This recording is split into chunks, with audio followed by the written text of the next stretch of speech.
Welcome back, everybody, to another episode of Eyes on the Audit on Vigilante Media. All right, what we got for you today? I don't know what we got. We're just going to play a whole bunch of videos and play a whole load of music. I do have some new music, but I still need to upload it. And I don't know, maybe we might get one or two panel guests. I hope everyone's well today. Been a bit of a quiet day today for me. Peaceful. All right. Let's get into a few audits. So let me just bring up my screen and let's watch a few of these.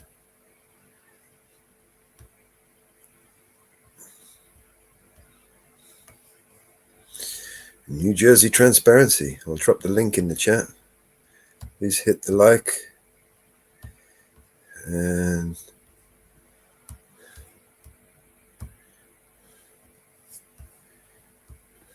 the link is in the chat. Let's play the video and see how we go.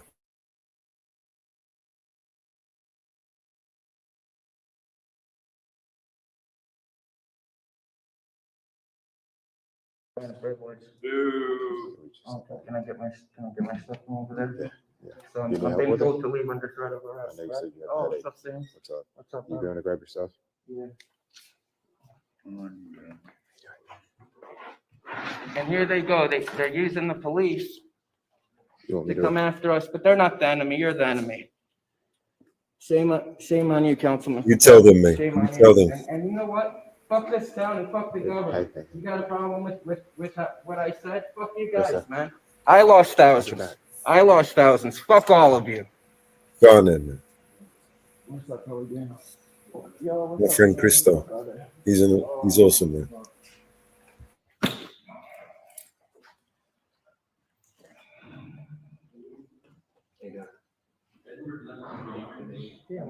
Yeah. You know the rules, man. You gotta leave the entire building. So, unfortunately, you know that we don't want to do this, but we just gotta do what we have to do, man. We appreciate you. I was told to leave the council room. I wasn't Yeah, trespassing. you gotta leave council property. So this entire building, this entire Okay. meeting and stuff, man. All right. Hey guys, they're trespassing me from the Listen, property illegally now. That's not how it's going.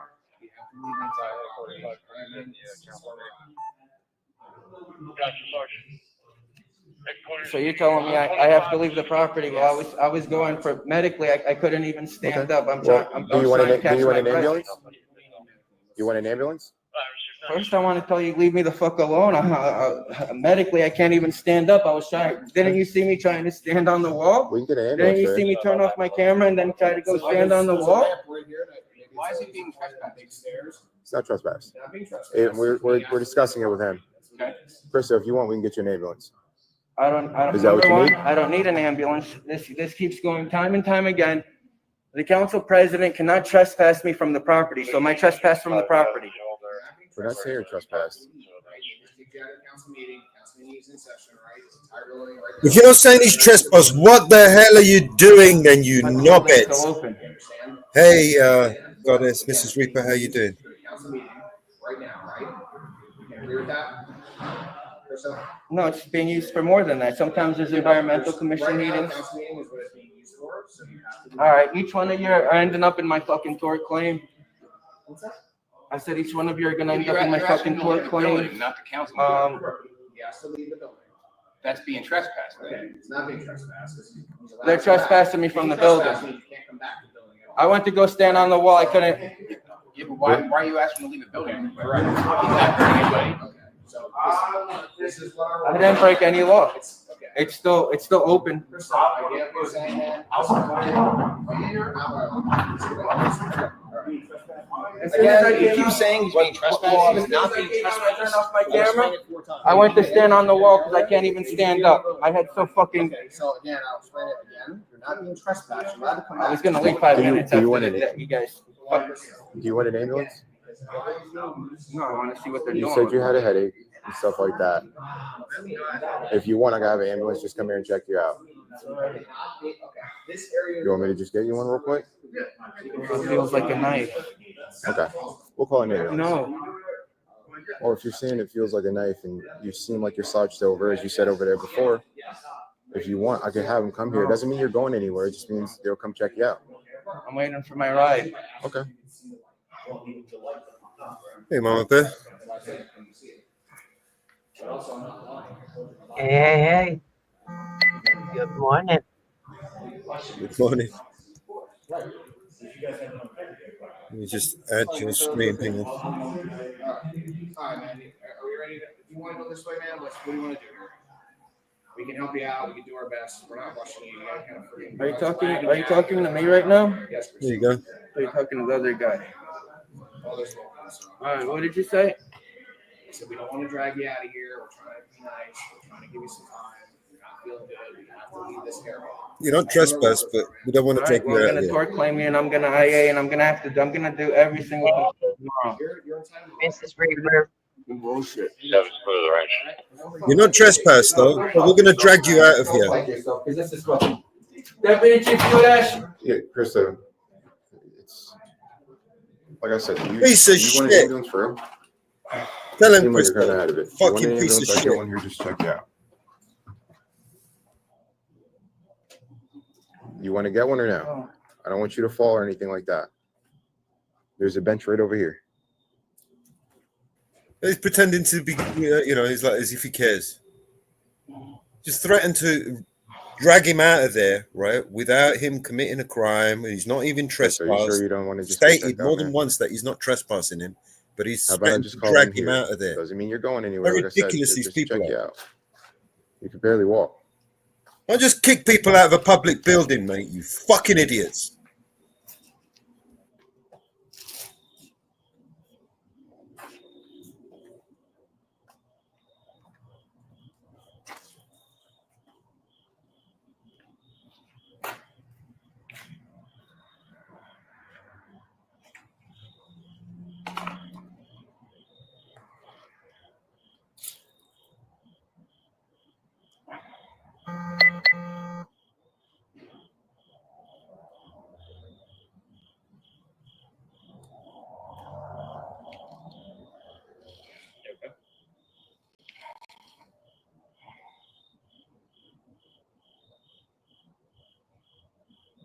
Hey, Mrs. Reaper. This is the video of when they kicked out New Jersey Watch it from his. It was his turn to speak, and they didn't even let him speak because he was wearing a mask. Right? Wow. Just because he was wearing a mask. Yeah. Wow. But this is a long journey for Christo. These people have been. It's a long story.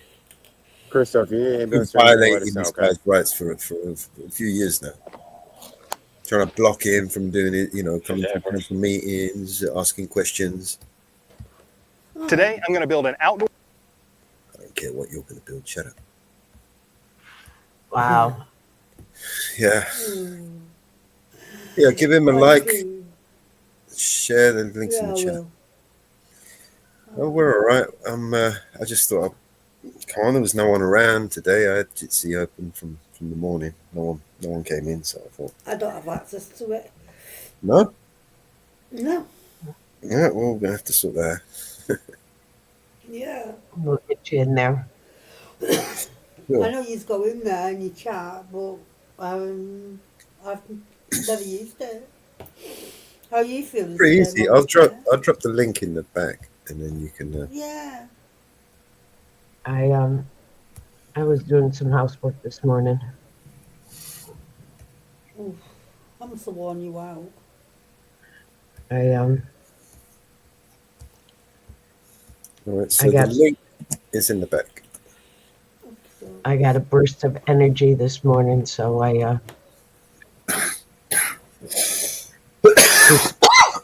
Excuse me. Mute up when I die. seen the live come on my phone, and Tired at the computer.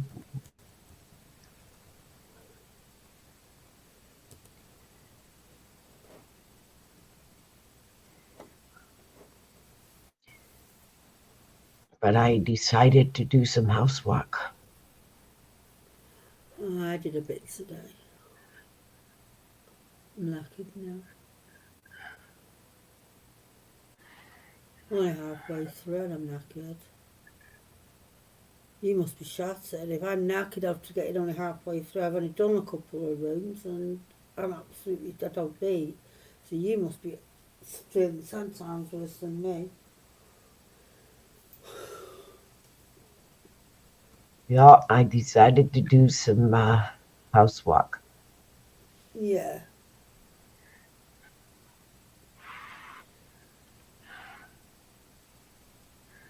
So, housework called the name. Mm. Oh, It's got to be done, hasn't it? yeah. You don't do it, no one else is going to do it. So they say. So they Yeah, say. that's the way it is. It's my life story. Yeah. I don't do it. No one will. Well, yours is clean. Yours is hoeing out and throwing out and cleaning and packing and right now we're getting snow, so the roads are crappy. So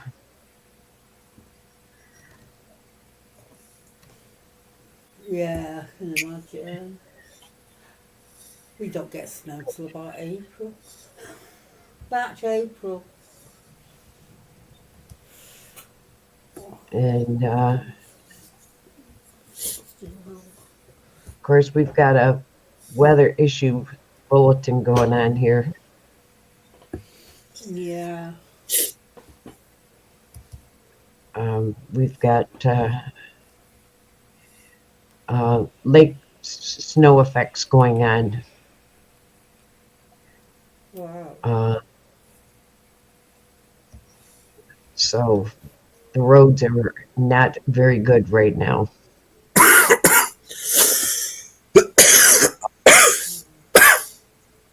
We're under a winter snow advisory until Saturday. So we've got heavy snow effects coming through. So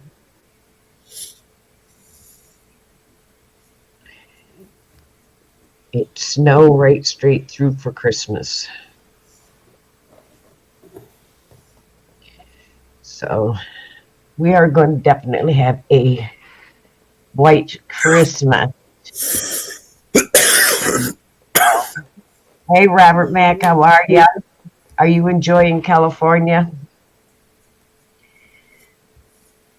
Because I know you're in California getting ready to fly out.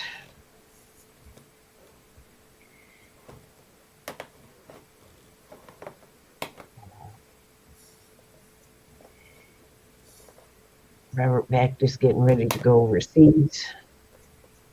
And I can't wait for his videos to start up. And he will be showing us overseas. He waiting for the bugs. Yeah, I know. You've got shorts on and a t-shirt. And I'm sitting here freezing with a sweatshirt on.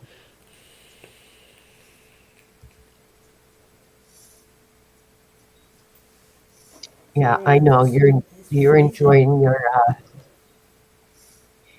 your California weather. I talked to my son yesterday, and he was enjoying his California weather because I know you're near LA too. My son's in LA too.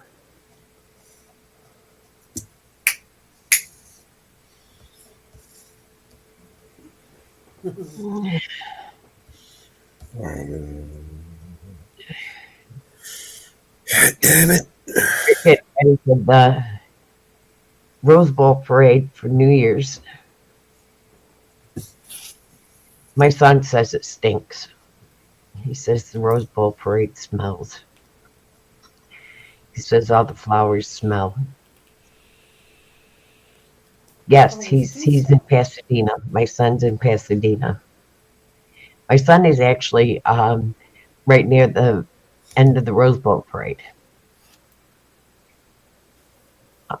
He lives right at the end of the Rose Bowl parade.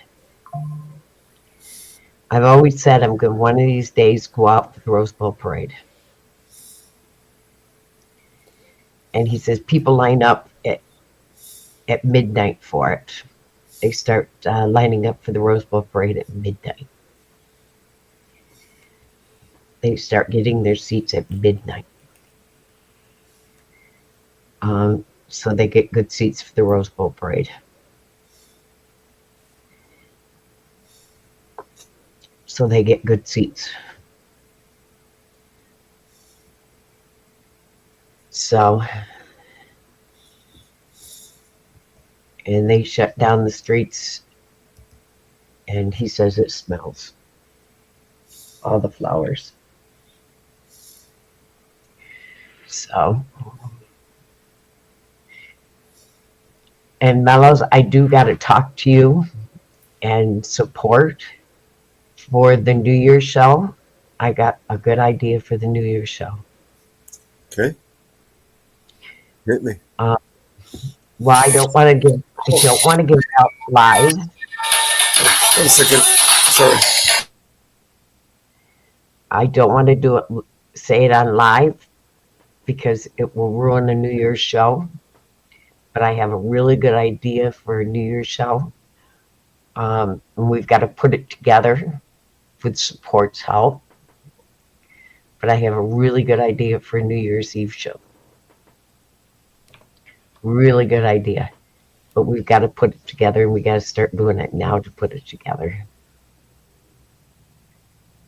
But it's going to be a fun New Year's Eve show. It's going to be a challenge for everybody to join. But it will be a challenge for everybody to join. So I'm intrigued already, Mama Beth. I will join. I'm off New Year's Day, so I'll join just to see what you're up to. yes, I used to work by the start of the parade, bring all the cameras and VIP people in. I got the job for the law enforcement officers. I used to work for years. We went to the game and they stood around. Oh, that must have been cool. That must have been cool. Robert. That must have been cool.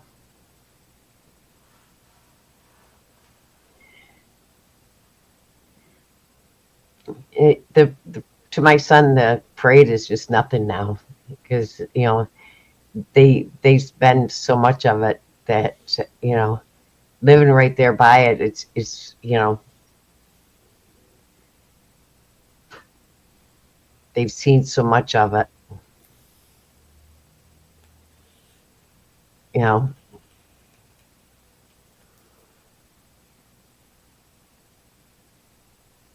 that it's just nothing to them now.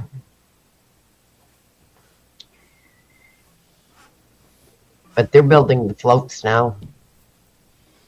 All but the flowers, but they're building the floats now. So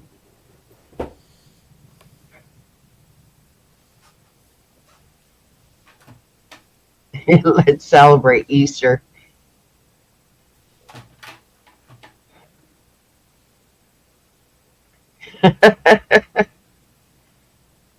But I have a great idea with the music.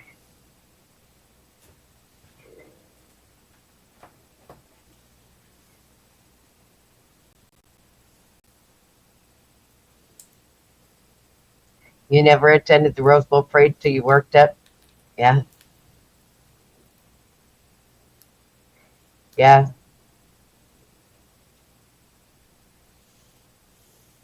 Yeah. Good morning, Four Corners. How are ya? Um, yeah, I can't wait for you to head over to Vietnam and Thailand. Oh, Mrs. Reaper, wait till you see Robert Banks when he does his videos from Vietnam and Thailand. Make sure you subscribe to Robert Banks' I channel. will do. Um, I will do. he's a mod on my board, my channel, and Okay. subscribe to Robert Mack. He does videos from Thailand and Vietnam, and Nice. he all his super chats go to the orphanages, and he matches plus some to the orphanages. Oh, that's And cool. he he video when he goes to the delivers to the orphanages, he videos it. He does it live. That sounds amazing. I will And watch. I will like and subscribe from the bed, promise. he he videotapes it, and it's so heartwarming to watch. I cry when he goes. I'll admit it, Robert. I cry. Um, when he goes to see the kids and the heartwarming that he does for them. He takes milk and diapers and stuff for the kids, and it's heartwarming. Yeah, that sounds really nice. You have a blessed day, Robert, and respects. Spec Yes, Robert.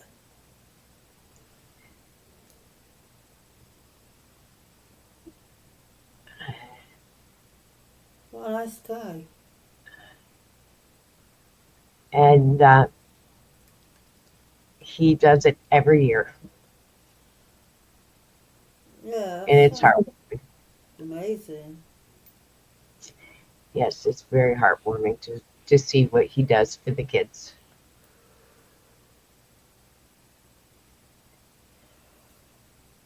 there. But he goes through the streets of Vietnam and Thailand, and he goes motorcycle rides and shows the different areas, and he shows the bugs, and he shows the street vendors and the different restaurants and stuff you probably never see. Yeah, I know what you mean.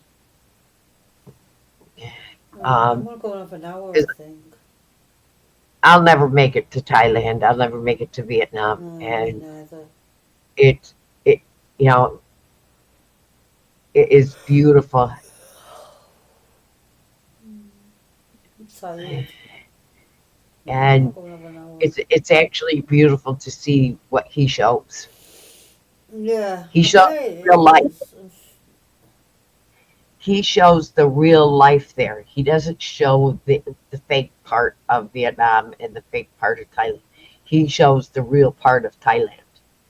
And when you see the streets and see all the motorcycles and the hustle and bustle there, Yeah, it's amazing what you don't see.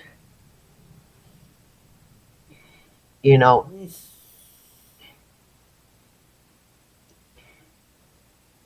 um, sounds great. Sounds really good. Gotta admire somebody that does that. you know, you Respect. don't think of uh, of all the you know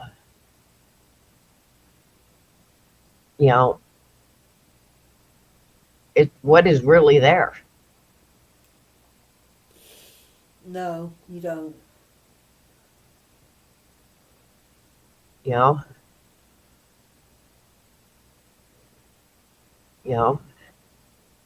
Yeah. I'll like and subscribe him later. Right now at Mama Bear and Mellows, I'm gonna jump off. Robert, I've got respect for Yes. you. Amazing what Mama Bear's just told me about you and what you do. I think that is absolutely great. Keep it up and well done. Um, thank you. Uh, I will catch you guys in a bit. I'm gonna get an hour because I'm knackered. I was Four up quarters. most of I the just night. modded you. I modded you so you can click on Robert's thing and you can subscribe to him.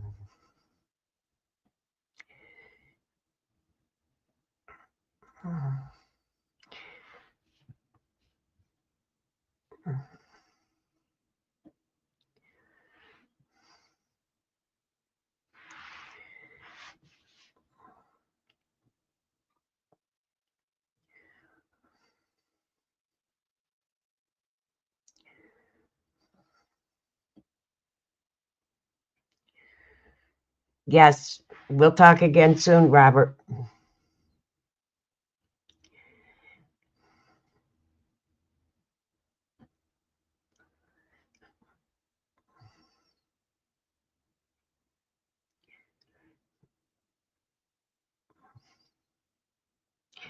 Give little mama a good big hug for me, Robert.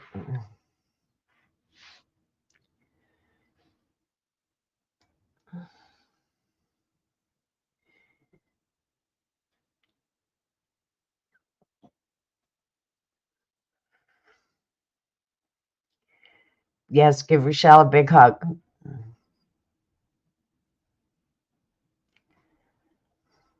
His wife's a sweetheart.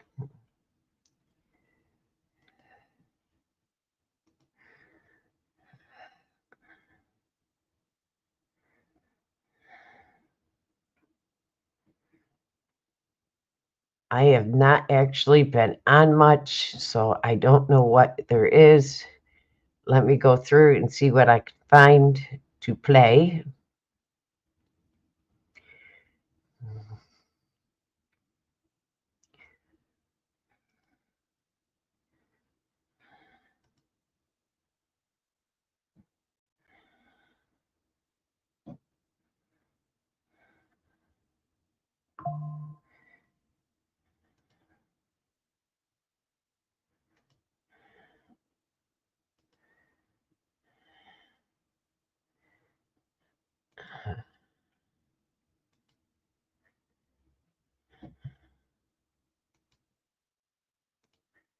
Four Corners did one a couple days ago.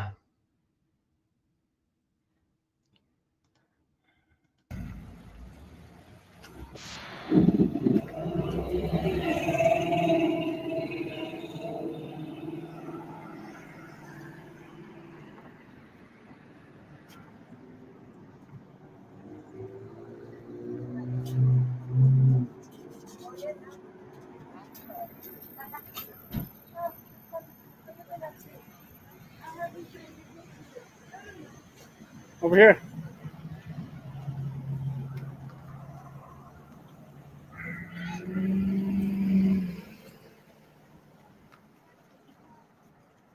I'm gonna go live.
they put him in the car? Yeah.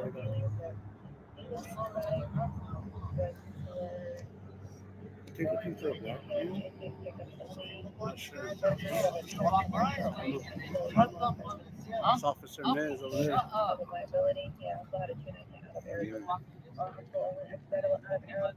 Sergeant Nez.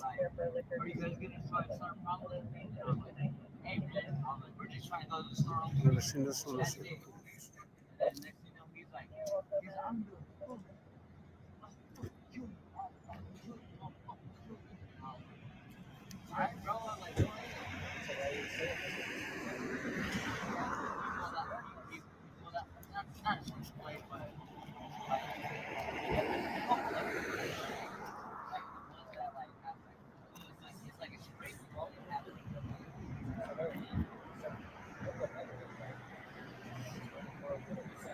Jump up, Four Corners.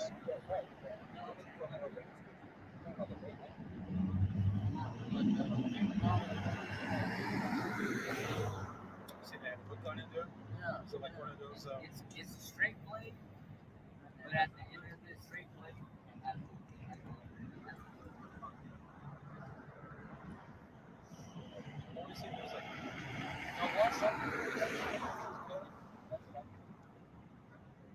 it's like one of those ones that you can like.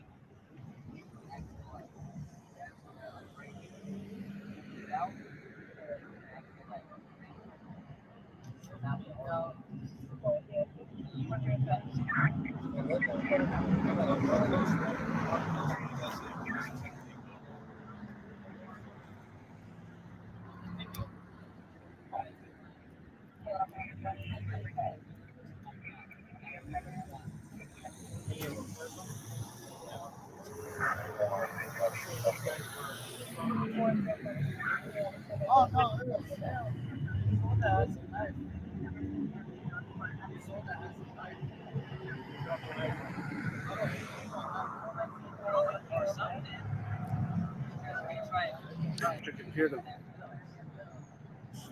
Traffic's so loud.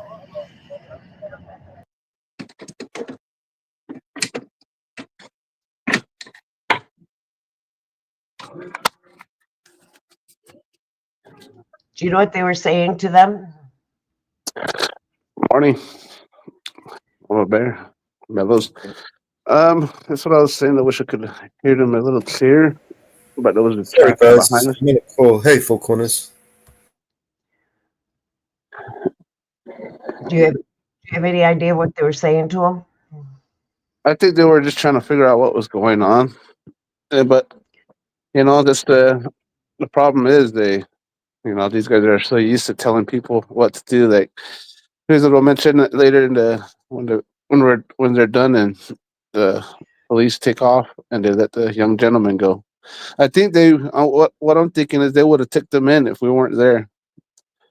They would have probably detained him and arrested him for no reason. But since me and Press Press Harder and I were there, I think that's the reason why they knew the cameras were there and the young guys didn't do nothing. But when the cameras aren't there, it's money. It's just the system is money, and all the.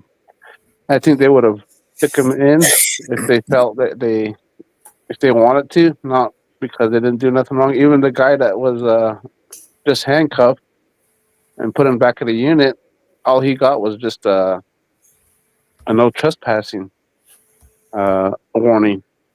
I don't think he even got a warning.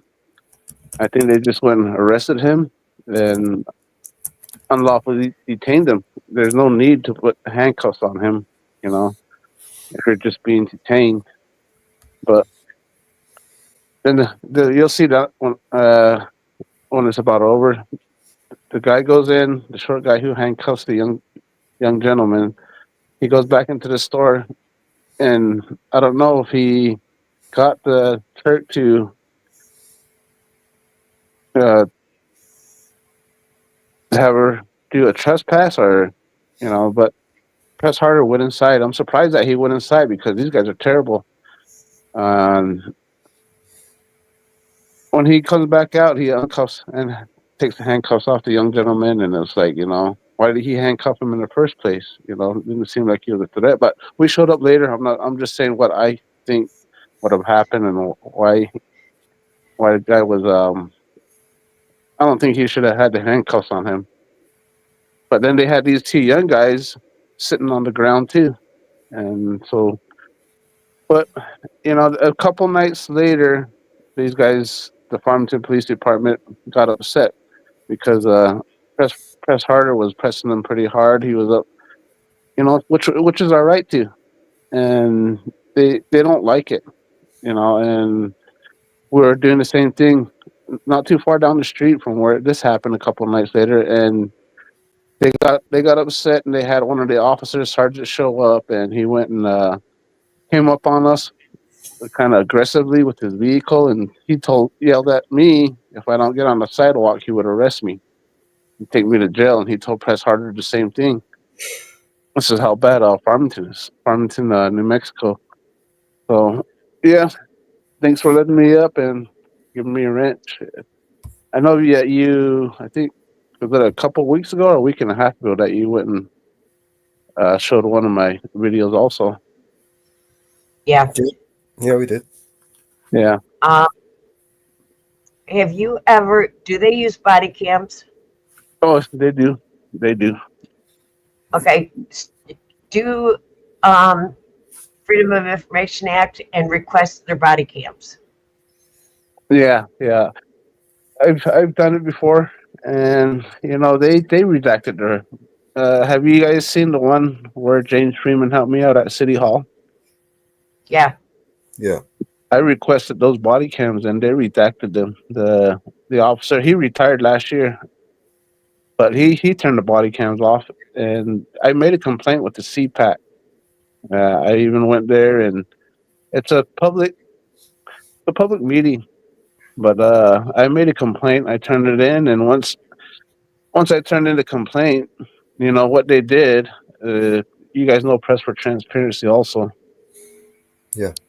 Yeah.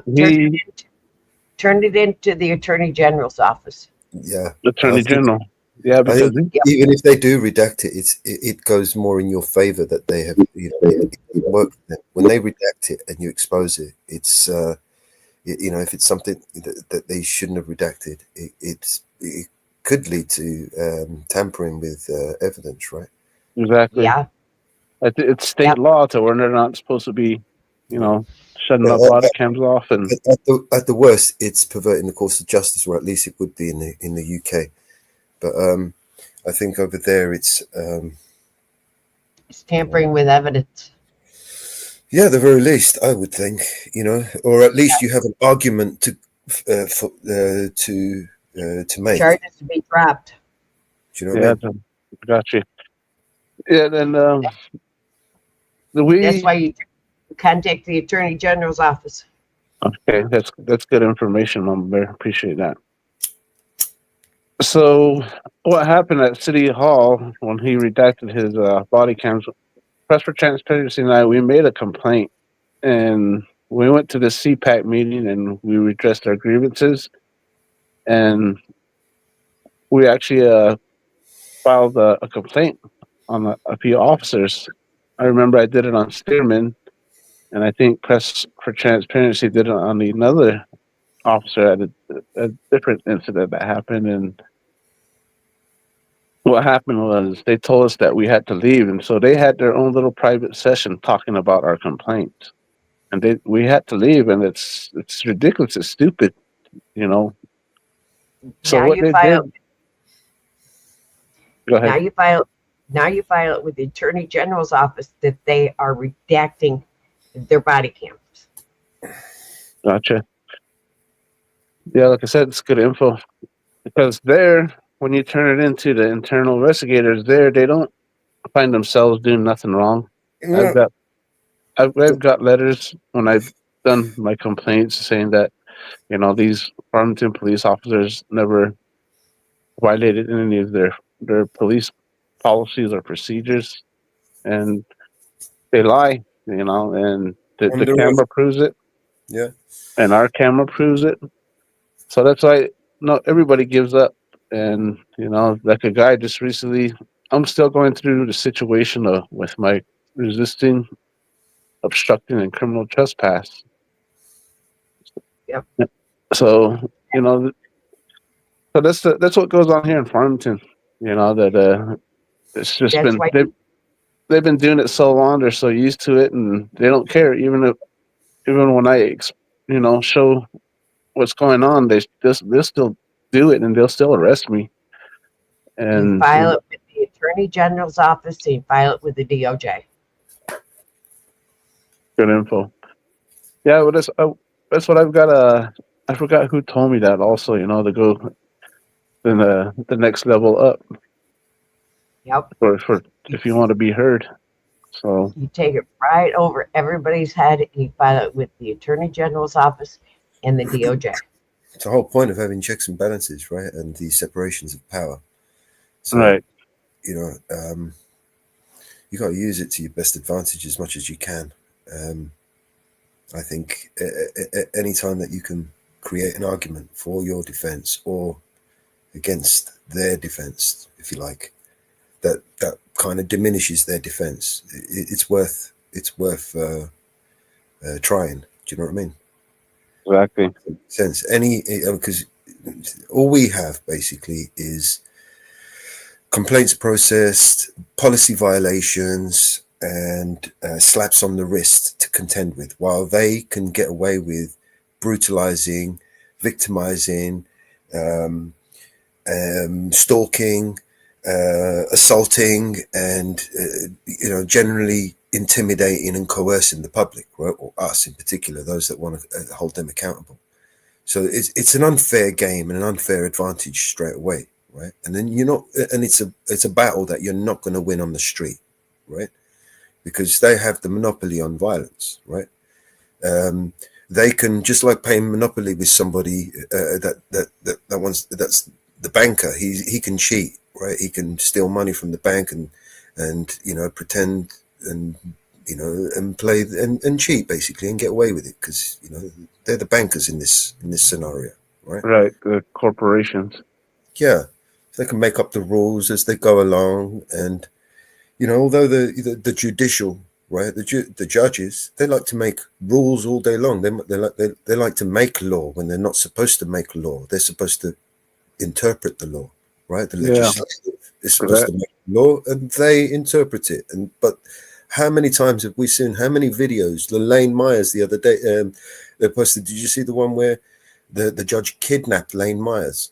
Right, that's what I've been watching lately. Also, Right? and yeah, He literally, and then he absolved himself from it as if, I don't know what happened to him after I told everybody to go and kidnap him. It's pathetic, right? These people just make shit up, and they basically move the goalposts to fit their narrative. Do you know what I mean? right, And yeah, we got to fight this seemingly unstoppable machine, right? It's a powerful machine, and it's the whole machine from all sides is designed to work against us, right? right. And it's supposed to be working that we, the people, we're the ones that actually have the power. Well, only if you have the knowledge, right? Because ignorance of the law is no excuse, right? When you have the knowledge, you can wield that power. Until then, your confidence will always be your enemy, right? Whether you're confident enough to wield that power. When you know something for a fact and you believe it in your heart, you can basically achieve seemingly impossible feats, but when you have that little bit of doubt inside you, that lack of confidence, the machine can eat you up. And it does this professionally, and it does this every day to people, right? Yeah, it's where it's just to them, they know it's our right to do what we're doing, but it's they just don't have the common sense to they don't have. It comes back to them not understanding who they actually work It comes for. down to empathy, right? We're talking about narcissists who lack empathy, and they have no conscience, and they don't care what they do to everybody else, and they lie to your face about why they want you to vote for them, but at the same time they despise the people that vote for them. and work to basically undermine the trust that has been placed in them, right? And it's literally down to us, the citizen, who has the balls to stand up and hold these people accountable, shine the light on these people, and fucking put a mirror up to their face, right? And because literally that's the only weapon that we have, the only tool in the toolbox that we have, while they have all the missiles and the fucking machine guns and the soldiers and all of that. All we have is a epoxy camera and a set of balls, right? Right. Yeah. So, and they think they have power. Yeah. That's what they have in their mindset, and that's what they're taught. But Yeah. I know, they don't have power. It's just, that's what the government, the problem with the United States government is. It's since day one, as it says in my icon, we've been fighting terrorism since 1492. So this is nothing new to us Native Americans. And everybody's, kind of opening their eyes. Few people is what's going on is modern day genocide, and so our freedoms were stripped away. What we were talking about when the United States government gave the corporations and the banks the right to rule. So See, in my eyes, right, they are no different to me, right? Have you ever heard of the Pelian principles? no, I haven't. All right. So basically, the we, the people, are the police. The police are the people. It basically means they are no different to us. The only difference between them and us is that they're actually paid to do what is incumbent upon all of us to do full time. You understand? We all have the duty, right, to perform. To expected to observe laws of the land, expected to be civil and not to disrespect or harm others, right? And all of these things, these are incumbent upon all of us as a civilized nation, correct? Right. Natural law. These are natural laws, right? Don't piss on me and you won't get pissed on, basically. Do you know what I mean? So when it comes to breaking the law, right? When somebody sees somebody, I mean, you're talking to somebody who has actually arrested somebody and used the Section 24A, the citizen's arrest. We all have that ability to arrest somebody that we physically see, right, committing crimes in front of us, right? And the use of force has to be proportionate and reasonable, correct? Right. Right. The only difference between us and them is that they are oath bound, right, and paid to do this full time. That's the difference. No difference between us at all. When they take their badge off and their uniform, they're no different to us. Do you know what I mean? They're off the clock. Exactly. Yeah. Right. So they don't, while they're on the clock, they don't have rights like we do. Right. Because they've exchanged those rights for privileges, right, and duties. Yeah. Responsibilities, Policies, and an oath, right? Yeah, and policies that they have to adhere to, and so on, right? We don't, right? We can see a crime, right, but we may not act on it because we're not paid to do so. But they, right, could be. Basically they have a duty of care to the public. If they see a crime, they have a duty and responsibility to act on that, right? Yeah, you're correct. Yeah. So basically understanding the laws, right, from where you live, and is probably the most important thing any of us can do. And actually informing everybody else, right, of those rights is probably the most important thing any citizen can do for his fellow, for his neighbor, basically, for his brother, for his sister, for his mother, for anybody, right? So those people who dislike auditors or think they're going about it all wrong, or I've got receipts to prove that auditors have made a vast difference in the past, just 10 years. I've been watching auditing for more than 10 years, and they have come a long way. They've changed so much. They've done more in that line of activism than any other activists have done in their line of activism, if that makes any sense. They've made more change. I've seen more change through auditing than I have through, protests, through rallies, through, petitions, Yeah, yeah. It's just like the simple. They're coming back to the simple phrases of the five freedoms. A lot of them don't know it, and once they watch, like my these guys watch my videos, and they know I quiz them on the five freedoms, and that's when they start knocking into their head. Hey, yeah, man, my job is the younger officers that are starting these positions from the police academy. They're more, I say, professional when they know who I am because they admit they watch my videos. The ones that are very unprofessional are the sergeants. All the Yeah. sergeants here, Usually you're on the force for about 20 years plus, so they're set in their ways. right, exactly, yeah. So, but it's like you said, it comes back to money, greed, and power. And once they get a Yeah. little taste of that It's it's an it's a irresistible aphrodisiac, I can tell you that much. When you know, just I don't know, even if you just put a gun in your hand, it just the feeling of the power that can give you, and if you have the authority to wield that power, it's just an aphrodisiac that some people just can't handle. Right, it goes straight to their head. yeah. Presumed authority. That's what it's called. Presumed authority. And how does San Joaquin Valley Transparency? He uses a good phrase, called unbridled power. Hmm. So- Well, but they think so, because there is no control in these people. Seemingly, they have the protections, all the protections that are supposed to be afforded to us, the citizens. I mean, we pay these people to protect us. Who pays us to protect us? Who protects us from them? Do you know what I mean?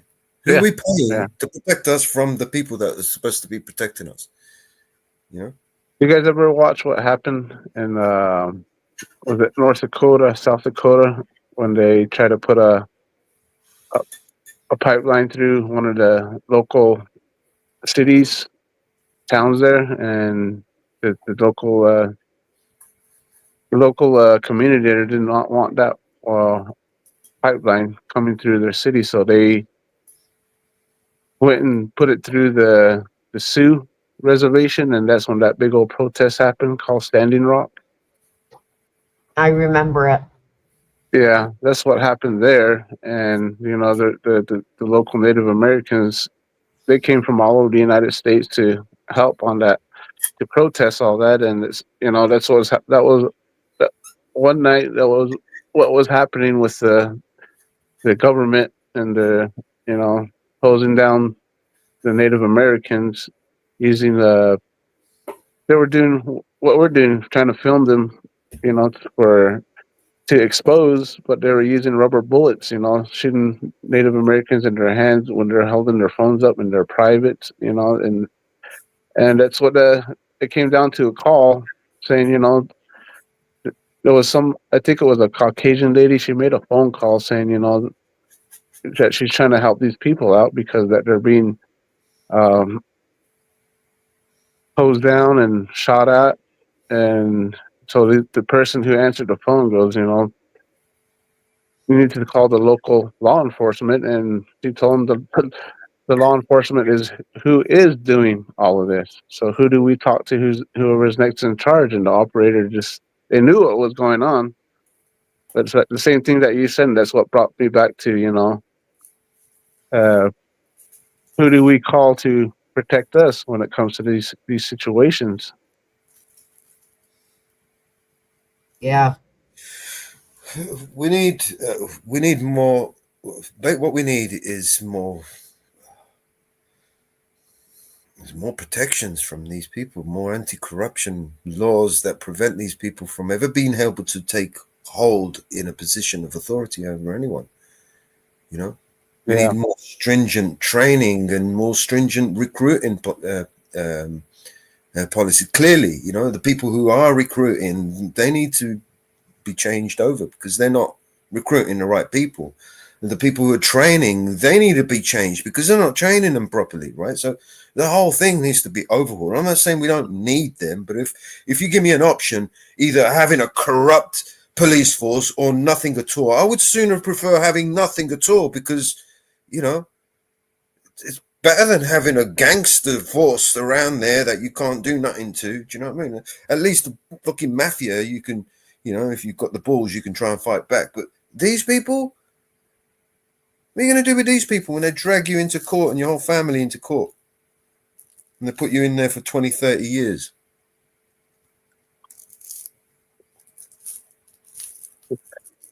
Yeah, so that's with this, like you said, that's what they're they're enforcing their feelings when I'm around, and they're not used to, because they do people dirty, and when I'm around, I'm not trying to expose what they do, you know, but uh, they like, it's like putting, like you said, it's putting the camera up to them is like putting a mirror up to their I to what watched a they brilliant do, audit, Harvey and Freebird. Have you seen it yet? The one where he bust up the cop party. yeah, Ah, it was brilliant. I think that's what Harvey Freebird did Yeah, last night, didn't he? He came up on yeah, a. I haven't watched it. I was getting ready to watch it today because right that's when I went brilliant. live, I was gonna Yeah, go. we can play it if you want after this. Yeah, yeah, because last night I was gonna, right when I was getting, when his live popped up, you know, that's when I went live again, and then uh, Yeah. what happened was, where when I went live, it sounded like there was a guy that was stalking a young lady and harassing her or something at the local club here. So, Meanwhile, but the police, where the police, they're having a party, getting drunk. You know what I mean? Driving right home. here, even the same thing. The officers, they were getting caught drinking on the job, and the local sheriffs and the Farmington police, they're getting caught with DWIs. But it's just like you said, they slap them on the wrist, and that's all they do. There was like 5, 6 units on duty, the engines running while they were inside having a good time on the clock Yeah, I've got for, to see it. for a good 20 odd minutes before an officer came to join the party. And then he's gone, I won't even spoil it. Do you know what I mean? It was brilliant. You know, there's Harvey Freebird. He's an artist. Do you know what I mean? In my opinion. Well, yeah, he's good at what he does. You know, he's Oh, like you said, he's got the knowledge to, yeah. you You know. should see the way he he give it to them. You've been drinking, oh, love it, love it, love it. Harvey Freebird, he's a legend. I love it. So that's the reason why they're throwing me. You know, they're railroading me here. You know, they know I did not. These crimes that they're charging me with, I never done nothing at all. But they think I'm not gonna fight back. They think I'm just gonna curl up in the ball and give up and go away. But it's I know it's my right. It's my right to film them, and that's what I'm trying to let them know. But they think that this violate his rights, even though we're showing it on camera. We get away with it, so we'll get away with it anyways. And then he'll give up. They threw me in jail. They put me on probation, and so They're trying to deter you from continuing, right? exactly that's what they're doing. That's Got what a load they. of, over here in the UK, they've managed to deter a lot of auditors tried to come into auditing, went out and done a few videos, some banging videos, but then they got targeted and they're no longer auditing, man. They'd rather not get involved. Do you know what I mean? Yeah, I understand. Some of them got families, they got jobs, and they have to attend. That's It's disgusting. families first, It's and disgusting though that a citizen doesn't even have, is too afraid to hold his government accountable because they might target him. yeah. So I'm lucky, that I'm right now. I'm single, and I can, you know, afford. I lost my last job, but once I got out, my boss knows I'm a good worker. I understand that he had to hire somebody else since I was in there for 2 months. I don't blame him for that, but you know, after maybe not even 2 weeks later, he called me back and told me you got your job back. So That's good. That was lucky actually. yeah. So what's that they these charges that they're charging me with, they know I did nothing. I'm not, I never committed these crimes. We know I never committed these crimes, but they're still. That's their tactic is. They think that they can shut this channel down, the Four Corner Fist in the Air channel, and you know they want me to give up. They want it. That's their whole Yeah. point of what they're The doing. only thing that's not keeping you out of jail right now is the video that you've got, right?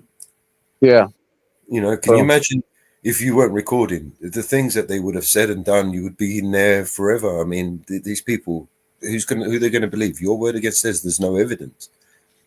You know, you're forced to have to record every interaction with these people because you don't know what they're going to do next. I'm even recording all. I just applied for.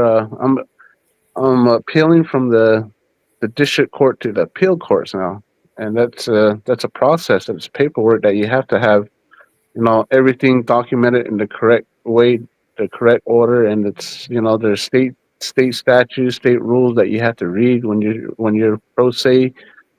Um, Appealing from the district court to the appeal courts, and I found out it's a lot. So what I did on one of my last lives, I've been documenting, and I went to see if you know if I'm eligible for a public attorney to represent me to help me get this paperwork done correctly into the appeal courts. And I've been recording every phone call, and you know I've been even though I was sitting outside at the public defender's office, I went live there, but I still have an extra phone that I went in there and I recorded everything on my phone because I'm not chancing it going in there to get another charge. Because inside those buildings, they have unlawful signs that don't even have state statutes on them that says no cameras, no filming. So yeah, but I'm still trying to I'm trying to get justice is what I'm trying to do. But it's a fight. It's not easy. So that's why I understand why a lot of people who get into it, like you said, decide to just put the camera down and just go about their own lives. So I I don't blame them, and I get why they do it, but yeah, for me, it gives me more energy to continue on. You know, it just makes things more desperate for me because I feel that as our side is gradually growing in numbers. You know, when I see one, take a hit and we lose one, it's a big loss for us. Do you know what I mean? Because we don't have many to sacrifice on our side. You know what I mean? right. And even me, the last month, about almost 2 months ago, I went out there and I'm even risking it going out there because these guys will never know if they have a pocket warrant out for me because like we were saying, they do anything they want, and they know that they can because they've been getting away with it, and so I've been going out there risking it, and I don't know if they actually have another warrant out for me, an unlawful warrant, because they say when I'm on probation, they think it says to not have negative interactions with law enforcement. So once I pick up a camera and film them, and an officer tells me to step back, they consider that as unlawful, um, interaction with law enforcement. So they use any little thing that they can use, and that's why I got the resisting and obstructing charge on me. I was on the sidewalk. I never went onto the property, and these courts that I found out is not court of records. I understand why they call it kangaroo courts also, because they do whatever they want in these courts. Then they don't go by. It's not like a real court to where they show the video of you, then you can defend yourself with your video. They just go by paperwork, and they just go, all right, you're guilty, and we're charging you with this. So, but Yeah, they are kangaroo courts. yeah. So yeah, appreciate you guys letting me up here, Mama Bear. Appreciate your support, and it's just it's a struggle, but I'm in it for the right reasons, the right fight, and they understand that.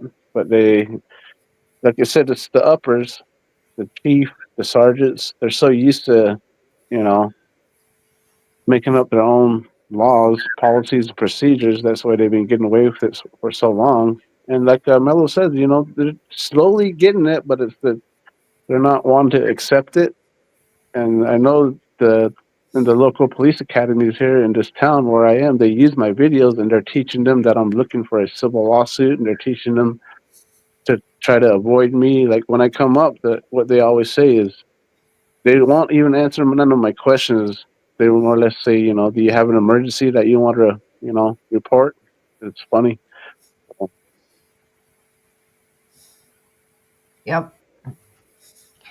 Yep. They are. They're watching you. Oh yeah, they do. They're subscribed, and I even get press for transparency went in the FOIA the body cams of the incident. We were there the first incident, but when we were about an hour and a half later, they were called back to the same place. For what we got, even press for transparency got a warrant put out on him for resisting and obstructing, and he's dealing with he appealed it from the municipal court to the district court, and just like the judges and these guys, they all work together. We know that, and they don't want to really fight for you, even though that you pay them to.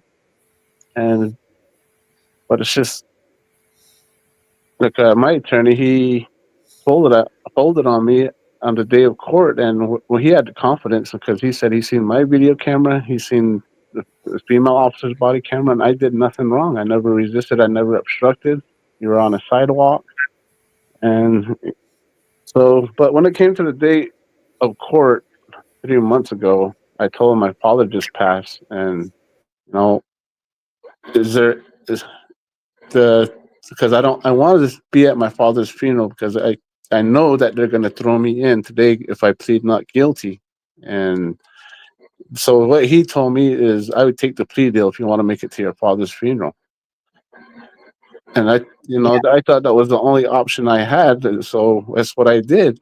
And when I come up after I was done with my father's funeral, I found out he could have at least got me continuous, or he could have said, you can plead guilty, but we can put in an appeal. All that, he could have, as my attorney, I paid him too, and it's like he threw me under the bus.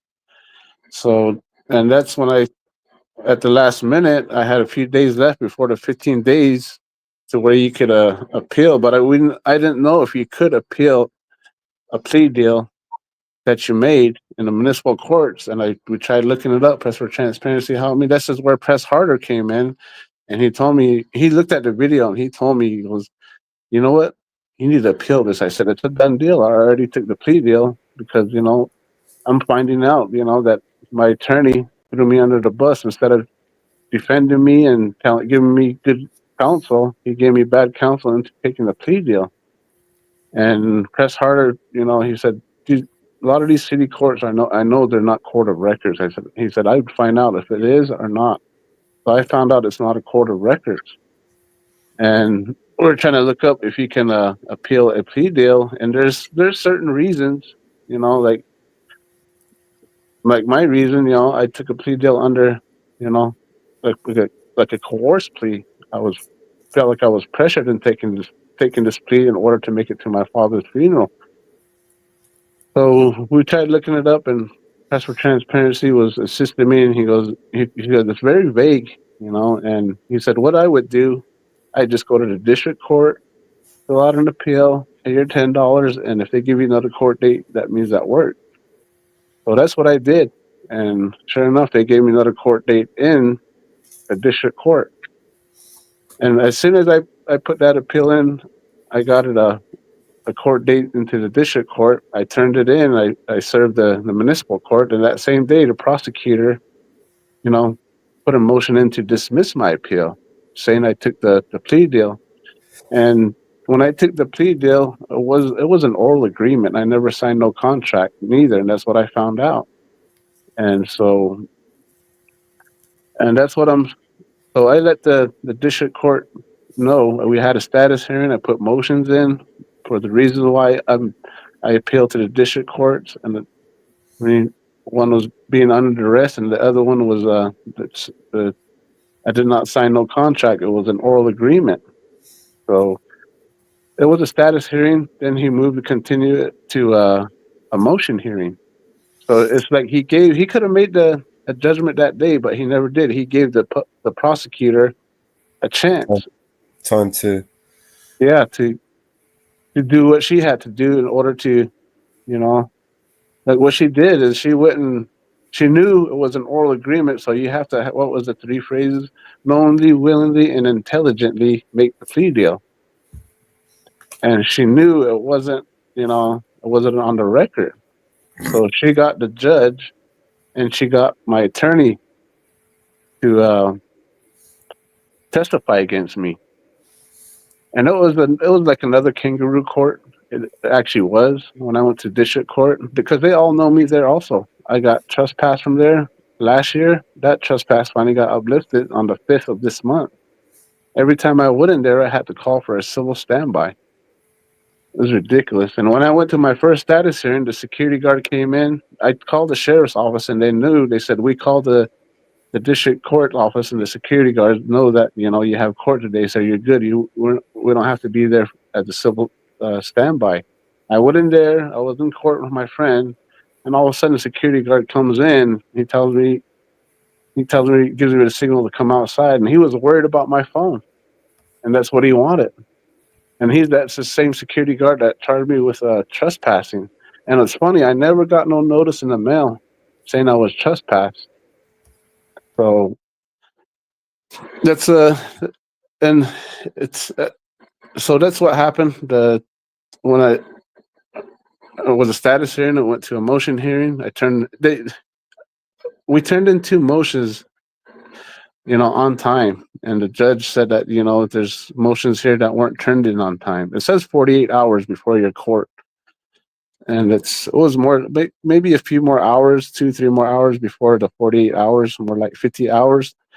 But the judge denied all my motions. He denied my appeal, and he judged my being under duress because I let him know, my mind wasn't all there when I took the oral agreement also. So what the judge did is that he judged as knowing, thinking that he knew how I felt by listening to the judge that in the municipal court saying that I pled guilty. There was nothing wrong with me that day. He wasn't, he was normal. And same thing with my attorney. And so he believed everything that my attorney said and the judge said. And, he judged as knowing that how I felt by listening to the judge of the municipal court and my attorney, more or less what the prosecutor got them to say is that I knowingly, willingly, intelligently took the plea. So Wait a minute. The attorney broke privilege against you? that's what happened was when I took the oral the plea deal in the municipal court, I had my friend sitting there, and she heard the whole thing. She heard. That's what I told my attorney He at the broke time. client privilege. He testified. Wait a minute. Attorney can't do that. But this is where the judge told me, because I had my friend there the day at the municipal court. My friend was sitting there. We're in a public lobby, and this is where I was trying to explain to him. My father passed away. Is there any other? Is this the only?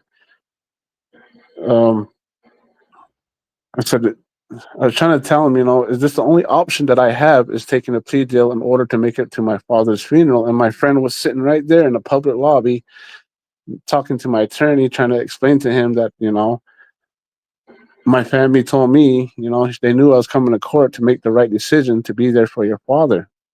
So I've never heard of an attorney breaking client privilege. But this is where I'm explaining it. Pretender or your attorney, one you found. This is where I'm explaining it. So my friend was sitting there, and she witnessed my attorney tell me, if I were you, if you want to make it to your father's funeral, I'd take the plea deal. And I thought that was my only option. And plus, on top of that, did your attorney get subpoenaed to court? Yeah. So what happened was when I went to court, because my friend. Got Hold on. let me explain this so you can understand, because this was he talked to me in front of my friend in the municipal court when I took the plea deal. So that's what I used when I went to the district court, and he told me, "Do you have any witnesses?" And I called my friend up and I said, she was there when my attorney told me to take if I want to make it to my father's funeral, to take the plea deal." So she got up on stand and she testified, telling the judge what my attorney told me, you know, to take the plea deal in order to make it to my father's funeral. And that's when the judge told me that breaks a attorney client attorney privilege, because your friend just broke it, and it opens the barrier for the prosecutor to, have your attorney testify against you. And that's so that's, well, the prosecutor called me a week and a half before. All of a sudden, out of the blue, I was here at home getting ready for work, and she called me, and that was surprising. I didn't know who it was, and it was her. It was the prosecutor, and she's asking me, "Can I get your consent to where I want to subpoena your attorney to the motion hearing to actually asking questions about you taking the plea deal, you admitting guilt to the plea deal?" And I told her, I said, "I don't even want to talk about it." I said, "My attorney said he doesn't even want to deal with, he doesn't want to be part of this no more." So she hung up the phone. So she tried one morning to get me to consent. But that's what the judge in the district court told me. That's where the judge testified against me and my attorney testified against me. And No, a lawyer cannot can usually not testify against a client, attorney-client privilege. yeah, and what the prosecutor did, she lied to me. She was telling me, your attorney I already talked to your attorney, and he's willing to testify against you.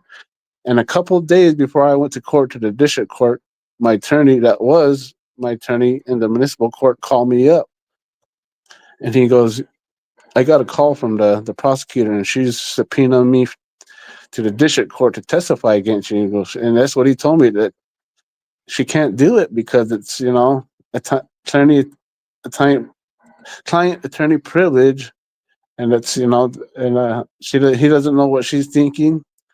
And he said that he had to get in counsel to help him with this in the district court, and he said it's ridiculous.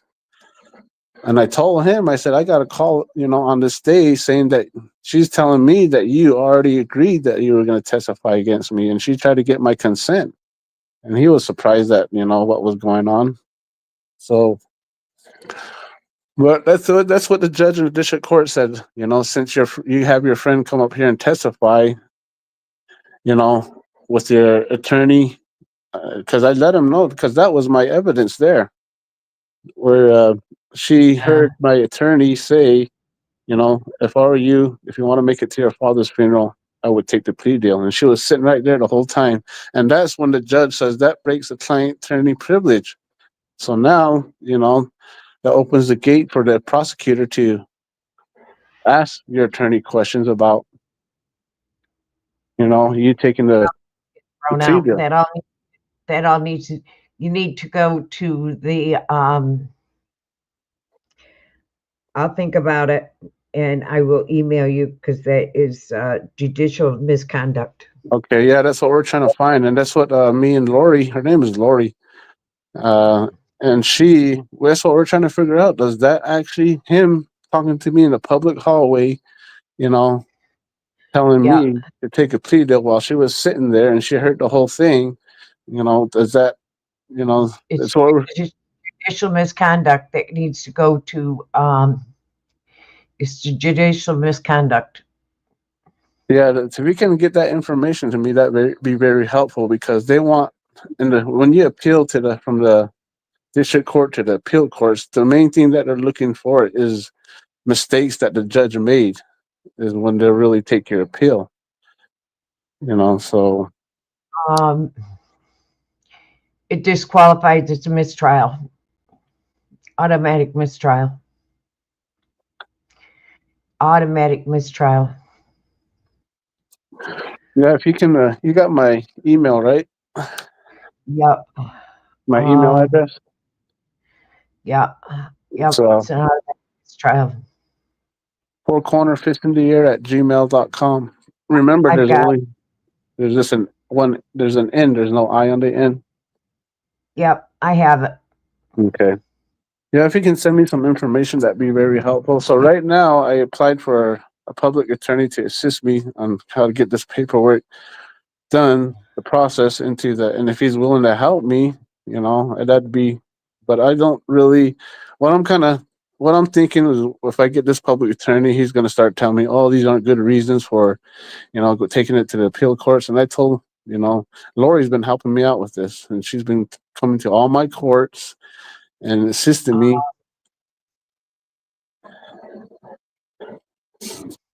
But that's where I'm at right now. So it was like, kangaroo court all over again in a district court. These guys it's all in the same county. All I right. try to So get. can I just read Hey. this potential consequences? If your lawyer testifies against you, it could harm your case and potentially lead to adverse consequences, such as loss of credibility. Your lawyer's testimony may undermine your credibility and make it harder for you to defend yourself. Disclosure of privileged information. Your lawyer may be required to disclose confidential information, potentially harming your case and exposing you to additional legal issues. Ethical concerns. Your lawyer may face ethical complaints or disciplinary action to testify against the client, even if it's required by a subpoena. Yeah. So what to do? Consult your lawyer, seek representation, understand your rights, familiarize yourself with your legal rights and potential consequences of your lawyer's testimony. This will help you make informed decisions about your case. Prepare for your hearing. If the lawyer is required to testify, additional tips. Here we go. Review your retainer agreement. Do you have a retainer agreement with your lawyer? I Did you don't sign an remember. agreement? You must have signed an agreement with him. He would have made you sign an agreement. Right.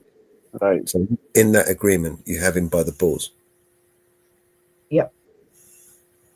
Right. So you would have to obviously have to, I suppose, hold him accountable, right? In his ethical, ethical.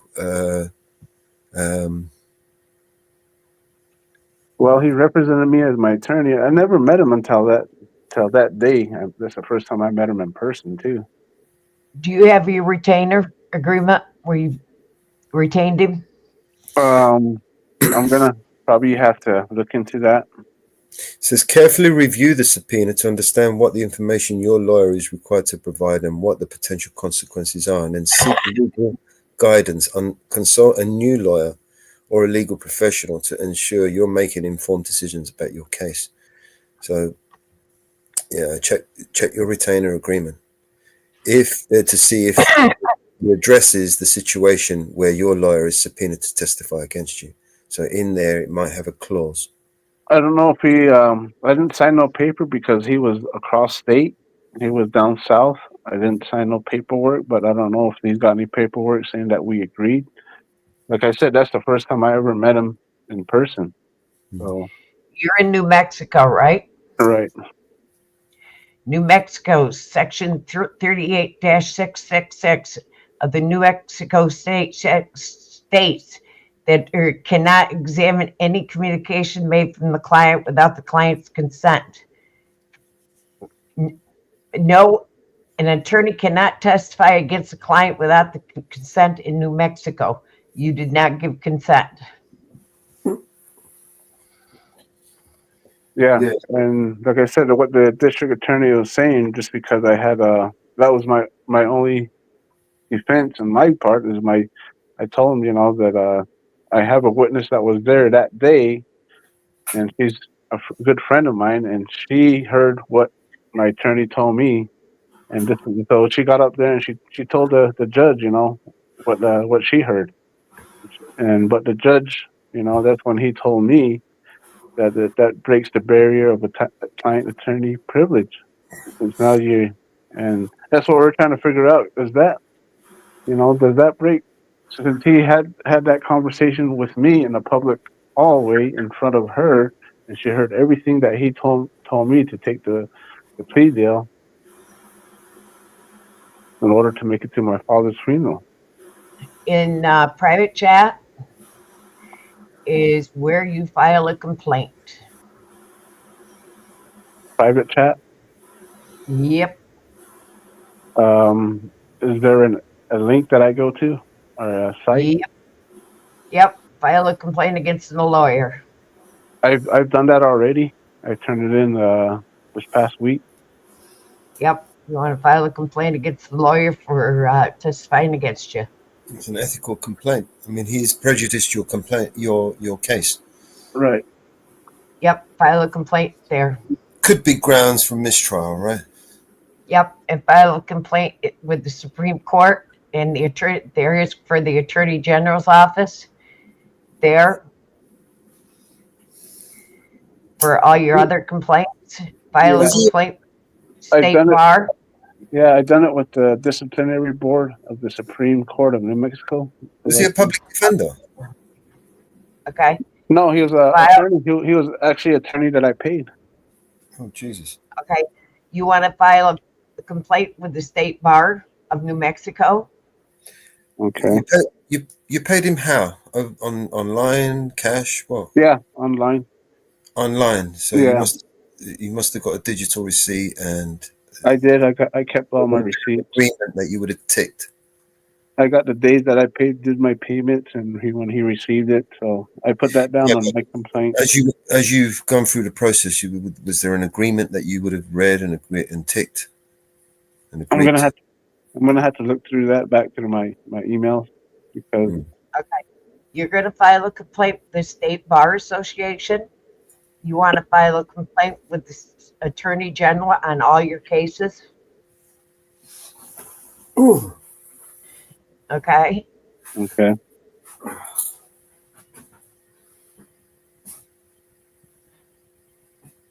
So the Attorney General and the State Bar also, because this one I turned in with the disciplinary board of the Supreme Court of New Mexico is where I turned this complaint in. Yep. You're going to file against him with the State Bar Association. You want to file your cases with the State Attorney General, and you're going to file your case to the Supreme Court for the Supreme Court to overturn your conviction. And what section is this? Did you say? Go to the bottom of it, and you'll see the New Mexico Supreme Court. Yeah. Because you want them to overturn your conviction. You want to file a complaint with the New Mexico Attorney Generals on the police department?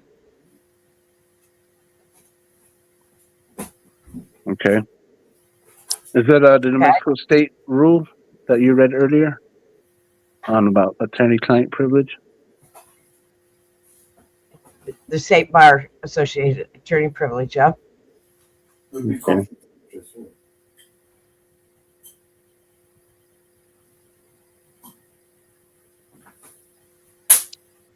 All right, Mama Bear. I appreciate the info, and if you can, like you said, you got my email still, and if you can send some information to my email, I appreciate that also. I'm going to email that to you right now. Okay. Oh, God. All right. So everything's worth a try, you know. I caught you guys up on pretty much my situation, so. What's this video we're going to watch here? This is your video, right? Yeah. Yeah, hold on. I've got to email that to Four Corners, and then I will. Yeah, this is Press Harder was in town 3 months ago. He passed through here. And he said that he was a few months before he even came here. And I forgot all about it. I was dealing with my father's passing. And he showed up a few days, after I was done with my father's, giving him proper burial. And that's when we went at it pretty hard for a whole week, and to the point that's when the a few nights after this, we were at another police stop, and that's when the sergeant came up when we were filming, and he threatened me with arrest if I don't get on the public sidewalk and press harder with arrest. Okay, let's finish watching this. Mm.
They don't care about these guys. It's him.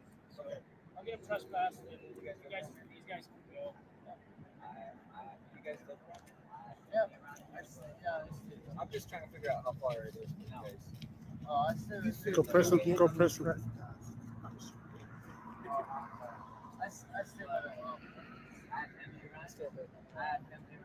just trying to figure out a place.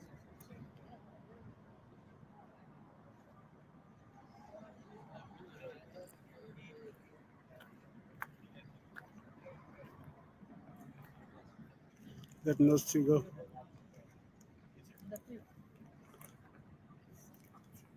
How you doing, Nez? Hello, sir. Sound a little upset. Butt hurt. Look at it. What happened, Nez? Yeah, Give us any public information about what happened? You didn't want to take a chance of arresting him in front of your camera. Exactly. Yeah. They could have if we weren't there. I'm pretty sure they would have. They would have, guaranteed. If you weren't there, they would have violated them. Yeah, they dox my name because they know I go live a lot, so they call me by my first name. And the night You pose more of a threat to them now than they did. So Right. they're more concerned with you and your cameras and what your cameras are recording. That's their concern. They Right? was calling, doxing It's my disgusting. name. They taught to dox my name. And that's not. I said, to be more professional, you call me sir. Nez there on the other side. You hear? You had hear dealings earlier. with this guy before, right? Yeah, you know, When I called him by his name. my first interaction with him, I How you was down doing, at the magistrate sir? court. I think I was trying to get some paperwork or turning in some paperwork, and they called the police on me and they had me trespassed. They The told me police, to leave. police on you. Yeah, and he's a sergeant. The police sergeant called the police on you. Yeah, no, the magistrate court. Okay. Yeah, and he showed up. He was one of them, the sergeants that showed up, and they told me to leave. I was leaving, but he came up behind me and he kind of pushed me with his belly, you know. And that was like a year and a half ago, almost 2 years ago. And ever since then, you know, he was all right there for a while. I just told him, you know, to call me sir, not by my name. And the night before this, I think a couple nights before this, that's the reason why he's mad. Still butthurt. Yeah, you know. So Call him Porky. Yeah, we're gonna have to make a little video just for him. Oink, Yeah. oink. yeah, he throws a little attitude here in a bit. He doesn't even. I try to ask him questions, but you can tell he's pretty upset. And this guy that's sitting back here didn't even have to put handcuffs on him. He looks like he's out. Just trying to throw their authority around. Right. So I He don't doesn't know. look too comfortable though in the back there, I've got to say. I don't think that when you're being detained, I don't think they're supposed to put handcuffs on you. But I'm going to have to look into that. Yeah, they can. Officer safety, yeah. They can. Really? Officer safety, yeah. Yep.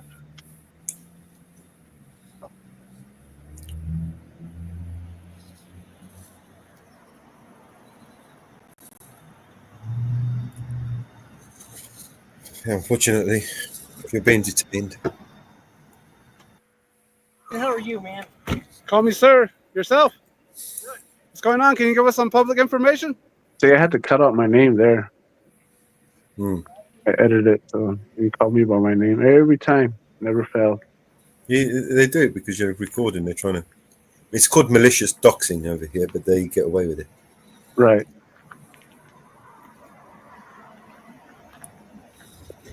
What went down, Nez? Nez, what went down? Can you inform us what happened? Look at his butt hurt. Still butt hurt. This guy What's wrong, Nez? his ego just won't let it go. Just gathering He doesn't deserve to information wear that for my uniform. story, Nez. Be professional if you can let us know what happened. You know, this is the best time, right, for them to shine an example, right? There's a camera right on you. You're recording your behavior, right? Perform. You know, if you can't fucking do your job, you know, act like you can. You know what I mean? Right. At least do something. Right. Make yourself look good at somewhat. You're making it. Yeah, this is what I'm saying. He's not only bringing dishonor and disrespect to his department, but he's showing everybody what an ignorant fucking idiot he is. Show some positivity. Right. Exactly, Inferno. At least act like you care. You know what I mean? Instead of being ignorant. Scuffle happened? At least trying to show get into a little scuffle? No, down there. Really? Yep. Show something positive for the department, not negative. The camera's on you, isn't it? I mean, this is time to shine, right? Show the world what you're fucking made of. And this is what we get. I'm pretty sure they would get great comments in this video if they would just, like you said, Mellows, do the job. Yeah, if they would just do the job like they were fucking paid to do, everybody would love them for it. Honestly, if they did what they were supposed to do, people wouldn't have a fucking reason to complain. I certainly wouldn't. Four corners. Next time you go out on your video, start it out with, let's see if Farmington Police can show some positivity instead of negativity.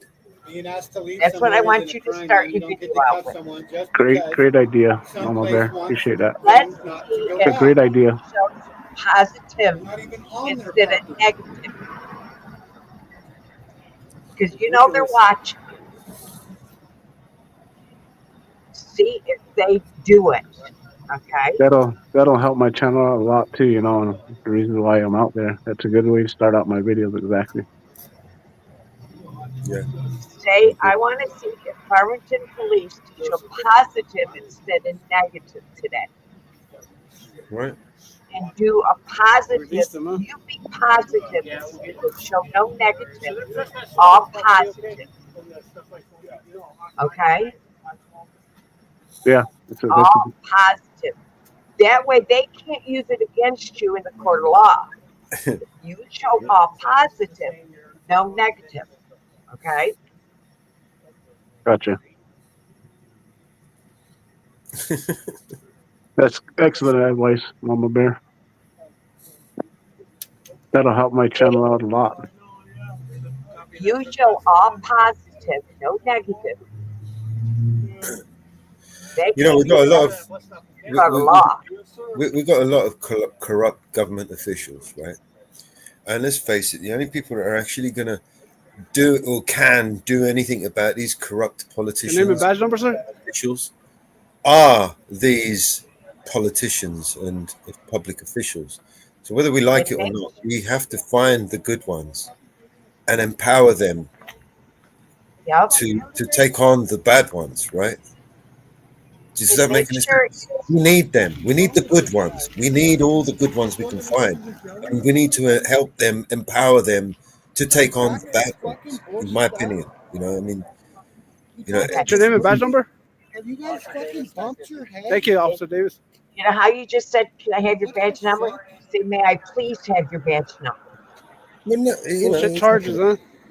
Or the trust so let everyone go. We saw him do. I hear you, Mama Bear. Yelling at some guy. You know what? They let everyone go because of the cameras, man. Charmaine Right. signed. She signed it. He was like, "You wanted him trespassed," and she was like, "Mm-hmm." I don't know. It seems like I don't know if he was over here or because when we showed up, he was over here. What? Okay. No, when they were Yeah. arrested him, Yeah, well, he was over here. I don't know where Can I they have your started. badge If they number? moved him over Say, here. "May I please they have were your parked badge over here. But this is off the property over here. Right. Right, Mama Bear. I mean, he didn't even commit a crime. They didn't want him to go over there. Well, it's not a crime to be asked to leave. There's no reason to be put in cuffs for that. Absolutely no reason at all. They probably didn't even give him Shoved a. into the back of a car. What? They probably didn't even give him a warning. Right, that's what I'm saying. Yeah. Like, you got to be asked to leave and then refuse to leave. But if you're asked to leave, like, that's not a crime. They don't get to cuff you and stuff you for that. Right. So that they can write out a piece of fucking paper and shit and hand it to you. They don't get to do that. But that's what they did there. Right. I want to say Certain of it. something. And not only that, but they had those two guys over there sitting on the fucking ground like dogs. You know what I mean? And, Right. And I don't even think they did anything at all. I think they were just like the one, like it was some sort of verbal argument. And Chubbs, Chubby Chubbs, the little short tubby fuck. The short-tempered one. Yeah, Chubby Tubby. Mm-hmm. Chubby Tubby. There it is. There's today's thumbnail. Chubby Tubby. He give you his name? No. Chubby Tubby. Chubby Tubby. Hey, Rocky. Yeah. It was a disaster. The Farmington PD. That was Farmington PD, right? Farmington Police Department. Yeah, they failed. The same thing they charged me for resisting and obstructing just for filming them on a sidewalk. You know? So. Well, later. They're so chicken shit they went and got like a warrant later. Yeah. Yeah. Mm-hmm. Yeah. Then they crept up on my work. 4 units deep. Bubble Butt Boy. Yeah. But today it's Chubby Tubby. So click that, snap it, stick it right up into your editor app. Right, Chubby Tubby.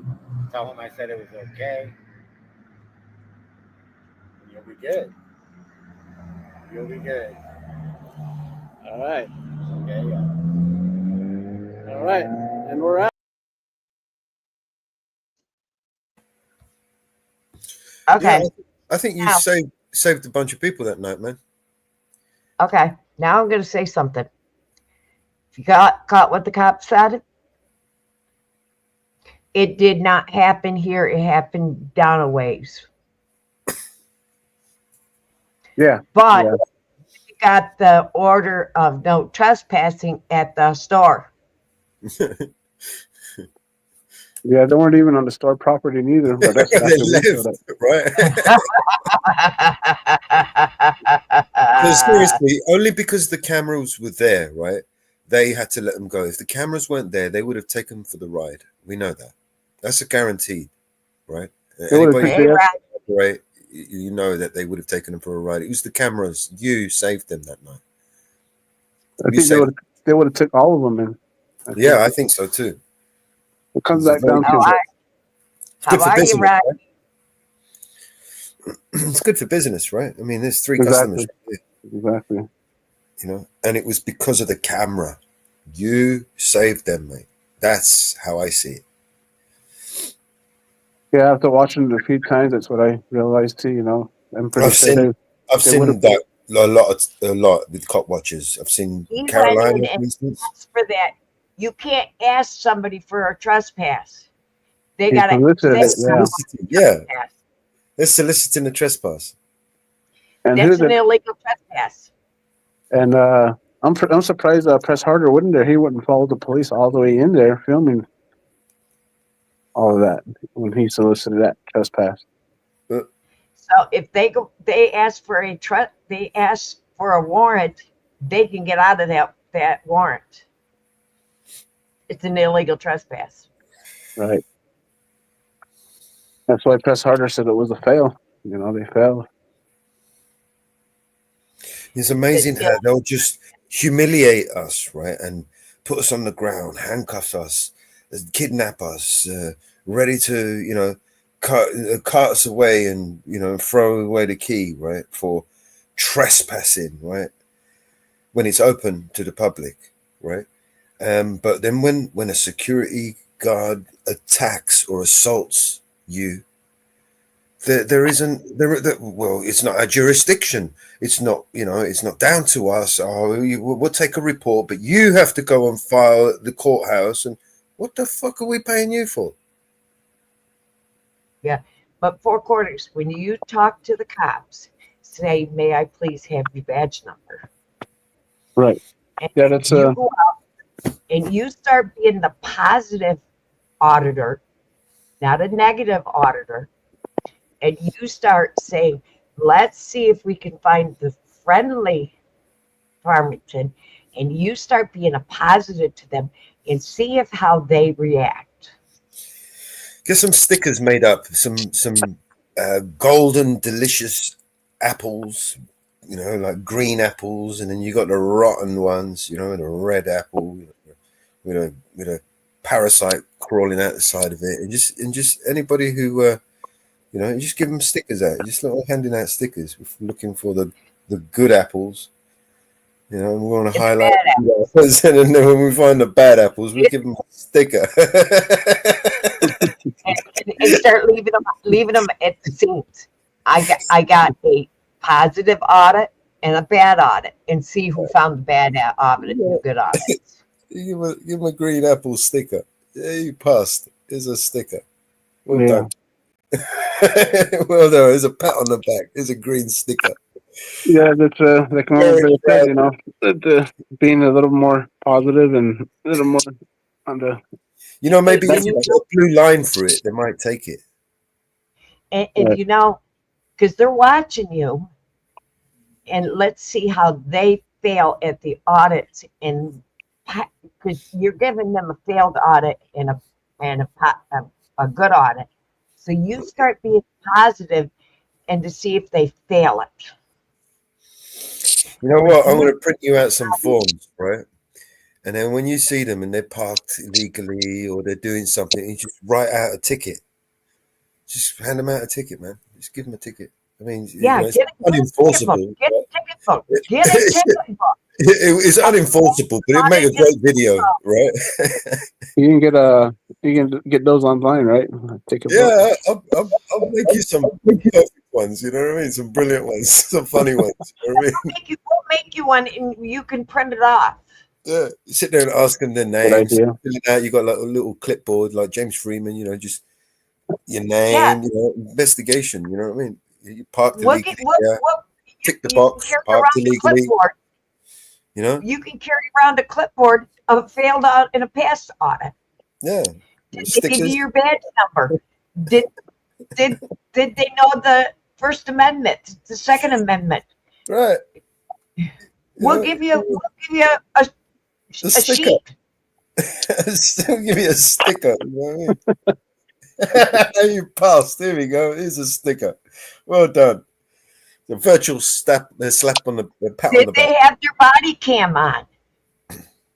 Did they inform you they were recording? Did they identify themselves? Did they have their lights on? What will make you up? Is the car unkept? Is it dirty? Is it untidy? Did they leave the computer visible to the public? Did they use their signal? Right? Yeah. You know? We'll make you up a check sheet. Yeah, I'll print you out a little fucking. Yeah, that'll be very helpful. You know? Yeah. Find you got to pay £100 to your choice of charities and just give them like you guys said, that'll be more of that'll help me on a positive. When I'm doing these exercising my first, when I'm filming the police, that's just like more making us look positive on our end, and asking them the correct questions. And was their uniform tidy? Was their uniform tidy? Were they wearing gang signs and badges? Yeah. You had to say gang tattoos. They have policies, to where they're supposed to keep themselves clean, shaved. Also. Yeah. Yeah. Hey, you scored them. At the end of the video, you could just do a little graphic on there. You scored, officer, you scored 6 out of 10 points or 3 out of 10 points. You can score them.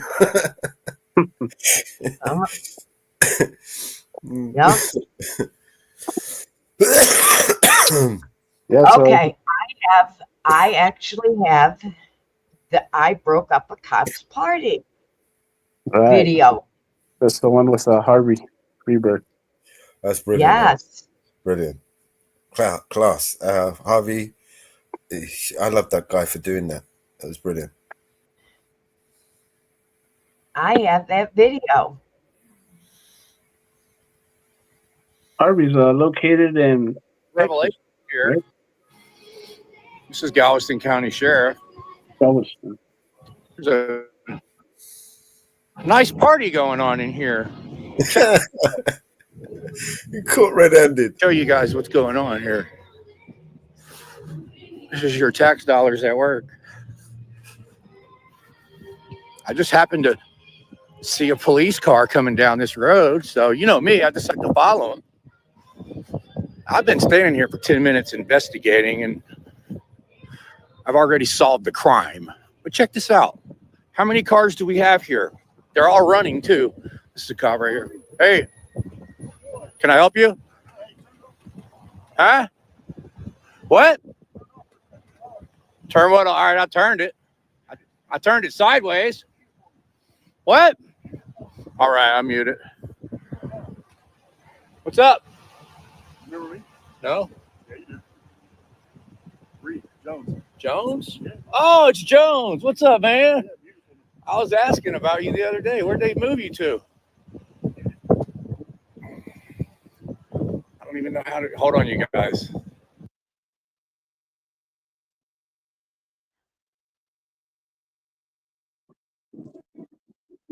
That's unmute. And that's mute.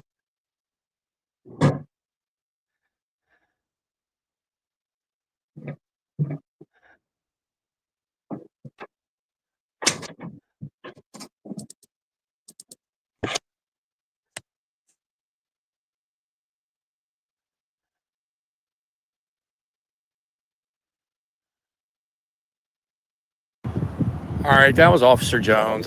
Look, I'm static recording on this phone, so I got everything that we said. He just, I don't know why he wanted to be secret.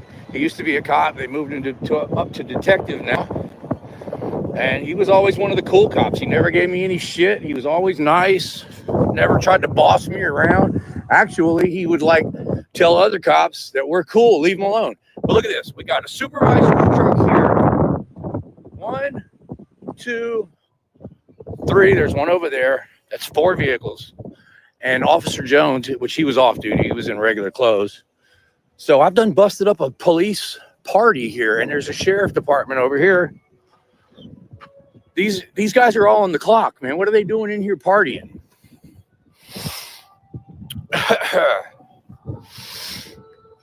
That kind of freaked me out. But when Jones pulled up, I didn't recognize him with the beard. But hell, I haven't seen him since last summer. I was wondering what happened to him. There we go. This is your tax dollars at work, ladies and gentlemen. They got the sheriff's department here, and see, this guy's with the sheriff's department. Busted. They're all busted.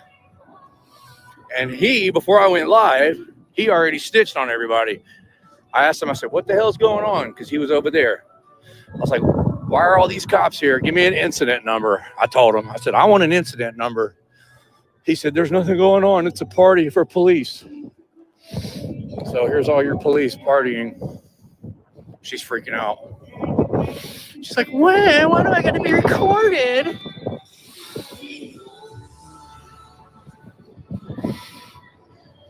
How's the audio, you guys? So we're just going to hang out here and see who all comes out of this Christmas party. All these Galveston police officers that are on duty, they're all busted. Let's go get car numbers. Let's go get car numbers, man. Look, this car is running with the lights on and everything, man. This guy is on duty. And these cars have been here since before I got here. I've already been here 15 minutes. Yeah, my static recording has been going for 15 minutes. So we have car number 2314 here. You guys, how's the audio? Give me some feedback on the audio real quick. We hear you well. Okay, thank you for the feedback. So there's one vehicle. Let's go get some more car numbers. This is P2036. I mean, it must be nice, man. That's all I know, you know. Here it is Friday night. We got a commander here. It's Friday night, and you know, they're all partying while they're on the clock on the taxpayers' dime. I wonder who paid for this party. Okay, this vehicle says 2049, everybody, and this one right here says and see, all these people that are driving by, they're all police. See this guy staring at me? See him stopped? These are all police, every one of these vehicles. Okay, this one's P2036. This one is 2322. Let's get some license plates. I want to walk down here and see if there's any more police cars down here. And see, this is at the Lumber and Millwork, Island City Woodworking. Looks like oh, we got windows over here. Oh yeah, we got windows. We're about to be in the building, and this is a public sidewalk. Oh man, they're all blurry. You can't see through them. Oh, you can see through those. There it is. There they all are, everybody. There's your pig bash. Y'all see Sergeant Gaynor in there? I'm holding my camera way up about 8 or 9 foot high to see. Because this my tripod's got an extension on it. Let's see, let me show you guys these windows. That's eye level for me. But if I hold it up here, busted! How many people in uniforms do you see?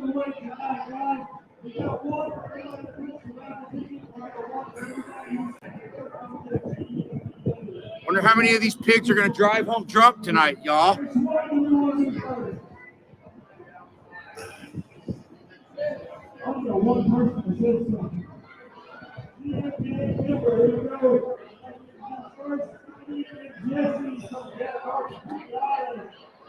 Look at that place, man. It's a nice sized building.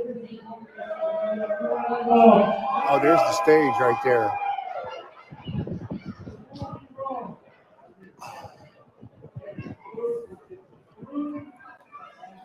Oh, they got these covered up. Look.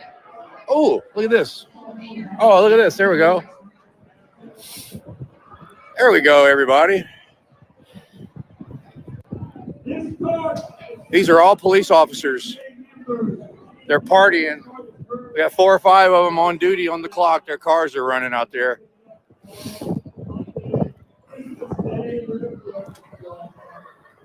Oh, they got some good heat coming out of there. So, what's going on here?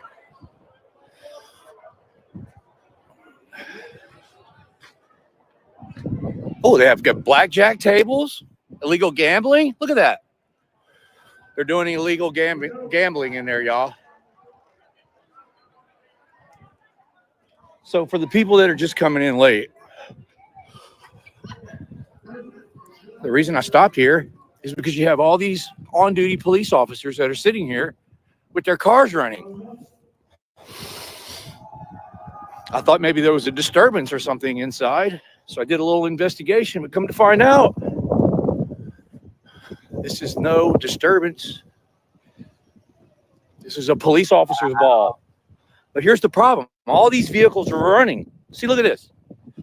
This is your tax dollars at work. This car is running. See that? All the lights are on. The engine's on. So, I mean, what's going on? There's another one over there, a supervisor truck. Now, if your supervisor at your job is inside partying and tells you it's okay, of course, these younger officers are going to go in and hang out too. Boss said it was okay. So there you go. It's your leadership from the top. I kind of want to hang out over here. That way we can catch these on-duty officers coming back out. That's what I want to do. And if I go back over, look, there's another one. Here we got another one. Hate to bust up the party, man. Really hate to bust up the party.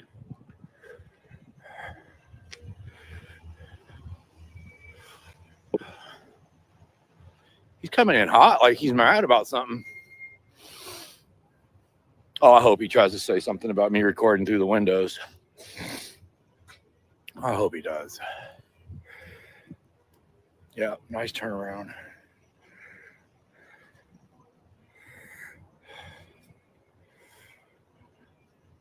Hey, man, you're late, man. Doing good. I wish I could. Free drinks? This is the kind of place you come to get a water? This is amazing. They got the sheriff's department here too? What is this, a Christmas bash? Wow. Ain't that sweet? The officers get thirsty and they show up here to get water.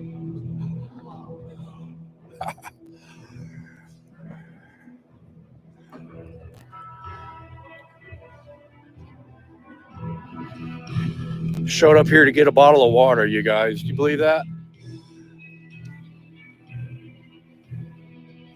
He wasn't walking straight.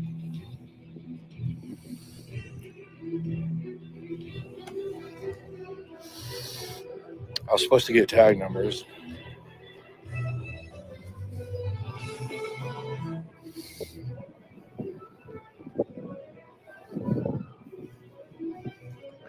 I mean, I can only imagine how many cops were on their way here before they got wind that I was here. And look, y'all, I've been riding around Galveston for the last hour looking for police activity. I've never seen it this dead ever. I mean, there's literally no cops anywhere that I've seen in the last hour. And this is why they're all here. There's another one. They're all here partying. These vehicles are running. Both 1, 2, 3, 4 vehicles running. That supervisor's truck that's over there, it was not running. But these other 4 vehicles are running. This is your tax dollars at work, ladies and gentlemen. I really want to hang out over there by the windows in that opening where I could see in. But if I do that, these officers are going to be able to sneak out. And I want to get them identified when they come out. I need to finish my investigation. All right. Let me say hello to everybody. Let me shut my trap. Desert Rose. Frank Pants, good to see you, man. Ex Bootlicker, what's up, man? A Pig's Daughter. Snow rules, undoctrinated. Lynn, good to see you, Lynn. Nick Raines, Houston. W, weed removal. Shaggy. Claudette. Brock. Nick. Wingspan Angel, good to see you.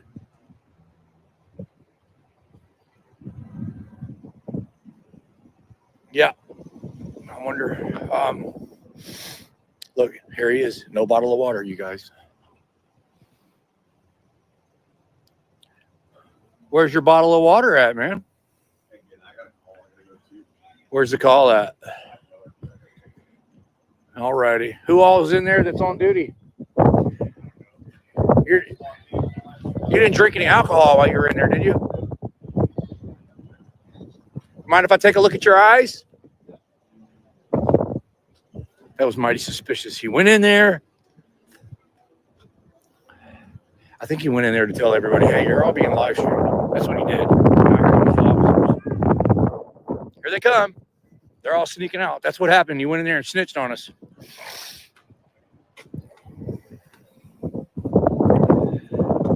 Names and badge numbers. What are y'all doing in there? I've been out here for 20 minutes. You guys ain't got no work done. Y'all'd be in there all night if that guy wouldn't have snitched on me. Y'all aren't drinking and driving, are you? I just busted up their party, man.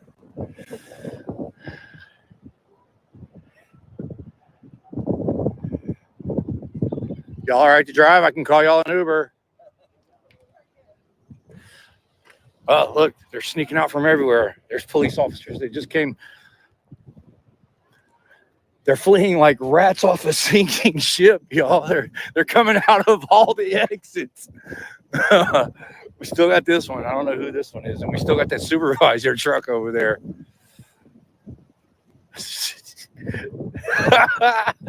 Oh, man, I straight busted up their party, man. And look, for the people that are joining me late, there's another police car over there. Look, they're fleeing. Look at all these people fleeing out of here, man. Look, a whole group of people just walked out that way. They're leaving. These people are leaving right now, too. I'm sure none of these people were drinking tonight. Look at all these people leaving, y'all. I'm sure none of them have been drinking. Look, they're fleeing. Everybody's leaving. You guys haven't been drinking, huh? She said she just admitted. She said she drank some way earlier. They're all going to Buckshots now. You heard that guy hollering Buckshots? Buckshots is a bar down here that's owned by police officers, and like they literally have to sweep drunk people off the concrete at the end of the night. It's really that bad. They're so drunk they can't even walk. Here's the sheriff's vehicle right here. So not only are there, that girl literally almost just fell over. Okay, we got more police activity over here. Another police car just pulled up.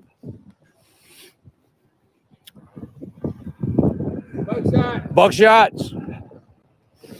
Y'all all right? Y'all need a ride? Y'all been drinking? So they're all leaving, going to Buckshots. I recognize him. He's a cop.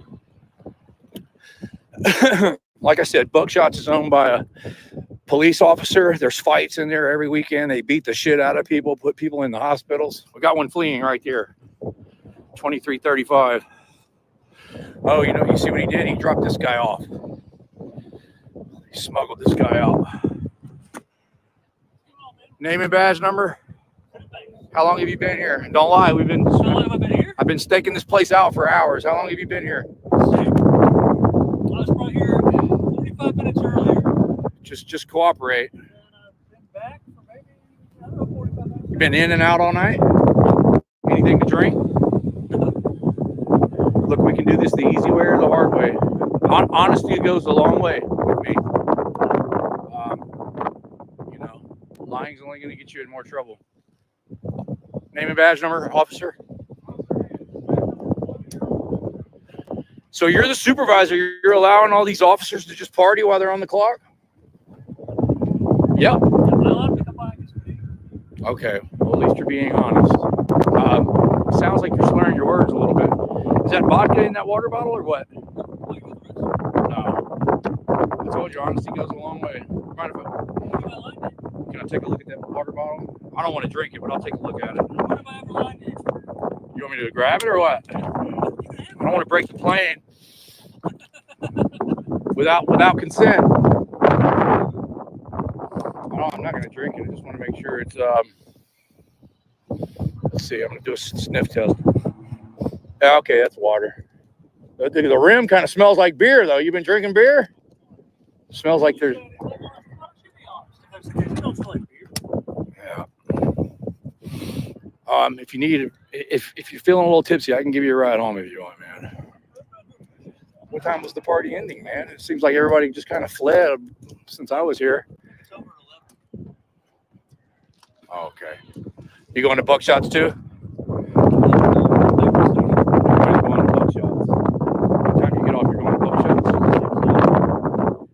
There's the other officer. Who's that? I didn't get to identify him. Hey, that's kind of reckless, man. Why did he peel out of here like that, man? Wasn't that kind of reckless? I mean, he didn't break the speed limit, but he got up to it in a dangerous. I mean, hell, turned around and almost spun his wheels. Okay, man, you sure you don't want me to call you an Uber? All righty. Okay, y'all, we busted this party up, and now everybody's leaving. And I'm telling you what, a lot of these people can't even hardly walk. I mean, we've seen many groups of people walking out and having to help each other walk out. People stumbling over themselves. Okay, we got one officer left over here.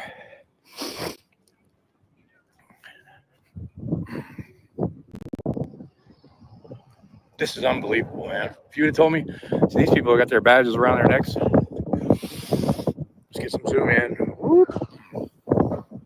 They're all fleeing. They're all trying to avoid me. These are all police officers. Look.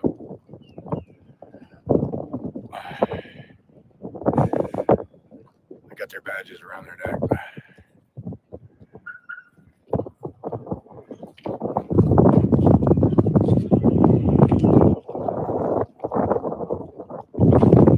Unbelievable, man. I have not seen one Uber show up here. Not one. They're loading up blackjack tables in that U-Haul as we speak. That means they were gambling, illegal gambling. I already went over there and recorded it once. I'll go record it again. See the blackjack tables that they're bringing out? Well, those might be regular tables, but I recorded blackjack tables in the back of this U-Haul just a minute ago. If you guys don't believe me, you can rewind it. I'm not going to get in these guys' way because these guys are just working. They don't have anything to do with the police. But there was blackjack tables in that U-Haul. Illegal gambling, drinking on the job, allegedly. This is our tax dollars at work, man. So you're damn right. This is community interest right here. Friday night, I've been riding around for an hour doing my job, and I haven't been able to find one police officer patrolling, checking radar. And now I know why. They're all here. Hey, thanks for the $5. Who was that? King Chow Chow, thanks for the $5, man. Everybody's leaving now. Everybody's going to Buckshots. You don't want to be caught inside of that bar if you're not a police officer or a bootlegger. They will kick the shit out of you. The ambulance people will have to scrape you off the sidewalk. I promise you. I've never been in there, but I've heard many, many stories. We've hung out outside of that place before, and you think it was bad here. When they leave out of that bar, man, they can't even walk. People are falling down in the street, and the police sit outside. Okay, finally I see a Uber for once. The police sit outside of Buckshots, and make sure nobody harasses or videos any of their drunk compadres.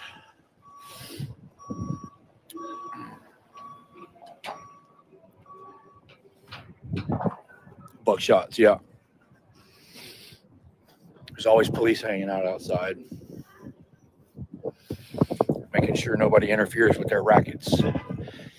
And Gaynor has been recorded outside of Buckshots many a times, which ain't a bad thing. But he gives drunk people a ride home. But all the times I've seen him giving drunks a ride home, he only gives the good-looking women drunks rides home. So I have video recordings of that. Bruce can vouch for that. See, at least these people called an Uber. Good for them. The only people I've seen here call an Uber. So this lady is mean mugging me. Don't be mean mugging me, fool. You saw him mean mugging me, y'all?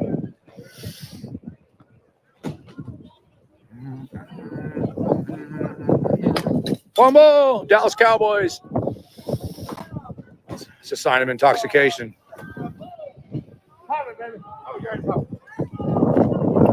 Look at that cornhole boards. They've been partying all day here. Cornhole is a daytime game.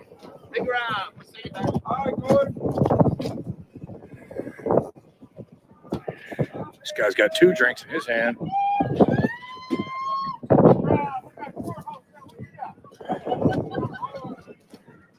If you're just coming in late, because I know there's more people coming in, we busted up a police party here. 5 cops on duty in here partying.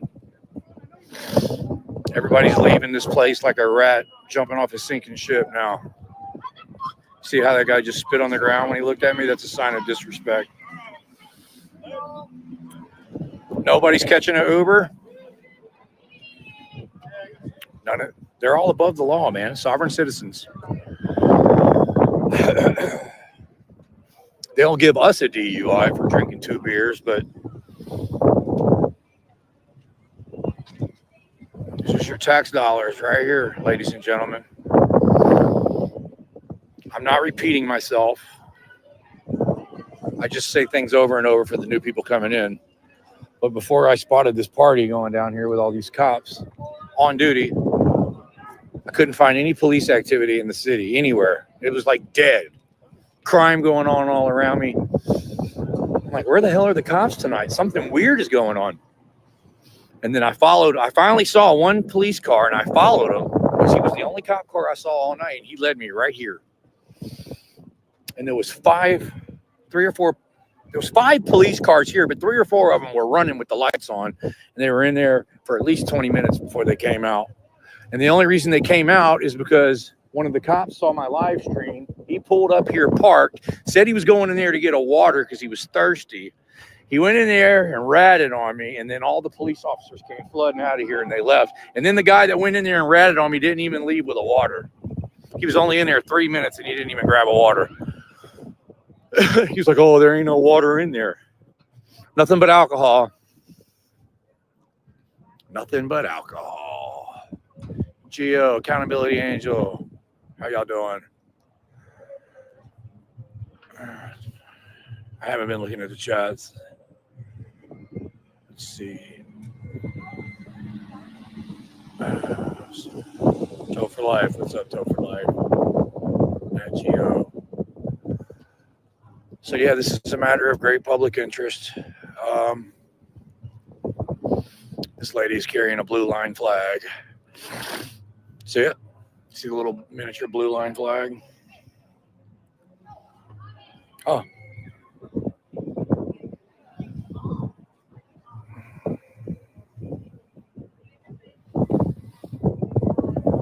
Straight busted this party up, man.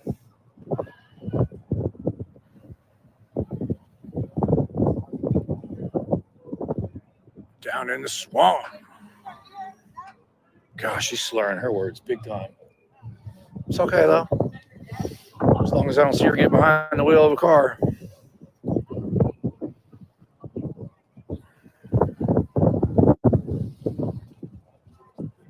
What's up, Toe for Life?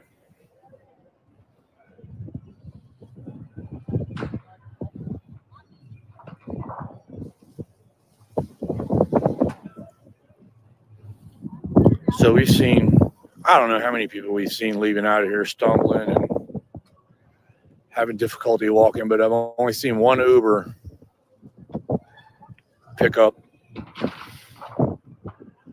a few people. One Uber. That's pretty freaking sad, man. All of these people got, look, when I got here, there was cars everywhere. None of these spots were open. All these people got in their cars and drove home after this party. They're all hollering, Buckshots, which I know I've already said this once, but Buckshots is one of the main bars down there in the bar district, where all the bars are. I think they call it the Strand. I'm not sure. But they're all hollering, let's go to Buckshots. Buckshots is a bar that's owned by police. And if you're not police or a bootlicker and you go in there, they will beat the shit out of you. And you will go to jail for getting beat up because they're all going to lie on you.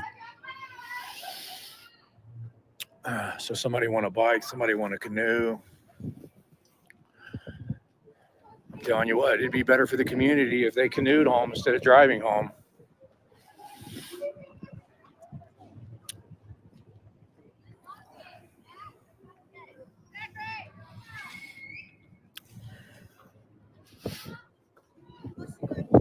No, none of these people call in an Uber. She sounds very intoxicated. Can y'all hear her?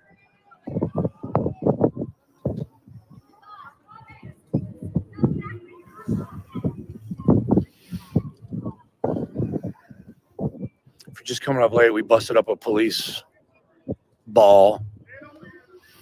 This building is not a bar. This is not a nightclub. This says lumber and millwork on the building.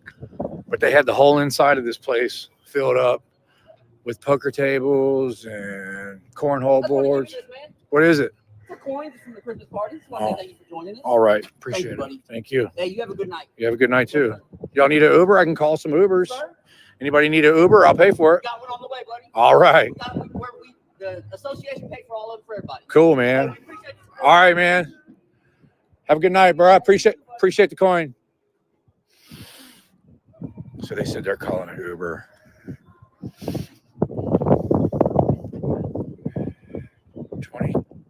What's it say?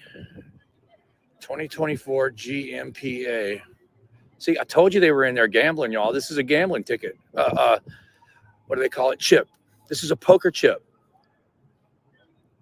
And I already documented they were carrying poker tables out of there. This is crazy. I see Bruce in the chat. What do you think about this, Bruce? Straight busted these people, man. And look, there's nothing wrong with having a police party and gathering and having a party, okay? But I caught 5 on-duty police officers in there with their cars out here running, their computers on. And they were not leaving anytime soon until the other cop pulled up, jumped out, ran in there. I asked him, what are you doing here? He says, I'm going in to get a water. Like, oh, they don't have water for you at the police department? No, I just want to get one here. So he went in there and snitched on me, and all the cops that were on duty came pouring out and left. And then the guy came out. He didn't even have a water in his hand. He was only in there for 2 minutes. So he lied to me about getting a water. Look, there's a cop sitting down there staking me out. See him? He's watching my live stream. That's what he's doing, watching my live stream. I documented them putting poker tables in that UR earlier. And then old boy just gave me a poker chip, man. Unbelievable. But yeah, like I said, man, there ain't nothing wrong with them having a party and getting together and having a good time. But, you know, you got all these officers on duty on the taxpayer dimes in police vehicles. And there's crime going on. They're in there having a good time, dicking around. Look at this. Sorry I busted up the party, guys. There's one. There's another one over there. And what really upsets me is all the people that I've seen that left in their vehicles. And I know they were in there drinking.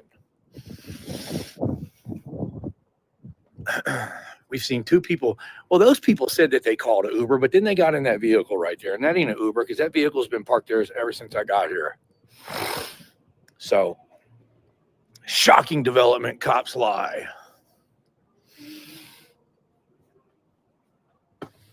Councilwoman Rob in there.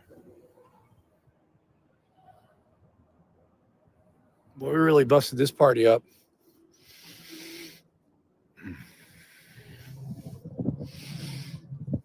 As soon as that guy ran in there and snitched on me, man, like this place emptied out. And look, as you can see, the party ain't open. The party ain't over. Let's walk over here and look in. There's the opening over here. We can look in. The music's still going. There's people still in there. This party is not over. They just didn't like the transparency and accountability. I can't believe after I recorded them loading up poker tables in this, that guy gave me a poker chip, man. I'm going to have to do some Freedom of Information Act requests. See if they had a permit to throw this big party in this building. I wonder if they violated the fire code by having 100 people in there. I wonder if they were allowed to be illegally gambling in here. See? There it is. Wow, look at all these gifts, man. Somebody got a...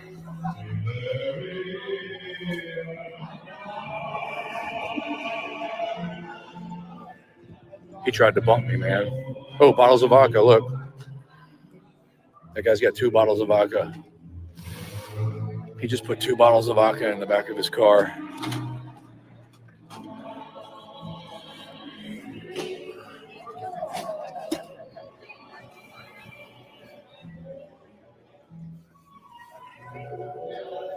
These guys think it's funny. They're laughing and giving me thumbs ups. So that guy just loaded up 2 bottles of vodka. So definitely drinking going on. Here we go. Compass. I think those guys are workers. I don't want to record them.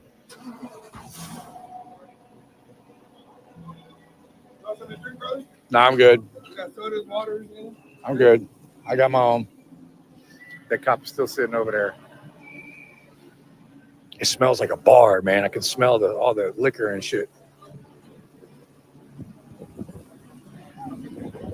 Like I said, man, there ain't nothing wrong with partying and having a good time, but I'm very disappointed that I only seen 1 Uber here. Very disappointed, man. These people think they're above the law. Like when I first got here, every one of these parking spots were full all the way around this building. Only 1 Uber pulled up and picked up 3 people. So shout out to those 3 people that called that Uber. I mean, these people are just blatant. And I know that cop's sitting over there watching my live stream. That's good. I hope he is. Share, like, and subscribe, officer. But I mean, just, dude, you know I'm out here live streaming. Why would you get in your vehicle and drive off? I mean, there's no way to prove any of them were drunk. We saw one woman stumbling, could barely walk. Oh, here's another one.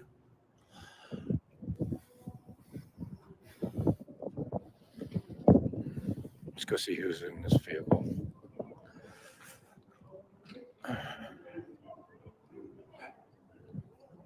'23. I don't know if that's one of the ones I documented earlier, but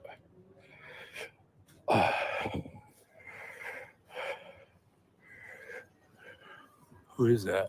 Oh, that's Hall. All right, I'm not interested in her. This one just turned his lights on. So what just happened was, because she picked up her phone as soon as I walked up, this one called her and said, he's walking up to your window. But Paul's pretty decent. Wonder who was in that vehicle. They were definitely bird dogging me.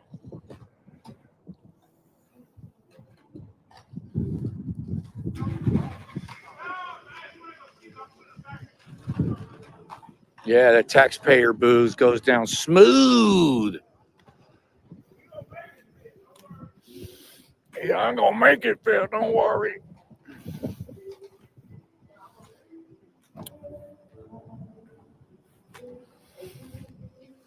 I can smell their breaths from here, y'all. I'm not even lying. You know how when you go near a bar, you can just smell the alcohol odor. We got another vehicle over here.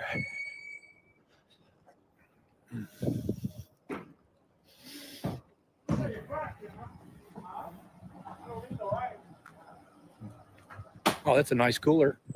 Look at that. These guys have coolers that are on stands and on wheels. You know how bad, cops are out of shape. They can't bend over and get a beer out of a normal cooler. They got to have one on a stand on wheels. And I'm not making that shit up. You just saw it. I just documented it. So this guy just pulled up.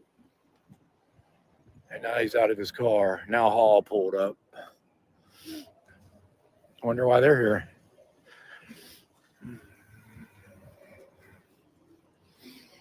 Somebody called the cops on me for standing out here. I wonder what's going on.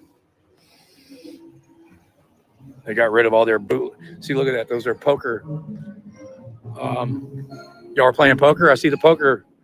I see all the poker paraphernalia. See that sign? It's a poker. It says South Shore table sponsored by South Shore. And it's got poker shit all over it.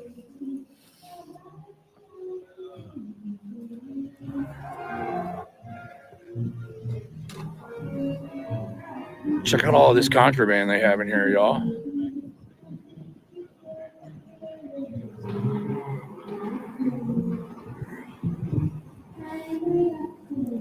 Hey, what's up, Harvey? Smells like a brewery coming out of there. Woo! That does it? I'm about ready to get a beer. Yeah, are you? Yeah. I didn't realize it was you. Is there any contraband and all that stuff? What's going on? No. So all that right there? You didn't win That you're anything? talking Yeah. No. So our reps, TMPA, they buy door prizes. And Oh. we put in for raffles, and That's cool. those are just all our prizes that we got. Who paid for them though? Oh, we did. Oh, okay. Yeah. It's not wasn't paid for by the taxpayers, huh? Nope. It was paid for by us. Union dues. Yeah. We all paid TMPA, which is like TMPA. Yeah. We paid for all of our own gifts. Where's Sergeant Gaynor at? He's not here tonight. I know Sergeant Gaynor likes to party. You ever been at a casino party? No. Freaking awesome. So you hire this company. Yeah. We have them all over the place, but we hired this one out of Houston. It's really cool. Yeah.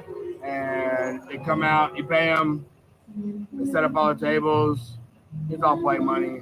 There's no real money involved. Yeah, somebody gave me one. What? Somebody gave me one. I think it said $1 million on it.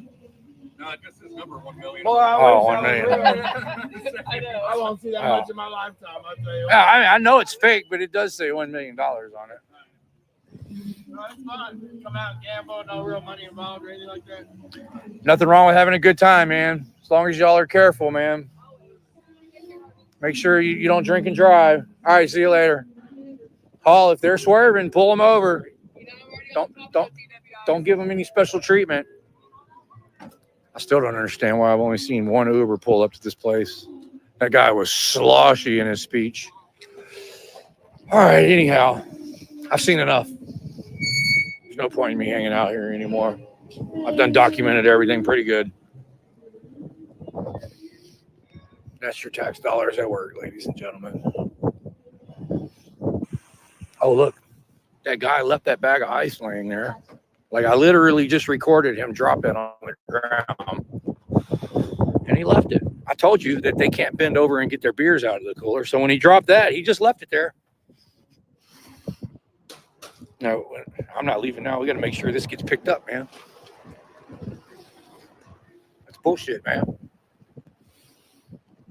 So, guys, when I first got here, there's one vehicle left right there. When I first got here, this whole thing was full of cars, and this whole thing was full of cars. And now they're all gone. And they've all been in there drinking and partying. Look at this. Littering. That guy littered right in front of us.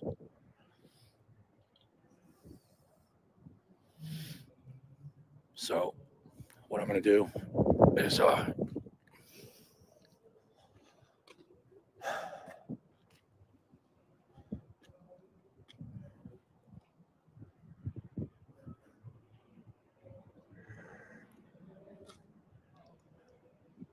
So if this was my party and the cops were hanging out outside watching it, they would make sure I picked that shit up.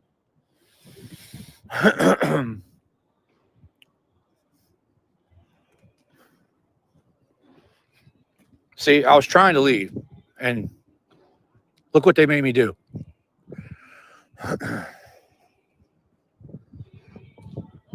Look what they made me do. Boy, I know I pissed off a bunch of people tonight, man. They were having a good time. There was no signs of this party slowing down until I showed up, and now it's empty.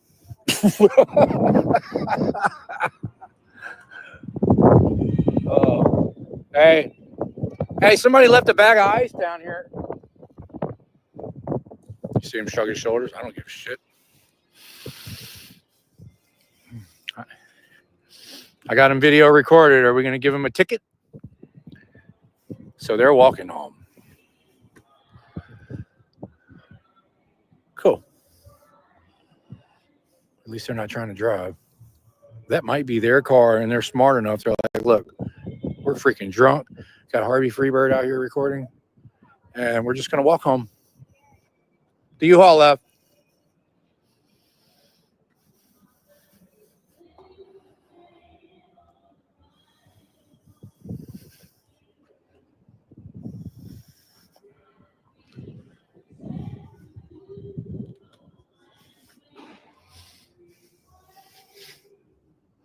I was trying to leave, and now I got to make sure this litter gets picked up.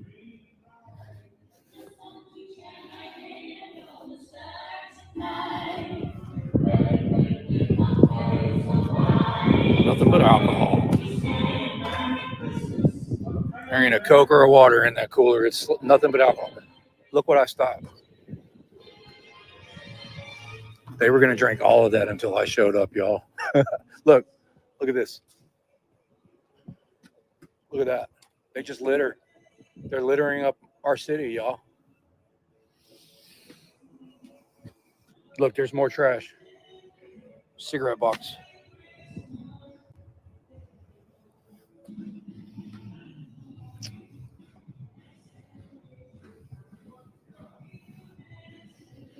Disrespectful, man.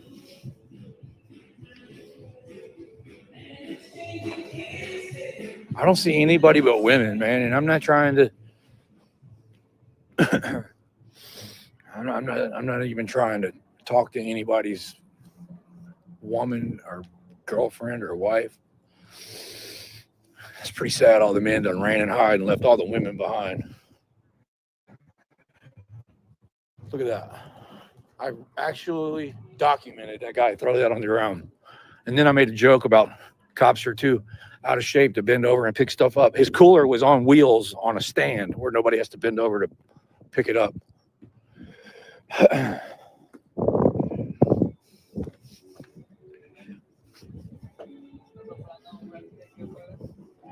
Hey, some guy threw a bag of ice out of the back of his truck and then drove off and left it. Who's in charge of this? Don't know? Okay. No, I'm not going inside. I'm staying on the public sidewalk. Oh. What was that all about? That was weird. Came up right here.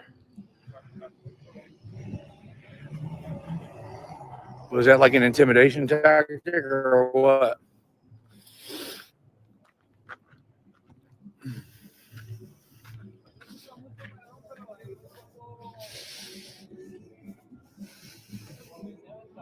See, this party's still going on. They're all taking pictures. That girl's got a bottle of wine in her hand. You zoom in.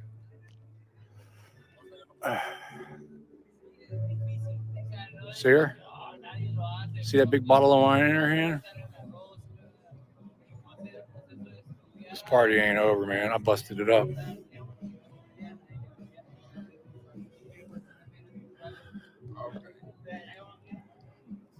All right, let's see who's in the chat, man.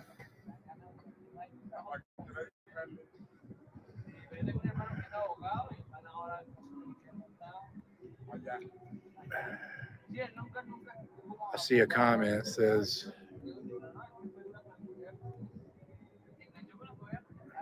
Gracie G says, why are you down in direct D? What are you talking about? Is somebody talking shit?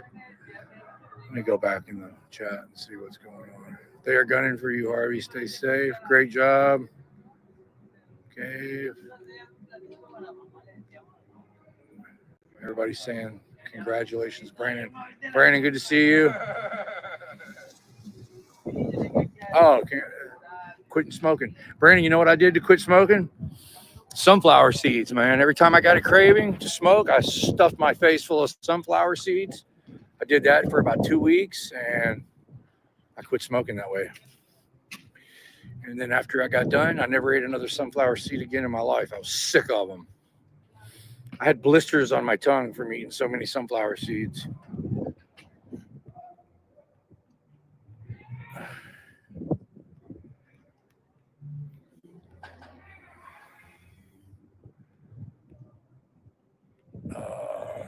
I don't understand what that comment was.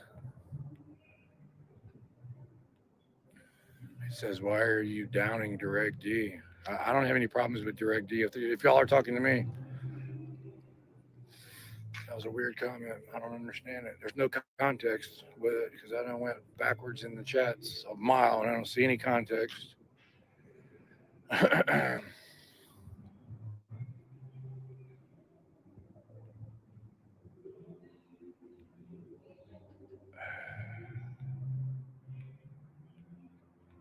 That was a weird comment. All right, man. I would really want to talk to somebody about this bag of ice, but here we go. I see a man here. That's the guy that pulled up aggressively and then drove off. Look, he ran as soon as he saw me coming. He ran. Hey, Jeppa. You're gonna leave the woman outside. He ducked in and left her behind.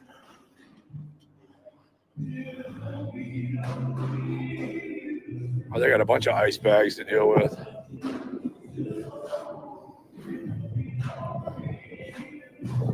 That cooler's slap full of beer. Look at all those gifts. Look, there's a check right there for $4,223. Look at that. Look at that giant check. That looks like the one I got it from Sue and Gaynor, except mine was 3 times that amount. Look at that.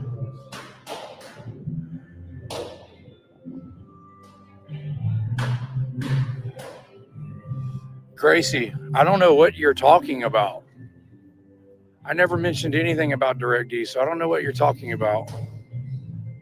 I don't have any issues with them. If you're talking to me, who are you talking to, Gracie?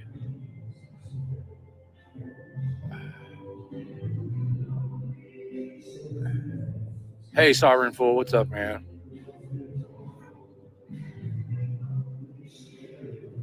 I don't understand your comments.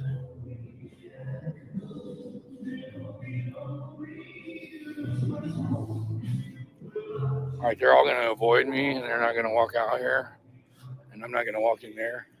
There's another cop right here. He just took off.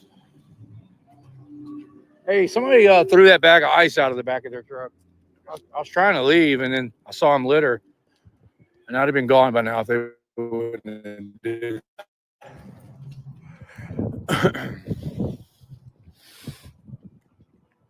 Will you make sure somebody picks it up?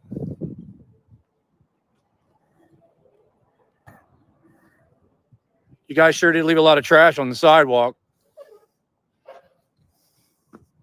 I already documented all the trash they left over there. Cigarette boxes, plastic cups filled with alcohol, bag of ice. Oh, there's the U-Haul. That's the U-Haul that had all the poker shit in the back of it. I don't need any ice. What's up, San Joaquin? Yeah, Gracie, you have the wrong idea. I don't know where you got that from. It was weird. Just out of the blue, you put that comment in there, too. I don't know where you got that from. All right, I'm going to leave. I said I was going to leave 20 minutes ago, and then I seen this guy throw this bag of ice on the ground and just leave it. I tell you what, We're going to go ahead and leave. I will be around all night. We're going to come back and inspect this place in a little while and see how well they cleaned up after themselves. Because that's our job as citizens, you guys. These are public servants, okay? And the way our forefathers laid this country out, we are supposed to oversight and look over them and make sure they do their jobs right. And that's why we have the First Amendment, because if they don't do their jobs right, it says in the First Amendment, we are allowed to gather peacefully and protest and say whatever the hell we want to them and redress our grievances.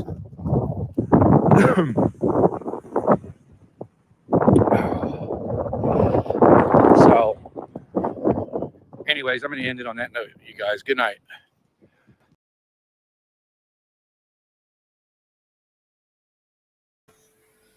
Yeah. Busted them up. Busted the party really good. Yes. Hello, Jab Up. Hey, Jab Up.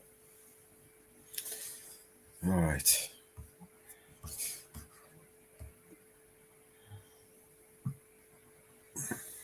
How are you?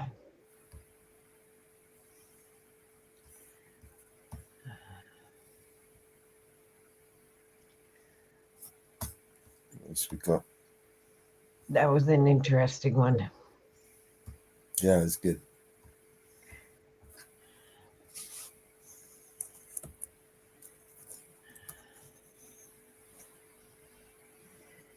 We've had some good ones this morning.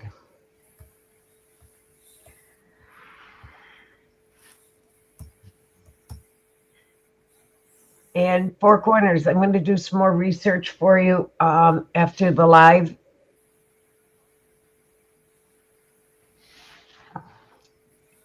I'll do some more research for you and send you a couple more emails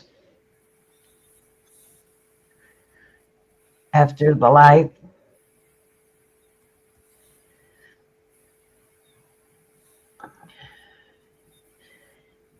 But yes, I have some real good ideas for you, for us for New Year's. To put together for a New Year's show. Can't wait to.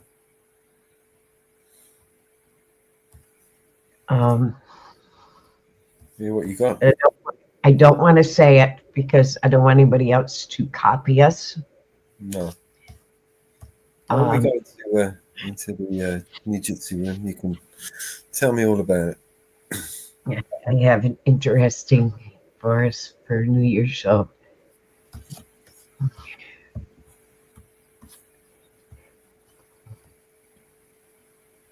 This is a long one. So maybe we can skip some of it. Okay. It's like 2 hours. The clerk goes insane when recording internal investigations unit follow-up. So I suppose there's a follow-up to it. I imagine is here. That's why it's so long, because there's audio at the end that he's put into it. Okay. Yeah, it's about an hour and a bit. All right. Session. In no universe will you ever get my name. You understand? What's your name? I'm not going to give you that. So you're going to persist in not identifying yourself as a public employee? That is my preference. No, stop. Okay, no, you've been thinking. You've done your job. Thank Oh. you. And then I want somebody to tell me that it's okay for him. Are you filming? Yes. So we don't allow filming in our office. It's a public office. But you can't record people with children. You can't record them without their permission. I was told that you can record us without Gotcha. You want to call the marshals? I mean, I don't want to. I can. Probably better to do that. No. I'm going to talk as I want to. That's how it works. Marshall, please get him out of here. You cannot record us, sir. 100% I I can. need you to back up and wait then. Because I don't want to be recording. Constitution free zone. That's kind of weird. Is this the North Korean consulate? Ma'am, you need to stop, okay? You need to behave. Let me go ahead and explain something to you. No. You need to stop.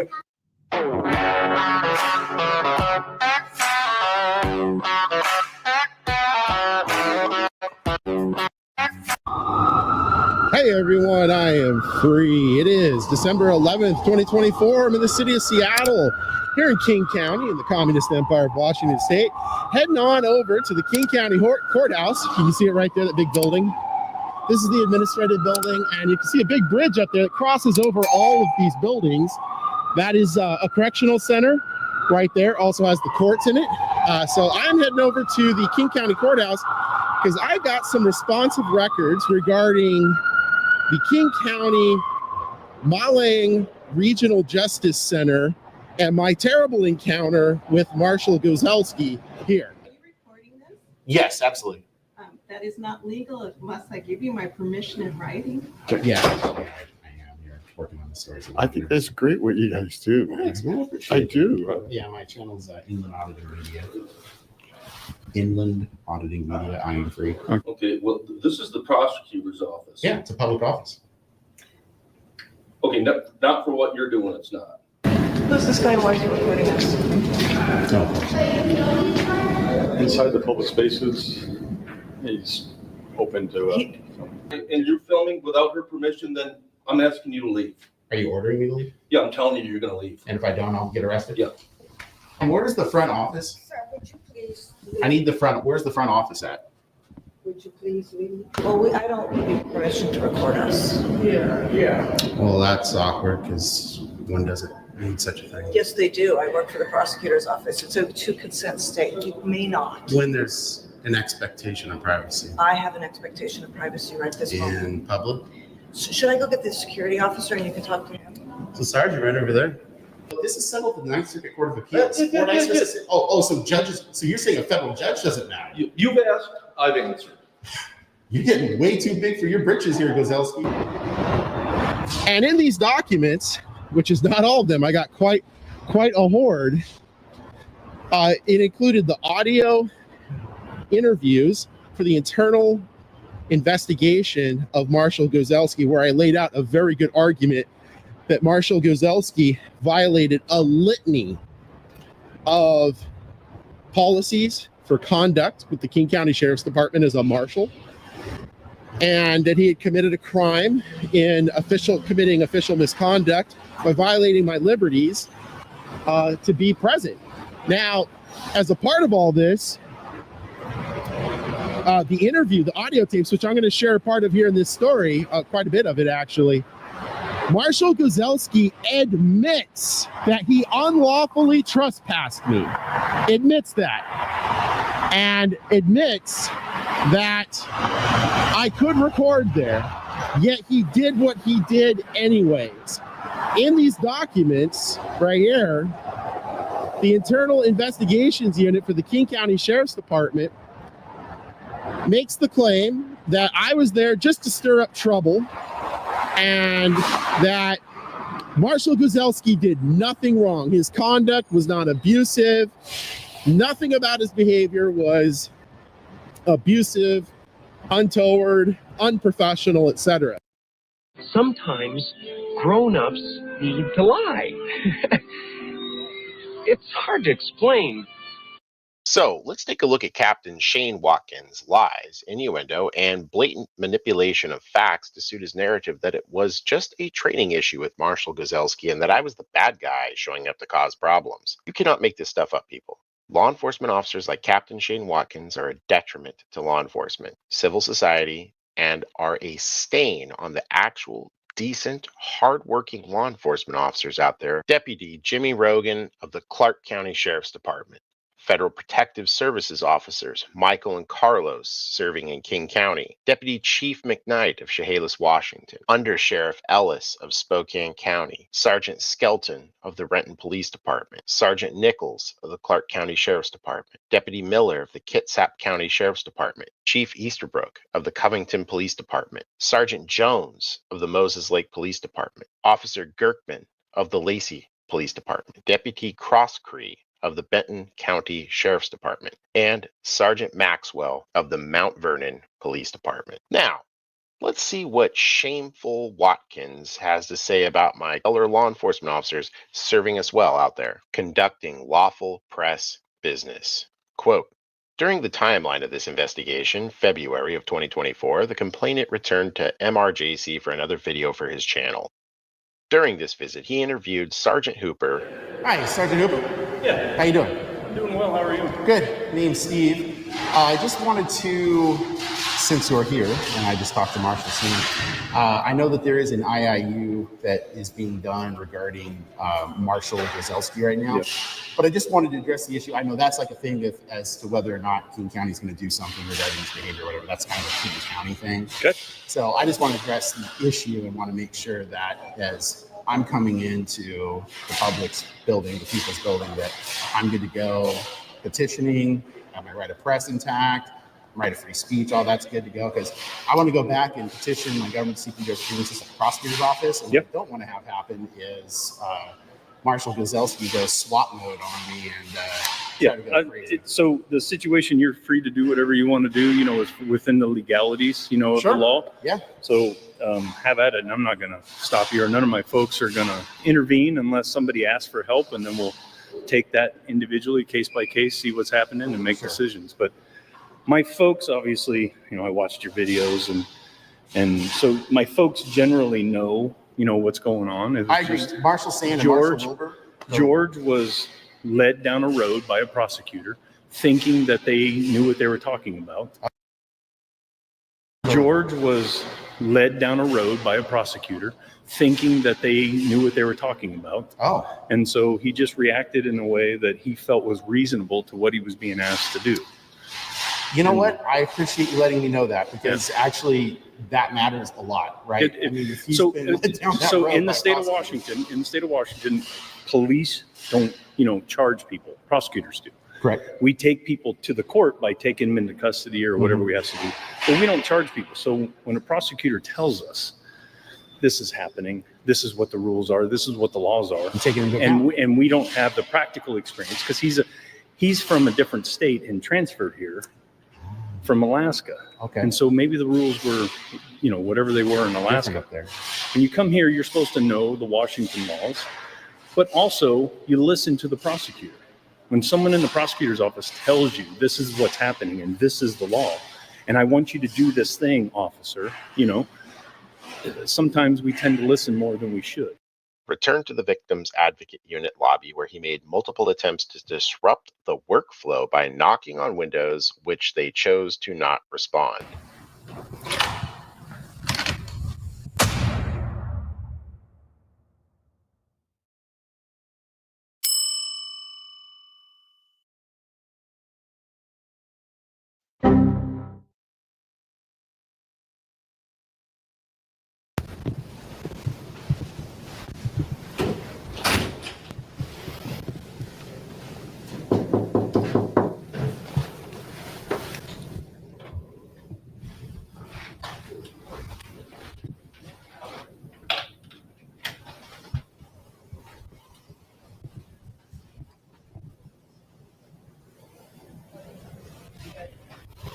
Excuse me, can I get some assistance, please?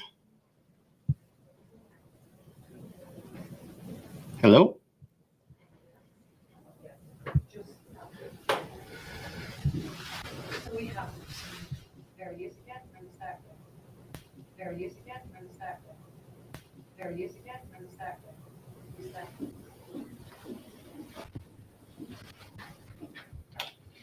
Hello? I was wondering if I could get some help, please.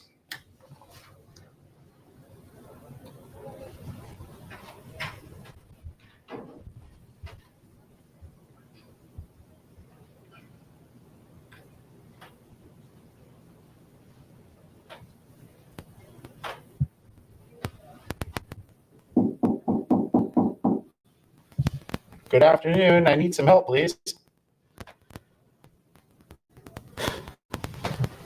Wow.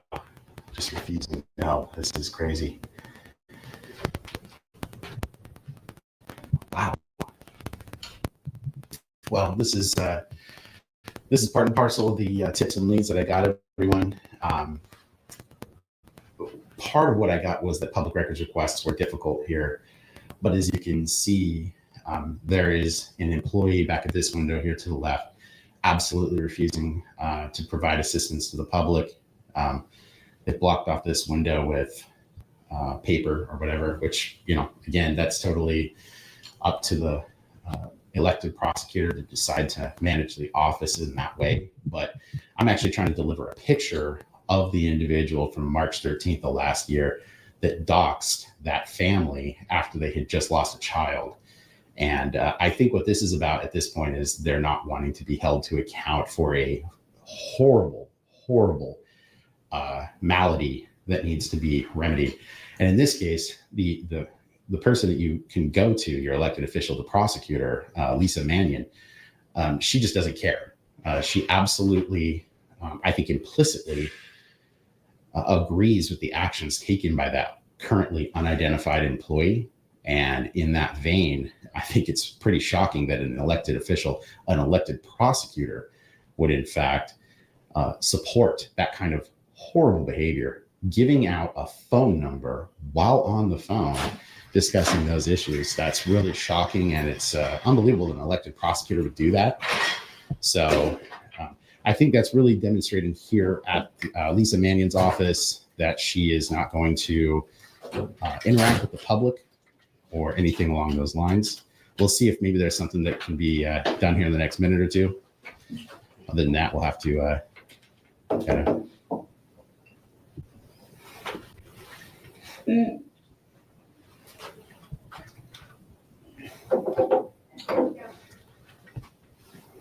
Hello.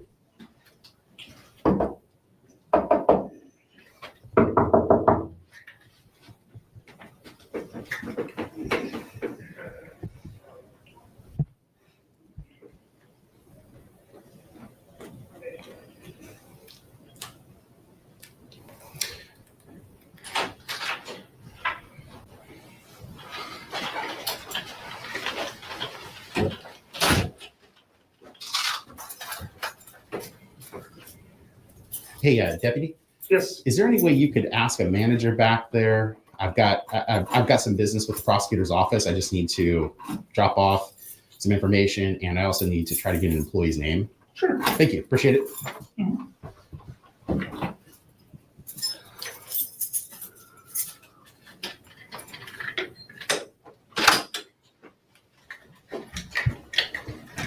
Oh, I can't go back. I don't think they're inviting me back there, but I appreciate it, buddy. Thanks. Hey, how you doing? Hey, Deputy. Are you a deputy or a court marshal? Marshal. Marshal, great. Do you know if somebody is going to come out? I passed the word. Okay. But, Yeah, you they're know, just... they're separate from us. Yeah, I So- totally understand, man. Is there anything else I can help you with? You got an energy drink? I'm kind of thirsty. Sorry, okay. We got free water fountain. Oh, well, fair enough. All You right. take care. Take it easy. Thanks.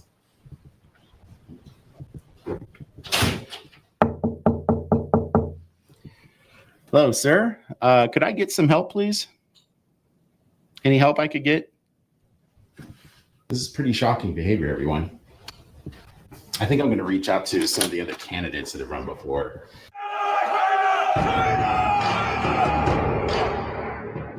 McStevenson then found Marshall Gazelski working his screening post, where he again disrupts the workflow, antagonizing Gazelski, and solicited a reaction by telling him his conduct was criminal and that he was violating several GOMs, committed a gross misdemeanor, a felony, and may lose his job. Hey, Marshall Gazelski, you got any comment about what happened on the 18th of January?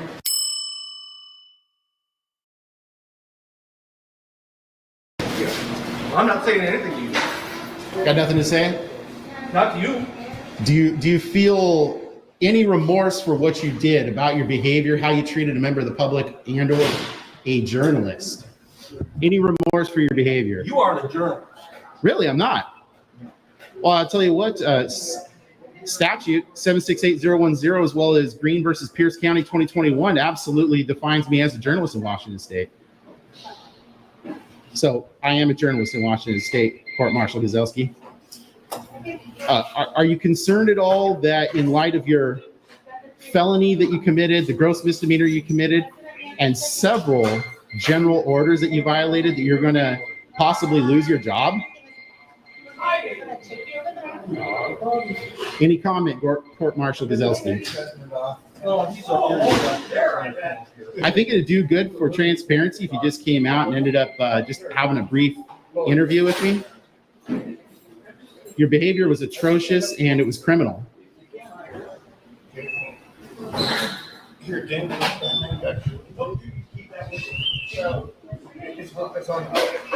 Court Marshal Gazelski, any comments about your criminal behavior?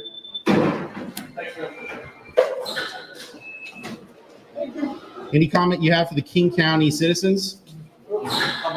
You're down.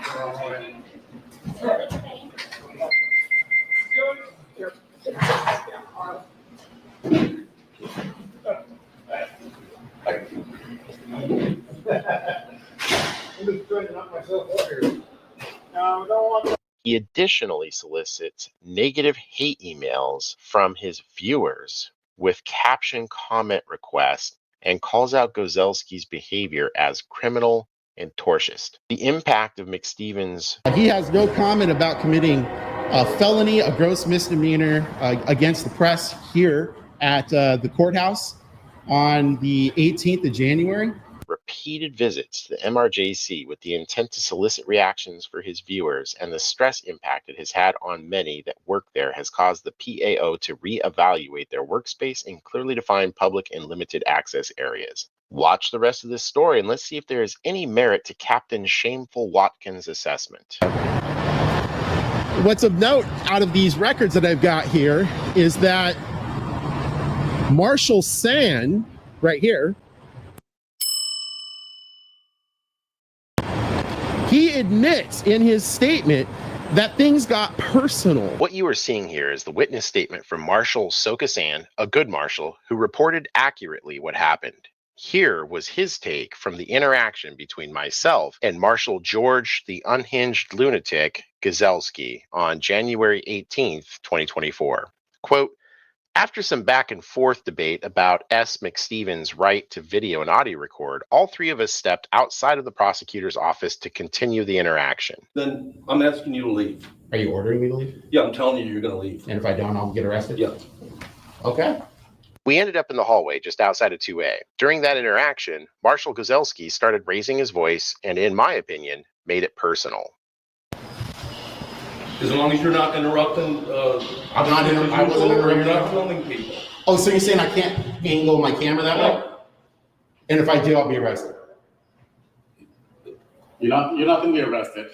So you're not going to be arrested because you have the right to film in the public area. Hold on a minute. So, what's going on here? But the thing is, that's their office. There's a lot of private stuff going on. Gotcha. So I can record from here that direction. You can welcome, and Hold on a minute. So the marshal's saying I cannot record that direction. You're saying I can from here. Not that direction. Okay, so I have to turn my camera on. So what are you trying to accomplish, sir? I'm actually working on a story. Okay. I'm a journalist. Okay. One of the reasons I came here is because this summer past, I had an issue that a court martial secured, which was a prosecutor's assistant behaving very terribly.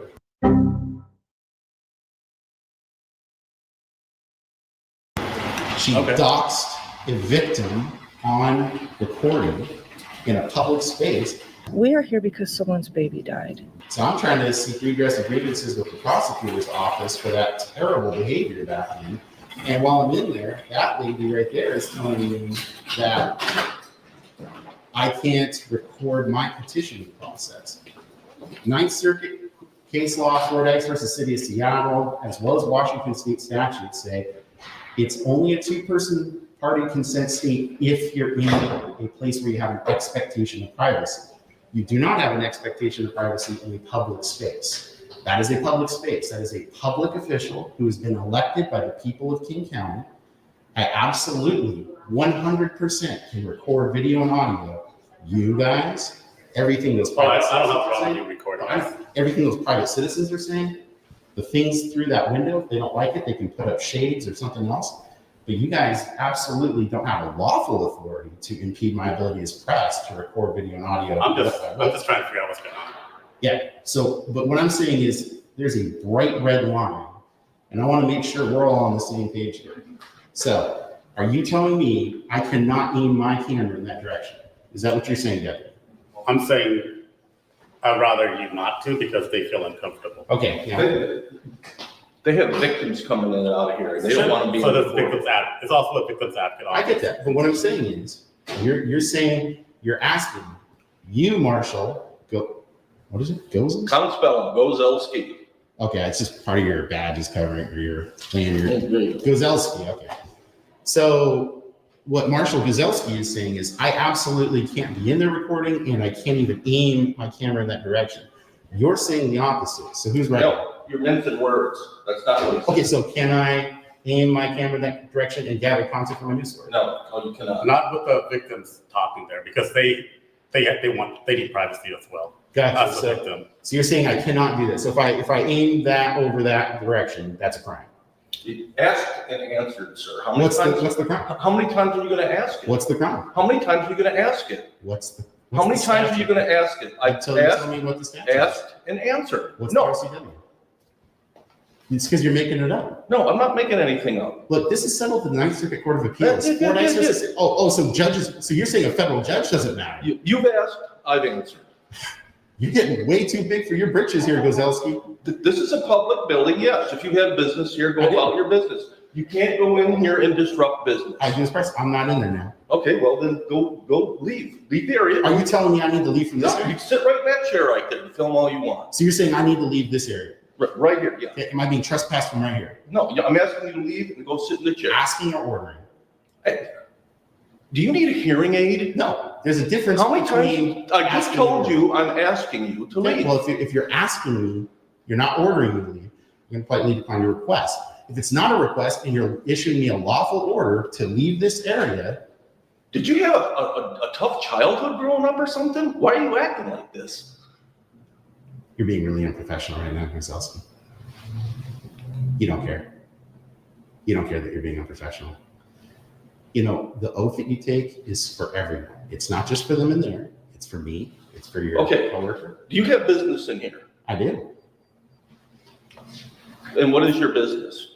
Petitioning my elected official to seek redress. You do that through the courts, not through the main entrance in the prosecutor's office. Is there somebody that can help you with that? That's what I'm trying to find out, Deputy. Okay. So Gozelski, if you calm down, okay, you just chill out, relax, okay? You're getting really worked up here for no good reason. After witnessing Marshall Gozelski's demeanor, I had to find a way to interrupt their interaction. As this was happening, another call for service came from EDC Dispatch. I asked Marshall Gozelski to take the call, and I would continue talking with S. McSteven, end quote. Just remember this damning statement from another law enforcement agent as we go through the actual interview of the unhinged lunatic, Marshall George Gozelski. With Marshall Gozelski. So if Marshall Gozelski took things to a personal level, that would mean that he took them outside of a professional one. And in so doing, committed policy violations for his conduct. So that's why I'm going in here to call them out on this, because this is just straight up, the police get to do whatever they want. There are no standards for them unless the issue is so egregious, so bad, that they can't avoid it in the press.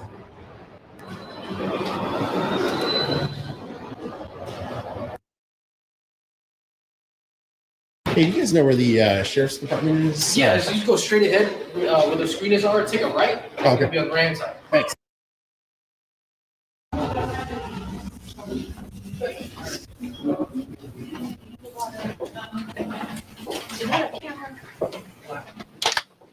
Hello? You're not record us, sir. 100% I I can. need you to back up and wait then, because I don't want to be recording, so you don't have 5 minutes. That's just tough. Please wait and back up. No, what I'm going to do is I'm going to get assistance. You need to stop, man. Back up. I need to speak to somebody about a complaint. Individually. What's going on? I've got some paperwork here regarding an IIU. I just need to discuss with preferably Captain Dre, if he's available. Captain Dre, D-R-E-Y. I'm gonna come outside. Sure. Ma'am, you need to stop, okay? You need to behave. Let me go ahead and explain something to you. No. You need to stop. You need to stop. And You go need with to, him. you need to Please behave. step out. Sir. Sir, You need to behave. Sir, let's go. No, hold on. No, we're fine. No, I can be here. She's working. Sir, I get it. Let's can have you have the him come out here with his little recording?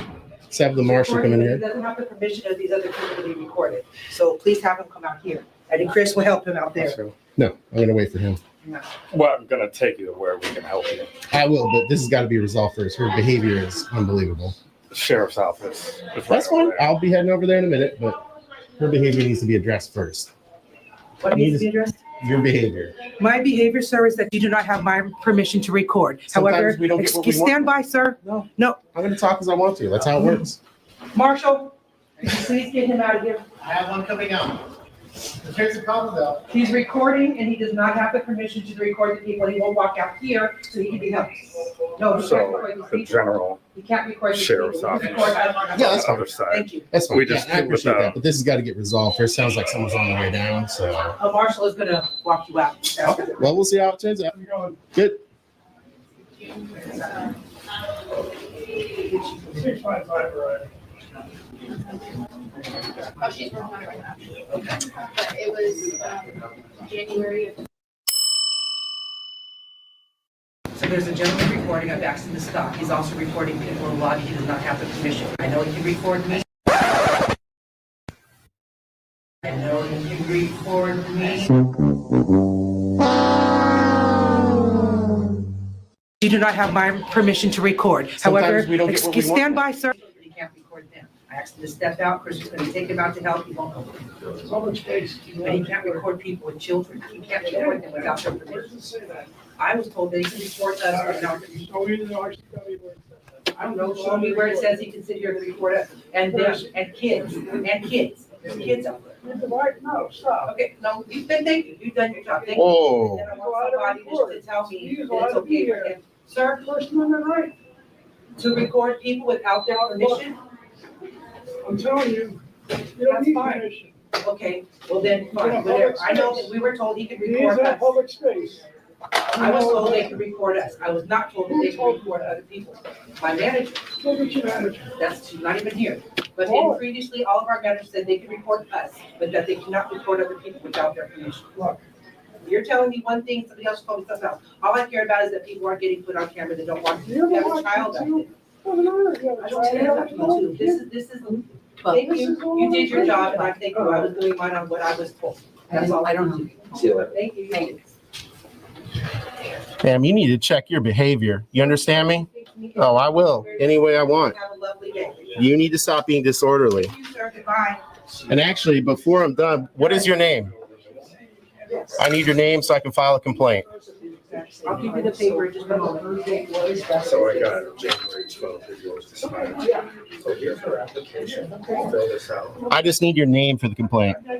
You're not going to provide your name. You're not going to identify as a public employee. County Sheriff employee. You said you're gonna talk to her. All right, we'll do it. Hey, sorry I had to deal with that, Marshall. I appreciate you standing up for my liberties. Thank you. All right, you're welcome. Other lady, the black lady, African American. She's dark. Where's she? Wow, that lady was crazy. Absolutely bananas.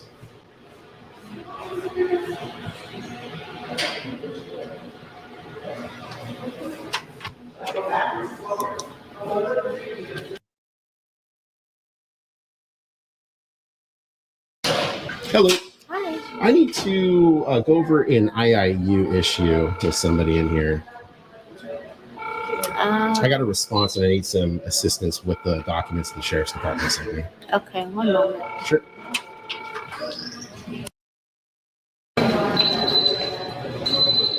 Hey, Marshall, do you happen to know that lady's name? Because I really want. Do you happen to know that employee's name? Because I want to file a complaint against her. Her abusive attacks against you and me are outrageous. You don't know her name? Job. I'll go get it for you. Hang on. Okay, thanks. There's no one here right now from IIU, but I can take the documents and scan them to their email. Oh, no. These are documents that were sent to me regarding an IIU complaint. But there's some really confounding things. I want to see if I can talk to someone in administration about it. Doesn't necessarily have to be IIU. Okay. I mean, obviously, this is the main headquarters for Yes, the Sheriff's sir. Department. So. Okay. But you don't feel comfortable just giving me the documents to give? Well, no, because I want to ask some questions and get some answers. So Okay. that's not going to do anything. What's your name? Steve. Steve? Yep. Okay, let's see what. All right, thanks. Give me a few minutes. I gotta go get it. I'll be back. She's not providing it? I'll get it for you in a minute. Hey, I appreciate that. Thank you, Marshall. Yep, looks like I called it correctly. That lady is not providing it because she knows he's going to give that name to me. She's a public employee. She's making it more difficult intentionally for me to file a complaint against her. And that Marshall is being a fantastic public employee.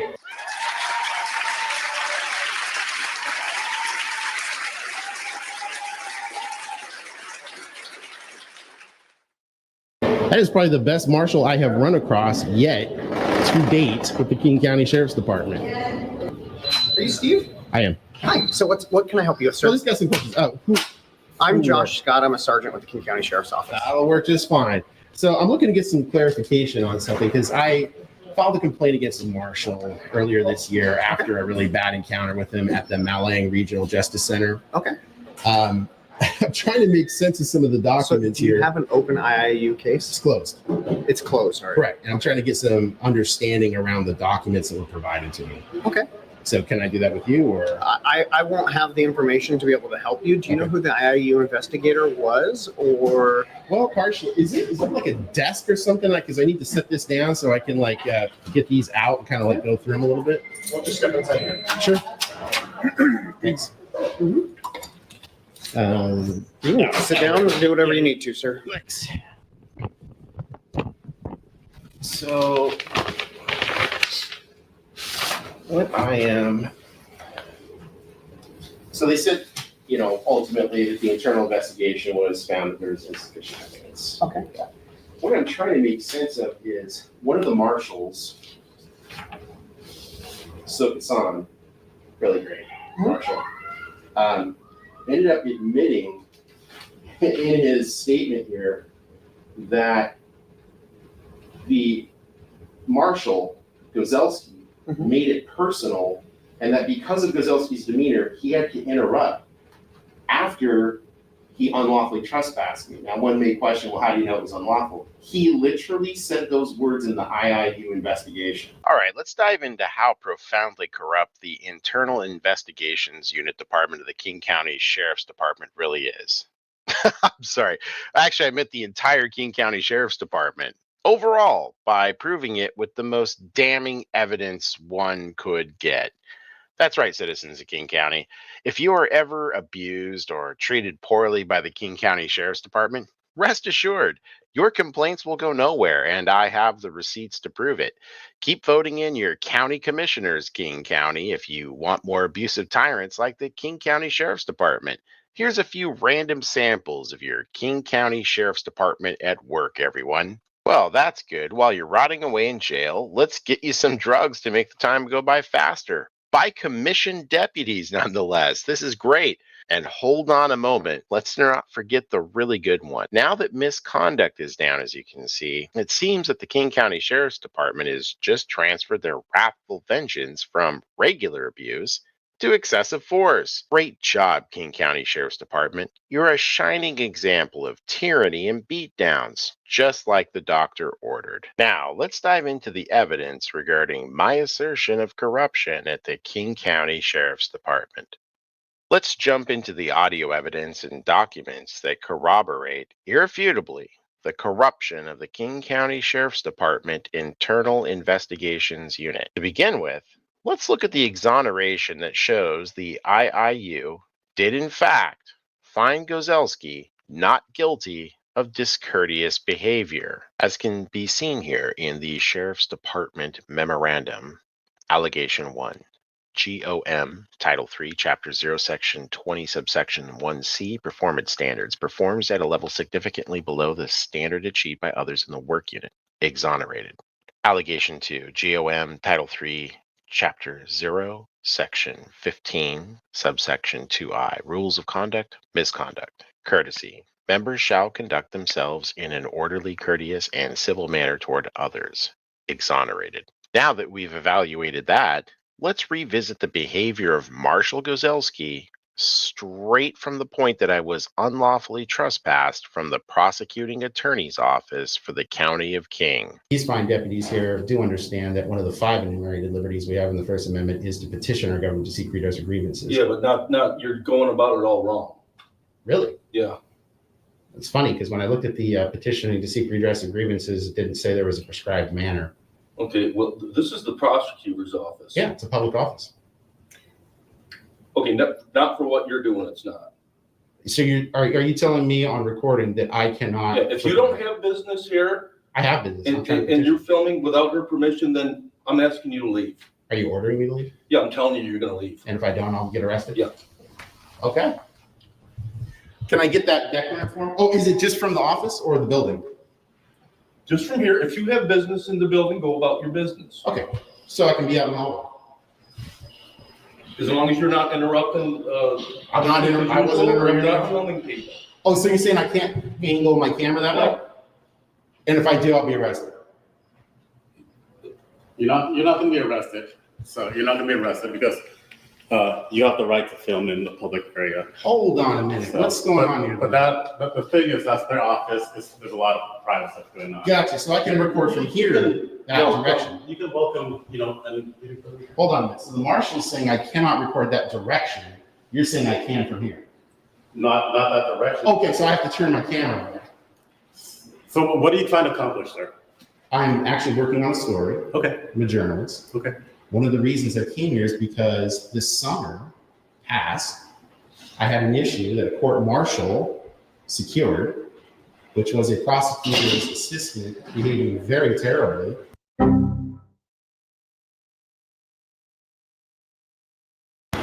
She doxed a victim on recording in a public space. We are here because someone's baby died. So I'm trying to seek redress of grievances with the prosecutor's office for that terrible behavior back then.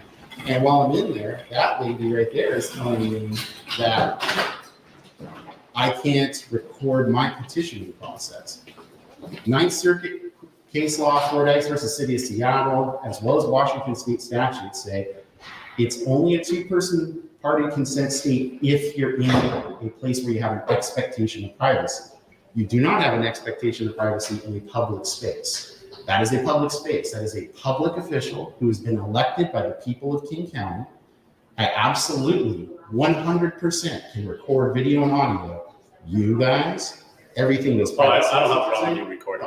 everything those private citizens are saying, the things through that window, if they don't like it, they can put up shades or something else.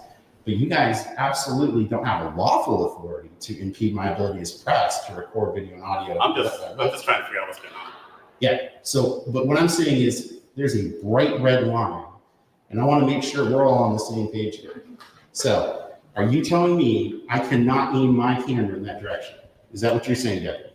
I'm saying I'd rather you not to because they feel uncomfortable. Okay. Yeah. They have victims coming in and out of here. They don't want to be. So there's victims advocate. It's also a victims advocate. I get that, but what I'm saying is, you're saying you're asking you, Marshall, go. What is it? Goes. Count spelling Gozelski. Okay, it's just part of your badge is covering or your plan. Gozelski. Okay.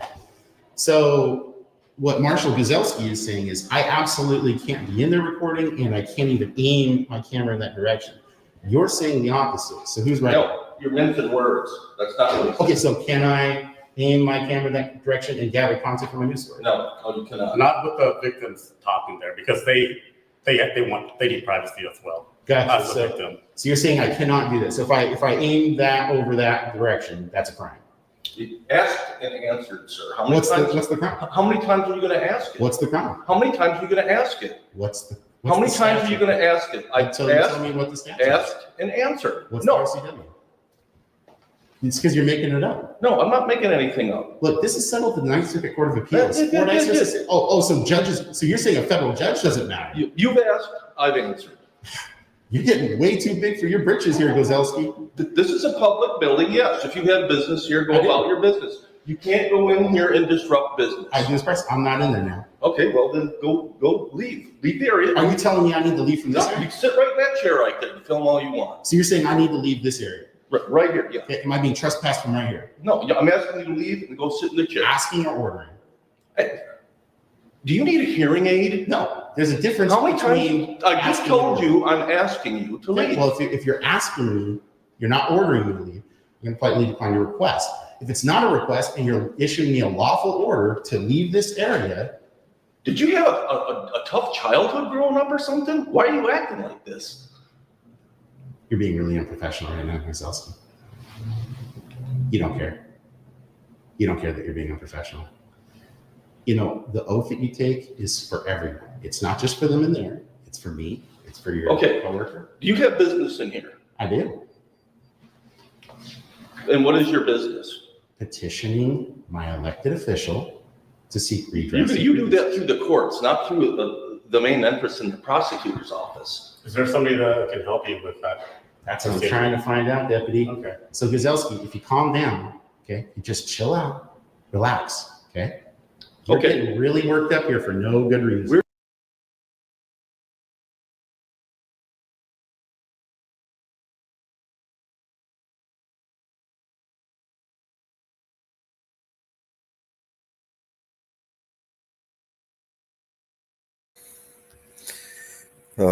We'll have to drop the link in the chat and people can play it and zoom in and read it because it's done here. Too small for me to read. Well, then, if you don't have business in there, stay out. I do have business, Gozelski. Do you need a hearing aid? How many times do I need to tell you? I have business. Petitioning your elected officials is every citizen's right. That's what I'm trying to do right now, man. This is the main office for the prosecutor's office. We've told you. That's why there's victims coming in and out of here, and you're disrupting the regular flow of business. How am I disrupting when I'm trying to petition, which is a lawfully protected act? I'm not going to have to give the sergeant a call and see what he wants to do. I would actually like a supervisor, please. No, he's not here. Oh, what? Who's the sergeant? Isn't he the supervisor? He's not here. You got corporal? Lieutenant? We don't have corporals. Well, look, I'll just put it this way. I would actually like to speak to a supervisor. So well, then call one. Call one. This is, why are you being such a pain right now? I'm asking for assistance from a public servant. Have you looked in the mirror? Go look in the mirror when you refer to me being a pain. You're a public servant. I'm not, Gozelski.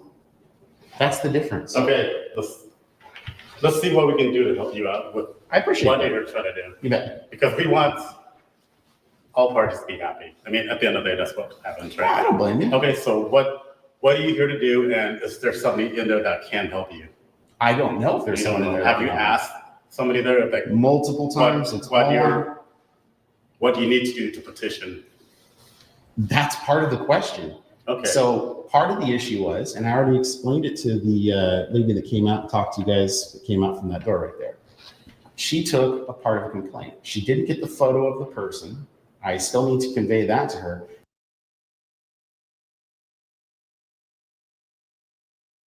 But she, in and of herself, was having some professional issues. I can petition that person.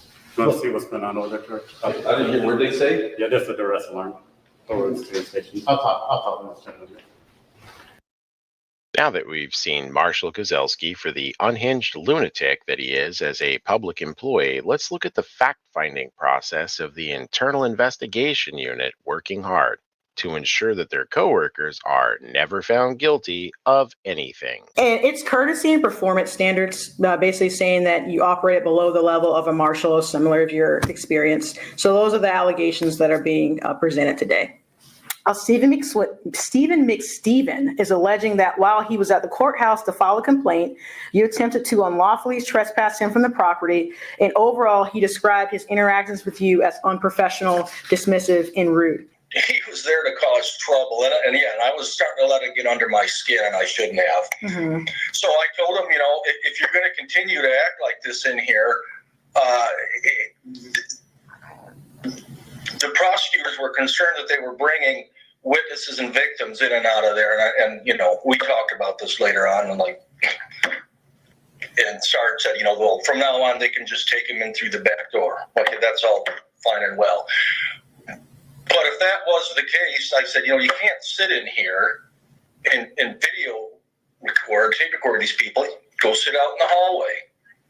So then, he started pushing buttons, and I bit. And yeah, I probably said some things that I shouldn't have, and I could probably take back if I could. Not as militaristic as this guy, but and most of the time, people, hey, it's okay to come in here and record, but you can't do it in a private setting. You can't do it in a courtroom, and most people get that, and they'll go, "Oh, okay, sorry." And when you said that Mr. Stephen was militaristic, what do you mean by that? Oh, the way he kept kind of poking his vocal taunts at me. Okay. I mean,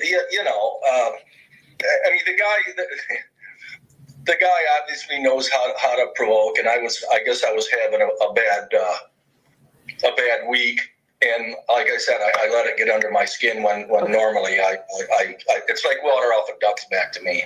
Okay, so you weren't talking about his appearance or anything like that. You're just talking about his demeanor being. Yeah. Okay. Basic demeanor. Okay, and have you ever had any sort of roll calls or training prior to this incident about how to deal with people that are filming in these areas at the courthouse? I don't think so. One of the things she had mentioned is that she particularly didn't give consent to her being audio recorded. It sounded like she was okay with being video recorded. Do you remember anything about that conversation?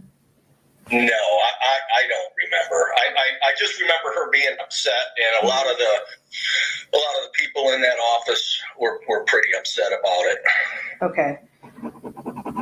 Well, can you just explain to me what your understanding is of like the recording, the two-party recording? Well, in a public place, yeah, he has that right. Okay. And as it pertains to the lobby of the DV, it's the victim advocate office and just the prosecutor's office together, right? Right. Okay. So can you explain to me how it applies to that area that there was that argument over that day? Well, he felt he had the right to be in there filming and videoing, and through discussion with Sergeant later on, yes, he did. Now, however, that's all changed. They don't allow that. They've got it posted up there on the wall. Okay. I think I can't remember because I haven't been there in a while. If it's no trespassing or no loitering or no video, something they've got in there. So problems like that are never going to happen up there again. So you're saying because of this incident, they added more notice to the building now, but. Yeah. Okay. Okay, and then you said you spoke to a sergeant, and then he had told you, like, hey, actually, he's allowed to do that. Correct. Okay. Did he go into detail about why?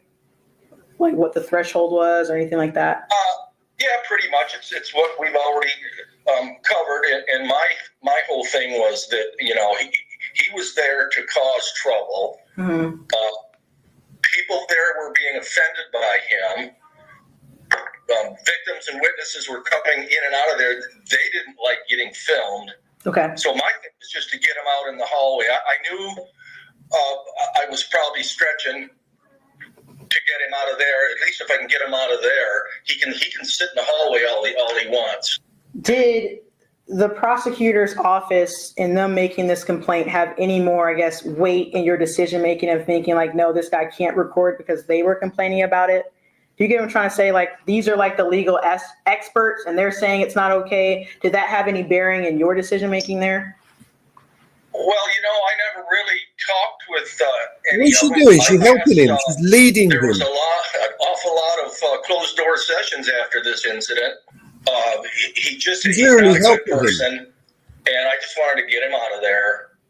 And like I said, He's too dumb to know. I drank the Kool-Aid, I bit the hook, and I probably said some things I shouldn't have to Yeah, get him keep out of there. incriminating yourself. Okay, so it sounds like now after this conversation you had with your sergeant is that you were mistaken on the telling him Again. he couldn't record there. Is that correct? Again, leading. Correct. Okay. And on that day, were you mistaken on your authority to trespass him? Again, leading. Yes. Okay.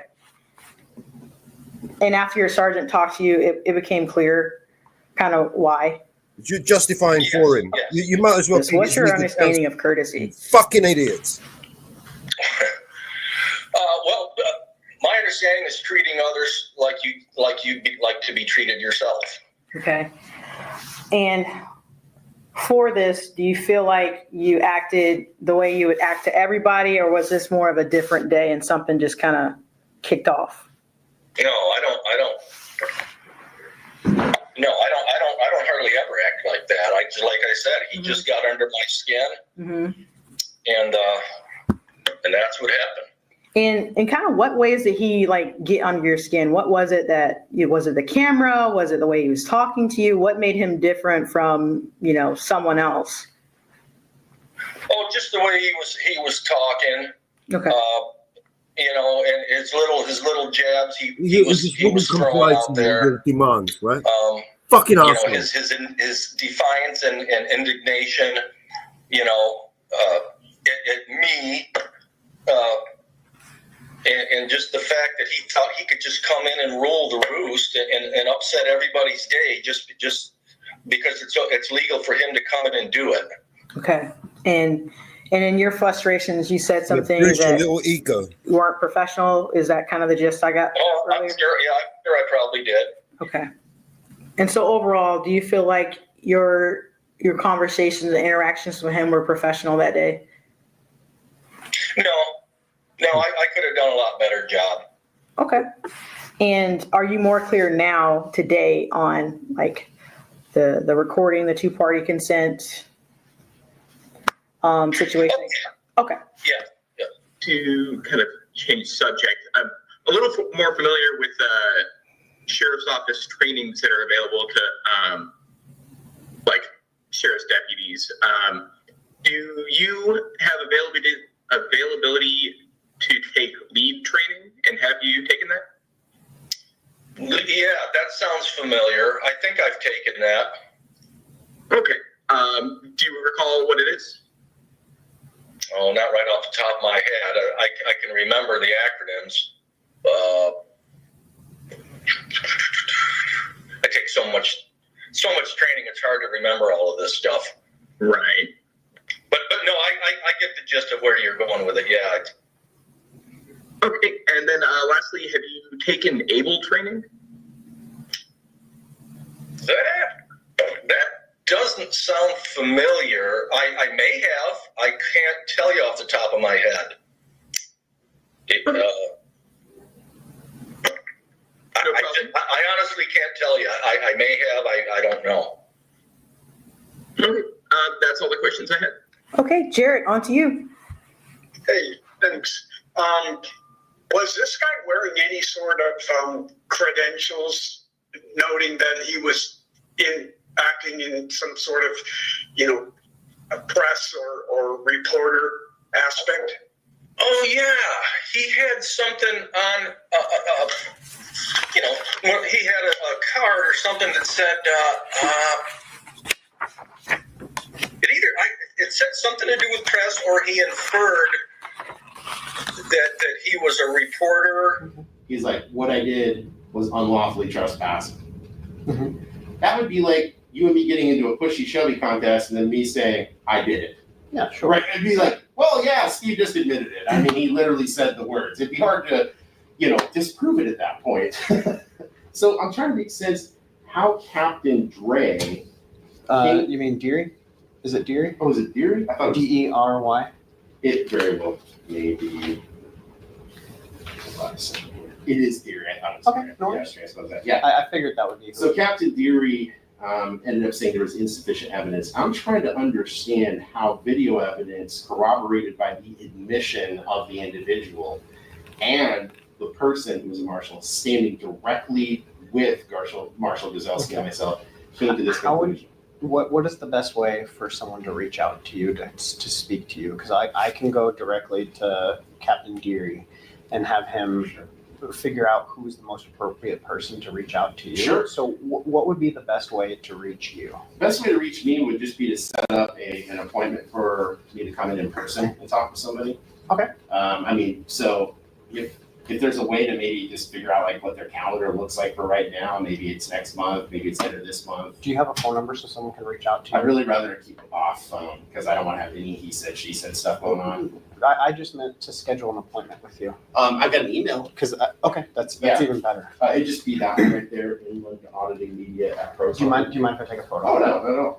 Oh, definitely. This is my work phone, so I'm just trying to, so that when I send something to Captain Deary, I can. Nice. I'm glad to see you using your work set. So yeah, right. This is versus Pierce County was a rough lesson for that state. Okay, so I'll reach out to Captain Deary, Cool. and someone will reach out to you at that email address from the Internal Investigations Unit. I don't know if it'll be Captain Deary, if it'll be one of the detective sergeants.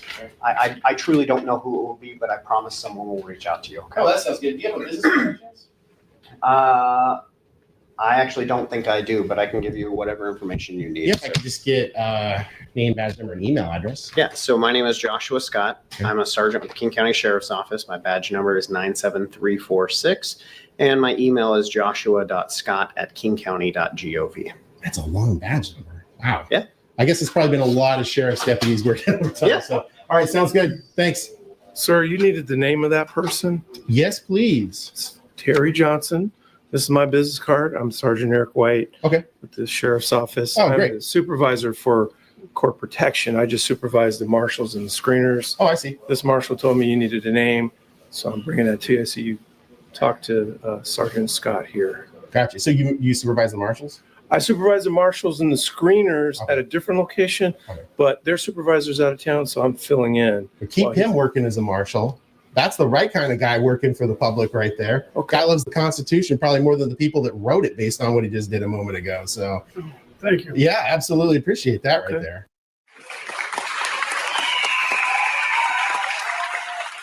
That's exactly what I'd like to see. So, thank you for that, by the way. You're very welcome. You're All right. very welcome. Excuse me. Thank you, sir. Are you done? Thanks, Art. Appreciate Okay. it. Thanks, Marshall. You're welcome. You too. Okay. We told, we're telling him that actually. I heard you tell him. Yeah.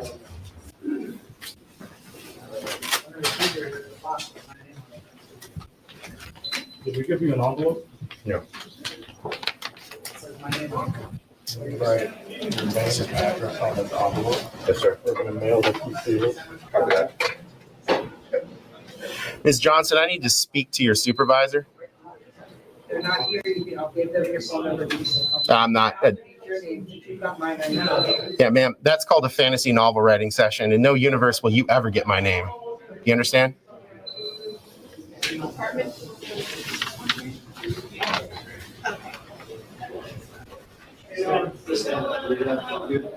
He's in a public space. I'm gonna block it out. I got no problem. This What are you trying to do? it's a Sergeant Johnson, right? That was White, the one that handed you the business card. Yeah. She is the lady we were dealing with. Oh, that's right. Terry That was her name. So is His business card has got his name on that's it. right underneath. Sergeant Okay. White. Dang it! I meant to ask him something because he is the supervisor, right? Yeah, I can go get him. Awesome. Thank you. I got stuff I have to do. This is something. All right, talk to you later. Good luck. Hey, Sergeant White, I just wanted to say, since you are the supervisor, I'd like to file a complaint against Ms. Johnson. Her behavior is so abusive, not only against me, but against the marshal. The marshal went in there extremely polite, very professional, meeting all the standards of the King County Sheriff's Department, and she was abusive in her behavior towards him, abusive in her behavior towards me. She's completely lying, saying you can't be doing this. I'm actually here, just trying to follow up with IIU with some documents I received from them. I thought that was the site I was supposed to go to at first because it's open to the public. They're not down here anymore. Yeah, that's fine. And it was sort of a starting point, you know. Okay. When I went in there, that's when it all started. I mean, my intent wasn't to do anything other than just try to get a hold of someone tonight. Now, I just spoke with that sergeant a moment ago. Scott, yeah. Spoke with him. Terry, Can I get He you? has to speak to me, that's what we're not. Can I get you just to wait back I'm there? just gonna go back in my office. I don't supervise her Oh, I because see. that's part of the records unit that does the background and the fingerprinting. I see. That's a different unit. So these people that are doing the screening, I the see. marshals, the screeners, that's who I supervise. Right. But I can take your complaint. The only thing I would need is there a phone number you can give me? I'll give you an email address. Okay, and my email address. You want me to just email you? Hold on. My email address is right there. Sure. So Yeah, what I'd like to do is be able to either talk to you on the phone, or if you want to give me a written complaint, I could do that. If you want IIU to do a tape statement from you, you can definitely do that. But I would want to offer you the ability to give a recorded statement. However, all my recording stuff is back in my office and in my car. Well, you know what? I'll make it easy on you. What I'll do is, this is just a follow-up to a story that I had done earlier this year, and then one from last year from the Malang Regional Justice Center. So, mailing. Oh, is it mailing? Yeah. Thank you for correcting me. I thought it was like, mailing. Thank you. Mailing, yeah. Mailing. Okay. So I went there working on some stories, and this is just really all just a follow-up kind of a thing that I'm doing here. So I'll just email you that. That way you guys will have the video showing what her behavior was. I mean, I think you can kind of see from her behavior there. And then I could forward it to IIU, and then one of their investigators could follow. So they investigate all King County Sheriff's employees. We take all complaints for King County Sheriff's employees. Fair enough. All right. Both commissioned and non-commissioned. Fair enough. Well, like I said, please put in a good word on that marshal that was helping me. Go. You got to go that way because if you push it, you jam it. It's like I've never been here. So just please accept that compliment on that marshal because Willie? Yeah. Okay. He's a All right, really well, great marshal. Thank you very much. Thank you for your time. Yeah. You have a good day. All right. Take care. Takes it this way, please. You take care, Marshall. Hey, have a good day. All right. We'll see you. Bye.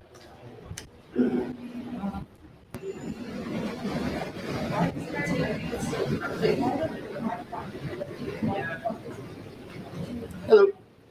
I'm looking to submit a public records request. Okay, I believe that would be at the clerk's office on the 6th floor. I also have a phone number for public disclosure that I can give you. I cannot submit a public records request here. Why is that? We just don't do that at the front desk here, that's up in the clerk's office. The statute says you can do it in any office. I don't have the ability to do that. I mean, you could ask. Oh, I was just going to submit it verbally. So that's fine. Okay, Yeah. I am, well, part of this also needs to be, I think, a cooperation experience with the prosecuting attorney's office because I need, part of the request is I'm trying to ascertain the work schedule of an individual that I don't have the name of. So the first thing I need to do is sort of just, show the picture of the employee so I can try to ascertain who that is. And in so doing, request the work schedule and emails of that individual. like, is it a prosecutor? No, it's some sort of an assistant. But like I said, she refused to identify. So now I'm kind of stuck in that situation of not knowing how to, get the information regarding that employee. So I'm not allowed to give out employee information. Okay, well, I understand your boss may have told you that, but I need to find someone that can, because I can't request public information when I don't know the name of the employee. Okay. Are you filming? Yes, So we don't allow filming in our office. it's a public office. This is just the PAO policy. Gotcha. You want to call the marshals? I mean, I don't want to, I can. Probably better to do that. Okay. Better just kind of skip the 10 on that one and resolve it.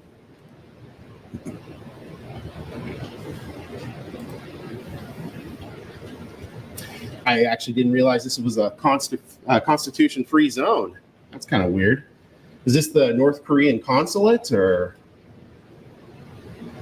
no? Still part of the United States? Just uncertain. I could be wrong.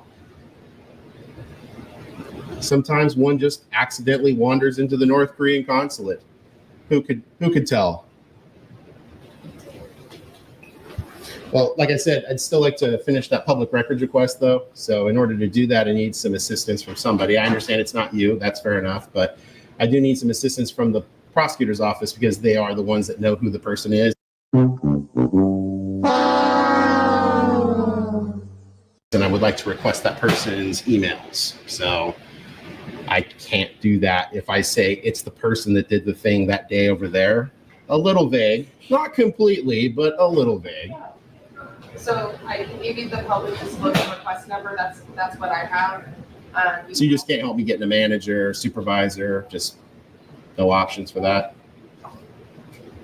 Do you want a case number? Let me see what I can do. Thank you. Oh, looks like my day's about to end poorly. The marshals are here. Hello. How's it going, Marshal? Good, how are you? Not too shabby. Trying to do a public records request, and she's saying I may have accidentally wandered into the North Korean consulate. So apparently, the First Amendment isn't valid here. Okay. So how can I help? Well, I just told him that filming's not allowed in the PAO office. Just the code of conduct. That's just what I've been told. That's what's posted. And he asked me to call the marshals. So. Oh, okay. Yeah, she kind of wanted to escalate this. So I just wanted to make sure she understands that while I'm doing my public records request, which is lawful, and I told him that I could give him the public disclosure number, and then he could go upstairs to the clerk's office and ask me some great clarification. yeah, and WAC 4414-03006 says I can do it in person and verbally. Ma'am, using my Washington state granted rights and my United States federal liberties is not confrontational. I understand it may be awkward that you've recently arrived here from North Korea and that you hate freedom, but the rest of us actually enjoy it. So I'd actually like to complete my verbal public records request now. I can give you the public disclosure number, but I can't give out employee information. Okay, well, look, that's not how it's done. RCW 425680 subsection 2 says you can do it at any office. I don't have to go to the clerk's office to do something for the prosecutor. Okay, well, I can't provide that, and you also, Well, and I understand you may have a limitation, and that's fine. I understand that. But what I'm trying to get to is I'm trying to get assistance so that I can make the public records request. So even if I was going to go to the 6th floor to do that, not want the public disclosure number. no, how am I going to show somebody a picture on the phone? I don't know if you've used those often, but they don't involve actually sending pictures unless you're text messaging. So that's why I need the assistance of one of the managers or supervisors so that I can actually know who I'm requesting the records of.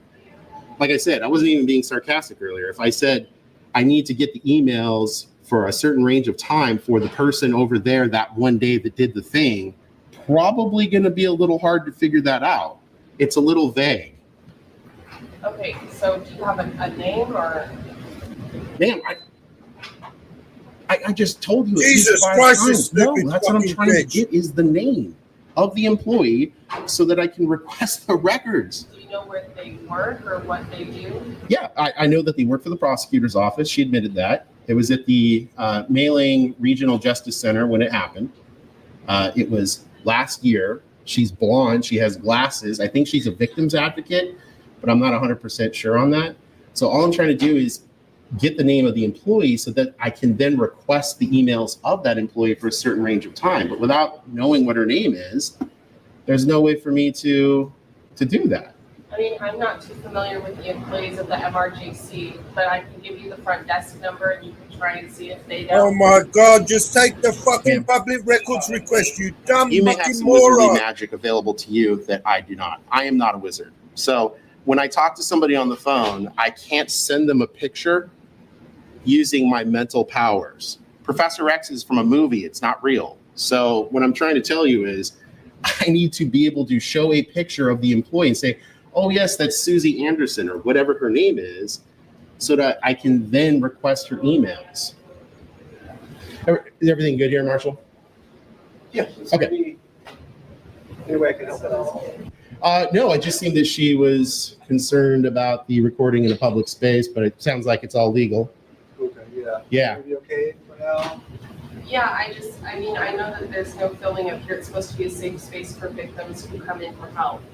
It's the elected prosecutor's front office. I mean, the code of conduct is right there for you to read if you would like to. That's just what I know. I'm telling you what I know.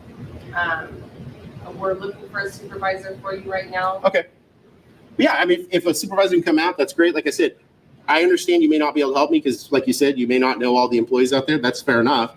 But I do need someone to be able to lay eyes on that and be like, oh, yes, that's Susie. And then I can request the emails for her. But I've been trying to get this done for over a year, and I just can't get it done. So, yes, and they're refusing to provide her name so that I can request those records. So all I need to do is, like I said, just get her name so I can make a public records request. Okay. Yeah. It is a little warm in here, so actually I am going to step out there a little because it's a little warm. So whenever that supervisor gets here, you just let him know I'm out front. That'd be great. Thanks. Hey, Marshall, thanks for scoring that away again. Okay. Do you guys just fly around on bald eagles, or how does that work? No, we're just trying to different posts. You guys for free. Then you guys like freedom around here. That's good. That's good. Try to. Yeah. But that's nothing I think. All right, Marshall. Take care. Oh, I'm sorry. What was your name again? Menchaca. Menchaca. Do you have a like a card or anything? Not on me right now. Fair enough. All right, man. Take care.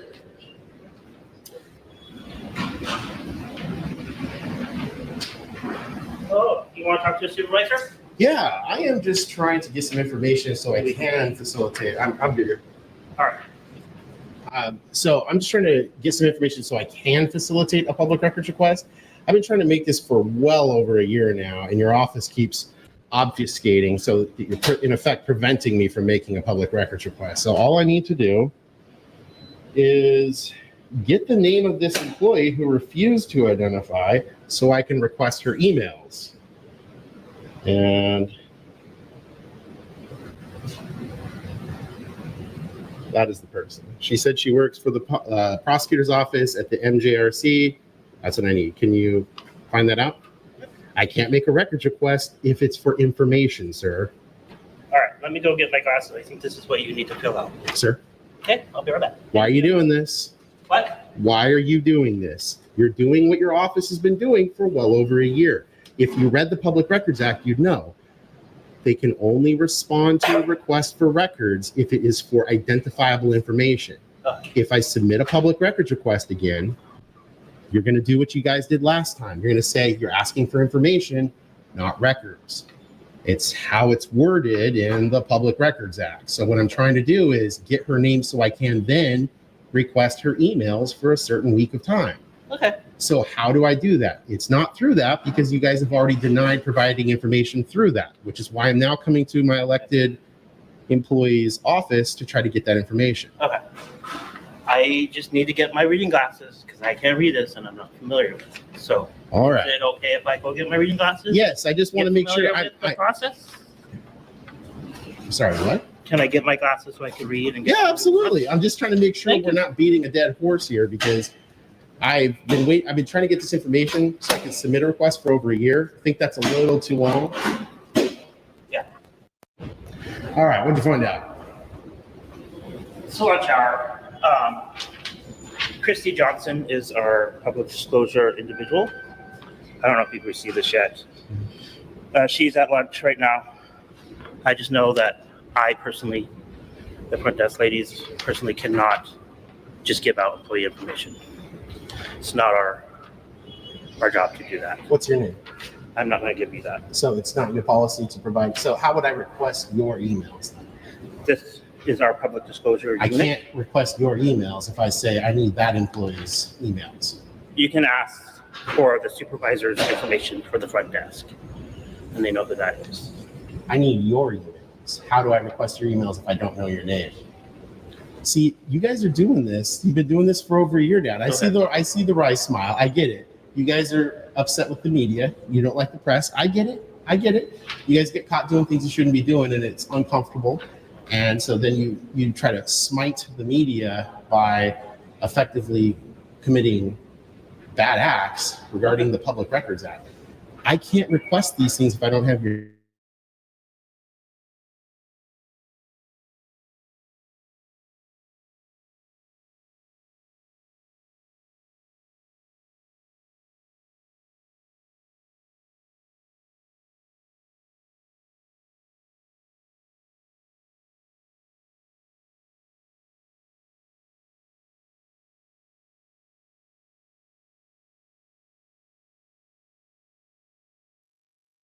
What happened to it, Mellows?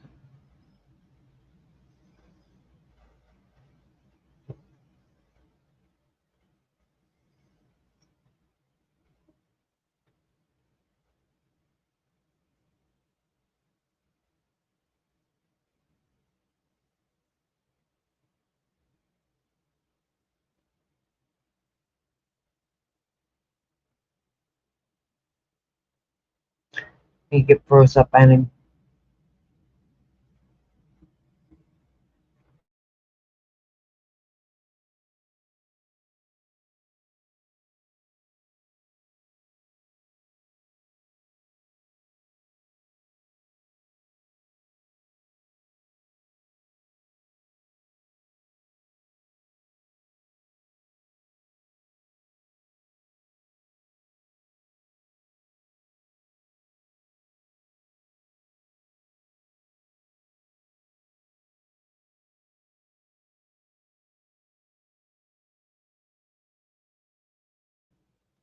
Games they play. Just for information.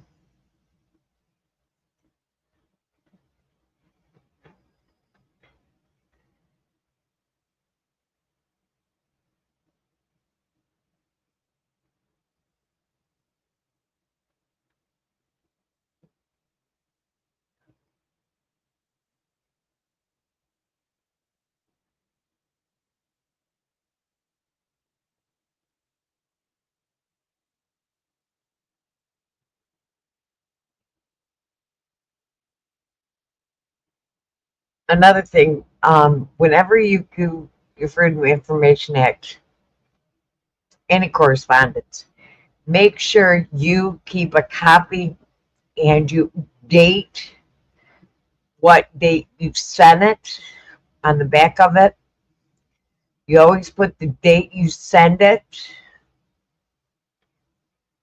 You always put the date you sent it, how you sent it. And anytime you do a correspondence to them, you always take and put down the time you correspond with them and who you talk to and the time you talk to them for your record. So if you talk to them, whoever it is, you put the time, the date, and who you talk to.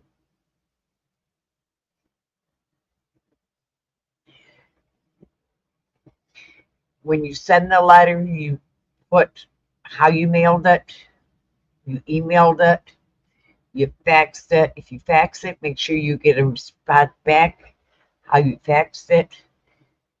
You emailed it.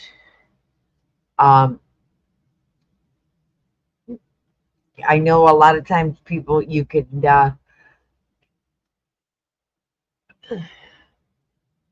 follow up with follow-up email. But make sure you keep a trail.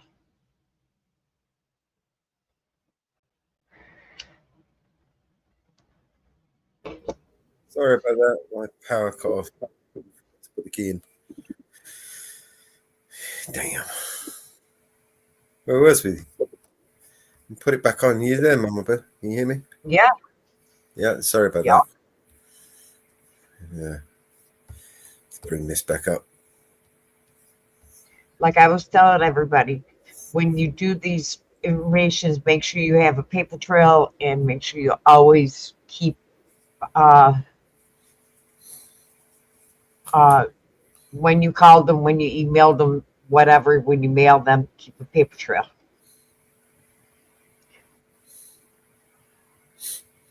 Even for your personal business, keep paper trails. You roll that beautiful footage.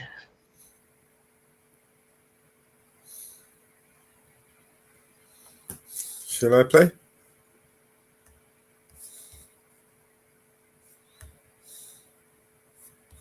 All right. The media by effectively committing bad acts regarding the Public Records Act. I can't request these things if I don't have your name. You know what you're doing right now. So you're going to persist in not identifying yourself as a public employee? That is my preference, regardless of my position in this office. Are you a public employee? Yes. Okay, so I just want to make sure I understand. You're not acting in accordance with a policy. You're just acting in accordance with your own preference. Yes. So even if a policy did say you must identify, you would still not identify. No, I would identify if that's our policy to do that. Gotcha. Tell you what, we'll make this better. Since you know who you are, I'm submitting to you right now as a public employee all of your emails for the last 2 weeks. I'm submitting it to you verbally, and I'm submitting it to you in person in accordance with 4414-03006. It's the WAC, okay? The model rules. Okay. And I need your name, your work phone number, Okay. your work email address, and all those emails for the last 2 weeks. Okay. Okay. I'll let Christy Johnson know. She'll be giving you that information. So you are going to submit that? I'm not filling this out, but I'll let. You're not going to submit it to her? I will let her know verbally. What the request was? Yeah. Fair enough. And then I also need to ensure that And who do I give that to? Yeah, it's. I'm happy to give you my email address. It's anonymouscitizenwa@protonmail.com.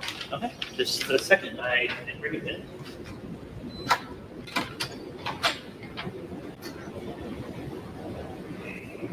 Wow, guys, this is the prosecutor, Lisa Mannion, actually pushing for this behavior here. It's incredible. I'm good. I already submitted it to you. If you want to write it down, that's fine. Do you remember it? Hopefully I'll remember it. You sounds like you're really skilled at the PRA, man. Good luck with that. Whoa, this place is crazy. That's the prosecutor right there. Oh, by the way, sorry, can I get that employee's name that you were responding to upstairs, kind of like the other marshal did? Yeah, let me see if I can. Do you want to hang tag real quick? Yeah, absolutely, man. Thanks. Okay. Okay. Oh, awesome. There you go. Kennedy El Haj. All right. All right. Appreciate it. That was easier. Okay. Thanks. Man. Have a good day.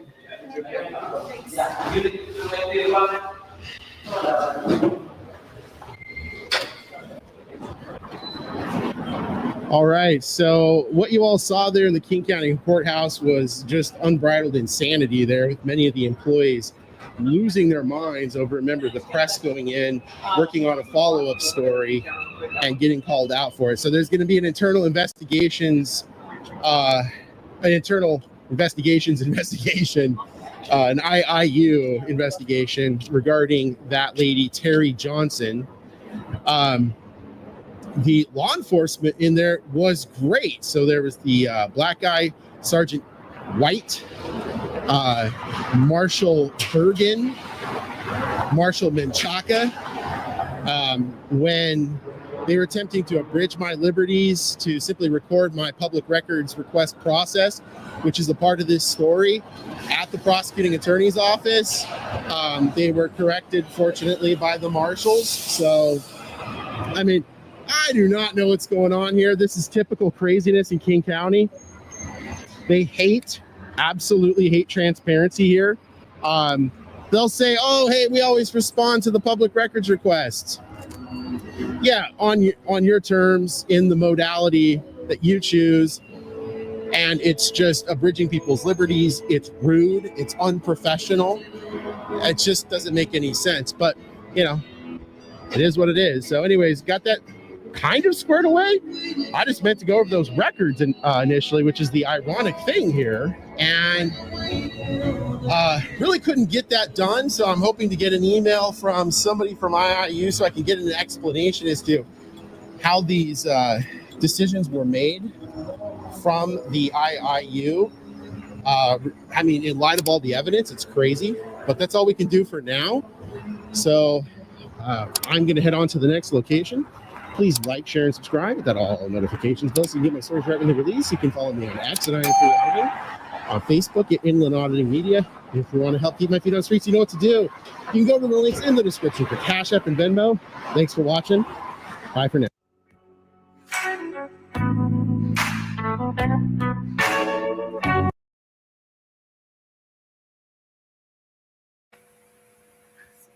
Wow. Get what you pay for. Yeah.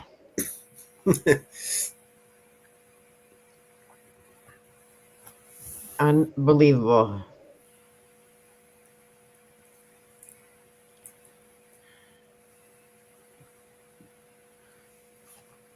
Unbelievable.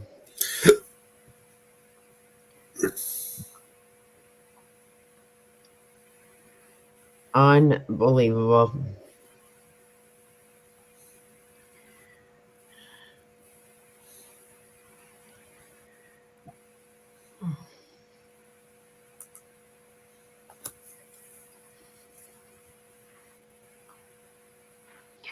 Unbelievable.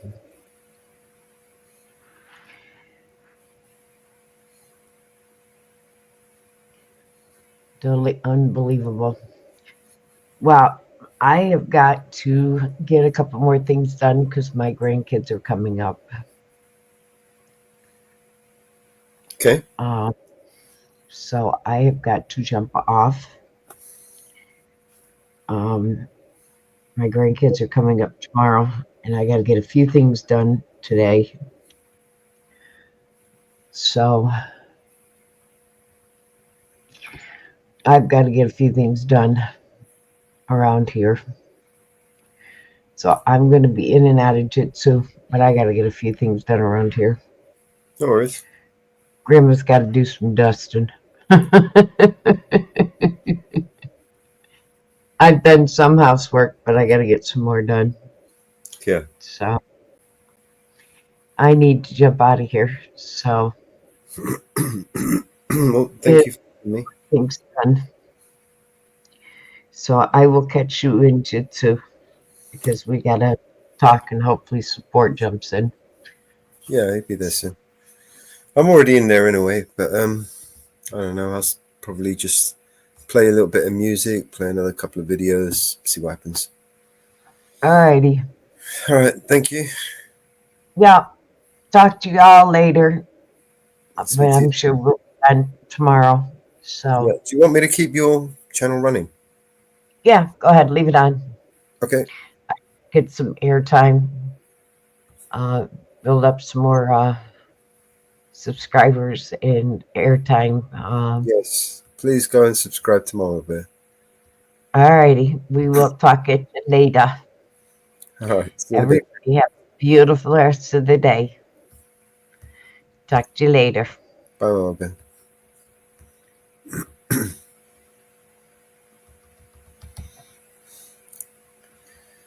Okay. All right. So I am going to. I want to play some tunes while we wind down. The moment I wake up, before I put on my makeup, I say a little prayer for you. And while I'm combing my hair now and wondering what dress to wear now, I say a little prayer for you. Forever and ever, yeah, you'll stay in my heart and I will love you wherever and ever. We never will part. Oh, how I love you together. That's how it must be to live without you. Would only mean heartbreak for me. Ooh.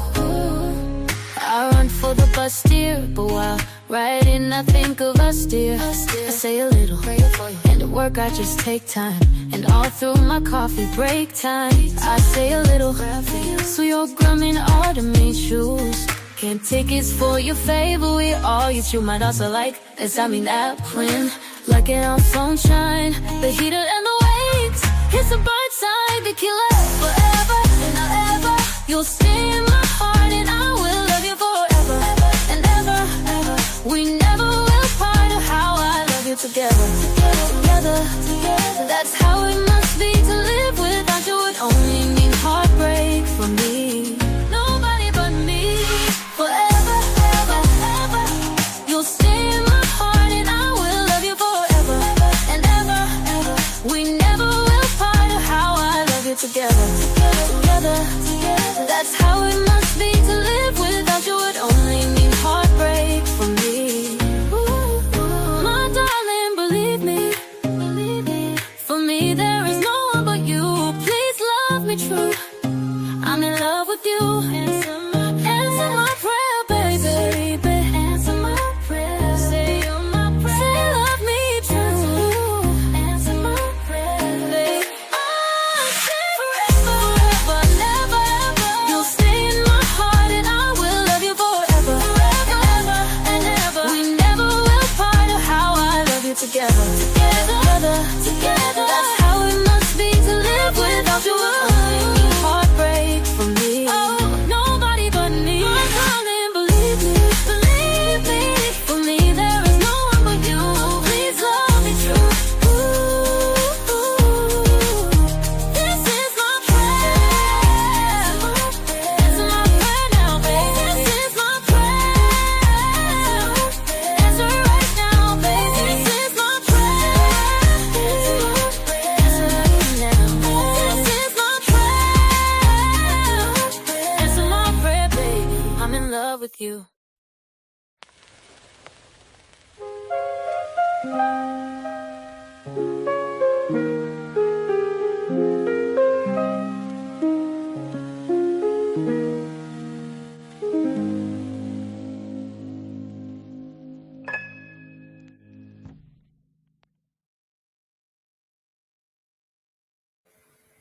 All right, let's watch the rest of this update.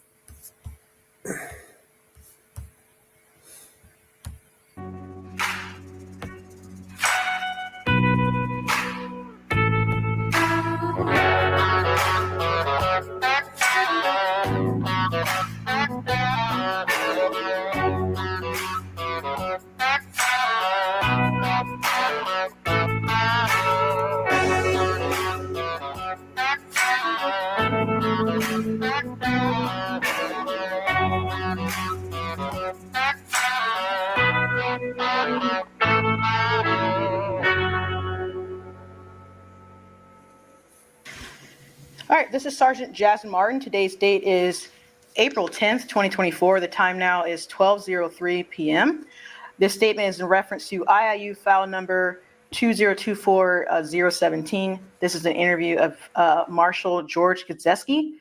For the record, can you identify yourself by stating and spelling your name? I'm George Gazelski. Name spelling is Gozelski. And do you understand that this is a minor investigation? Yes. Present during this interview, it's going to be remotely via Teams. There will be no video recording. It'll be George Golzeski, the member, Jared Carsetter, attorney, Richard Powell with Olio, and myself, obviously, with IIU. George, are you aware that the statement is being recorded, and do I have your permission to do so? Sure. Richard, same questions? Yes and yes. And Jared, same questions? Yep. Okay, back to you, George. Have you received an electronic notification of this complaint on an A150? Yeah. And do you understand the allegations that have been made against you? I read it a while back, and it's been postponed so many times. I'm not sure. I mean, he was calling for my head on a platter, I know, at one point in time, but I guess I don't really remember what his initial complaint was. And it's courtesy and performance standards, basically saying that you operate below the level of a marshal, similar to your experience. So those are the allegations that are being presented today. Okay. All right. Okay, and you do understand those allegations then, what courtesy and performance standards is? Yeah. Okay. Yes. All right. All right, when you were served at A150, two things should have been attached with it. Your copy of your police officer bill of rights and then a Garrity admonishment. Did you get both of those items? Yes. And do you understand your rights? Yes. Do you have any questions about those documents or your rights as they are outlined? No. Other than a labor rep or an attorney, have you spoken to anyone regarding this matter since being served the A-150? No. All right. At the authority of the sheriff, you're ordered to truthfully answer the questions put to you. Failure to cooperate in this investigation could result in discipline up to and including employment termination. So background on this, Stephen McSteven is alleging that while he was at the courthouse to file a complaint, you attempted to unlawfully trespass him from the property, and overall, he described his interactions with you as unprofessional, dismissive, and rude. If found to be true, this can be a violation of courtesy and performance standards, performs at a level significantly below the standard achieved by others in the work unit. So before we get into the actual incident, can you just start off and give us an overview of your time at the marshal's office, and then also any law enforcement experience that you have? Oh, well, my time here, let me see, I think I'm coming up on 10 years. I started here at the RJC, went to juvie, and then came back here. Prior to working here, I worked 5 years in a similar position for the U.S. Marshals downtown Seattle. And prior to that, I worked for the Juneau Police Department, Juneau, Alaska, for almost 21 years. Okay, so the majority of your law enforcement experience has been in Alaska, and then you did a little bit of federal time with the U.S. Marshals, and then the last 10 years or so, you've been in Washington State operating as a marshal for juvie and for like RJC and the main courthouse. Is that right? That's correct. Okay. All right. Can you just explain what happened with Mr. Steven recording in the courthouse and how you even knew all this stuff was happening that day? Well, as I recall, we received a complaint from the DA's office about a person that was sitting in their office that refused to leave, and he was filming people coming in and out of the office. And everybody, they were all in a tizzy over that. So I went up there. I think it was Marshal Soka, or I can't remember who went with me. I think it was Soka Sand. Okay. And so I walked in and confronted him, and the long and short of it was, from my memory, is that he was pretty much there. He was there to cause trouble, and I was starting to let it get under my skin, and I shouldn't have. Mm-hmm. So I told him, if you're going to continue to act like this in here, the prosecutors were concerned that they were bringing witnesses and victims in and out of there, and we talked about this later on, and Sarge said, well, from now on they can just take him in through the back door. Okay, that's all fine and well. But if that was the case, I said, you can't sit in here and video record, tape record these people. Go sit out in the hallway. So then, he started pushing buttons, and I bit. And yeah, I probably said some things that I shouldn't have, and I could probably take back if I could. Mm-hmm. So I left. I had to go. I forget what call I had to go to next. I had to go into a courtroom for whatever. So Mm-hmm. after that, I think Soka San and one other marshal dealt with him. So after that, every day he's coming in here and he's deliberately trying to harass me. I got, I don't know how many phone calls and emails from him and his followers. Mm-hmm. So, I didn't answer to any of his calls and I just passed on his, all those, emails to my lead marshal, and I just let it all lie. And eventually he stopped coming by here and stopped harassing and getting all these harassing emails and so on and so forth. But it was, to me, Mm-hmm. his whole intent was to come in here and do what he accomplished, to get something to put on YouTube. And I feel like a fool for biting that baited hook. Okay. So you said he's been in there a couple times, but this is the first time that you had saw him. Correct. Okay. Has anyone else seen him go to the courthouse prior to that you knew of? Like, hey, this guy's been here before, or? I don't know about here or other officers. I've heard that he's been in other courthouses. Okay. And after that first incident, everybody did a little checking on him and said, oh yeah, he's been here, and he does all this, and then he posts stuff on YouTube. So, okay, well, that's all news to me. Okay. Apparently apparently that's what this guy does. Okay. For whatever reason, I guess I boosted his followers by quite a bit, or so I'm told. But yeah, I kind of have forgotten all about him, and he hasn't been back here since. Okay. Or to any of the other courthouses, to my knowledge. Mm-hmm. Have you had issues in the past of people coming into the courthouse and recording? Kind of the same manner he was doing? Yeah, but they were a whole lot more passive about it. I would say not as militaristic as this guy, but and most of the time people, hey, it's okay to come in here and record, but you can't do it in a private setting. You can't do it in a courtroom, and most people get that, and they'll go, oh, okay, sorry. But I can't recall the last one. I guess when you go into a courtroom, the judges are pretty good about laying down the law, so to speak, on recording, official proceedings. So in that regard, we haven't had to deal with that too much at all. Okay. And when you said that Mr. Stephen was militaristic, what do you mean by that? Oh, the way he kept kind of poking his vocal taunts at me. Okay. I mean, the guy obviously knows how to provoke, and I guess I was having a bad week, and like I said, I let it get under my skin when normally I it's like water off a duck's back to me. Okay, so you weren't talking about like his appearance or anything like that. You're just talking about his demeanor being. Yeah. Okay. Basically. Okay, and have you ever had any sort of roll calls or training prior to this incident about how to deal with people that are filming in these areas at the courthouse? I don't think so. Okay. I don't recall. There's been so much training, over the years that I don't recall. No. Okay, and I understand that you're in Alaska. You did all your law enforcement experience in Alaska. Is the laws kind of different there when it comes to two-party recordings and stuff like that? It's very similar. Okay. But like I said, it's been years since I've been there, so I don't know what's changed since then. Right. Okay. And as a marshal, do you get legal updates or any sort of training like that where you're supposed to be keeping up with certain like statutes or anything? You don't necessarily get that.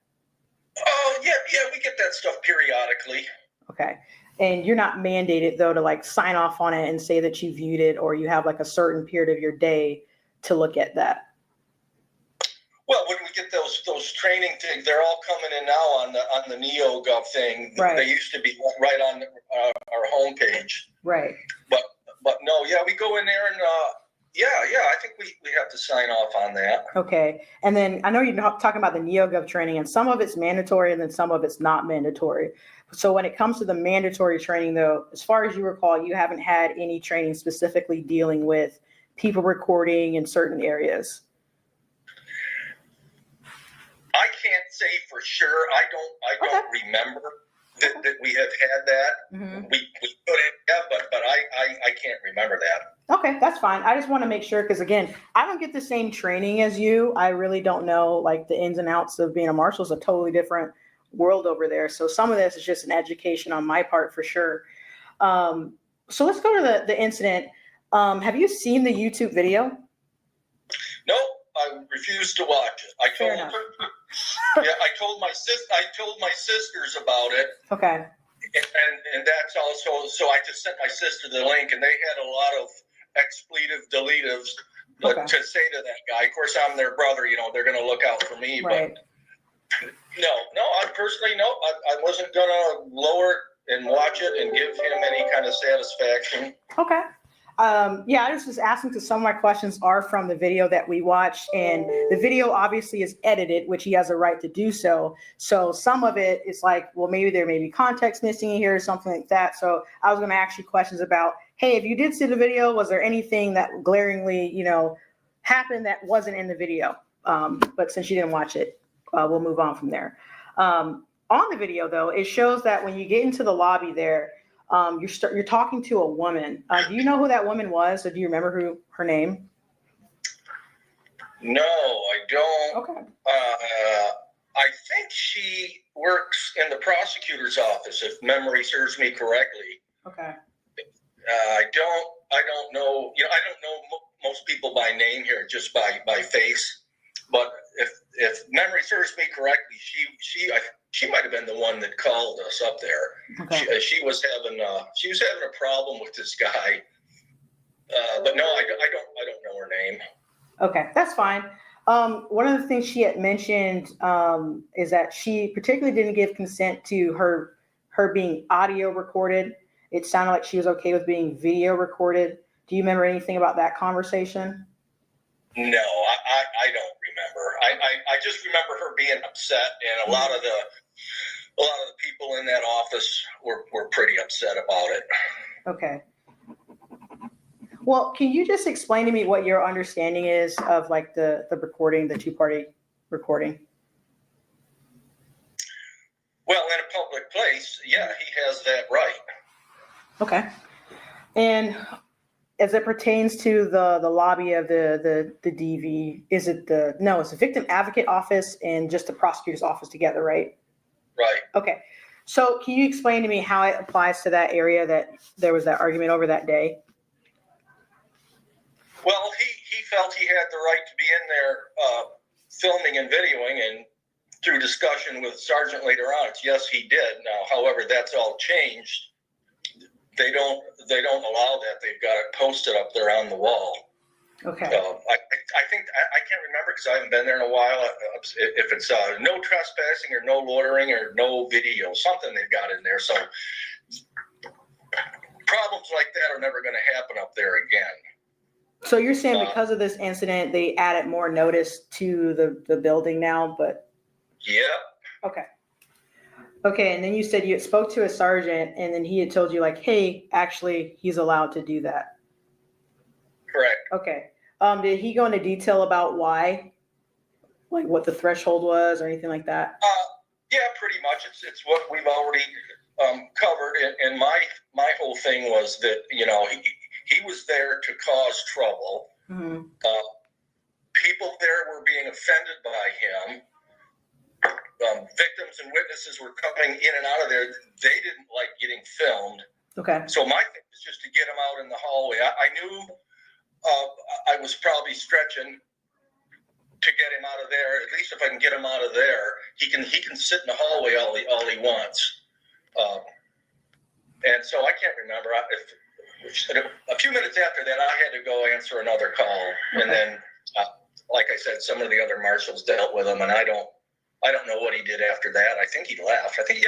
He left the building. Okay. Did your conversation, I know that you didn't necessarily remember too much of your conversation with the prosecutor, but did the prosecutor's office and them making this complaint have any more, I guess, weight in your decision making of thinking like, no, this guy can't record because they were complaining about it? Do you get what I'm trying to say? Like, these are like the legal experts and they're saying it's not okay. Did that have any bearing in your decision making there? Well, I never really talked with any of them. I guess there was an awful lot of closed door sessions after this incident, which led to this new, this new thing going into their office. Okay. A lot of that I wasn't privy to, and some of them have talked to me while I'm working up at the main post, thanking me, and it's like, well, okay.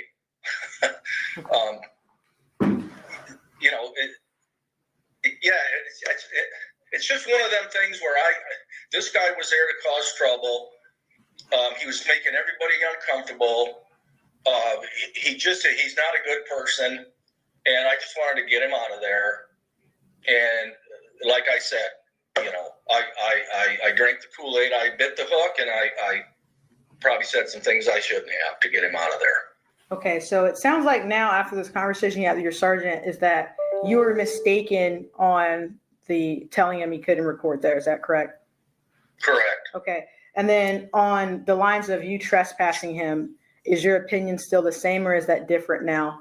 Either way, just explain to us a little bit. Well, if he goes in there now and refuses to leave, he will be trespassed. Okay.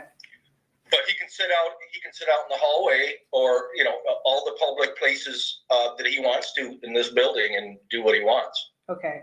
And on that day, were you mistaken on your authority to trespass him? Yes. Okay. And after your sergeant talked to you, it became clear kind of why? Yes. Have you had issues in the past with people bothering the victims that come into that office? Yeah, on occasion. Yeah, I've witnessed a couple over the years. It's not like it's a weekly or monthly occurrence. Okay. And in the video, you mentioned, obviously the victims coming through this office and how the filming was an issue. Can you just explain a little bit of why that behavior could be intimidating to a victim? Well, they're coming in there under anonymity, and then there's somebody that they don't know that's video and audio taping them, and they're going in and they're not wanting to talk to the prosecutors. They're starting to feel scared, like what's going on out there with this guy. So from their standpoint, one can certainly see their concern. But yeah, until that they put those no loitering or no trespassing signs up there, I see that he unfortunately he had the right to sit in there and do that to those people. Okay, and I know that there was a bunch of employees that were uncomfortable being recorded. Do you know if there were any victims that were actually there that felt uncomfortable or any reports of that? I was told of this by the employees. I didn't actually talk to any victims or witnesses that had come in and out of there. Basically, they just told me that they were bringing witnesses and victims through there while he was sitting there recording. Okay, and is that like when they say that, do they mean like there is actually victims coming through, or there's a potential of victims coming through there? Good question. I took it as they were bringing victims and witnesses in and out of there. I didn't think that it's hypothetical or yeah, we're going to have some victims or witnesses coming in a little while. I took it to be that they were actively coming in and out of there. Okay, all I need is what you believe. That works for me. Okay, and then at one point, he had mentioned about he wanted to file some sort of complaint. Do you remember that complaint thing he brought up at all? No, I don't remember. Okay. I said he wanted to file a petition through the courts. Does that ring a bell? Oh, actually, hold on a minute. Well, he wanted to talk to a prosecutor about some prosecutorial wrongdoing. Okay. And when we found out the prosecutor works downtown, not even here at the RJC. Okay. So I was kind of at a loss. Well, what are you here for? Filing a complaint on somebody that doesn't even work here. But yeah, now I remember him saying something. He wanted to file a complaint on one of the prosecutors, and I don't remember much more than that. Is that a common thing to happen? Citizens asking to file complaints on prosecutors? No, I think that I've only heard that a couple of times. Okay, and what's the proper way to do that for them? Well, it's like anything else. You probably need to, go through the proper channels and chains. Okay. Probably schedule a meeting with the senior prosecutor and file a complaint through his office or the courts. Okay, and did you feel like you explained that process to him thoroughly, if that's what he had said he wanted to do that day? I remember, well, myself and Marshall Sand explained to him, and it's like he wouldn't hear of it. He just wouldn't listen. Okay. All right. I know a couple of times you said that like you drank the Kool-Aid or something with him trying to bait you. So we can go right into the courtesy portion of this. What's your understanding of courtesy? Well, my understanding is treating others like you'd like to be treated yourself. Okay. And for this, do you feel like you acted the way you would act to everybody, or was this more of a different day and something just kind of kicked off? No, I don't hardly ever act like that. I just, like I said, he just got under my skin, and that's what happened. And kind of what ways did he like get under your skin? What was it was it the camera? Was it the way he was talking to you? What made him different from, someone else? Hey, JT, hey there, bro. He was talking, okay. And his little jabs he was throwing out there. His defiance and indignation, at me. And just the fact that he thought he could just come in and rule the roost and upset everybody's day just because it's legal for him to come in and do it. Okay. And in your frustrations, you said some things that weren't. How you doing? You right? Yeah, well, good. Yeah, I didn't want to interrupt. All right, there's only a few minutes. This is a really long video. I was sitting up here on my own. How you been? You good? Of course. How you been, brother? Yeah, not too bad, man. Just dealing with a bit of boredom today. Wait for Christmas. Wait for that big Christmas push. I didn't hear what you said. That's why you waiting for the big Christmas push. Christmas. I'm waiting for the Christmas to be over with. Not really. I don't do Christmas, man. I mean, I don't do birthdays. I don't do Christmas. Only 2 days that I observe in the year is 420 and November the 5th. How about the rib roast, man? Come on, man. The rib roast on Christmas. What do you guys do? What do you guys eat for Christmas over there? I normally eat wherever I fancy that day. I don't. Turkey or ham or we do prime rib over here. Well, a bit of waste for me to cook all of that food for one person. It'd be such a huge waste. You know what I mean? Oh, I'm sorry. I didn't know you were all alone. You don't have a. I'm sorry, brother. That's cool. Hey, come fly on over, shoot over, come you're welcome to my house, man. And I will cook for you. I'll tell you what. You are welcome in my house, man.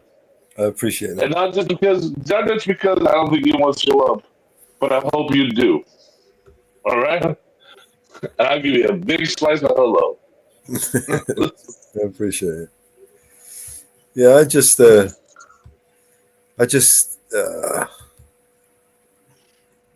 to try and live a simple life, as simple as possible. Don't like to complicate things. No, yeah, me too. I got a wife, I got a kid. I got one wife, one kid, and we try to keep it as chill and do our thing.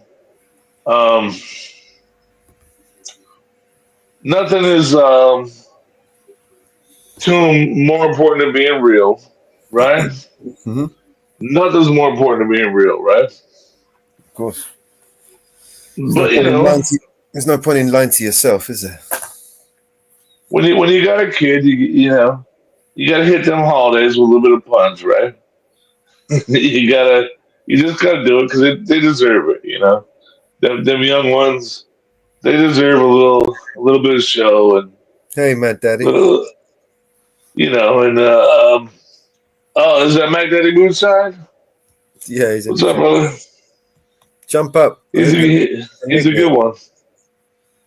Is there a link? I'm sure there's a link there somewhere.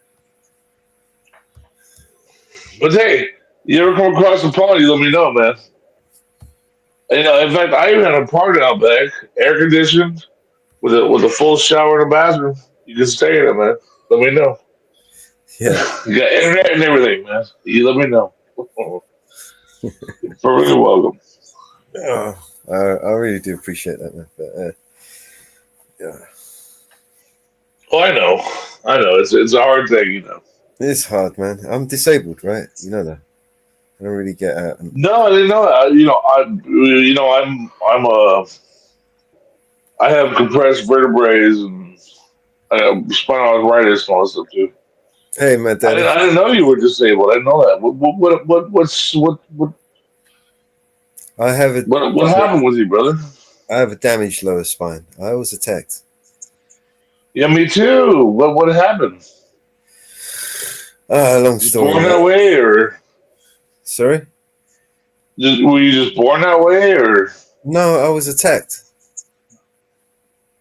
Oh, you were attacked. That sucks, dog. Yeah. Oh yeah. Well, with me, I did it to myself. I used to go out and play Superman and lift 1,700 pounds and shit, and I used to do stupid crap. Yeah. And now I'm like, you know, now I'm a stay-at-home dad because what else can the fuck I could do, you know? Yeah. But I know it was a work thing. I mean, attempted robbery. They tried to rob us.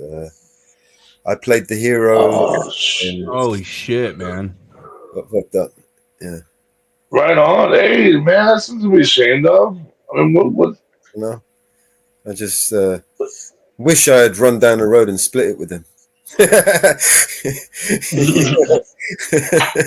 Yeah, I know what you mean.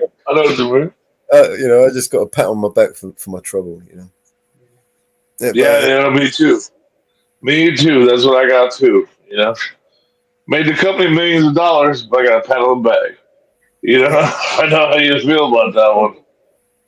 Yeah, I had a lower back injury that required surgery when I was in. You know, this was years ago, but I had to change. Look at the three of us. Yeah, I had to change careers and start all over. My wife left me at the time when I was during recovery, and tried to force me out of the house. Eventually, she left, and then I was able to recover enough to pick up a simple job to be able to refinance the house, paid out half the equity to her ass, hiked up my freaking mortgage, and it was just like, thanks a lot, bitch. What was that whole for better or worse bullshit that you were talking about when we were in front of a goddamn priest? Well, nobody ever remembers the worst. They just remember the better, right? I was making a lot of good money. She was like, trying to, she was like, stay at home, but we didn't have any kids. But she sure liked to stay at home while I worked. And, but when I couldn't work anymore, she didn't take her very long after my surgery before she split. That's actually where I'm lucky. My lady is she's really good at what she does. Unfortunately, she works for the banks, but she's really good at home loans. She's a good troubleshooter and stuff. But she helps people. She helps people get into homes. A lot of people that wouldn't be able to really get in there, she's able to kind of troubleshoot and finagle the loan to get people in there. She's a good one. That's cool, man. Yeah, no, I really appreciate and love her, man. She's not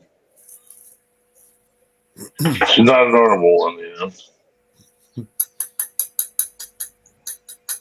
420.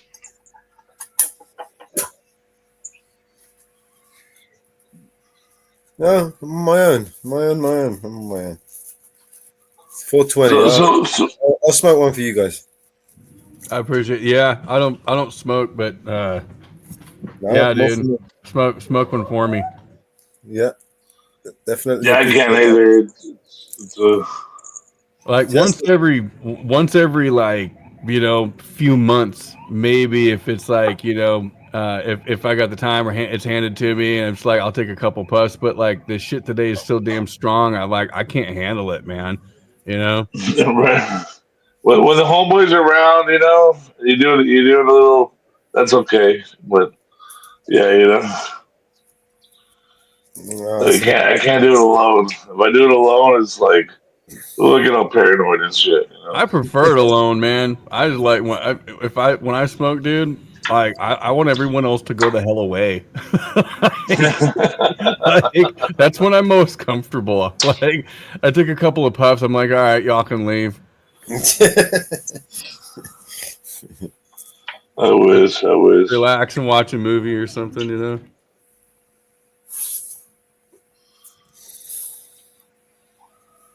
Yeah, no. Everything's so serious when you're not fucking stoned. Everything's so It's cool.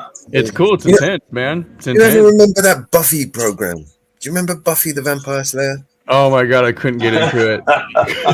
Every fucking week there was the end of the world Back scenario. in the day, dude. But that was just like, yeah, no, this ain't for me. It was every episode was an end of the world scenario, right? It was written in the books. It was prophesized. Every episode. It's like I used when I was really little. My mom used to watch Murder She Wrote, and as she said, the running joke was that like because she lived in a small town and she was like this famous author and she lived in this small town, but like every episode someone was murdered. So like, where's the town? Like, how many people are left in this small town? Isn't everyone dead by now? Yeah. Hey, Brandon. How you doing, man? Jump up, man. The link's in the chat. Yeah, I'm not sticking around too long. I'm playing around with my kid. It's raining outside, so he's bored as hell. So I gotta entertain him. So I'm not gonna stick around too long. No worries, man. Thanks for joining us anyway. But yeah, it's. I saw you up. I was like, shit, I can do that for a little bit. Yeah. Yeah, no, I just feel like I'm in one of those little soap operas, and without the weed, without being stoned, it's like it's not even funny. Yeah, dude, seriously, man. I'm a huge. I love movies. I love watching movies, and if I get into like a series, that's like I will binge watch like a fool. Like I'm a stupid binge watcher. If I watch an episode, the first couple episodes and I get hooked, that's it. I'm not doing anything for the next freaking 2 days. You know what I mean? But dude, that's why I don't smoke because damn, if I was like, I would be going like one series after another, and pulling up whatever the hell I could if I was a smoker, bro. Like I love watching movies and shows when I'm high. Love it. Yeah. I haven't watched a decent movie for a long time now, man. They've just been giving us a lot of shit lately. They've destroyed. I don't watch new movies, man. Like the whole Avengers stuff. I don't know anything about that. I watch good older movies or movies that people don't know about. There's one that's a trip that you'd probably like. Let me see if I can remember what the hell it's called. The Endless. Endless. It's called the Endless. It's these two directors. They're indie. They're like an independent film. But this one really broke out for them. The Endless. It is really freaking cool, dude. There's some uncomfortable spots in it. There's some freaky spots, and then when it gets into it, you're like, "What the hell is happening?" Like, it's a cool, freaked out movie, dude. It's a head turner, bro. Endless. Checking to see if I've got it. Is it The Endless? Yeah, The Endless. TV series? No, it's a movie. It's a movie. All right. Two brothers return to the cult they fled from. Yes, that's it. It's a 2017 movie. Yeah, that's the one. Watch that one, dude. That'll kick you in the ass. It's pretty cool. It's a fun All right. movie. Thanks for that. See if we can find a stream for that. Should be able to. It's only a 2017 movie. Yeah. Yeah, for me, you know, now I'm getting a little older. The thing I can't get over is when I watch Brando, you know, and I watch Pacino, and I watch, you know, I watch those great actors, man.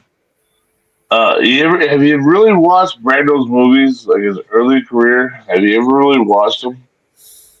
Like, not the Godfather stuff, but way before that, man. Like Streetcar and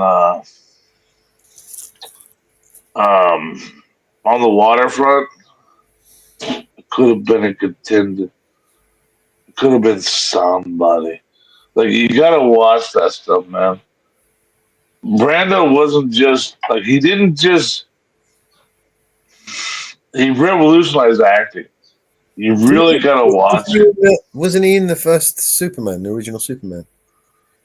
There was some. Yeah, he was Jor-El. He was the father of And there was Superman. some sort of controversial, like something going on, and he was in the middle of it. I can't remember the story, but it kind of. I don't know.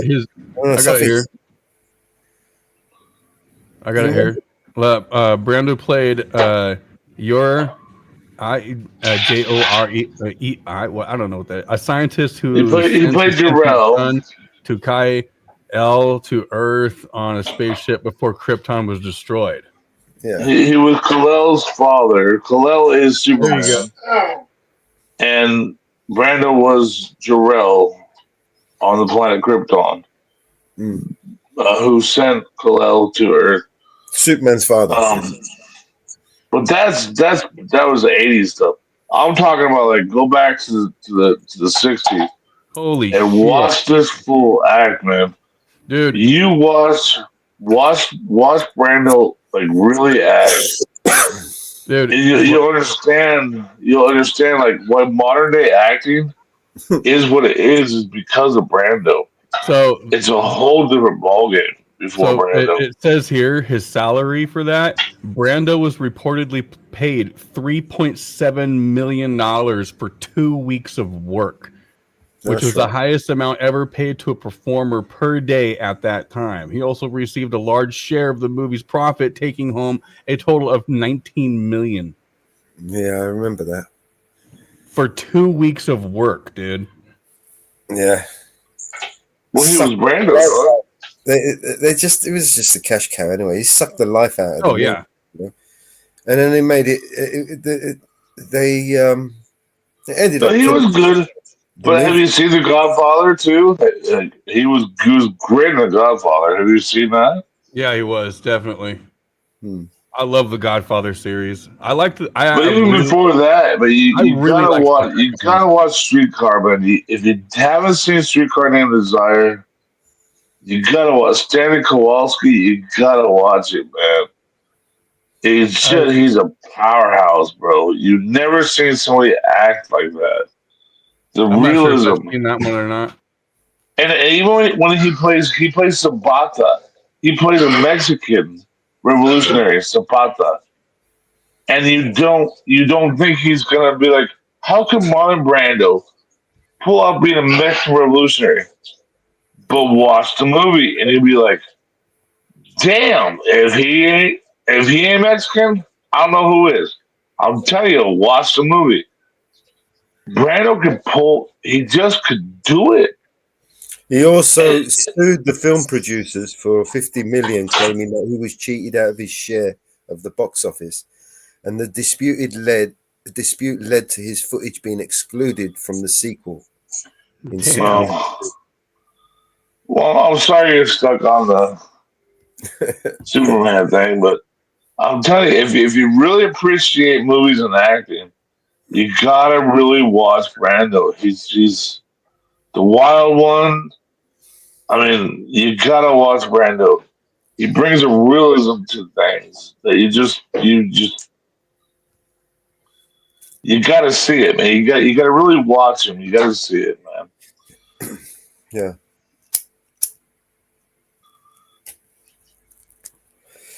So any other movies you wanna? Yeah, I'm looking at I'm kind of looking through my list of maybe some other recommendations because it's not stuff I keep on the top of my head, but I'm not used to going through my my Prime Video online, so I'm like, okay, how do I navigate this? You like Bogart? Bogart, Casablanca, Maltese Falcon. Bogart, you gotta watch his face. He wears everything on his face. You could probably find all Bogart. those good movies on YouTube now, can't you? A lot of them you can, but like I mean, you either have to have a subscription to watch them, or if you're lucky, it's just going to be flooded with commercials if you want it for free. But yeah, dude, I ended up having to actually pay for a YouTube subscription just so I could do the stuff that I want to do, and then not have the commercials. Premium. So if you want to watch movies, check this out. Look for HD Movie app. HD Movie app. You should be able to find it. You can find it for Android or Windows. HD Movie app. Yeah, I watch all the movies, man. I don't really. And you can get all the movies you want, past, present. Yeah. And it's free.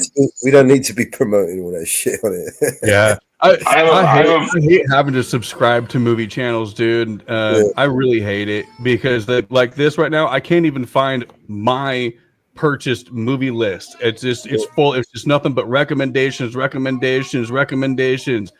want to see the list of my damn movies that I have purchased. You like Q? What do you call it? Q?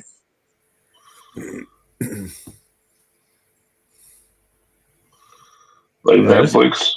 It's easier through my TV on my TV app. It's like I can go right to my movies, but I don't want to do that because I got something going on for my kids now. So, but it's just, man, just show me the movies that I've purchased. Where is my movie list? Stupid freaking man. There you go. It's just dumb. It's just it's better. Hey, Brandon, welcome to the channel. How you been, man? It's better than cable. I'm gonna check your hard drive, man. We're talking movies at the moment. Any decent movies lately?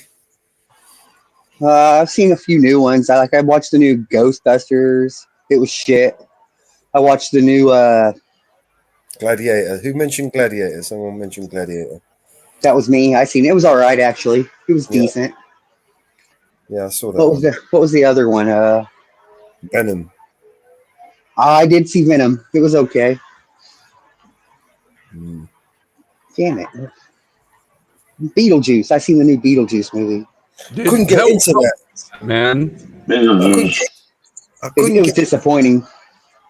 Really couldn't get into it, And I actually enjoyed the first one. I was only a kid back then. Compared to the first one, it didn't compete at all, man. No, I bet. Well, where's Alec and Gina? What happened to them? You know the movie that I want them to remake? Right, it's this one. I heard they were supposed to be making a new Gremlins movie. I hope so. Gremlins was all right. I grew up on that, man. That's good stuff. Who remembers this movie? Waterworld? What is that? Fucking Waterworld. It's not Waterworld. It's like Waterworld. It's a famous movie. It's one of my favorite movies. That's the one where he puts on the glasses and you can see the influence. Yes, yeah. Oh, They Live. Yeah, yeah. Rowdy Roddy Piper, they live. That's Yeah. it. This is a movie they need to remake. I think so. Rowdy Roddy Piper. I'm surprised they haven't, dude, with all the because I mean that's that's standard production is make people afraid of ETs and shit, dude. That's It's a good movie. That's what like production companies are basically paid to do and encouraged to do is make movies so that people are afraid of ETs. How about Falling Down, Michael Douglas? Remember that That's one? a good one. Yeah. Falling That's Down is a good one. That was a good one. They used to show it every day on television. I have that in my library, and I still can't figure out how to get to my library. It's just recommendations and like explore these movies, and here's movies for kids and features and originals and exclusives and all that. Like it's just one list after another of crap that I don't want to watch. Where the hell is my list? Your library on what? It's just Amazon. No, Amazon. I don't have Amazon. I couldn't tell you. If I do it on my TV, it's easy.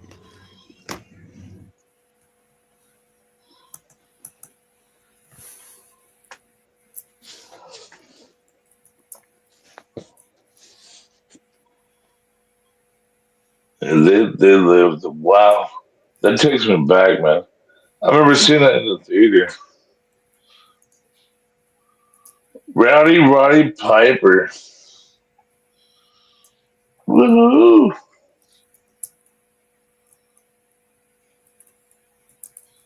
The Junkyard Dog.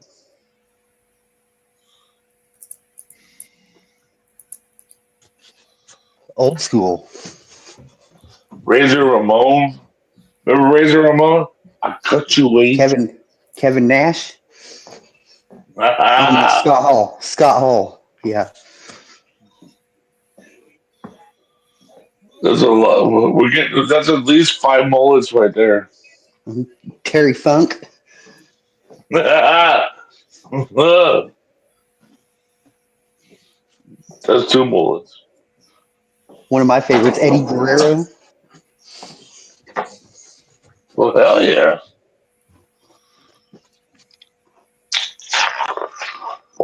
It's funny. I had to look up the instructions on how to find my movie list, and it says, "Oh, first you go to the browser, and then you look up my stuff or click my stuff."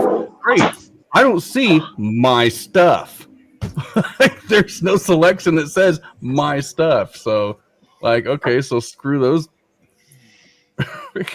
Jesus, this is so bad. It's not even in there. Oh, you'll see my stuff in the row of links that start with Prime Video. It's not there, asshole.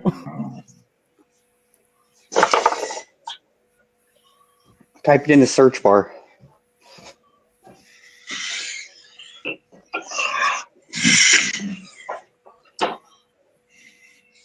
My stuff doesn't start with your shit. I'm off probation, Mellows. Ah, good news. Very good news, man. Congratulations. You're a free man. Probation sucks. Again. Can imagine that.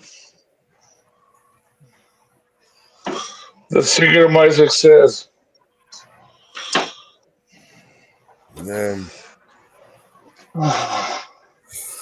This is ridiculous. This is so frustrating. Like movies.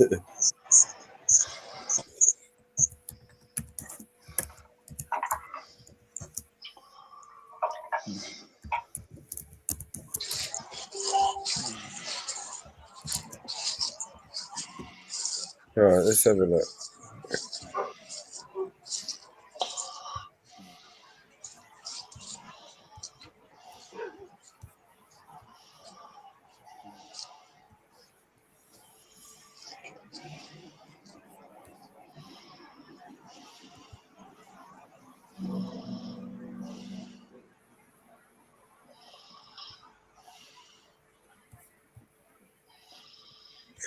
No, I can't find anything decent to to talk about their movies wise. It's all shit. They just don't make movies like they used to.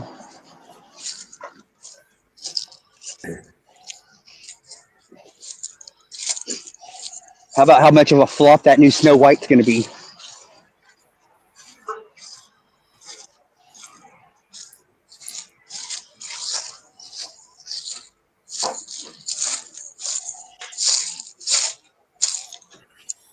Yeah, that I mean, what I don't like, what I hate about it is the way they use it as an opportunity to politicize their, their agendas for the, for the moment. That's They'll what Disney does anymore. Yeah, they'll quite happily destroy, a franchise and a story, a movie, just to, get some political agenda put across. You know what I mean? It's pathetic. It's annoying as well.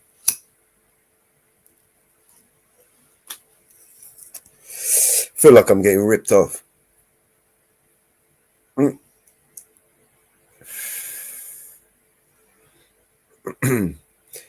think the worst part about it for me is how they got into the political arena and lied to all the people and tried to use their influence to coerce or to influence the people to sway the narrative. Yeah, to vote a particular way, to inject themselves with experimental vaccines, to do certain things. That it's pathetic, and that's when I see them do that, I just this is why the music nowadays, I don't even listen to mainstream music anymore. All those artists are all full of shit. Even before I heard anything about Diddy, I just went off them. Do you know what I mean? Because they sold out. It's clear they sold out. They sold their souls, basically. Do you know what I mean? They sold out their fans, their loyal fans. It's like a betrayal, isn't it?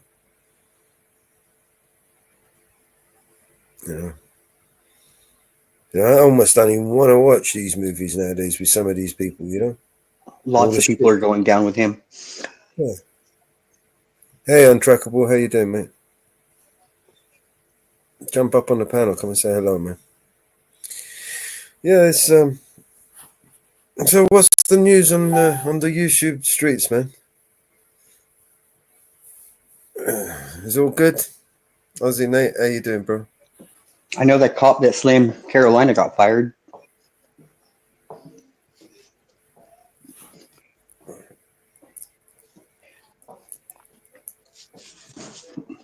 Hendry's in jail for 500 days.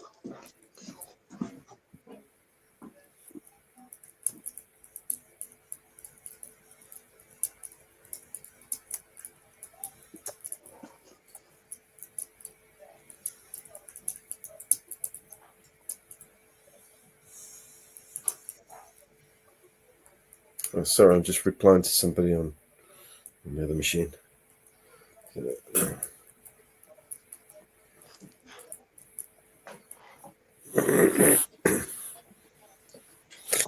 All right. So, what you guys been watching? Anything good? Not lately. No YouTube channels you can recommend? Or videos? You got any videos you put up? I noticed you've been going live lately. Who, me? Yeah. No, I haven't put up anything lately. Every time I go to a cop watch, they leave. They end it as soon as I get there. So. No. So the video we were watching earlier, Four Corners, they had this guy arrested in the back of the car, and then they had two guys on the floor ready to, on the curb ready to arrest him. As soon as Four Corners and the other guy turned up, they decided not to arrest them. And I reckon it was because of the cameras. They literally saved those guys the trip. I believe the camera does save people. Yeah, I've seen it. I have literally seen it. I've seen Carolina. You know what I mean? I've seen a lot of videos out there with people. Chuck Bronson, you know. Just because the cameras are there, they sort of decide to do their job properly. You know. It does sometimes. Yeah. You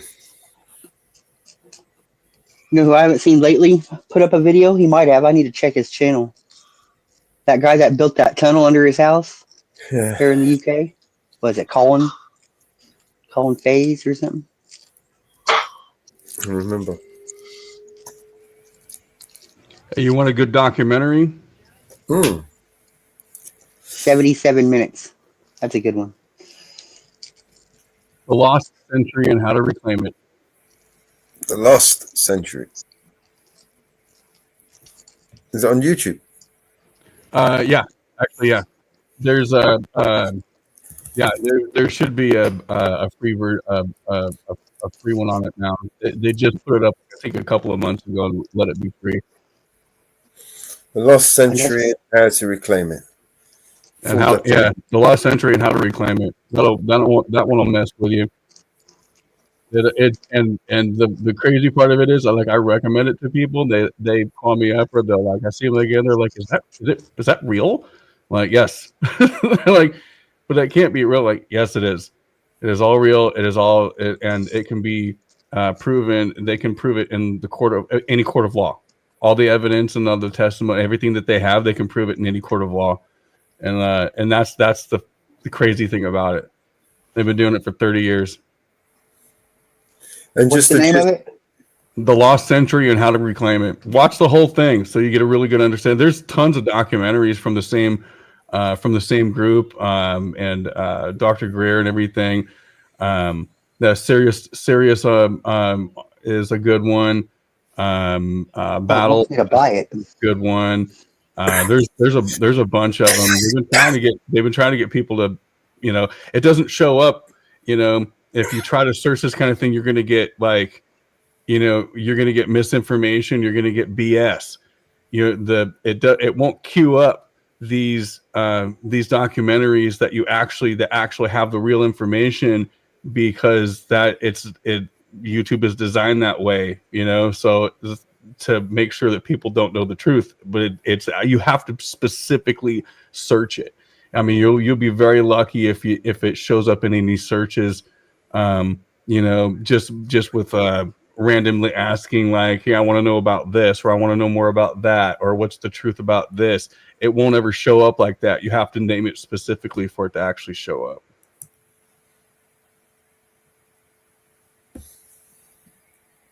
Well, the first thing that has to come up is the 14th Amendment. The jurisdiction clause of the 14th Amendment is the argument of all the other laws they make against their constitutional rights. The 14th Amendment, until the 14th Amendment is abolished, we don't exist as a people. It just doesn't matter. This is a little clip from the documentary. A couple of minutes. What that means is the food scarcity and starvation we're facing, that goes away very quickly in a 20-year period. Here's your typical street in your neighborhood, anywhere in the world. There you go. As we bring these technologies out, the grid comes down. We don't need it anymore. When there's a snowstorm or hurricane or whatever, you don't lose power because you're not dependent on a grid that's going to be torn down by ice and snow and wind. You don't need wires. All these wires, the clutter of wires, you don't need them, because every device will have its own source of energy. This could have been done decades ago.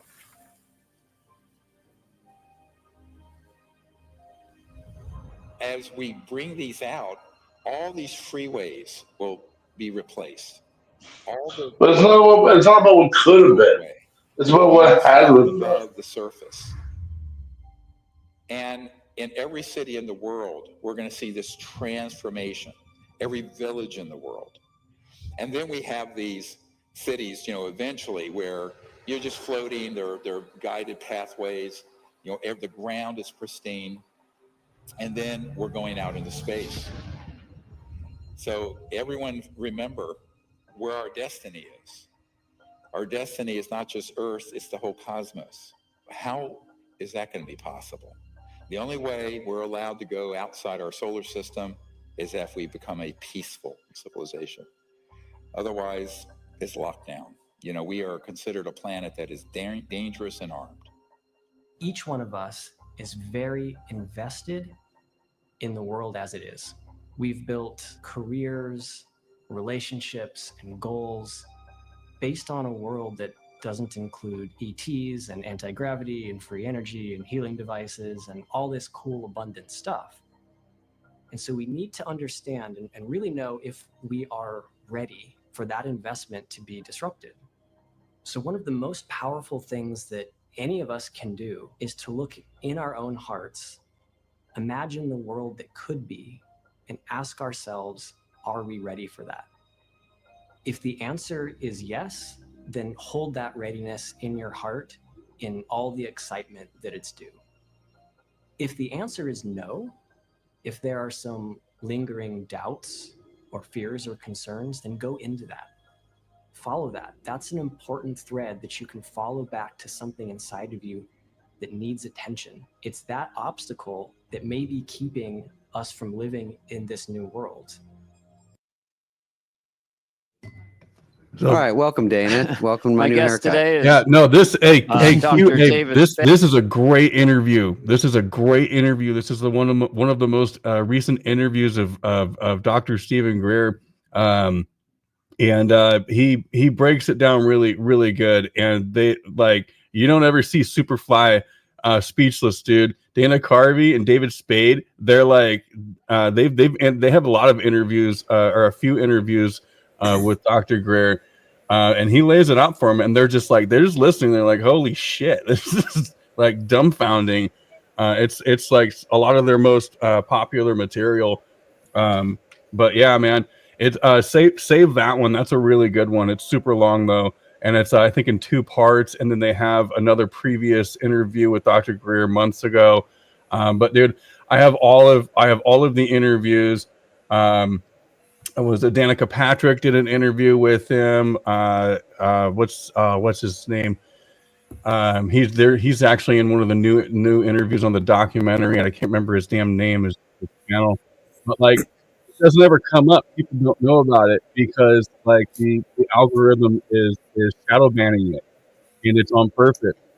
And when people ask questions like, you know, where's the proof? Where's the proof? Here's the Oh, he's kicked himself off. Another good documentary would be The Great Awakening. You can also find it on YouTube. I think I've heard of that one.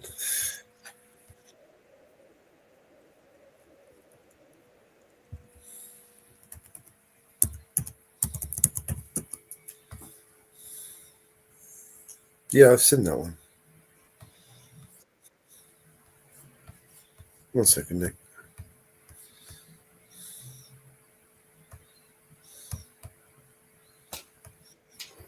Hey, Mellows. What's Sorry up, about bro? that, y'all. Sorry about that, y'all. I hit the wrong tab. I was like, oh crap. All right, let's get back in there. But here's the archive. There's the link. I put it in the chat for the archive of all of the information and documents and things that aren't cleared, things that are still considered secret, that are leaked, are in this archive. And the reason why they're able to do it is because they've already made the argument, and they already have like a team of lawyers behind them saying that, well, it can't be top secret information if it's illegal, and we can prove that it's illegal. So we're going to go ahead and show the world. So, and you can find a lot of documents in there, but it's a little difficult to search through it. But I highly suggest that y'all find the time. Do you think this is related to what's going on at the moment with the unidentified? Yes, and if you watch that interview, that one that just came up, that one right there, they specifically ask about it because it's one of the most recent interviews. But there's other ones that are coming out, and Dr. Greer actually specifically says like there are like small parts of this illegal faction that works worldwide that are defecting. They've been planning on defecting, but it's incredibly dangerous to do so. He says, like, if they're successful, there's going to be a shit ton of information and a lot of stuff coming out within the next 30 or so days. And that was most recently said. So like people, like, that's what's like, it's crazy because they're running, like Dr. Greer and the disclosure team have been so successful, especially in the last last few years, that they're trying to ramp it up. And because the whole point of it is to protect the macroeconomic petrodollar and keep everyone subservient on oil. And then and you'll get this, you'll understand this through the documentary. The whole thing, what they're doing is trying to get the society, the world, basically like Independence Day and they're going to hoax, because they have this technology. They've been faking alien abductions and all this shit for fucking decades, dude. And what they're going to do is fake an alien invasion like Independence Day. That's why you see a lot of movies of like, let's be scared of ETs. Let's be scared of ETs. Well, right now they're blaming the Chinese for these drones, apparently. Yes, exactly. Yeah. Well, let's blame this other country. Let's blame them. Or like, it's all these motherfuckers' technology. They're the ones that have the technology, and it's not the U.S. government. The U.S. government has been blindsided on all of this, and you'll see in the interviews and the documentaries, Dr. Greer specifically puts together packets of information for U.S. defense advisors, or like the head of the CIA or the president or shit. Like, he's been giving them this information for decades, and they've been too afraid to do anything about it, because every time they ask about it, their lives are threatened. The lives of their families are threatened. Some people get just straight up bumped off. It's all documented. He has all of the information on this. He has all of the witnesses, and he's been doing this for 30 years, dude. So they have a treasure trove. They have almost 1,000 witnesses that are ready to come forward now, but they can't because they need protection. Right. Do you think the flight MH370 is involved in this, connected to this somehow? I don't know anything about that. I'd be talking out of my ass if I have no idea what that is. There's a video that's was released today, earlier on, of a drone attack in Russia by the Ukrainians. They used one of our drones, obviously, that we gave them. So. Yeah, the purpose of the purpose, like I said earlier, of this very large, and I like how Dr. Greer calls it a cabal, and that's really what it is. It's a massive faction that doesn't give a damn about borders or boundaries or countries. They are global, and they are controlling way more than people realize, but they want continuous war. They want, because it's a privatized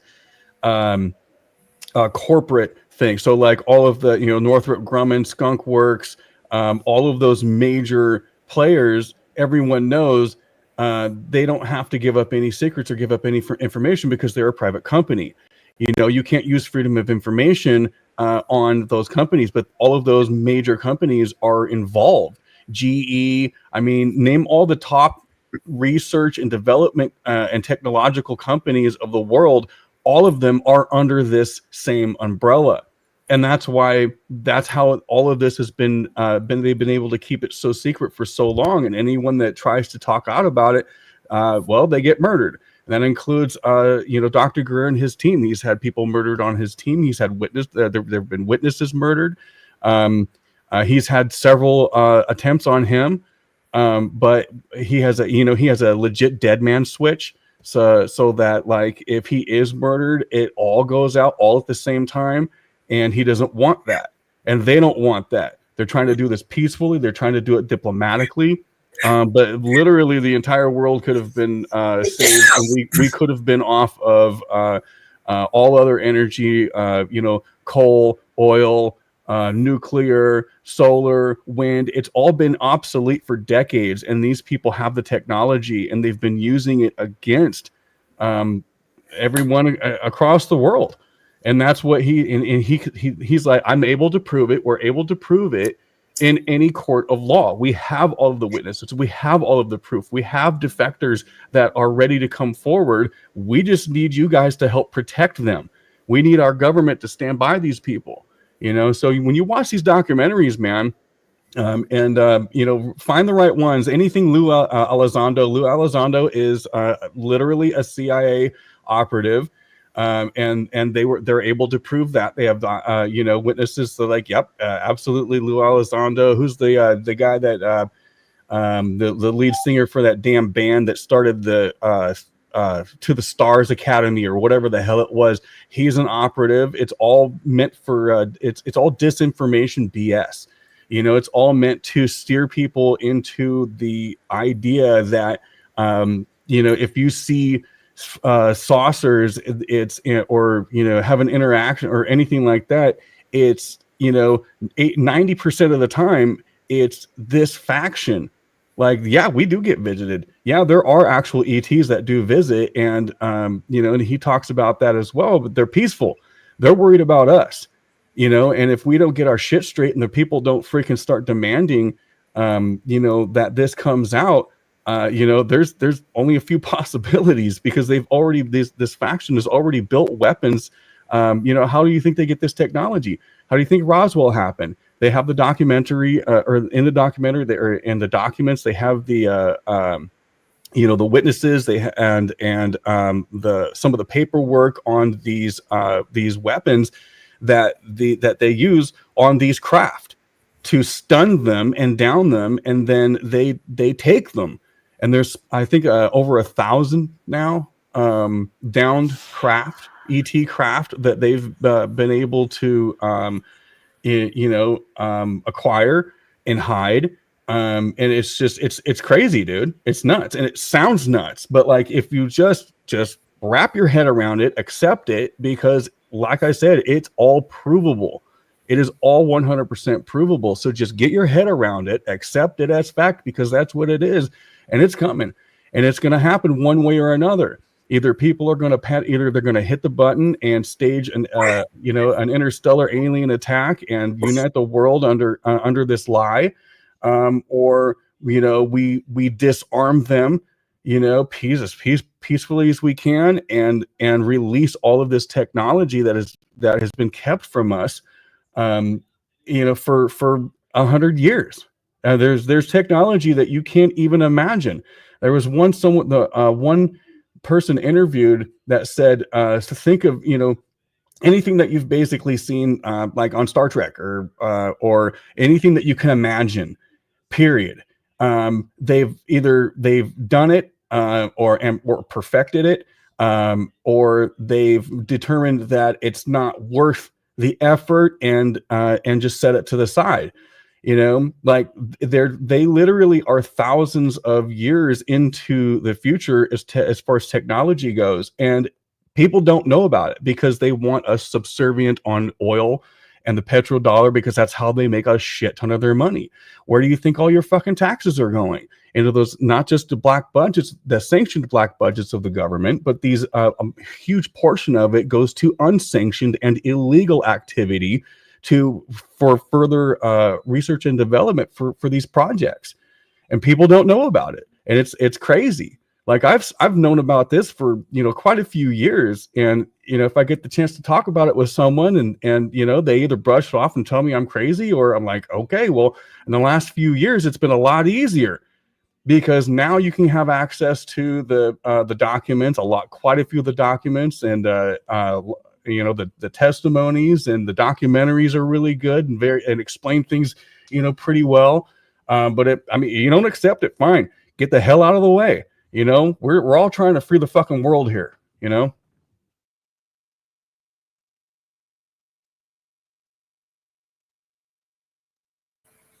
Okay. Thank you. Hell yeah, man. That was a long ass run. That was.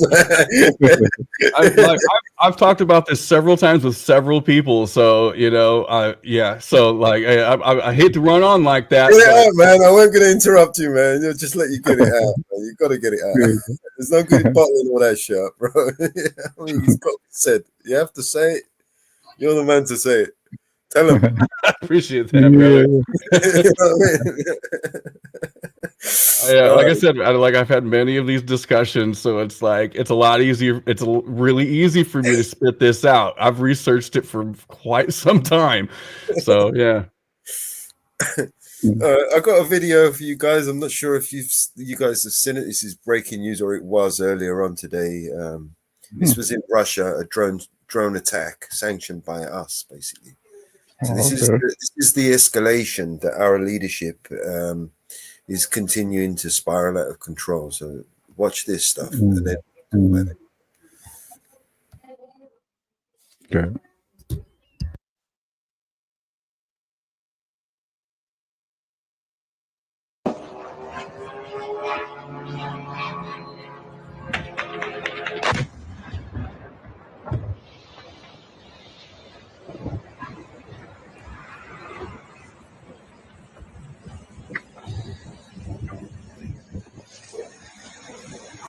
Беспилотник, смотри, беспилотник летит.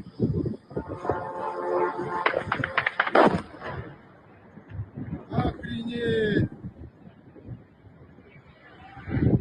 Охренеть!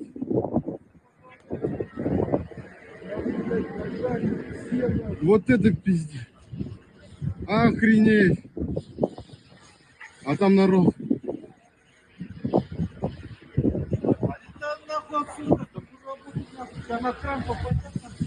Там народ. Еще один. Удар.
Lambretta.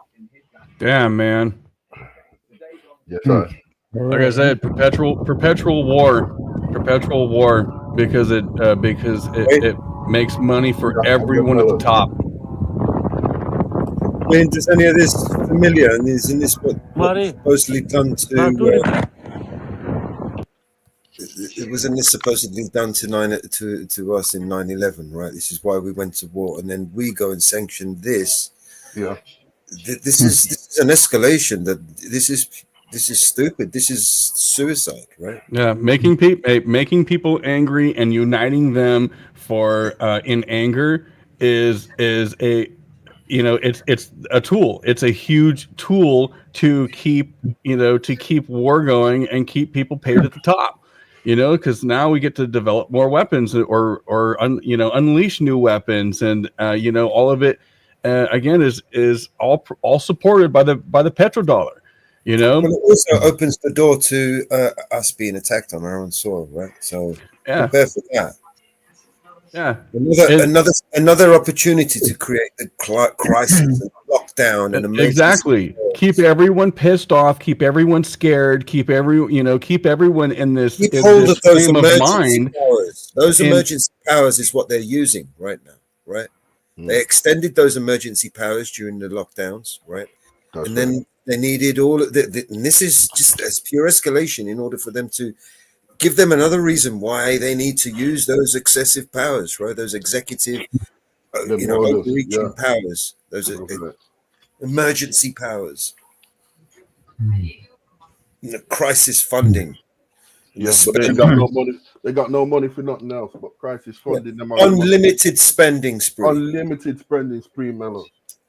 Hey, what's up, Age? Long time no see, man. Yeah, I'm good, man. How you doing? Yeah, good to see you, man. Yeah, I think the first time I've ever been on a panel with you, I think. I believe so, man. Yeah. Yeah, pretty good, man. Yeah, we're good to see you, man. Yeah, you too. I was watching that and I was just getting pissed off. You know what I mean? Yeah, right. I know what you mean, man. It's, nothing but these days. I agree exactly with what you said, Mellows, at the end of the day, because that's what they want to do. They just want to just split people, let people panic, and they can do what the fuck they want. Yeah, it's a power grab. Yeah, exactly. More than a power grab, right? And a transfer of wealth, right? Because the same people who are grabbing for the power are the ones who are invested in the companies that we are going to be paying to make weapons for us to continue this war, right? Exactly. Whether we like it or not, we are held to ransom. Of course. Right? Of course. Right. You know, I've always been anti-war. I marched against the war in Iraq. You know, it's been fucking how many years, and we're still begging these people, right, to stop waging illegal wars in our name. See, and using more money that they steal from us to do it. And now look, and now think about it. Now, so what is all the world? What is all war about? It's all about not just power, but energy. Okay, all of the wars in Iraq and everything. It's all for oil. It's all to grab the oil or grab resources, right? What if that all goes away? What if oil is essentially obsolete? What if everyone, including, not just your car, but your home, your cell phone, your computer, everything, it had a continuous source of power that never needed to be recharged or replaced? Like, think about that. That's what I'm talking about. It's like this technology ends all war. It ends starvation. It makes any kind of cost for getting supplies to a certain country. It makes all of that cost negligible. It basically it literally frees us from this macro economic system that we're held under because of energy. It's all about energy. Again, what if energy was free and abundant for everyone on the planet? That's what protect. That's what we're for. It would basically be a utopia at that point. That's how I feel about exactly. And that's like watch that documentary, dude. I'm telling you, and it's one of a few. I think there's 4 or 5 in total. Documentaries I can think of on the top of my head, but they need to be the ones from either the Cousins brothers, the Disclosure Project, or Dr. Stephen Greer. Anything other than that, just consider it disinformation, unless it's coming from their mouths, because it's bad, dude. Like they're already they've been getting attacked for freaking decades and being called, ridiculous or what have you, and it's not. That's the truth. What they're actually doing is telling the truth, and they make sure very specifically to have the information that they need to state it as a fact. They don't mix words. They're like, we have this information, we can prove it in a court of law, and in any court of law anywhere in the world, and this is what we're telling you. If people get on CNN or Fox or any CBS or any major news network, don't listen to them, because those news organizations are part of the same damn system, and they can prove that. They have the documents for that. They actually have documents stating that that there are literally CIA agents at every news outlet, every major news outlet, and that there's well over 50 or something like that. Something like 80 magazines, newspapers, everything. They have employed CIA agents, and there's actually video about that as well.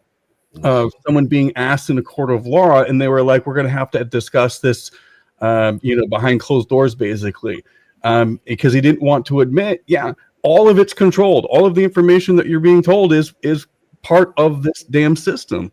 So, you know, just think about it.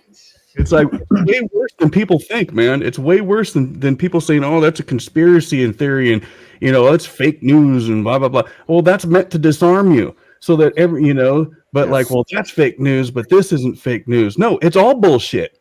It's all fake. It's all freaking it's all very strategically done so that you don't know which way to look for the answers. That's right. Technically, that's right.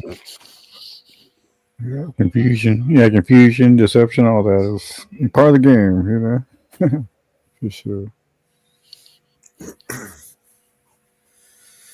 Well, shit, gentlemen, I'm gonna head out. I'm gonna hang out with my kid and make sure he's not bored because it's still raining outside. And it's been a really good talk. Thank you for having me here. All right, my daddy. Oh, yeah, man. Good to see you. Thanks for joining us, man. So what's going on, Ed? I haven't spoken to you for a while. Yeah. I'm good, mate. I'm good. Very, very, very, very good. I've been making some positive movements, mate. You know what I mean? Sounds good. Yeah, Good. You've been listening to some of the music that we've been playing? Yes, of course, man.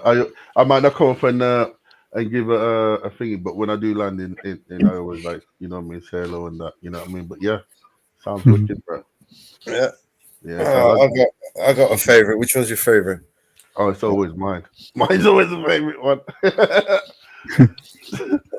That support made recently. We actually haven't uploaded it, released it yet, but I'll play it for you.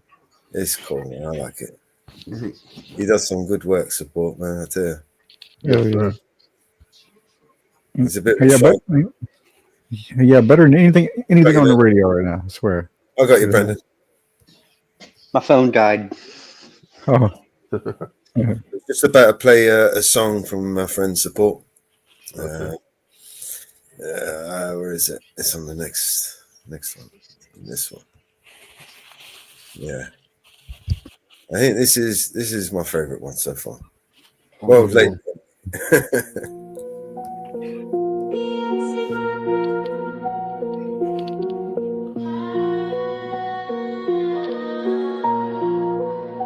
Let the healing begin.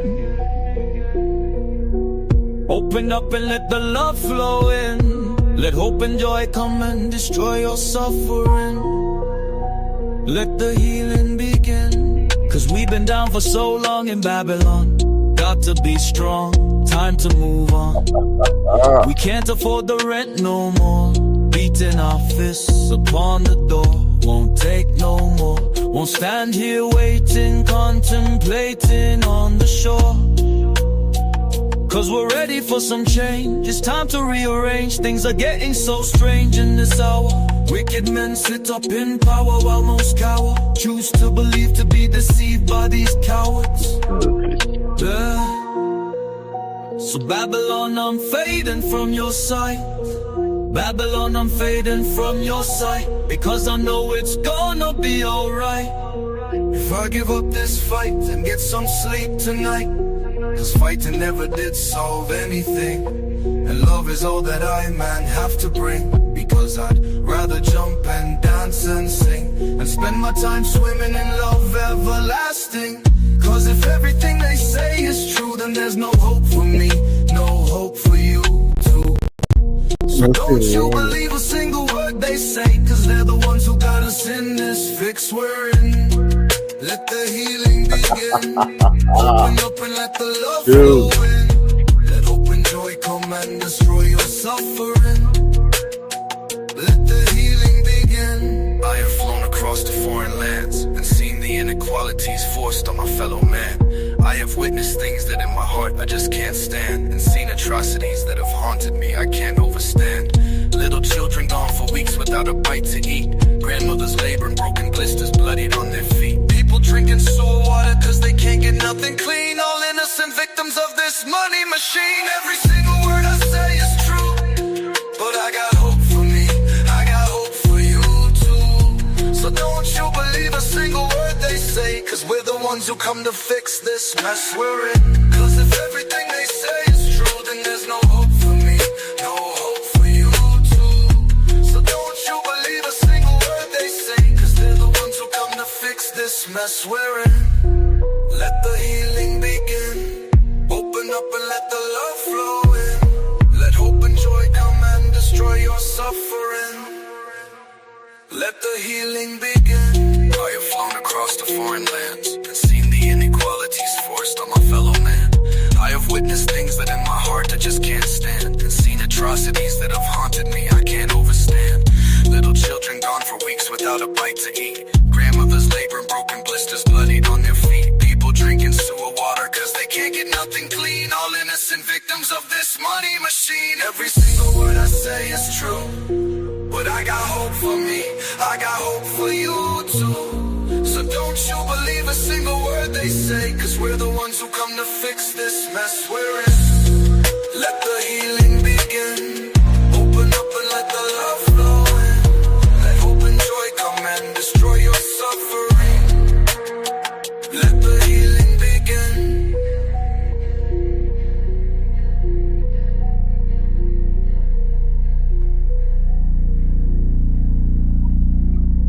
Dirty. Hell yeah, that sounded good, That man. is dirty, bro. That was pretty good. Right. Yeah, it was. That was out the park, wasn't it? Yo, Yeah, it was good. the ball is still traveling. You know what I'm saying? That was sick.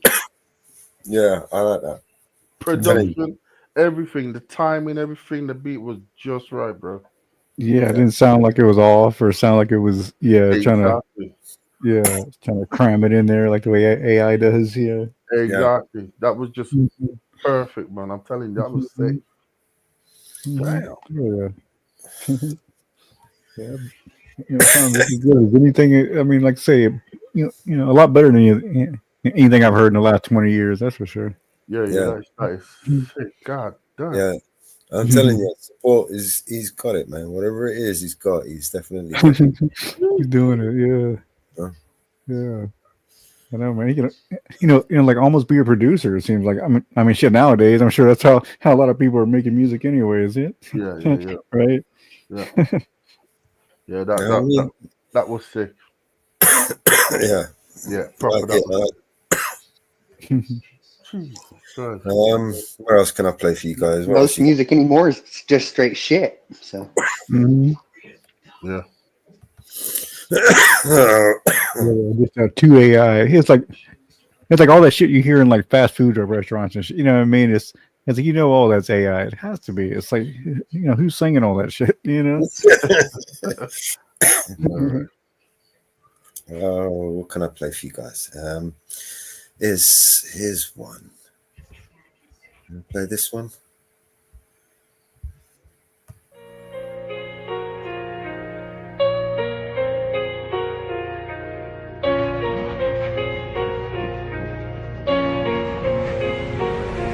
Yo, they got us watching skies, looking at drones flying by while the world's at war. Truth hidden behind lies, golden heights in the night, territories out of sight. Occupied since 67, conflict ignites. Distractions over action, they masking with deception. New Jersey lights flashing, sparking widespread reflection.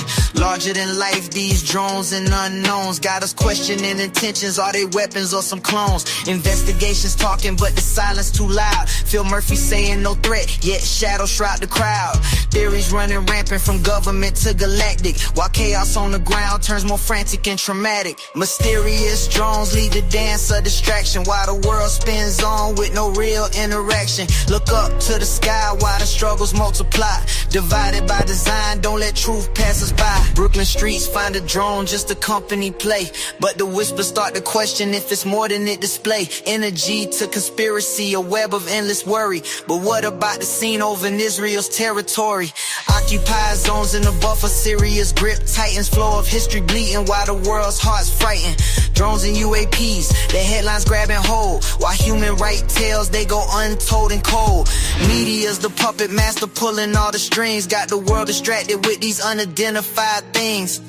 Rhyme and reason get lost in the noise, while those in power play with politics as toys. Mysterious drones lead the dance of distraction, while the world spins on with no real interaction. Look up to the sky while the struggles multiply. Divided by design, don't let truth pass us by. Congressional hearings, just another show. While people suffer, nobody lets their courage grow. We demand transparency, not just empty words, a revelation for the masses so our voices can be heard. From Golden Heights to Jersey Nights, a lesson for all. In a world full of distractions, we gotta stand tall. Question the narrative, keep your mind wide awake, for in the quest for truth, there's too much at stake. Stay vigilant, my people, don't believe all the hype in this hip-hop tale. Let the truth be our light, yeah, rise above the noise. Let your minds clarify, let's break the chains of distraction and reach for the sky. We demand transparency, not just empty words, a revelation for the masses so our voices can be heard. BNC Records.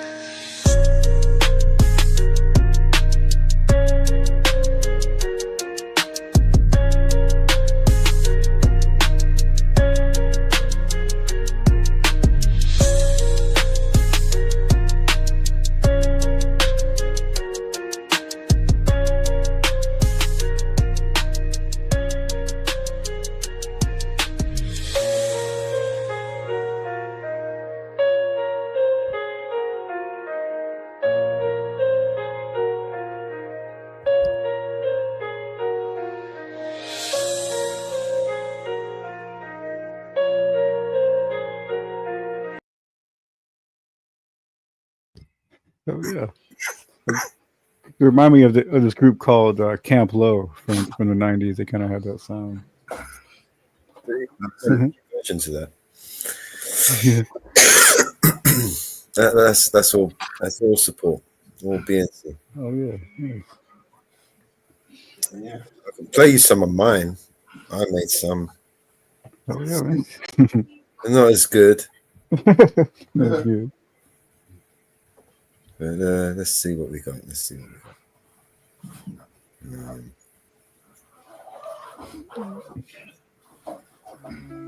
Yeah. No, we got some classics, for sure.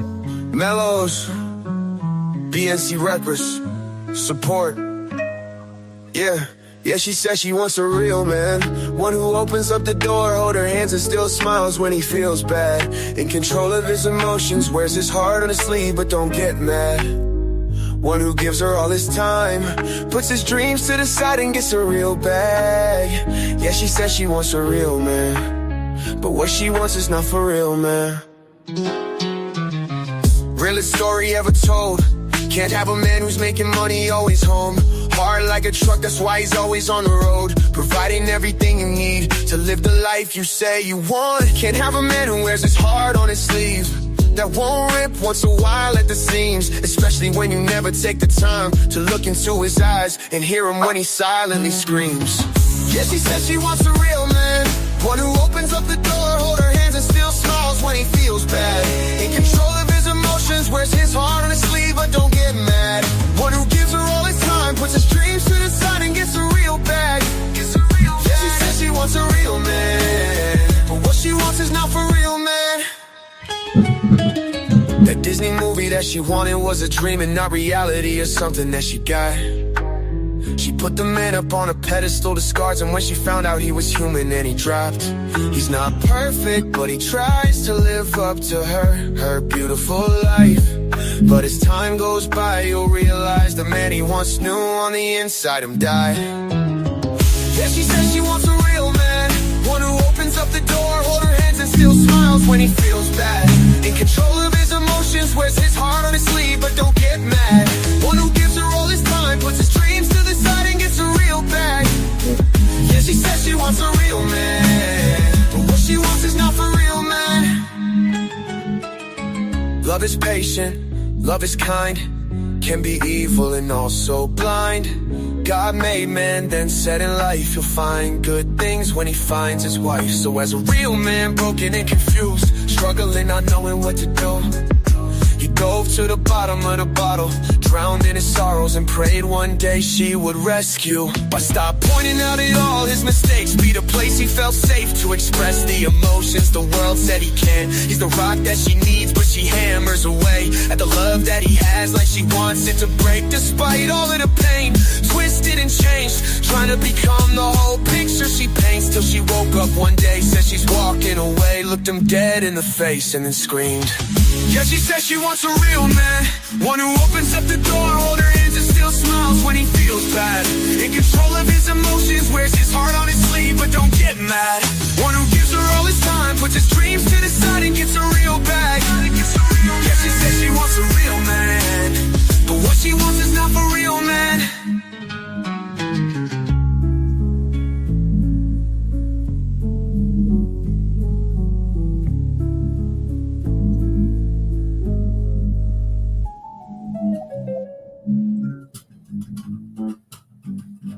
Yeah, I like that one, man. Yeah, I dug it. Yeah, I dug it, man. I heard you playing you're strumming some instruments at the back there. I am, mate. Yeah. He's playing along. Oh yeah, cool. Oh yeah. I got a song that I want to play for you actually, and it's by our very, I don't know if he's sleeping. JT, you still there? Yeah, I'm here. It's doing banjos. I want to play your song. So this Inferno. What's up, man? This song, the strings is by JT. So he recorded some strings.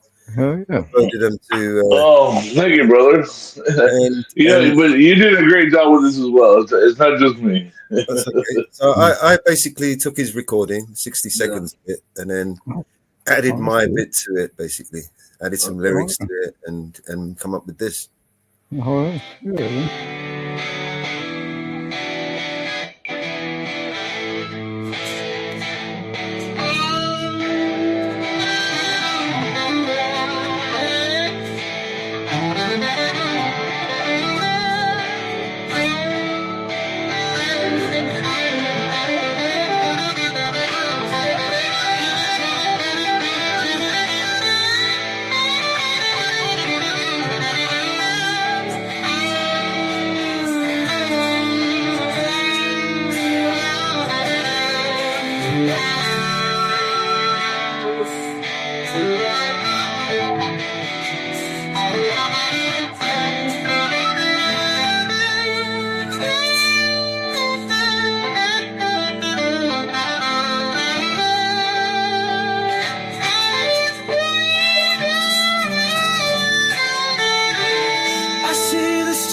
Shining high in the dark blue sky.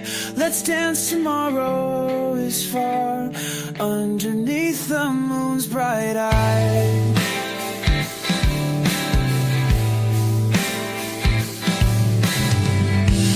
Feel the beat of our feet on the ground, lively and free. The night is young, the world is asleep. Together, just you and me, dancing in the moonlight, holding hands so tight, spinning through the midnight.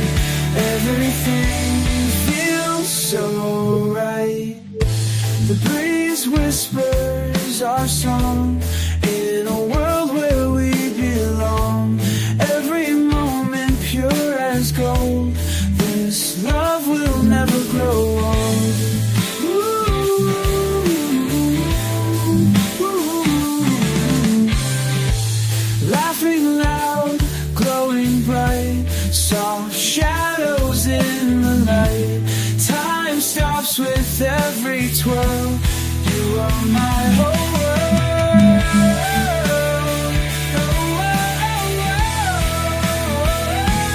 Dancing in the moonlight, holding hands so tight, spinning through the midnight.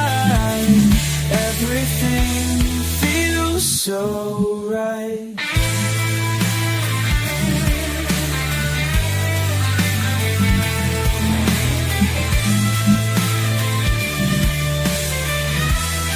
That's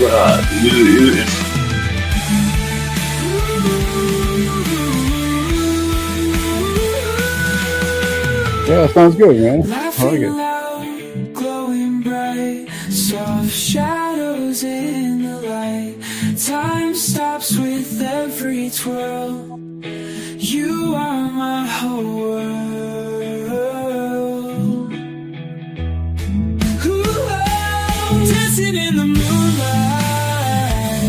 holding hands so tight, spinning through the midnight. Everything feels so right.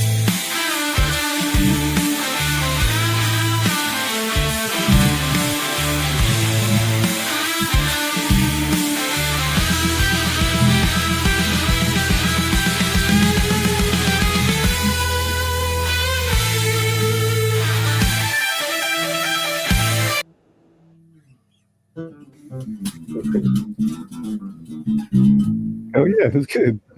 Yeah, yeah. Yeah, we can get some Inferno bass on there, man. Get a little, Oh yeah, yeah. yeah. Give a keyboard on it. Yeah, I give a keyboard on it too. Ba-doom-ba-doom, boom, ba-doom, boom, ba-doom-ba-doom-ba-doom. That's all I got. Keyboard, yeah. Yeah, let's get some of that going on. Yeah, get 8 bass. Yeah. What would be that's the next stage for us anyway. I plan on setting up a studio and produce Oh yeah. music. You know. Oh yeah. Put some instruments in there. Yeah. Yeah, so Well, anytime you get anything like that, bro, just email me and I'll start working on it. No worries, man. Anything you need, man. Just let me know. I'll tell you. I work with everybody, man. I don't, you know. Yeah, I was talking to one of my old jam partners earlier, and man, he's he's a real dynamic player. He switches keys a lot and stuff like that when he plays. But man, if I could get you some of his tracks, yes, sir. you probably really like to. The new year is It's promising just- anyway. The new year, there's going to be a lot more music. We're going to do more shows. There's going to be new channels. Oh, There's cool, a new man. documentary that I'll be involved in. There's a lot of things in the new year. It's all good so far, promising. That's exactly how. Mellows. To be honest, that's exactly how I feel, mate, as well. Yeah. Yeah, 100%. Next year's. Hey, you did a great job with that. I mean, you kind of took my playing, like slowed it down in certain spots, and it was really nice what you did there. I appreciate that, man. Thank you. What else can I play for you guys? What kind of music do you want to listen to? Man, I'm up. Yeah, 'Cause I like all I kinds. got all kinds, man.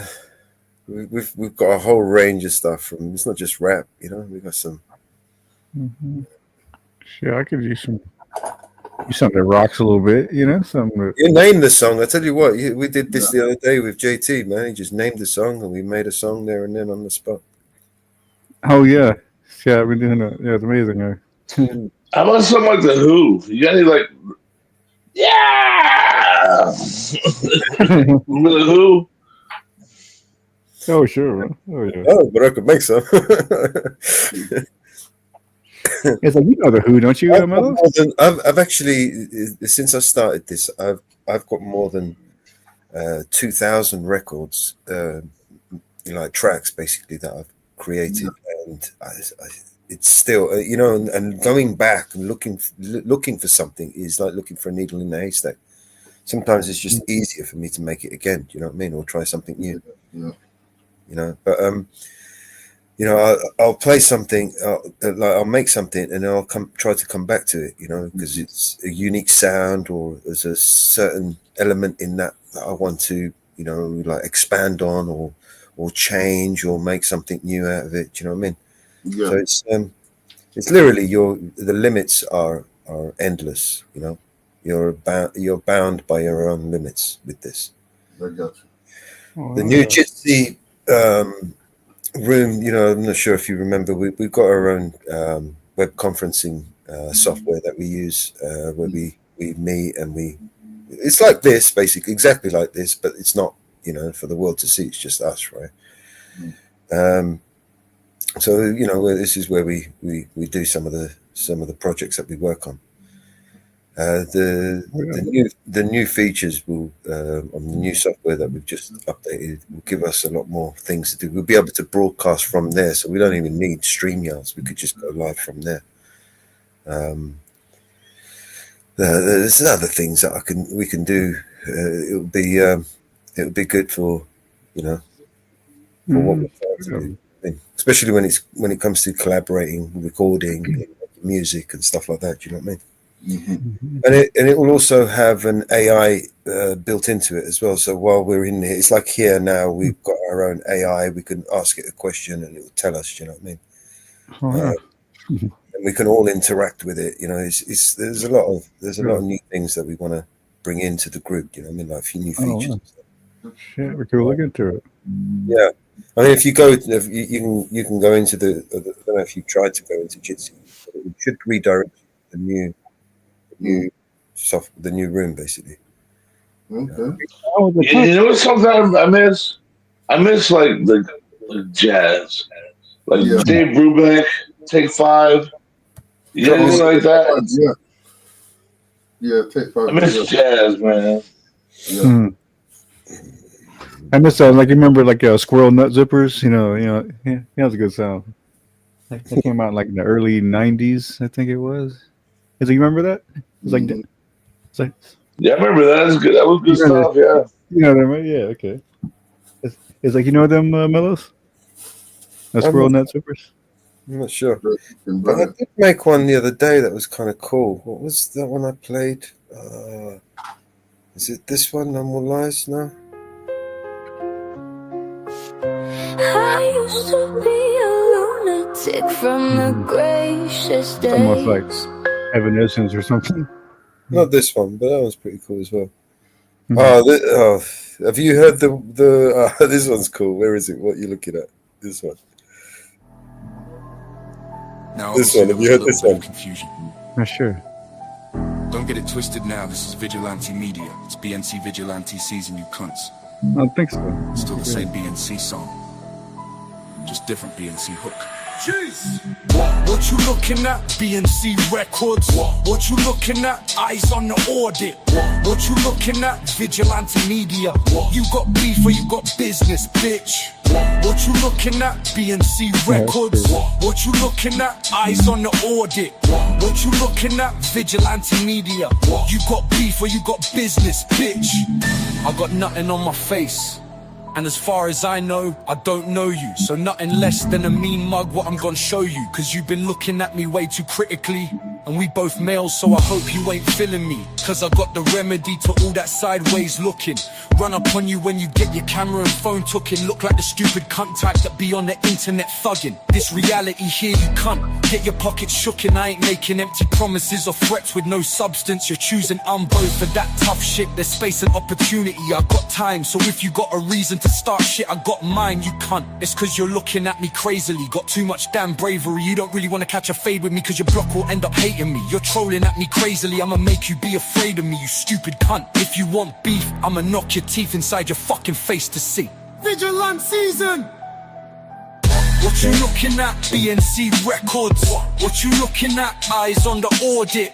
What you looking at? Vigilante Media. You got beef or you got business, bitch. What you looking at? BNC Records. What you looking at? Eyes on the audit. What you looking at? Vigilante Media.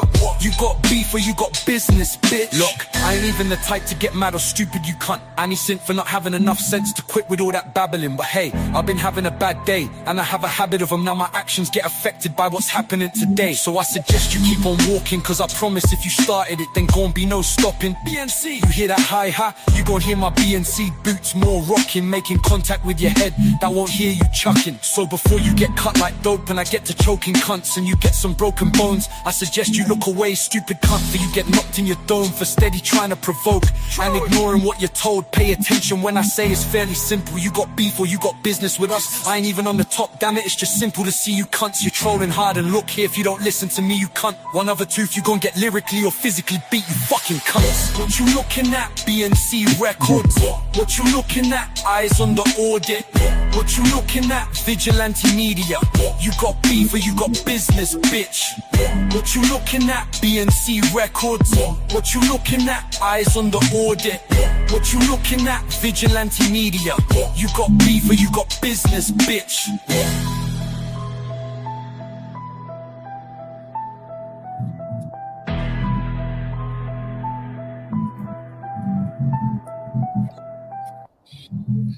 Yeah, I love the accent. Yeah. It reminds me of a Guy Ritchie film or something. Yeah. UK. He's got a UK rapper accent. It's Okay, good. yeah.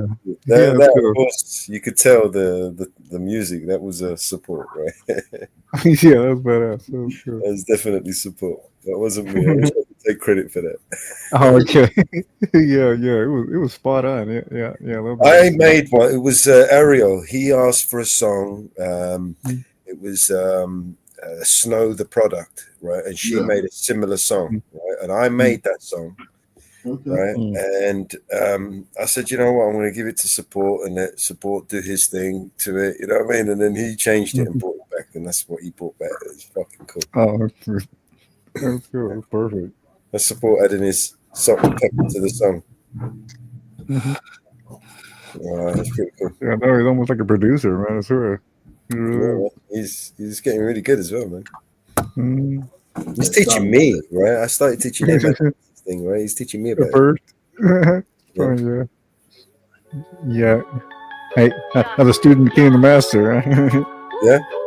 Welcome to the world, baby boy. I'll paint you red and white and blue. The indoctrination starts as soon as you come out the womb. Pretty quick, we'll make you stupid with curriculums at school. And if the classroom doesn't do the trick, we'll make you watch the news. Pick your team, right or left. Pick the red pill or the blue. You can vote, but even if you win, still everyone will lose. Don't forget to buy designer because Gucci makes you cool. We prioritize material belongings over truth. Get a job that you can't stand so you can buy some cans of food. Go overseas and die for freedom. There's some oil we could use. Our democracy exists so that you think that you could choose, but our algorithms make you do what we want you to do. What's the problem? You're depressed. Society has you confused. We got medication for you that you'll probably abuse. Go get married to a lady who also don't have a clue, and pump out a few babies that are just the same as you. Welcome to the system. Everyone's a victim. Doesn't matter if you're black or white, it hates you all. Here inside the system, violence is a symptom. Fighting for what's right, but somehow everyone is wrong. Welcome to the system. Everyone's a victim. Doesn't matter if you're black or white, it hates you all.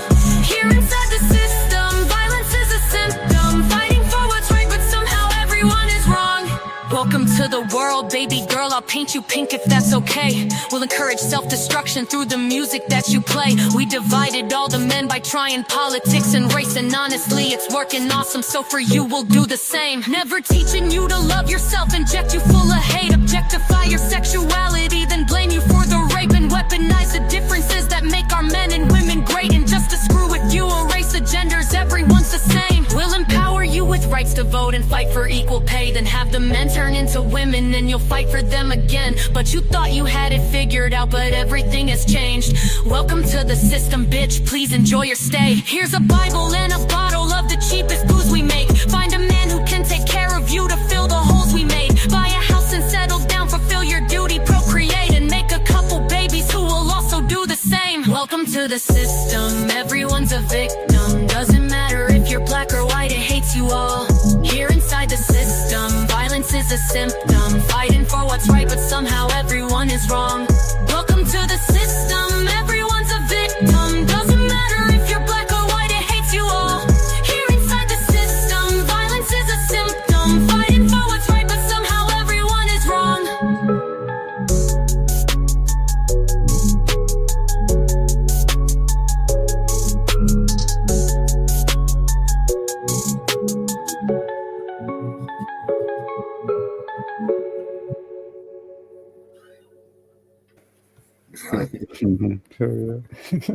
Good lyrics on that one. Yeah. I borrowed some of those lyrics, but yeah. Good. Well worth repeating.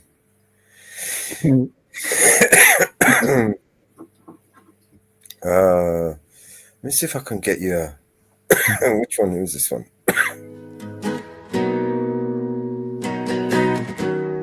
I did.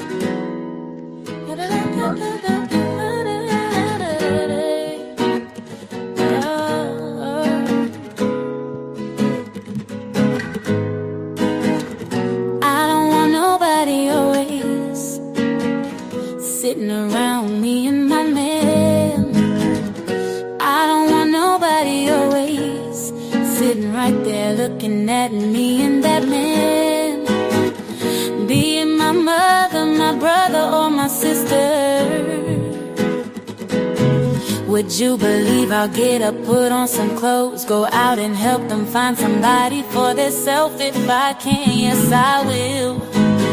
Now I don't mind company because company's alright with me every once in a while.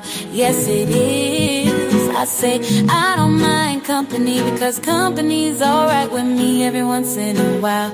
Yeah, but oh, when me and that man get to loving, I tell you, girl, I dig you, but I just don't have time to sit and chit chat and smile. Don't send me no doctor filling me up with all of those pills. I got me a man named Dr. Feel Good, and oh yeah, that man takes care of all of my pains and my ills. His name is Dr. Feel Good in the morning, and taking care of business is really this man's game. And after one visit to Dr. Feel Good, you'll understand why Feel Good is his name. Oh, yeah. Ooh, good God Almighty, the man sure makes me feel real good. I think that one, I want to try and extend that one. I want to maybe add some more lyrics to it. Maybe ask support to, to do his thing to it. Mm-hmm. Oh yeah. Well, I really do like that song. I like the lyrics to it. I like the voice as well. The voice came out really good. Yeah, I like it too. It's just it's not too much. You know what I mean? It's just right. Yeah. Mm-hmm. I know it's almost better than the original in a way, like because the original was so played out. You reckon you could play along to that? Yeah, man. I was. Yeah, I mean, like record a session and then we could 100%, man. mix it in. Oh yeah. 100%, man. Because there's a new software that I want to try. It's basically it's for DJs, right? It's a DJ mixing software, right? So I don't have the DJing skills to be able to mix these tracks the way some of these fucking they're really good the way they mix them, right, manually. Especially with the way they just pull out records. They know exactly what tune they're looking for. You know what I mean? That takes skill, man. You know what I mean? Yeah. Well, I'm glad you're on there. My missus bought a beat machine for me. It's called a MASH, MAS. Okay. Yeah, but I'm trying to figure out how to turn the thing on. I'll have to send you in an email, mate. Yeah, no problem. We'll just jump into Jitsi. I'll drop the link in the back and just save it. Anytime you need me, I'm always in there. Okay, mate. So, have you got beats on that? Yeah. Beats. Yeah. Can you throw? Yeah, I can generate beats. I've got access to like basically so much music. It's unreal. Beats, music, like even premium stuff. Like licensed music tracks and stuff like that. I've got literally access to unlimited downloads of millions of digital assets. That's brilliant. Beats, music, you know what I mean? All I've got to do is literally put some time into it. I could do with a new machine actually, just dedicated to making music, you know what I mean? But it's for me, it's something new, I've never really got into music, you know what I mean? I'm like got into but never got into making it, do you know what I mean? My musician he teaches music as well. He's a guitarist, plays all instruments. He tried to teach me when I was younger, but just in quite stick. Yeah. Keyboard, simple things like that, but it's just my thing. Sure. And it's the sort of thing that you got to really want to learn. I mean, when you're ready to learn it, you learn it, but you've got to want to learn it. I mean, yes, definitely. Otherwise, just going to some class or something, just turning up, it's just going to go through one ear and come out the other. I wanted like a beat to go with this. I'm just gonna drop this for like 10 seconds to go with Go this. for it, man. You want to mute Okay, up? yeah. Let's see. Go ahead. You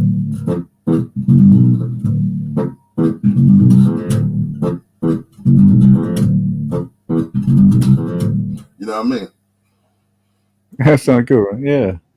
Yeah. I'm Can trying to you think. record a 60-second That clip? was hot right there, yo.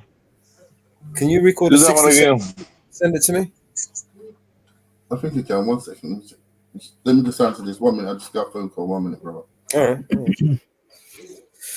Because we might better whip something up. Good. Yeah, that sounds great. Yeah, man, that sounded really cool, man. I can imagine. You know what I mean? Yeah, always a live instrument. You can always tell a I'm just live going to instrument. log into all my AIs at the moment. I've got 4 AIs that I use to make one song. Right, so it's not as simple as go one AI do this, because as you know, it comes out all robotically. You know what I mean? Yeah, it's like sometimes it come out so. It's like that's the thing about music when people play it. It's like you want that little off. Sometimes the timing's a bit off. It feels natural and organic instead of so perfect. The timing is. Sometimes it's so perfect you can hear that it's too perfect or something. Yeah.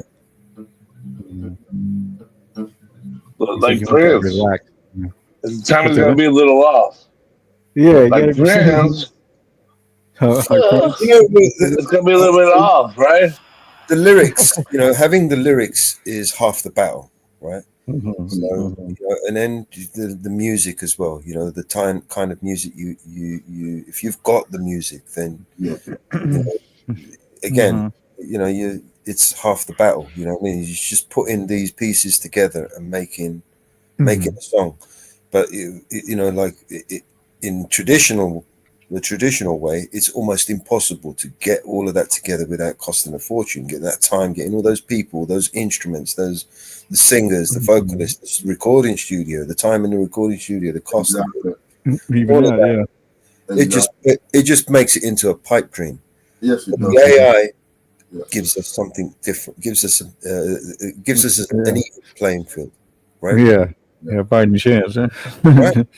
Yeah, right. I literally created a full production music video with 60-minute audio clip from JT. Do you know what I mean?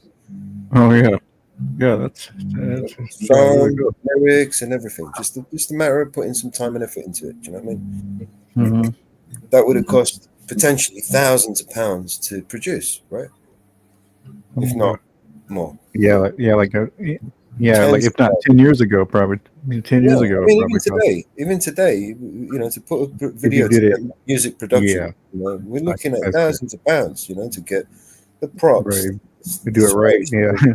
the permits, all of this stuff, the photographers, the cameras, the lighting, all of this shit together. Yeah, cost money. The recording studios, the time in the recording studio, the sound engineer, the grips and vocalist, the right. musicians, all of this stuff. You know what I mean?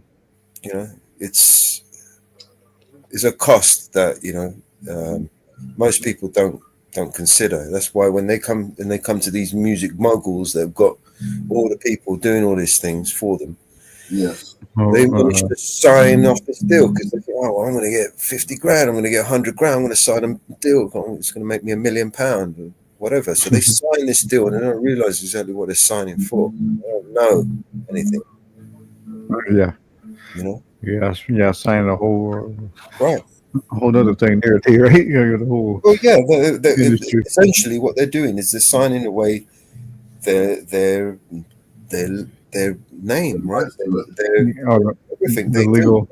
Yeah. The legal right to their. Yeah. Make now, any song you make now is mine, right? Or a piece of it. I'm going to produce it. I'm going to do this. I'm going to do that, or I can just put it on the shelf. It's up to me. Yeah, I see. Yeah. So I'm sure a lot that's happened to a lot of Depends, musicians. If Aid doesn't, if he won't come to my white parties and bend over for me, I might just put it on the shelf. Do you know what I mean? Yeah, I'm gonna shelf your music. And then no one will recognize him, or no one will ever hear his songs again because he's signed to me, right? You better use that baby oil.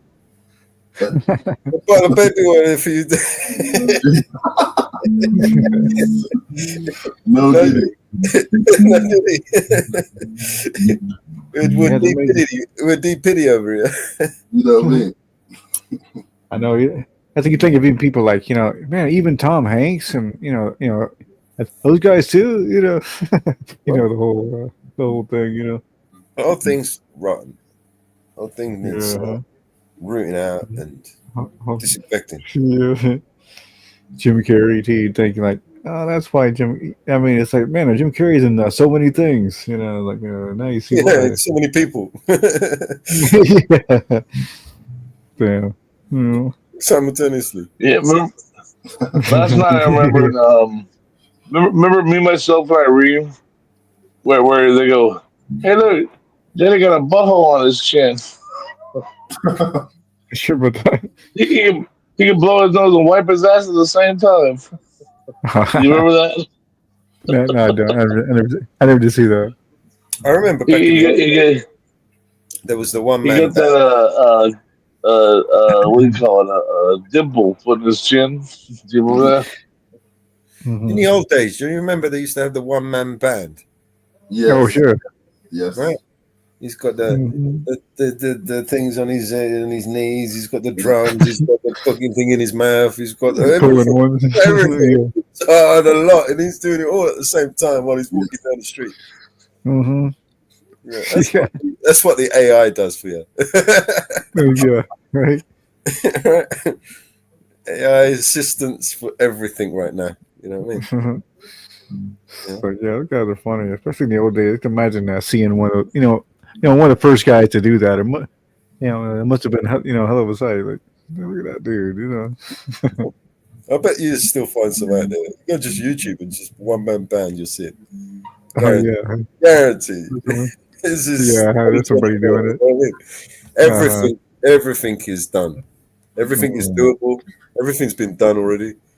Yeah, Guarantee you can't come up with a fresh idea that hasn't already been done. Yeah. At that one, they said there's nothing new under the sun, right? Yeah. At that one where they're using PVC pipes. Have you seen that one? They're using like PVC pipes and like a rubber, like a little thing to kind of pound on top of, and it's almost like a a xylophone type of instrument, something like that. They're just using PVC. So those drummer guys, they're sitting on buckets and shit like that. Oh yes. Oh, those That's just badass, man. Those kids, they can play, man. Yeah. When it's against Subway. And it sounded like they were just kind of like marching band drummers, a lot of those guys did that. I can see how it's very easy to become dependent on the AIs, right? Mm-hmm. Oh God, yeah. Very easily become dependable, because they are a quick, convenient source of accurate information, and it's really hard to beat. Do you know what I mean? But in all fairness, a seasoned musician can hear there's a kind of style to it. Yes. This is one thing the AI can't do. You see, the reason why the AI is so good at making music is because it was trained on musicians. I mean, if it wasn't for the musicians, right, and the talent out there, the AI wouldn't have anything to train on.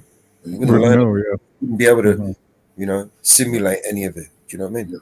Mm-hmm. So it's only as good as us, basically, in that sense. One thing some things that you play remind me of is the John Butler Trio. Live in Chicago, Funky Tonight. If somebody could pull that up, boom, boom, boom, boom, boom, boom, boom. That shit. It reminds me of a lot of some of the things you do. Mm-hmm. Yeah. I don't play other people copyrighted music or other people's music. That's why I've got to try to make my own. This is why I go into. Well, it's a live. I know Northwoods and other people play other people's music, but I won't on these channels anyway. Because of these channels, eventually I plan to do other things with them, and I don't want to. I can't be asked with all the deleting and the copyright notices and having to. It's just a nightmare. Do you know what I mean? It's time. I hear somebody at the bass going out there. Who's that? I'm saying Do you, Inferno? dealing with the copyright That's notices me, on man. YouTube is a pain in the ass. I hear a bass Yeah. guitar, man.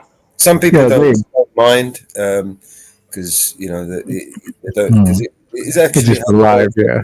Yeah, because it actually has no effect on your channel, you know, and, Mhm. and until it does, do you know what I mean? So But that's- right, yeah. Yeah, until you get to some place, yeah, to some point. Yeah, this is gonna affect. Yeah, this is money here, so yeah, you can't have that. yeah.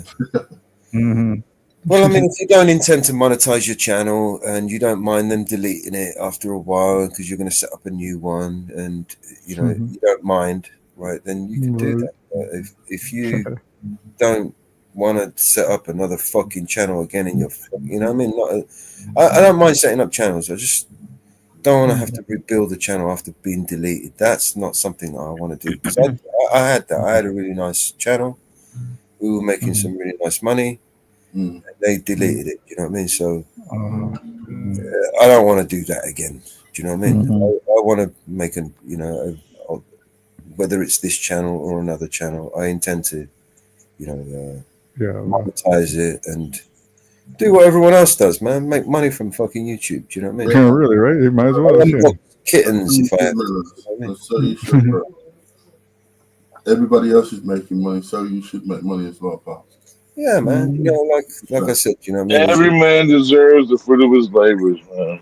100%. I got no problem. I got like I can go and do anything, you know.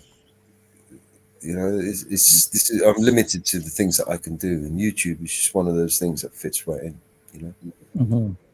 So, you know, you can talk and scream to the top of your voice about how corrupt the government is and point it out and whatever, but in reality it's really difficult to monetize those sort of channels, you know. And when you do, you end up with a huge target on your back, you know. Mhm. So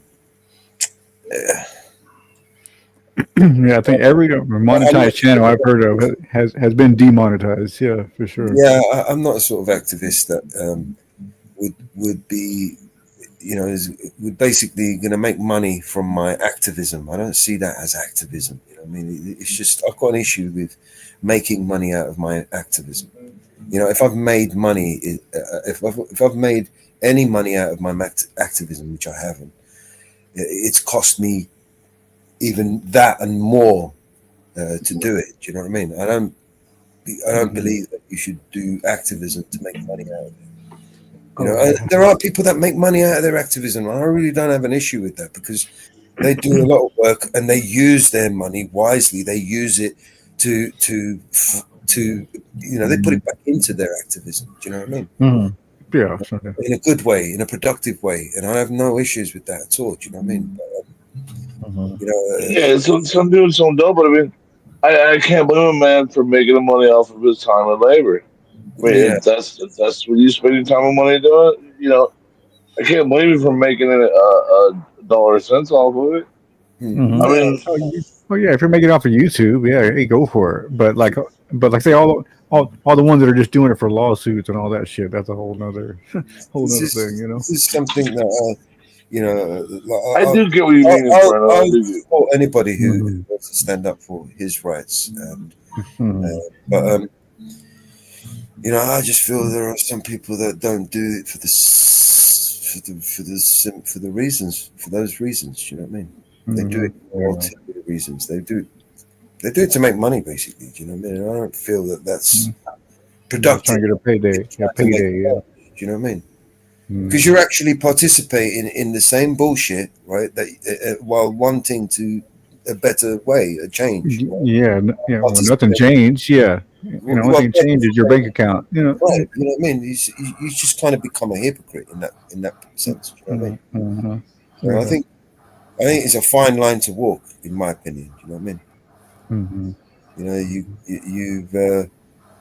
you really got to, you know, make the point of, you know, your lifestyle, you know what I mean. I mean, I've seen people earn in this bit in just in auditing, right? I've seen people earn in excess of 15,000-20,000 pound a month, right, Mhm. and blow Mhm. it, right, and Mhm. on all kinds of stupid shit. I won't say Yeah, the what, lamest things, yeah. the lamest Yep. stuff, right, and then Mhm. pretend to be activists, right? Mhm. I don't agree with that, bro. It's something that I can't swallow. You know what I mean? It's just, if anything, you're just making a mockery of everything Yeah. and making it more difficult for those of us who do want to fight for our rights. Do you know what I mean? Mhm. You're turning it into a joke, a reason to ignore us because we're only doing it for personal gain. You know what I mean? Yeah. You But yeah, the just cops think that anyways, you know? diminishing, I mean, if you're the cops think diminishing that. the efforts that everybody has made. Do you know what I mean? The Mhm. Mhm. sacrifices that everyone's made. The blood, Mhm. sweat, and sacrifices, the hours, the days, the years behind bars, the thousands and thousands of pounds in lawyers' fees. Right. The hours you spent reading and reading and reading and researching to make sure we had the facts right, to teach, to show somebody else what's really going on, and to And spread just the word. because of some clicks and views, I'm just gonna get a drink, guys. I'm just gonna get a views, drink. you kind of diminish all of that just with your behavior and the things that you do because Right. you know what I mean. Mhm. No, I You're know. I literally know what you you're mean. literally holding you're literally holding up a mirror, holding people accountable for their actions while behaving in a way where you're kind of discreditable in that sense. Do you know what I mean? Your behavior is not Right. exactly, Mhm. you're throwing stones while living in a glass house, basically, for the lack of Mhm. words to describe the meaning. Do you know what Yeah, I mean? right. Yeah. Mhm. Everybody does, man, I think. Well, what was it? Audited Erie County said, "I'm going after the ones who like to wear their suede jogging suits." You know. And when he said that, I kind of really respected what he said. He said, they got these big channels, and they like their jogging suits, and I'm going after them, and I want them to prove it. And you know what I just said, just the way that when he said it, you know who I'm talking about, right? And it made a lot of sense to me when he said that. And I really appreciate it because it's like I know he goes out there every day. He's done his homework. Just as I've sat here in my kitchen reading page after page of legal documents of finding out what the fuck is really going on. And these guys go out there in their jogging suits with their pork chop, sideburns, and they win lawsuit after lawsuit, and they don't really even. You can see it doesn't really even matter to them. You know, Mhm. you can see it, but then other people get behind them and act like there's some sort of savior or something, and you're like, so I'm supposed to get behind you and treat you as if you're some sort of messiah or something? I don't understand. What am I supposed to do? You know, Yeah. if I Yeah. if I subscribe, I'm just contributing to the madness of and you know what I mean? Because I can tell, like you can see them and see that they don't really know what's going on. They're just getting lucky. You know what I mean? They're really Mhm. just getting lucky, and you're like, that luck is gonna run out one day. You Yeah. know, and you know what I mean? Yeah. Hey, tell me what you wanted to say about that. I don't know. What I'm saying, it shouldn't be your primary goal, man. I mean, making money from, activism, inherently, you do need to make money to be able to continue your activism, right? So it's kind of a difficult fine line to run. But, you know, Put it into your activism.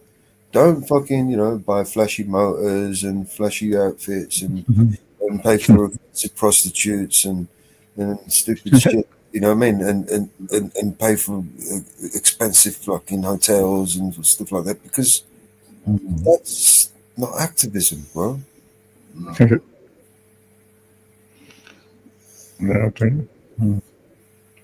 That's a hip. Well, at the same time, I understand, what you're doing is you're jumping on a trend and you're milking it. You're nothing more than a grifter. There you go. Right? You're squeezing the teeth. Yeah, you're hoodwinking your followers, pretending to be something you're not, right? And garnishing their favor, and then taking them for fools, basically taking money off them. I mean, most of these people that give them money ain't got money, right? And they're supporting this thing, and they're paying money, and they're giving, and they're thinking they're doing something good, but they're actually been feeding. It's just nothing more hypocrisy, man. Yeah, and then I'm out there trying to help these guys, and I'm sending them graphic cards and hard drives and shit for their damn computers, so they can keep doing what they're doing, And these guys are just the lucky ones. There's these lucky ones out there that just seem to things come to them, But they're not really doing. They're not grinding like these other guys, These guys are they really know what the fuck is going on, and they really have to researching, And I'm like, I'm never going to send you a graphics card. I'm never going to call you on the phone and talk to you at 3 a.m. talking about the law, but you know what I mean. But I've done it with 10 other freaking cop watchers and stuff. But this guy, somehow it just comes to him. I don't know how that happens, but they walk away with all the money, and they win the lawsuits, and I'm like, I don't know how to feel about all that,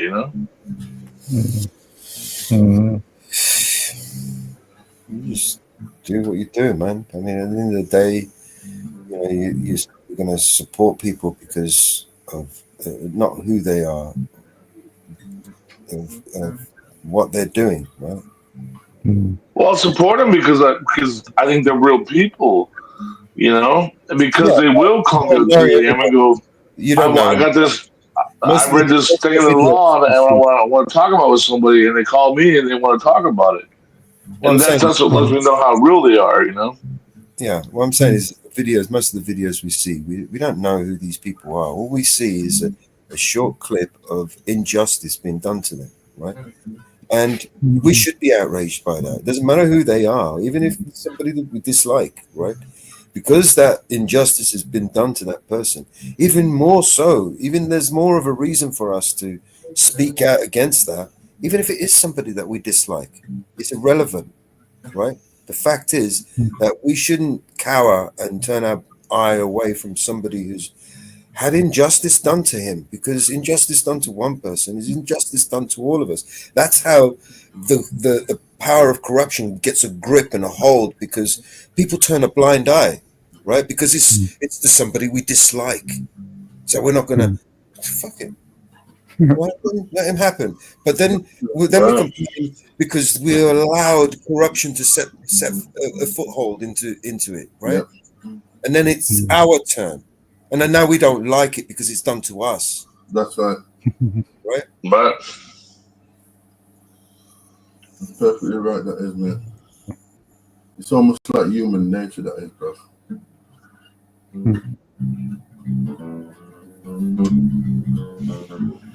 On a brighter note. See, I did hear bass. This fool's playing bass right there, huh? Yeah, I'm playing bass. Jade, man. Jade playing bass. Nice. You get your guitar, right? And hey, you just start rapping now. You just start a little session. Grab your guitar, man. Grab your guitar and bass. You can just start stringing his thing, and you just jam. Do a jam. Inferno, you got any instruments over there? can click my I need to finger. get my I keyboard. wish, man. I wish anybody should. I need to get my keyboard plugged in. Yeah. I can. I've got this dog trained. She can bark, but maybe it might. Yeah. I might have to wake her up.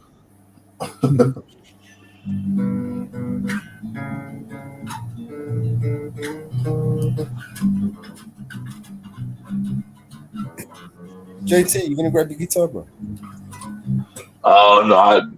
Actually, I'm gonna tell you the truth. A couple years ago, all my shit got stolen. Oh shit! Oh, So really? you got Oh, nothing to shit. play with? Yeah, $15,000 worth of shit stolen right on my house. Oh man. Huh. Yeah, so much Sorry, for man. family members that are hooked on drugs. Oh, okay, at least it was a family member. I mean, it sounds terrible. I mean, but at least it's a family member, not like some stranger. Okay, at first I thought it was a stranger or something. You know. You know, musician. Well, yeah, I guess if it had to benefit somebody, I guess at least it was a family member. Right. But that's what made it hurt even worse. You know what I mean? Sure. A musician without his instrument is not a musician. Yeah, I lost my most precious Gibson Les Paul. I lost. Oh my god. Oh man, damn. Yeah, I lost my Gibson SG. My 335. The Les Paul. The Les Paul's the best one, man. Yeah. Yeah, it's just gone. My whole pedal board, my entire pedal board, my pedal board itself was worth probably $3,000 to $5,000. Like they were old school, like you know. Oh yeah. And I hand wired most of that stuff myself. You know, it was just gone. Some of those needed it more than I did.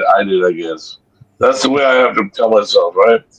Somebody else needed it more than I did. Oh yeah. Right? Yeah, I guess, but yeah, no, not really. It's a unique. But you know, what else can you tell yourself, right? What you saying, Nate? Do you know that song by Pharrell? Get Lucky. You type it in the back. I'll look to bring it up. I'll look it up. See if I can make it. I'll grab my keyboard. You got a keyboard there, wicked. Yeah. No, we're rocking. We're gonna start making some music now. Yeah. So live, ladies and gentlemen, we're gonna be making some music live. What's this song? What's it called? Get Lucky by Pharrell. Say that again. Get Lucky. Get Lucky. Yeah. Lucky. By Pharrell. Get Lucky. Yeah.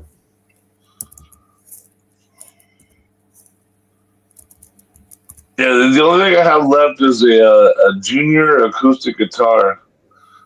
And so I bought a slide and some strings to restring it with. I'll get there, you know. I'll get there. I'll restring it. I'll start playing. All right. Let's see. It's just one of those things where you know, it's like it's bitter. You know what I mean?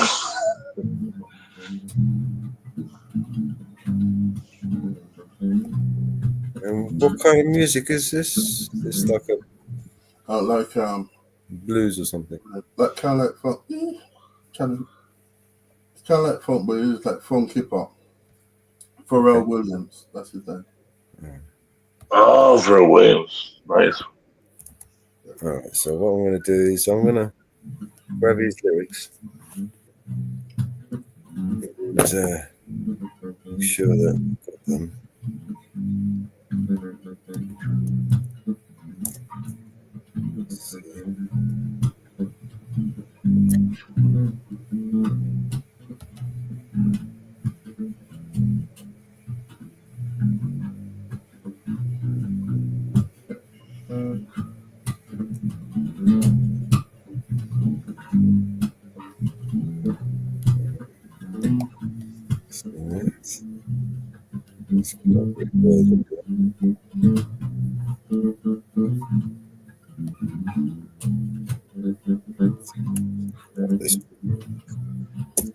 Are those tennis speakers you got?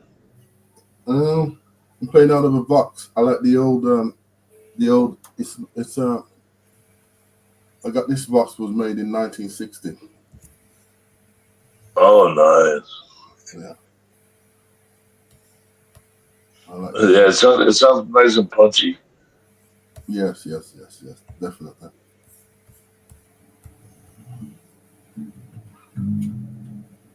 Is it Daft Punk remix? That's the one, yeah. All right. Yeah. Okay, let's see what we can do with this. Flashlight. Doom, doom, doom, doom, doom.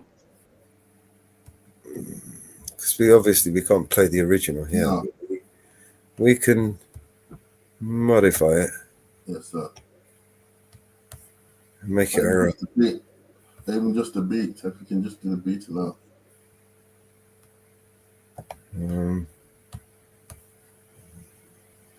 Let's see what we got. Let's drop this. I pre-made earlier. Just typing in a prompt, making sure that the lyrics are okay.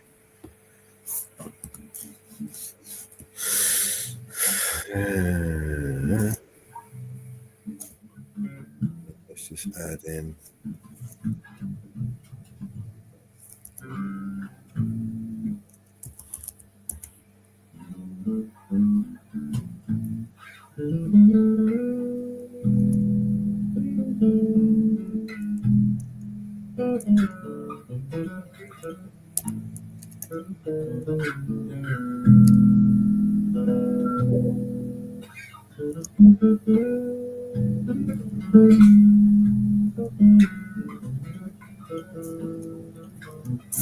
I hear a little Derek Trucks in there, man. Yes, sir. Oh, isn't he the ball, man? Isn't that guy? Yes, sir. Oh, dude, that guy. Man, when he plays, have you seen him live yet? Not live, no. Oh man, I've seen him live twice. The first time I saw him live, he blew up his amp on a solo. Good deal. And I was just like, I love this guy. You know what I mean? You see somebody blow their amp up on a playing a solo, I was just like, that's the man, you know? And then later on that night, B.B. King, it was at the Doheny Beach Blues Festival. Mm-hmm. So he blew his amp up, and then about 2 hours later, I was watching B.B. King on stage, and he blew his amp up too. I was like, man, I am so glad I bought this ticket.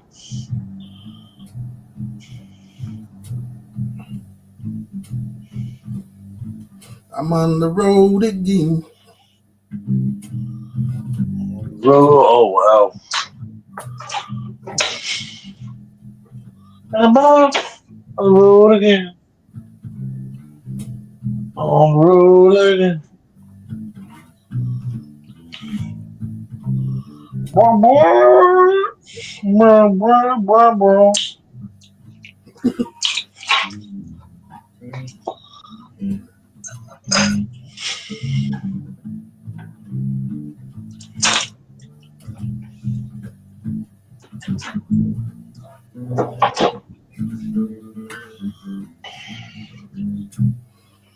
Yes, sir. Oh, so you haven't got a guitar, do you? The only guitar I got left is a little acoustic, man. I wish, man. Mm-hmm. I had to find my plug and everything. Forget it. Well, it's actually my daughter's acoustic guitar. Yeah. It's a junior guitar. It's like has a half scale acoustic. Okay. It only has like 13 frets. But I'm gonna start playing again on that because it's the only thing I got.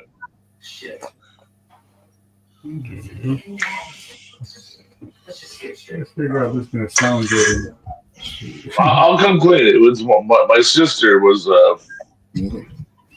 she was an addict, and I was giving her a place to live in my guest house where that I was using for my jam studio, you know. That's where all my music equipment was. So she decided to invite her friend over, and still all my music equipment, still the refrigerator, still the TV. And now I don't have anything. Damn. That's life, though, right? What are you gonna do?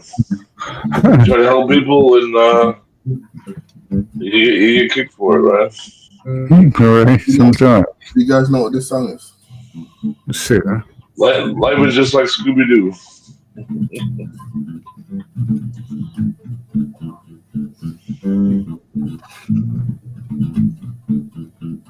Not quite catching it.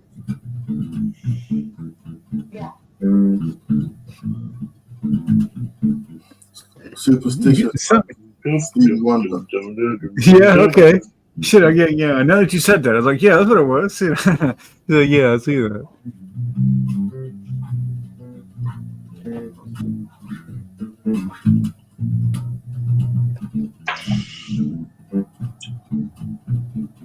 Nice.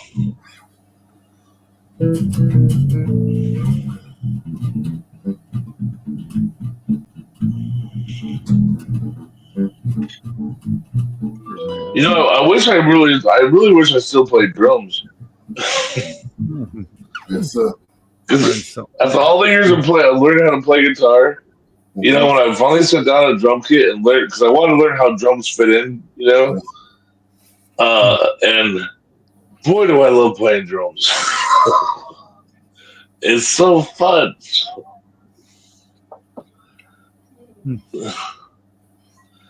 Drums is the funnest shit you ever play. Yeah, man, drums. Yeah.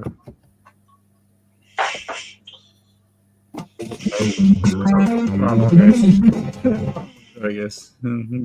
Mm-hmm. I mean, I don't think it was as good at drums as it was a guitar, but damn, was it fun.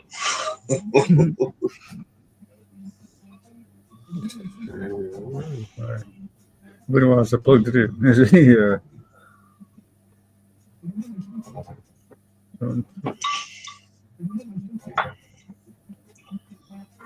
I've got a couple of versions. I'm not sure if you can hear it clearly. Yeah, camera, yeah. Like the legend of the phoenix, all ends with beginnings. So P. Diddy stuff or what? Yeah. The force of the beginning. We come too far to give up who we are. So let's raise the bar and Is that what you had in mind? Something like that? That's the one. She's up all night to the sun.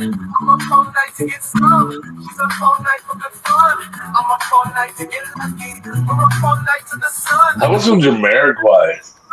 We're up all night for good fun. We're up all night to get lucky. We're up all night. Right. Could you hear it clearly, or was it a bit? Yeah, I can hear it clearly, mate. I'll download it and upload it to. Yes, sir. To StreamYards.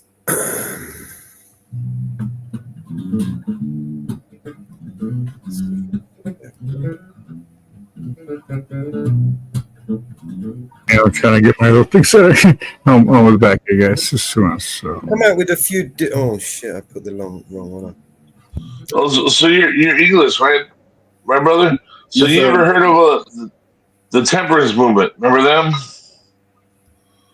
Temperance movement. What song did the temperance movement? If you don't know, look them up. They're an English band.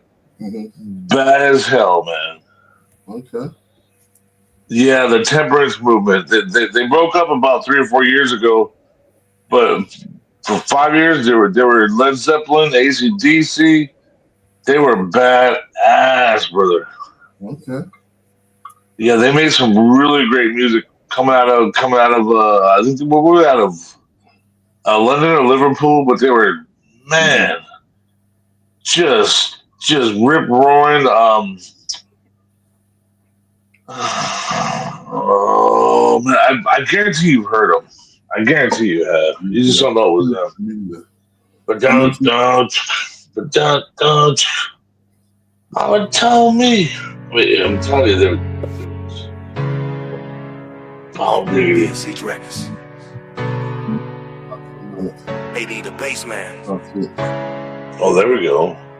Like the legend of the phoenix, all ends with beginnings. What keeps the planet spinning? The force from the beginning. We've come too far to give up who we are. So let's raise the bar and our cups to the stars. She's up all night to the sun.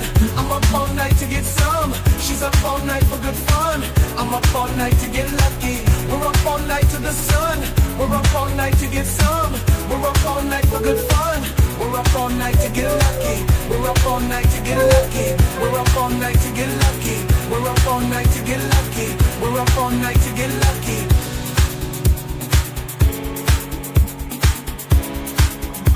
Ciao. The present has no ribbon. Your gift keeps on giving. What is this I'm feeling? If you wanna leave, I'm with it.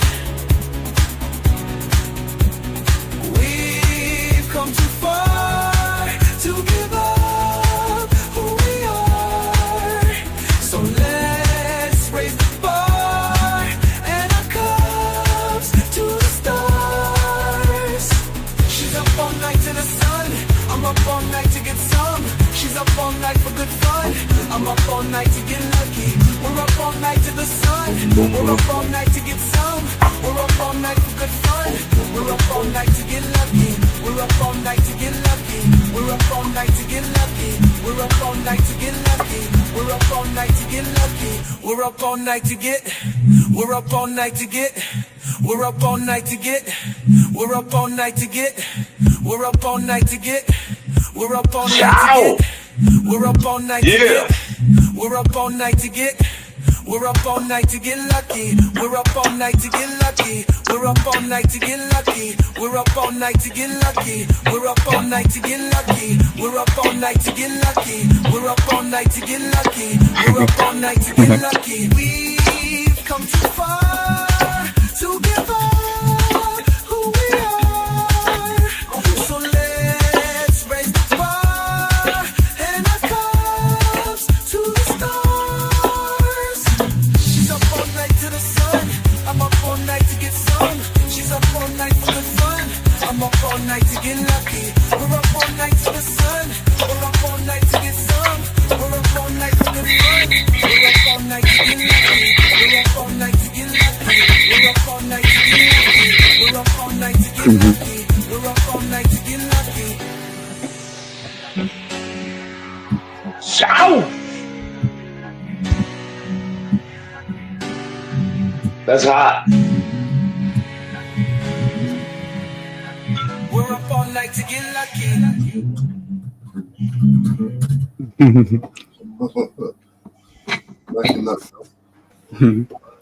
I'll play you a few different versions because I've got a load of different versions here you might like. Yes, sir. Alright, so someone's speaking really bad.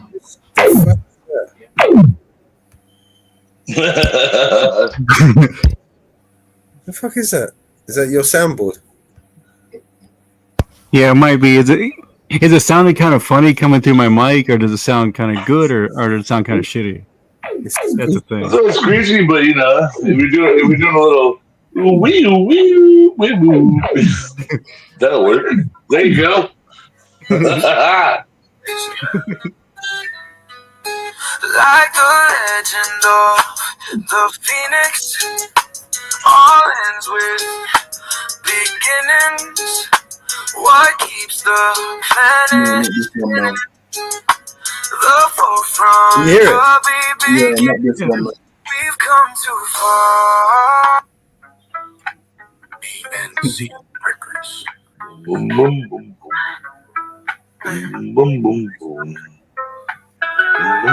Like the legend of the phoenix, all ends with beginnings. What keeps the planet spinning? The force from the This is all like Shawn Melendez shit. Or is it? Shawn Menendez. who we are. So let's It's like American Idol stuff. That's kind of rough right now, though, most. Yeah, I don't see that. You still downloading it? She's up all night for good fun. I'm up. BNC Records. 80 the basement. Like the legend of the phoenix, all ends with beginnings. What keeps the planet spinning? The force from the beginning. We've come too far to give up who we are. So let's raise the bar and our cups to the stars. She's up all night to the sun. I'm up all night to get some. She's up all night for good fun. There you go. All night to get lucky. We're up all night to the sun. We're up all night to get some. We're up all night for good fun. We're up all night to get lucky. We're up all night to get lucky. We're up all night to get lucky. We're up all night to get lucky.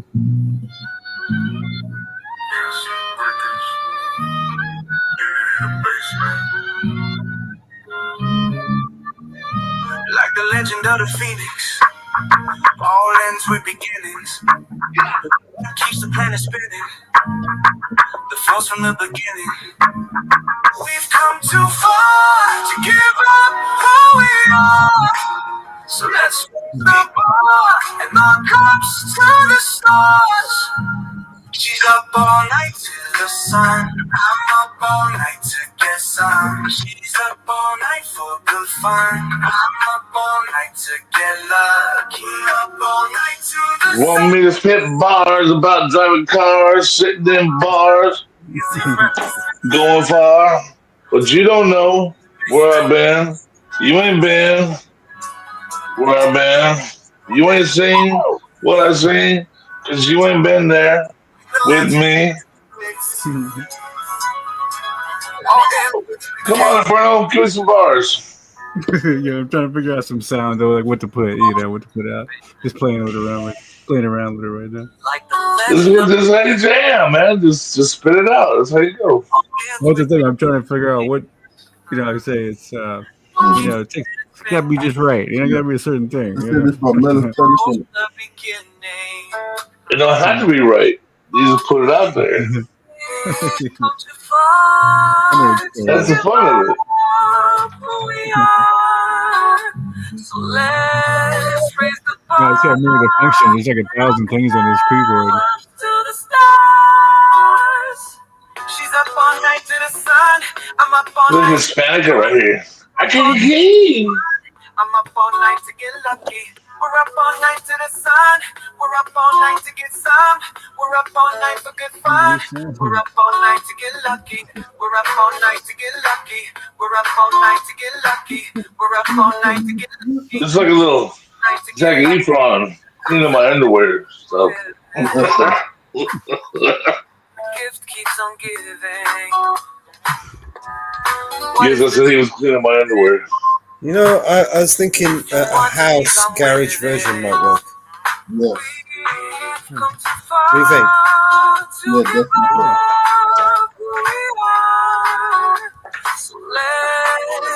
I'm trying to show you all this stuff and get this set up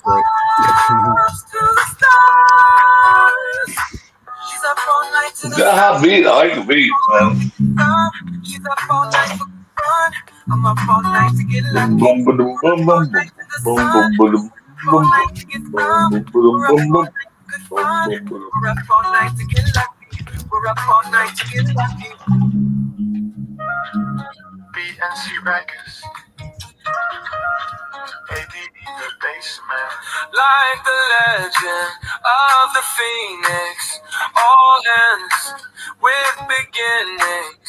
What keeps the planet spinning? The force from the beginning. We've come too far I wonder if a female voice might work. Yeah. So let's race. I think it's just that the subject matter is a little GUI. All ends with beginnings. It's unacceptable. The planet spinning. The force from the beginning. We've come too far. There you go. Who we are. So let's raise the bar in our cups to the stars. She's up all night to the sun. I'm up all night to get some. She's Closer to blues. Can we get closer to blues?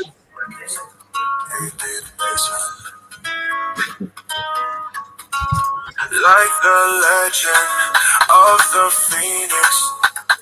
All ends with beginnings. What keeps the planet spinning? The force from beginning. We've come too far to give up who we are. So let's raise the bar and our cups to the stars. I don't know, this makes me want to dance with my sister.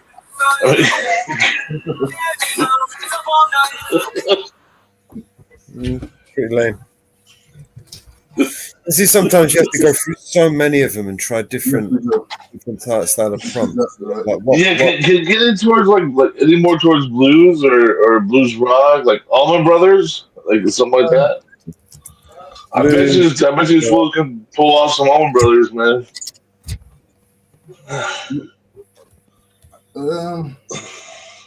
I know this bass player, man. He's aching to hear some blues. I know it, man.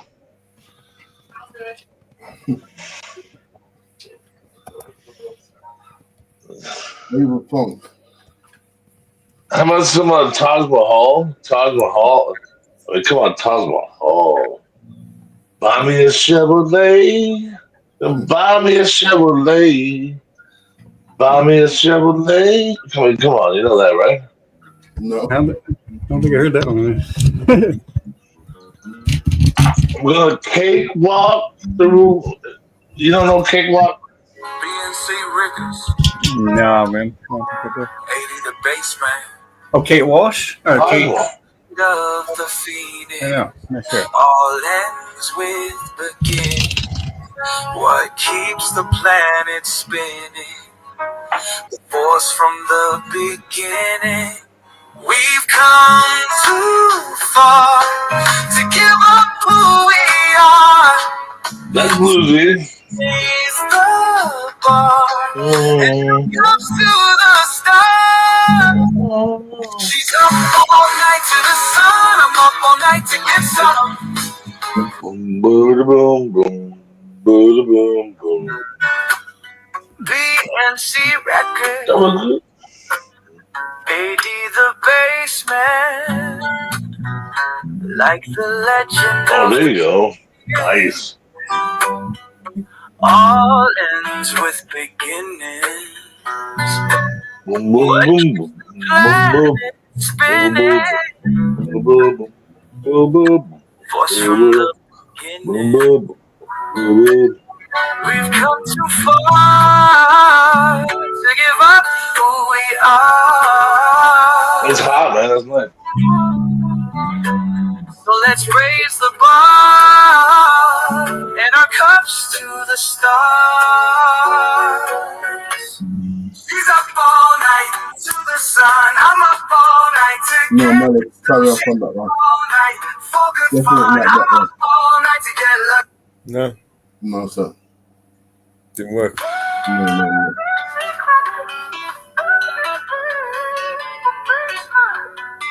Like the legend of the Phoenix, all ends with beginnings. How about those Sade? The planet spinning, the force from the beginning. We've come too far to give up who we are. So let's raise the bar and our cups to the stars. She's up all night to the sun. I'm up all night to get some. She's up all night for good fun. I'm up all night to get lucky. We're up all night sun. We're up all night to get some. We're up all night for good fun. We're up all night to get lucky. We're up all night to get lucky. We're up all night to get lucky. Yeah, you're right there, man. That's badass right there. You got the rhythm. You're right there. Yeah, You like that version? Yeah, do it again, man. Let me play with that one.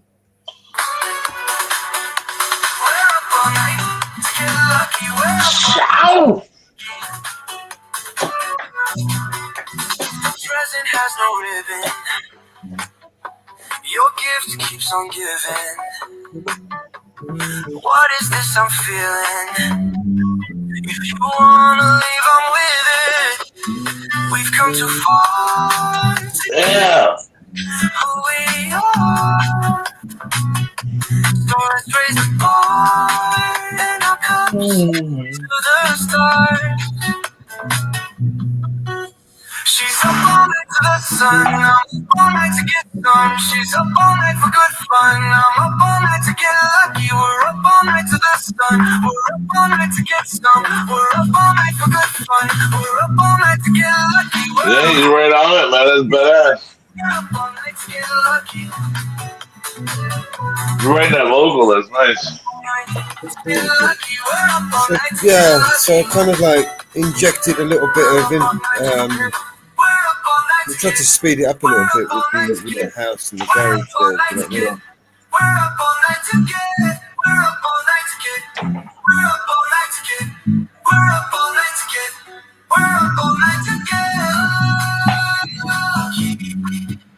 We're up all night to get lucky.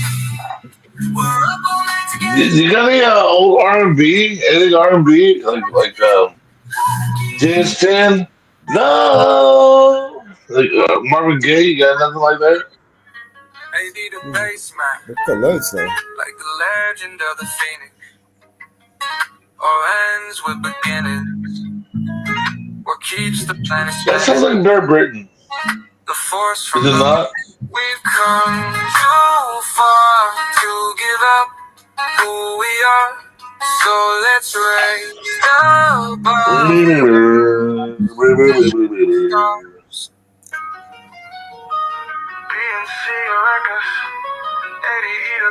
Like the legend of the phoenix, all ends with beginnings.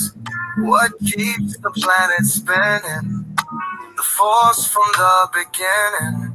We've come too far to give up who we are.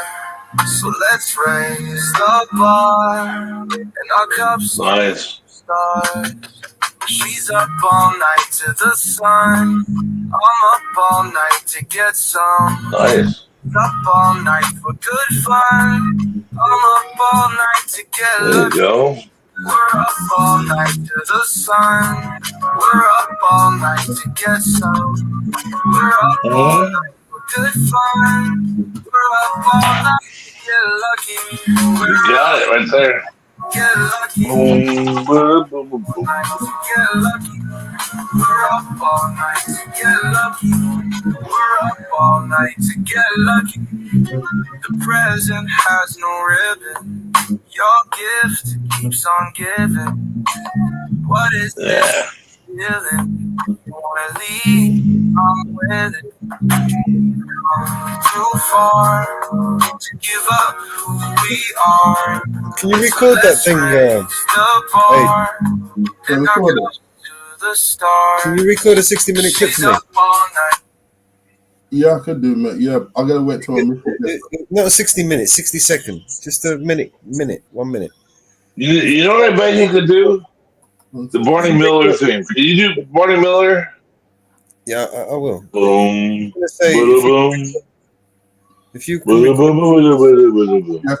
good.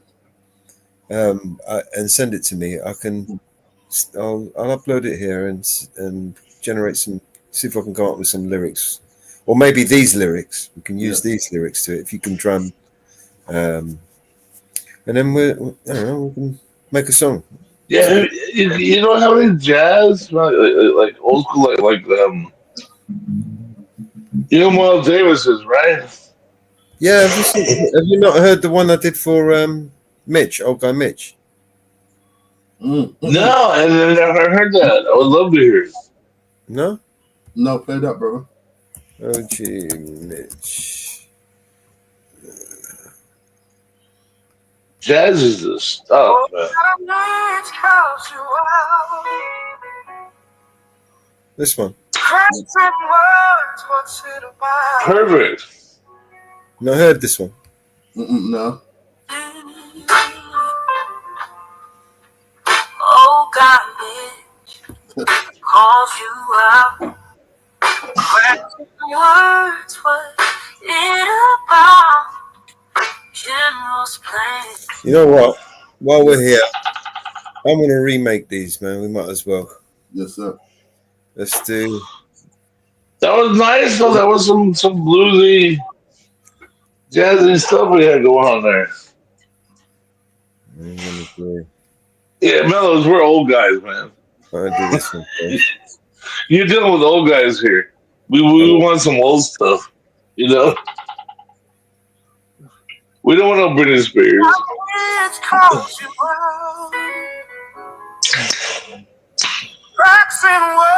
What's it about?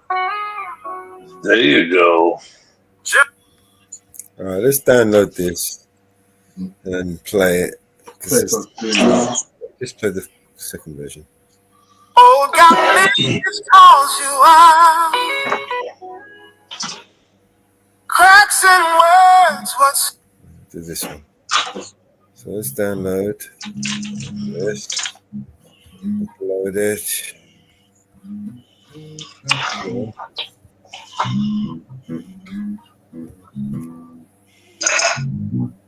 This is the first version. This is the first one. Yes, sir. And then while that's playing, I'll download the second one. I'll remake and download the second one. Yes, sir. Boom, boom, boom. It calls you out. Nice. Cracks in words. I ain't seen old Mitch in a minute. Generals plan in shadows deep. I miss me some old Mitch. Their secrets keep. In the fields, the fires burn high. War machine keeps turning by. Lives are lost in hatred's name. Brainwashed soldiers play the game. FFO, got Mitch, wanna try then find the hitch. Circle spinning words will last. Mess around and flame gets down. Looks good. Politicians hide away, start the shit then run away. See the pawns as fun in chess. Watch the mass and feel no stress.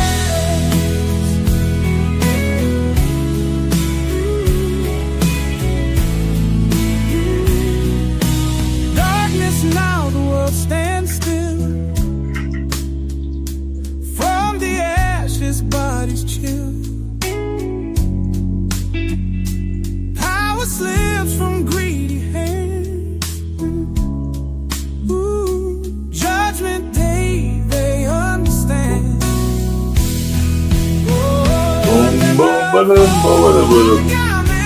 Think you can find the glitch. Round and round, the world will sprout. Push your luck and find out.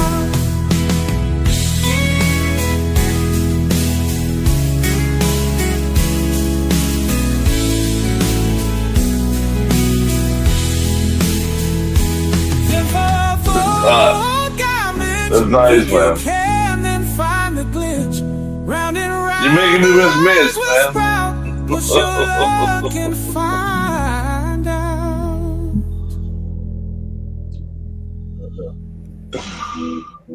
Shout out to Mitch. Get your bitch ass up here, man.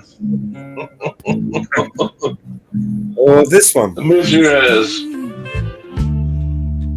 Oh, God, Mitch calls you out. Cracks in words, what's it about? Generals playing in shadows deep.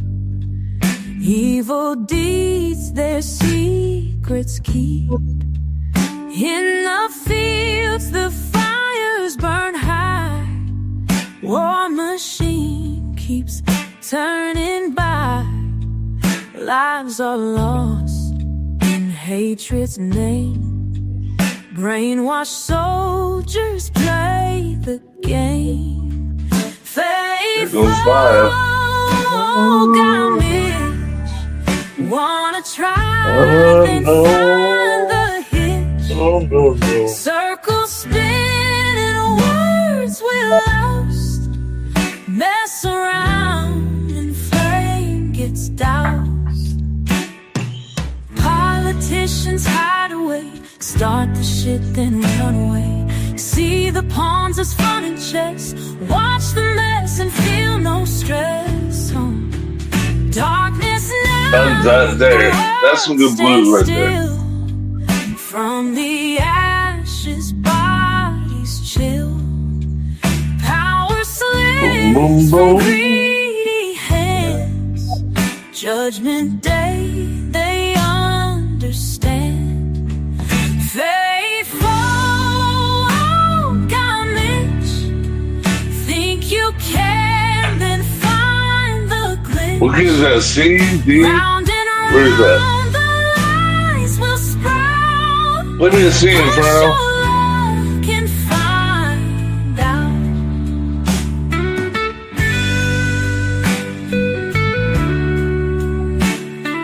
It's hot.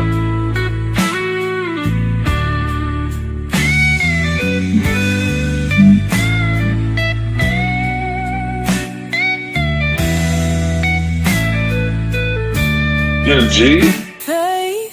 Play a G. Got Mitch. Think you can, then find the lich. Round and round the lies will sprout. Push your luck and find out. FAFO, yo. You gotta fuck around and find out.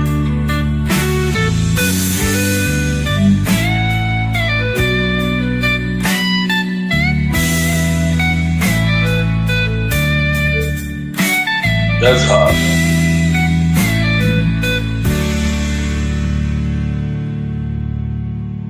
That's hot.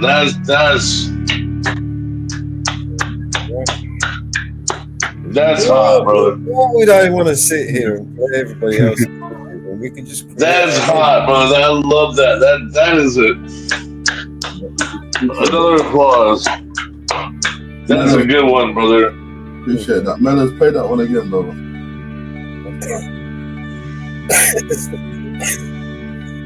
Boom, boom, boom. That's hot. They've done all this again. It's still playing.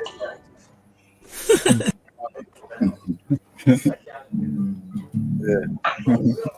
You want that one again? Yes, please, mate. Yeah. Oh, God, Mitch calls you out. Cracks in words, what's it about? Generals playing in shadows deep. Evil deeds their secrets keep. In the fields the fires there you go. You got it. War machine keeps turning by. Lives are lost. Boom, boom, boom, boom. Hatred's name. Boom, boom. Brainwashed soldiers Boom, boom. play the game. Boom, boom, boom. Faithful got me. Timing thing. Timing. Wanna try, then find the hitch. Circle spinning, words we lost. Mess around and flame gets doused. Politicians hide away. Start the shit, then run away. See the pawns as fun and chess. Watch the mess and feel no stress. Darkness now, the world stands still. From the ashes, bodies chill. Power slips from greedy hands. Judgment day, they understand. Faithful homecomings. Think you can, then find the glitch. Round and round the lies will sprout. Push your luck and find out.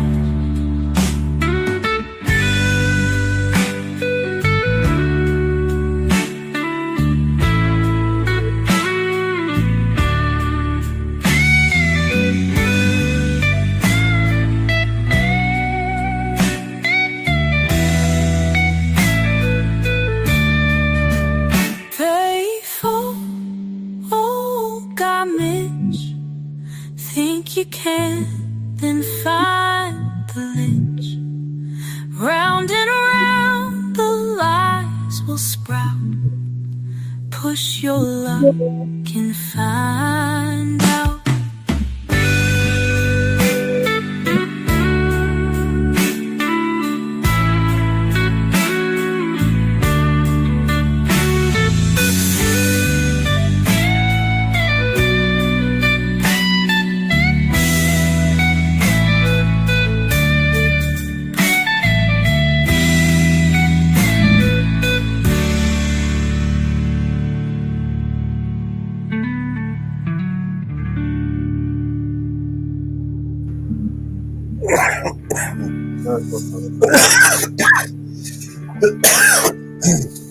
You know, when I originally started to, when I did this, it was the whole thing was to.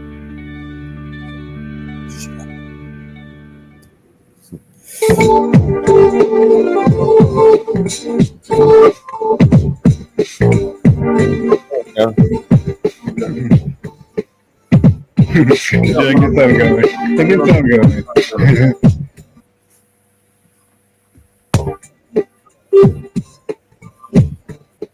Hold on again. Hold on. All right, we're not going to get a show.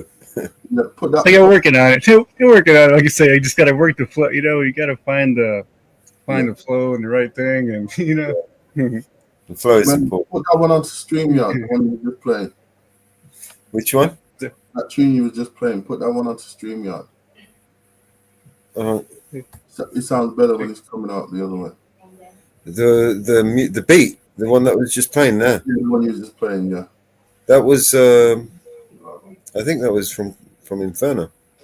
Oh, was that me? Was it sounding good? Yeah.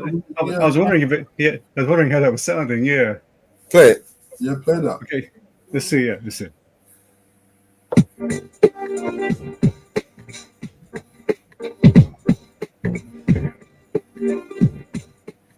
Can you record a 60-second clip of that? Yeah. Yeah. If Verno likes that, what's your name, Verno? Damn it. What? Yeah, what's your name? Bjork, you talking about? Yeah, everyone likes the Bjork stuff. Yeah. Well, I do too. I quite like it. Mm-hmm. Man, what do you say? You want to record it? Yeah, man. I'm trying to think how to record it. Yeah. I'll definitely work that out. Yeah, because I have a MIDI connector, you know, a MIDI that goes to USB, and I got to figure that out. You know, figure out how to run it into my computer and record it. Inferno, chop that beat up again. Okay, yeah, that's it.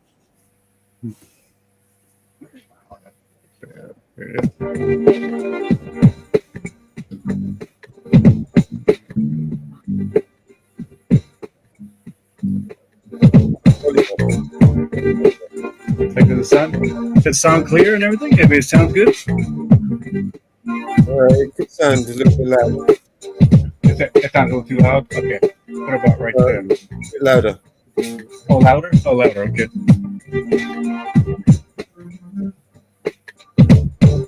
Like right there.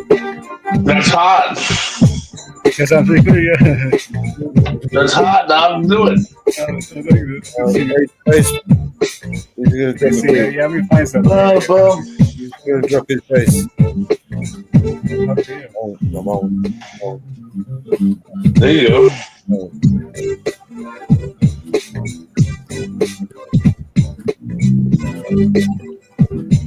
Was that A, Bruno? Or was it key of A? It's in G. It's in G. Yeah. G. You got any more volume on you, mate? Yeah, I do. Yeah. So G, C, D, E. Yeah. More volume, is it? More volume, man. Okay, yeah, let's see.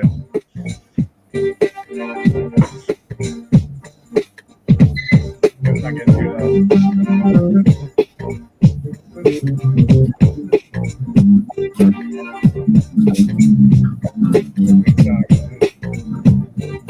That's hot. Now turn up the bass. Turn up the bass. Let's see. I got the bass. Hey, we need more volume from you, man. Okay.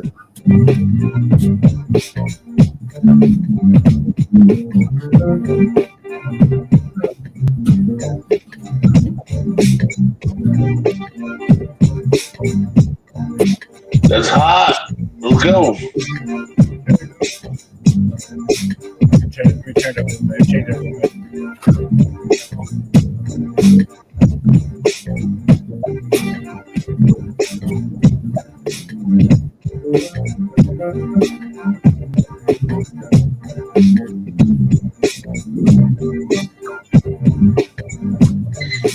Yeah.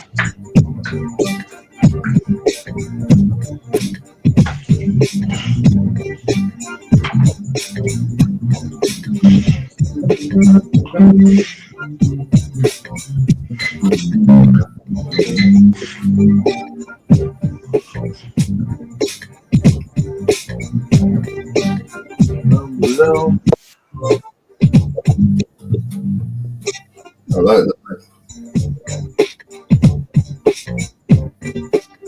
Yeah, if you send me that beat, I'll whip it into the song, man. I'll put some lyrics and add to it.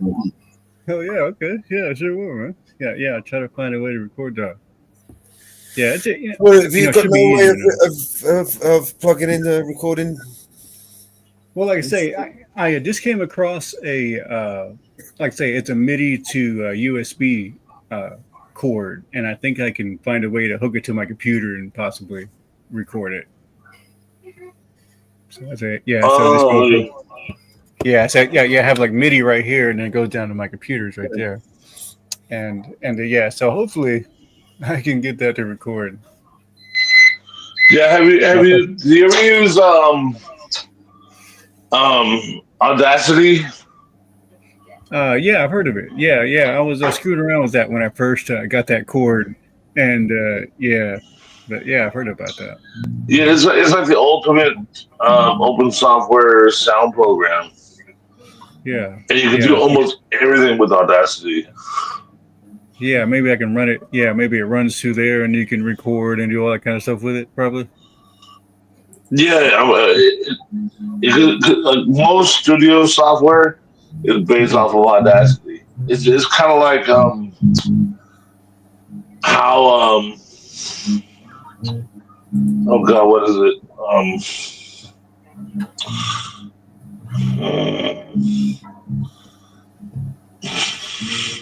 It's just one of those open source programs. Everything's based off of. Yeah, I've heard. Yeah, I've heard of it. Yeah. I'll definitely look into it. You can download it for free. Like go to cnet.com. You can download it for free. Okay. You get the MP3 encoder. I might have a thing. I need to look in the new store, like in the Linux store. They might have something right there that this right there, easy. We're ready to go. There's a link in the back I just posted. I tried to copy and paste the instructions, but it's just too long. I see, bro. So I see. there's a link there with a how-to step by step. Well, that's right. You're in the Linux now. That's right. Yeah, it's pretty cool, man. I'm digging it. Connect your keyboard to the computer. Let's see, let me get that link. All of that shit. Okay, yeah, I have it. Okay, cool. I have it in my history. I'll There's check it out actually later. videos Thanks, man. as well. There's Because I used to record shit with Audacity back in the day. It was like you can get this with you record wave sound, and it was just a perfect reproduction. Yeah, and it took up a lot of hard drive space. I won't lie, but it was but it just sounded exactly like you were in the room at the time. You know what I mean? This is pretty cool, though. Make sure it's plugged into your computer. Try refresh the page. There's a MIDI recorder here. Oh, really? Oh, no shit. Oh, okay. See if So maybe that'll take my, take my MIDI signal, I guess you could say. But I mean, I say it's coming through USB. So, if you're coming through USB, I should have a lot of options, I would imagine. Plug in a MIDI keyboard and play away. Yeah, it's like there's ways there's a way you can use like a what is that? It's like a mixer. Do you see that screen? Was it? Oh, the next link? Yeah, let me see that link. Yeah. Give you the link. Show you. Plug in a MIDI. Once you get started recording, we're gonna play away. Oh man, shit. Okay, cool, man. I will check that out, man. Thank you. Yeah. I will check this out. USB people. Hell yeah, man. Thanks, man. How to keyboard tutorial. I couldn't find anything to connect to. I was like, what? Like, why can't I record the thing? I kind of gave up on it. You'll be able to get a MIDI to USB cable, and then. So yeah, I have that. I have a it's like a MIDI to USB cable. It's like now you just need the software, right? Yeah, I suppose so. Yeah, I just need the software. All right. Yeah, So there's I can connect. a couple of different software that I can recommend. Basically, there's one called Ableton Live, FL Studio, Logic Pro, Cubase, GarageBand for Mac. You're not using a Mac, are you? Yeah, Mellows. I haven't even told Inferno this. And Inferno, you made Inferno or decent friends, but I haven't told Inferno this. A friend of mine who was kind of one of my musical mentors. He was That's a list of software that you can choose for. If you want me to help you find the software. I'm sorry. Yeah. There's only 3 versions or trials or something. Oh, okay. Ableton Live. Let me search it right now. Let me search. Ableton Live, FL Studio, Logic Pro, Cubase. These are 4 different software. Can you guys hear me? Yeah. Yeah, man. You sure can. So Inferno, a friend of mine who was a big musical influence on me. He was he went to college to be a musician. He was he became a music teacher. Okay. But then he made his life running a Toyota dealership, and that's where I met him. When I was in college, I became a security guard, and he was running a Toyota car dealership.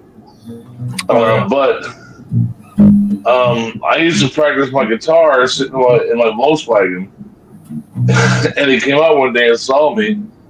He said, "Hey, come on in," So he would sit there and he would wrap up his car deals, and he'd be like, "Play me something," And we became fast friends, and I knew him for 30 years now at this point, and he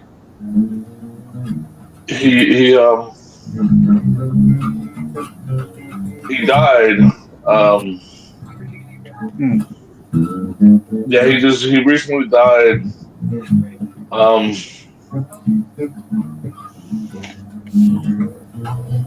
In August.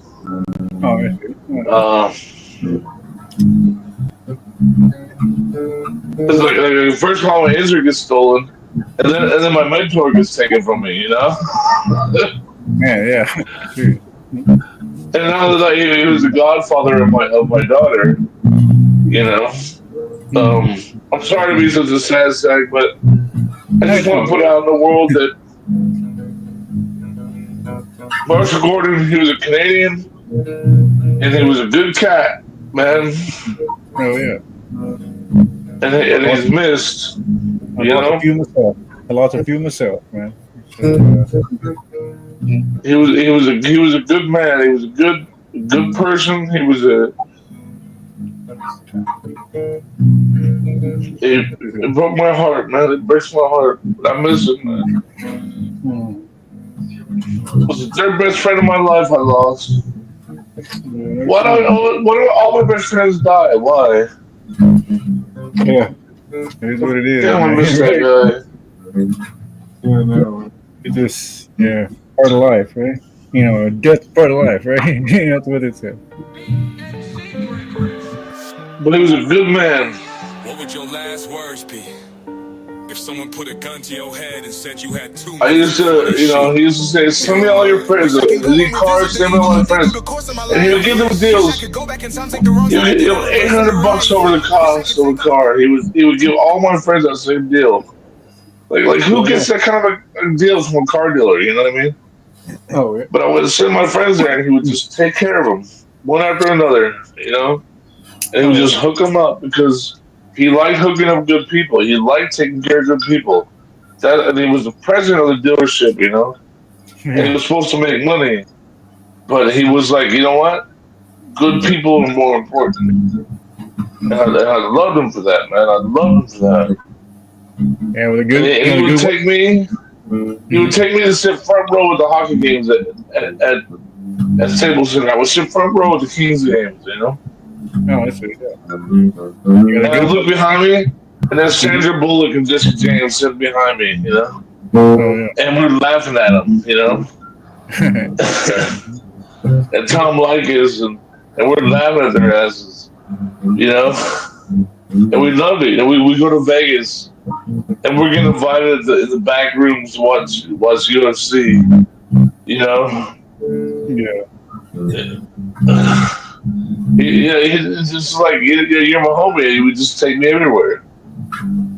You know, and he had all this privilege because, you know, he just was this. He made life look so easy. He just made life look so freaking easy. You know what I mean? And for me, it was a constant, like, you know.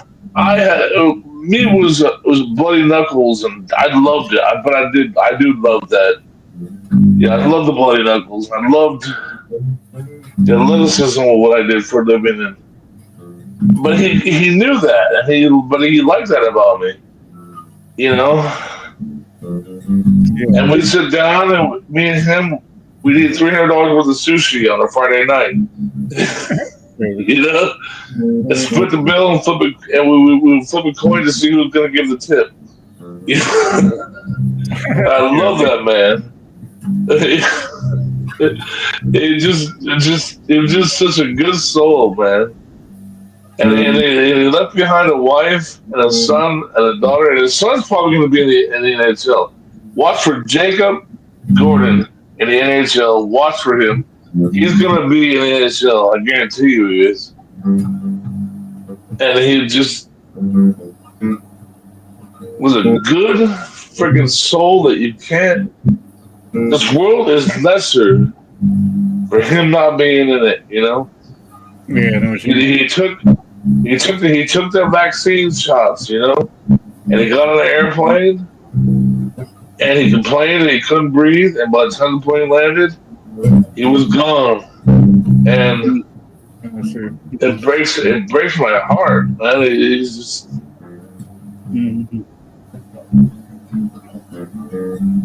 Was one of the good souls, man, that if you walk into his house, you know, he hands you a shot of tequila. You know what I mean? It's just, when you walk into your house, he would hug and kiss your grandma. You know, he's one of those kind of guys. You know what I mean? He can make he can make your grandpa get out of bed and jump around. You know what I mean? He was just one of those great souls that just made everything a better place. And I'm gonna miss him for the rest of my life.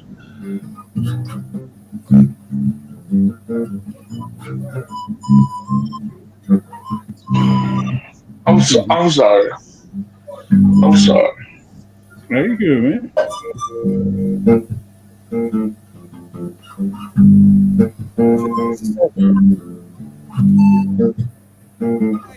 Wish I could take all the pain, the hurt, the struggle, and keep them inside. Damn. Wish I could say that I'm sorry to people I broke here before that I die. What? Wish I can go back in time to my father, I didn't really mean it. Wish I can go tell my mom that I loved her and all of this money I got, I don't need it. Wish I could go to the church and I talk the Lord in an effort to conquer my demons. I'm begging and pleading, I'm down on my knees and he's ready to shoot and I'm practically bleeding. So this is my destiny, I finna get death to the G. Somebody please help me, yeah. These are my last words. It's Mellows! Wish I can go back in time and revisit myself just to make me believe. I had these goals and these dreams in my mind that were mine that I'll never achieve. All of these gifts and these talents were given by God, I was blessed to receive. I was too busy worried about bitches and money and all of this shit that you people would think needed help with depression. All of my passive aggressions, I should've confessed them. I learned my lesson, I didn't get nothing but sadness that fucked over all of my blessings. Fucking perfection. I should've walked on my own and I traveled the common direction. Just to be trending. Just to be trending. Wish I would've not held back. Wish I would've not felt bad. Wish I would've hugged my dad. Wish I would've fucked that bitch when I had that chance. Wish I would've sold my soul just to get fame and all. Should've played basketball. My God was masterful. Wait. Wish I would've never put my time into those people who never tried to give it to me back. Wish I would've never put my heart into a woman that would break it, then allow it just to have a second chance. Wish I would've let him see what I was really dealing with instead of trying to hide it on a motherfucking track. I blow a milli just to prove that I'm a legend in the making, just to show him what it looks like when I get it right back. These are my last words.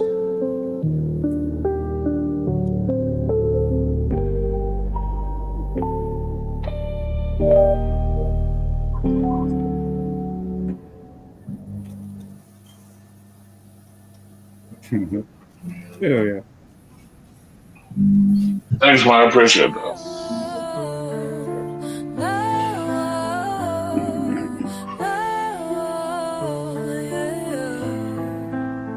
Yo, they got us watching skies, looking at drones flying by while the world's at war. Truth hidden behind lies, golden heights in the night, territories out of sight, occupied since 67, conflict ignites. Distractions over action, they masking with deception. New Jersey lights flashing, sparking widespread reflection. Larger than life, these drones and unknowns got us questioning intentions. Are they weapons or some clones? Investigations talking, but the silence too loud. Phil Murphy saying no threat, yet shadows shroud the crowd.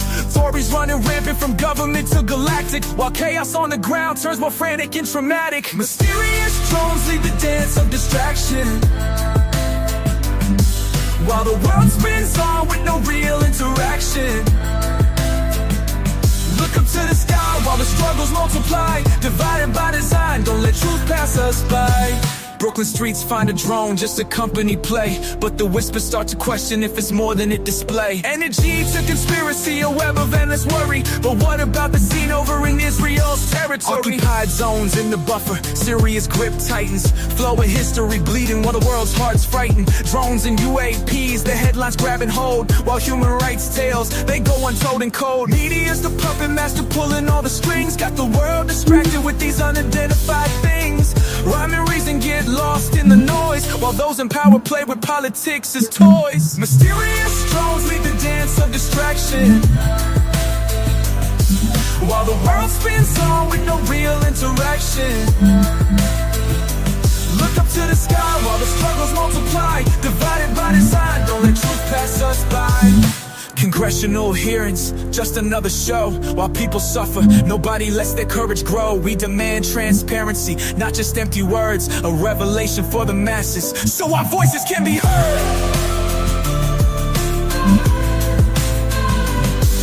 From Golden Heights to Jersey Nights, a lesson for all. In a world full of distractions, we gotta stand tall. Question the narrative, keep your mind wide awake, for in the quest for truth, there's too much at stake. Stay vigilant, my people, don't believe all the hype in this hip-hop tale. Let the truth be our light, yeah, rise above the noise. noise, let your minds clarify. Let's break the chains of distraction and reach for the sky, being seen.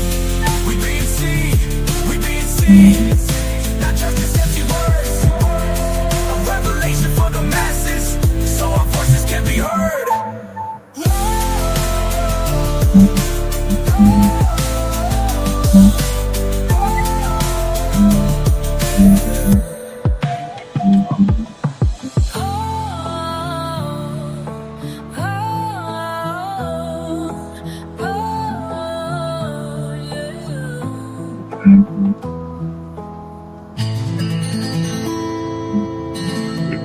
Hell yeah. We go from tip at the end. Let's go. Because you're mine. You better stop the things you do. I tell you I ain't lying, I ain't lying. You know I can't stand it. You're running around, you know better, daddy. I cannot stand it cause you put me down. Oh no, I put a spell on you. Because you're mine. You know I love you, I love you, I love you, I love you anyhow.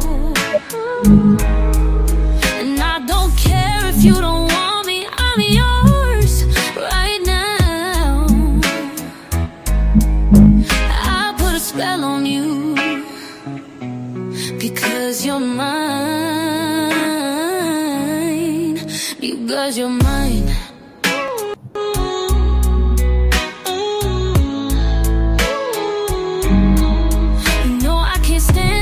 You're running around, you know better, daddy. I can't stand it cause you put me down. Ooh, I put a spell on you. Because you're mine. Because you're mine. Because you're mine.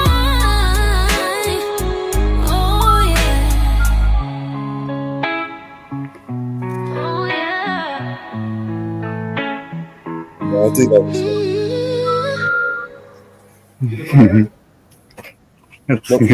I cast a spell for you, cause you are mine.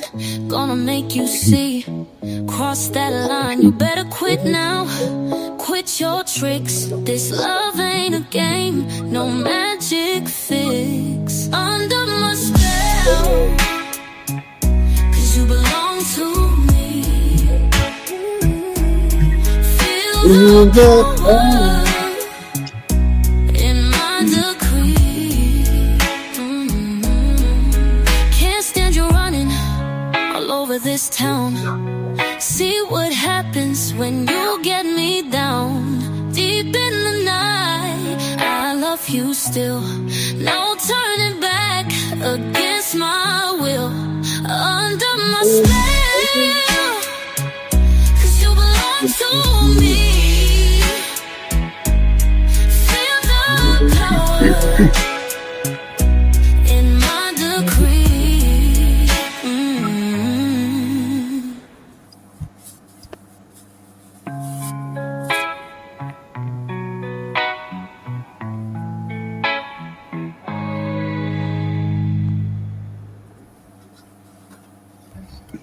Oh yeah. Yeah. It's,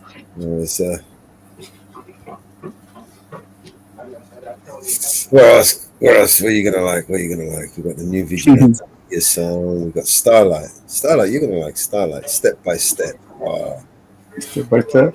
This is the one. I think. Oh no. But the old, New Kids in the Block. New Kids in the Block. You were the sweetest thing that I ever knew. But I don't care for sugar, honey, if I can't have you. Since you abandoned me, my whole life has crashed. Won't you pick the pieces up? Cause it feels just like I'm walking on broken glass.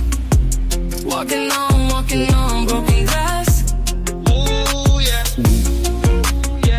Walking on broken glass. The sun's still shining in the big blue sky, but it don't mean nothing to me. Oh, let the rain come down, let the wind blow through me.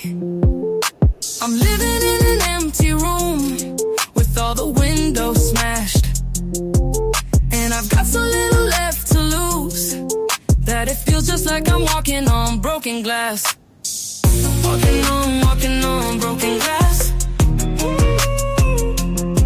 And if you're trying to cut me down, you know that I might bleed. Cause if you're trying to cut me down, I know that you'll succeed. And if you want to hurt me, there's nothing left to fear. Cause if you want to hurt me, you're doing really well, my dear.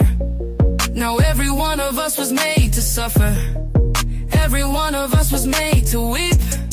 But we've been hurting one another, and now the pain has cut too deep. So take me from the wreckage, save me from the blast. Lift me up and take me back. Don't let me keep on walking. I can't keep on walking. Keep on walking on broken glass. Walking on broken glass. Walking on broken glass. Walking on broken glass. I put the link to the new hits in the back. Walking on broken glass. Walking on broken glass.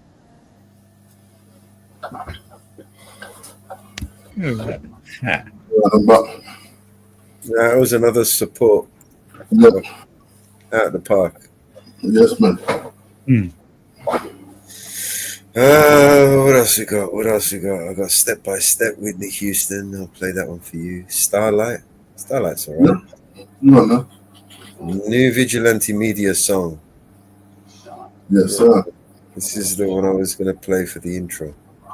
But I changed my mind.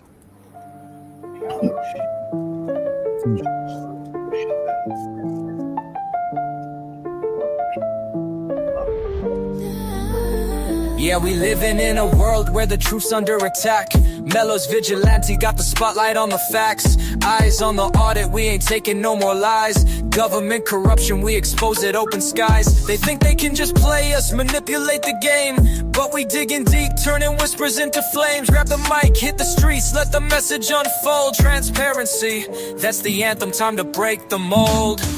Mellow, mellow, eyes on the audit, shining light on the shadows like we going all in. Take a stand, break the chains, truth's a weapon, it's our name in the frame. We expose the lies, let the world see the signs. Vigilante media, call it divine. No more sleeping on the couch, it's time to educate.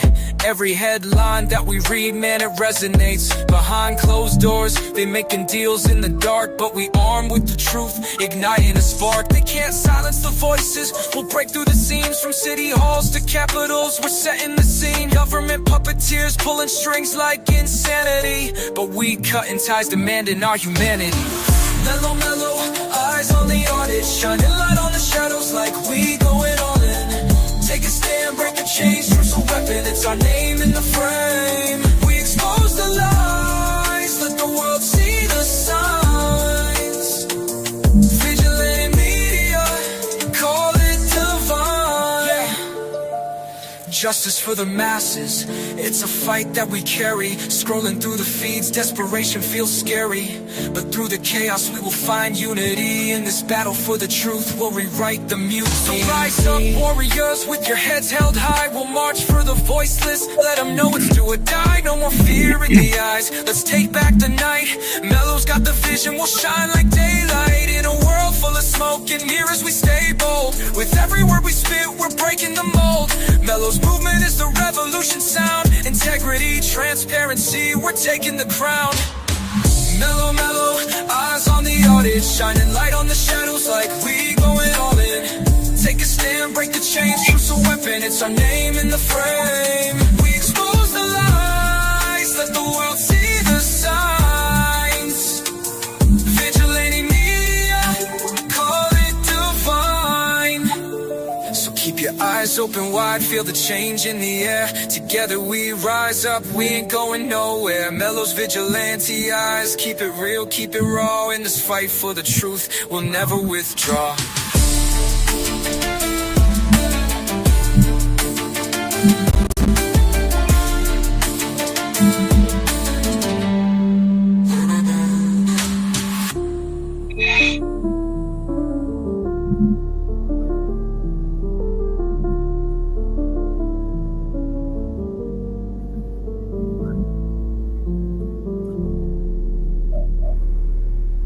Hey, Ariel.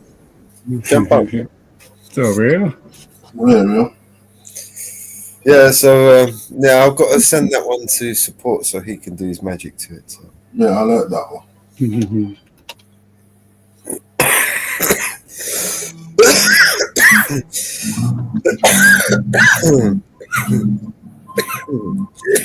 Choking and saying good. Trust me, it's good. Oh shit. Yeah, there's so many songs. We were so behind these past few months with me moving as well. I'm moving into a new place. Oh, fair play, man. You same area or what? Same area.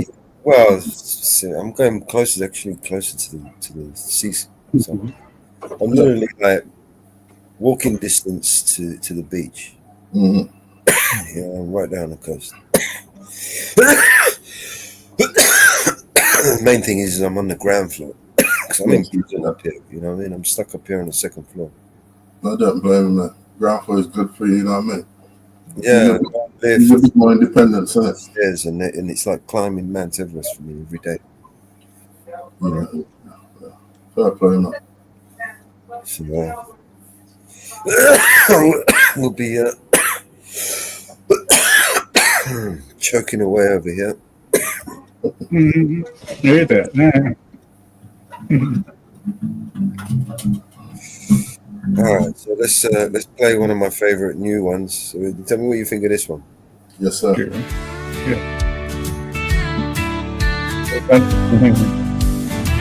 Well, the sun's rising.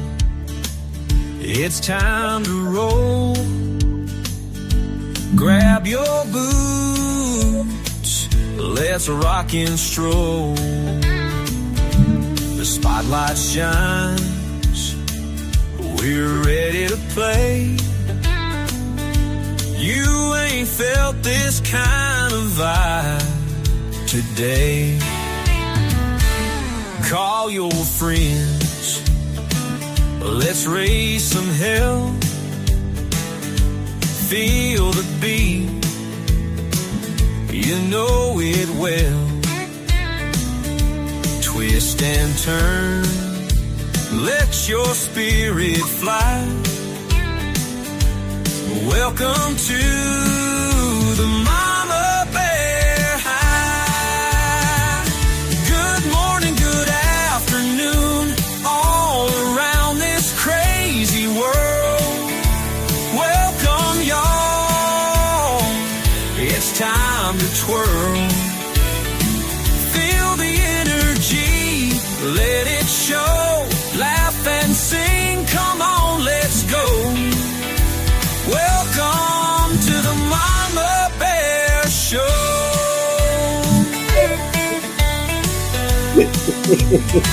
So throw your hands up. It is. Let them sway. Feel that rhythm take you away. From the first note till the night is gone. We're living life. This is our song. Feel the love rising. Can you see? Music's magic setting us free. Every smile, every cheer. Mama Bear's got the good vibes here.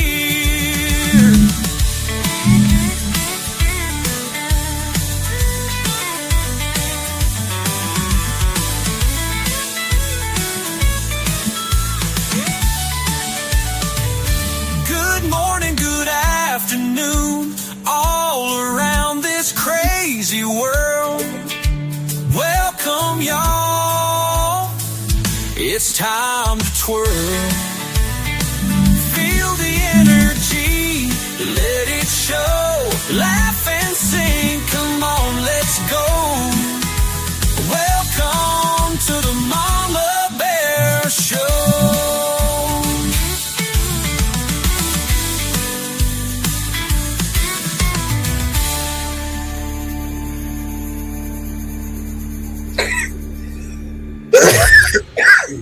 Oh yeah. Mama Bear, mother of all the bears. Yeah, that was actually quite fun to make. We went through quite a few different versions before we found that one. But that I like that one a lot. That was perfect. Yeah, it's fun. Yeah.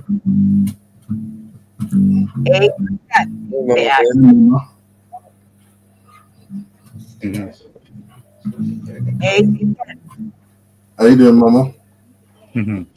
Hey, Mama Bears, how you doing? Hey guys. How's everybody this evening? Yeah, pretty good. Just jamming out a little bit. What are you laughing at, Mellows? I just I had a feeling you'd pop in to say hi. You seen me earlier. Yeah. So a little bird told me that you might pop in. You seen me pop in and pop back out.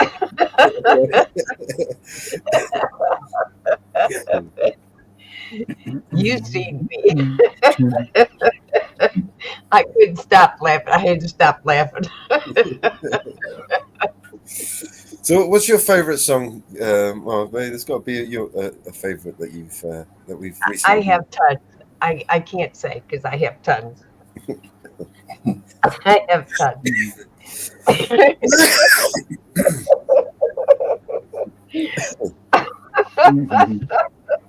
Oh, let's see if Aid recognizes this one. Go on, then.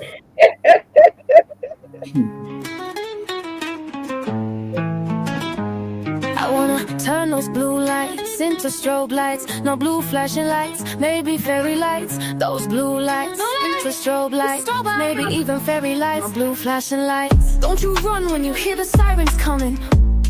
When you hear the sirens coming, you better not run, cause the siren's not coming for you. What have you done?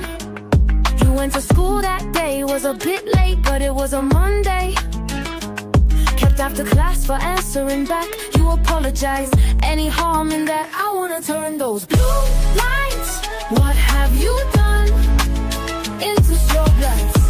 There's no need to run. No blue flashing lights. If you've done nothing wrong, maybe be fairy lights. Blue lights should just pass you by. Gone crime into your right ear, drugs and violence into your left. Different white headphones flooding the auditory subconscious waves you accept. You're sitting on the floor back home where you at G, answer your phone.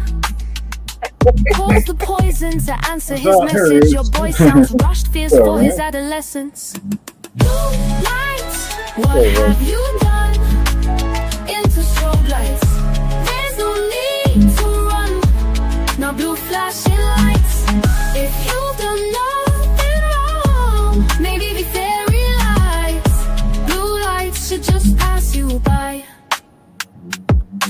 Tall black shadow as you're getting off the bus. Shadow shows no emotion, so what's even the fuss? But the face on your boy casts a darker picture of the red-handed act. He's gonna whisper, look blood, I'm sorry cause I know you got my back. He was running, I couldn't think I had to get out of that. Not long ago, you were miming to the shook ones. Now this really is part two cause you're the shook one. Hands you the tool as you question your friendship. House man like you gonna make me a convict. Level of a felon when I've done nothing wrong. Blood on my hands but I don't know where it's from. Oh, you got blood on your hands but you don't know where it's from. You better run when you hear the sirens coming. When you hear the sirens coming, better run when you hear the sirens coming, cause they will be coming for you. Run when you hear the sirens coming. When you hear the sirens coming. When you hear the sirens coming, the blue lights are coming for you. What have you done? Into strobe lights. There's no need to run. No blue flashing lights. If you've done nothing wrong, maybe the fairy lights. Blue lights should just pass you by. Blood, when you hear the sirens coming, don't you run. When you hear the sirens coming, don't you run. When you hear the sirens coming, what have you done, done? Don't you run, don't you run, don't you run when you hear the sirens coming.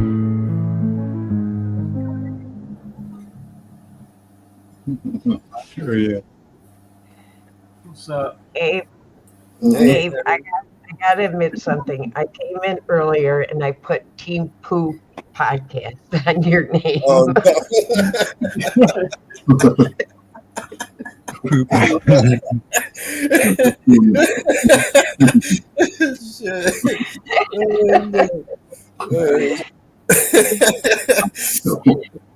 But you're so nice to us, and I just couldn't leave it.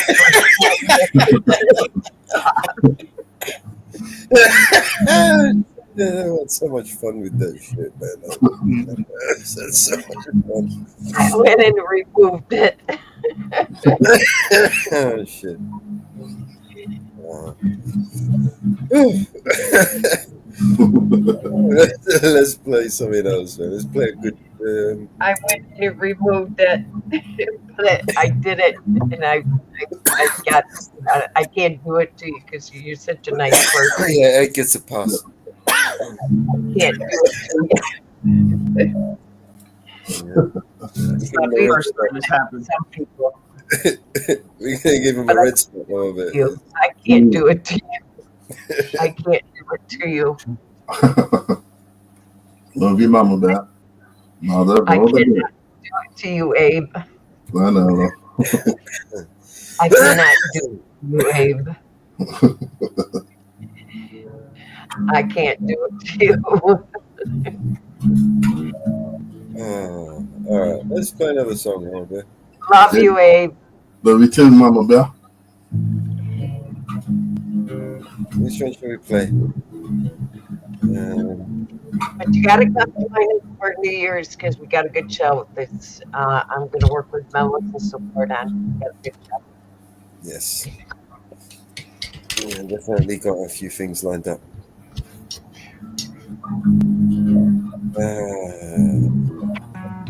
1, 2, 3, 4. How could we know that there wouldn't be tomorrow? No birds will sing, but the bells will ring for you. So far to go, but you've already reached the light. Your new beginning. Chapters are written out for you. Down here they're hurting from a broken heart, trying to figure out how this is real. 'Cause they're never coming back down. They belong to the stars and the clouds. Goodbyes, good times, L-O-V-E was all for you. If you didn't say your goodbyes, don't worry, love will power through. 'Cause they're never coming back down. They belong to the stars and the clouds. How do we grow if you're not moving with us? Constantly dark, time will move in our favor. They'll never know, but they just keep on asking when. We're down here hurting from our broken heart, trying to figure out how this is real. 'Cause you're never coming back down. They belong to the stars and the clouds. Goodbyes, good times, L-O-V-E was all for you. If you didn't say your goodbyes, don't worry, love will power through. I'm sorry that I never replied. How was I to know this would be our last goodbye?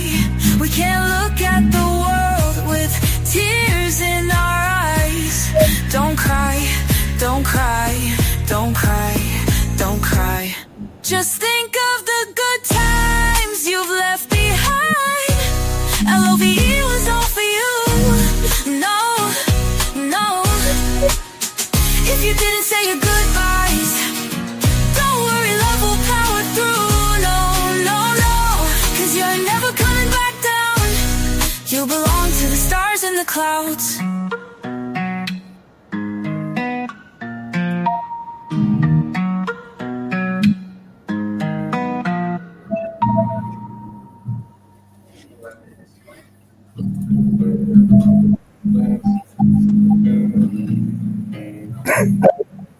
Is that more your pace?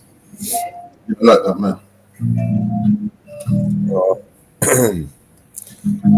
Two here, Starlight and Lost in the Now. I'm not sure which one to put first. Step by Step by Whitney Houston. Let's play this one. Hey, baby. Let me tell you something. Listen, from the moment I saw you, it was like, tell them what it was like. Got me feeling some type of way, Can't get you off my mind today. No. Baby, let me tell you what happened. Listen close. When I first saw you across that crowded room, my heart skipped double time like a broken groove. Oh, baby. Something in the way you move, so smooth and free. Baby, I knew right then you were melody to me. Can't help this feeling, got me reeling, got me so high. Baby, baby, baby. First sight, love at first sight, got me floating high, dancing in the midnight. Can't fight this feeling inside. No, I can't fight it. Baby, you're my starlight, shining so bright. Shine on me. Spinning records on my mind since you caught my eye. Your smile like summer sunshine, breaking through the sky. Every little thing you do got me mesmerized. The sweet soul symphony, you're my paradise. Baby, the way you move, girl, the way you groove, you got that groove, got me falling. Can't help but keep calling, keep calling your name.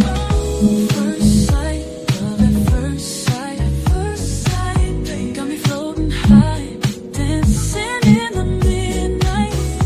Can't fight this feeling inside. Can't fight it no more. Baby, you're my starlight, shining so bright. Baby, let me tell you something. What's that? The moment I laid eyes on you, I knew you were the one. And I'm gonna keep on telling you. Baby, you're my starlight, you're my light, shining so bright.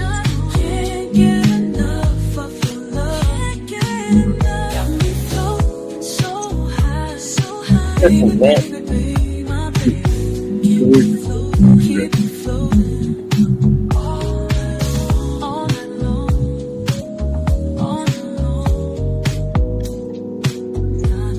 Like 90s, maybe? Yeah. Let me tell you one more time.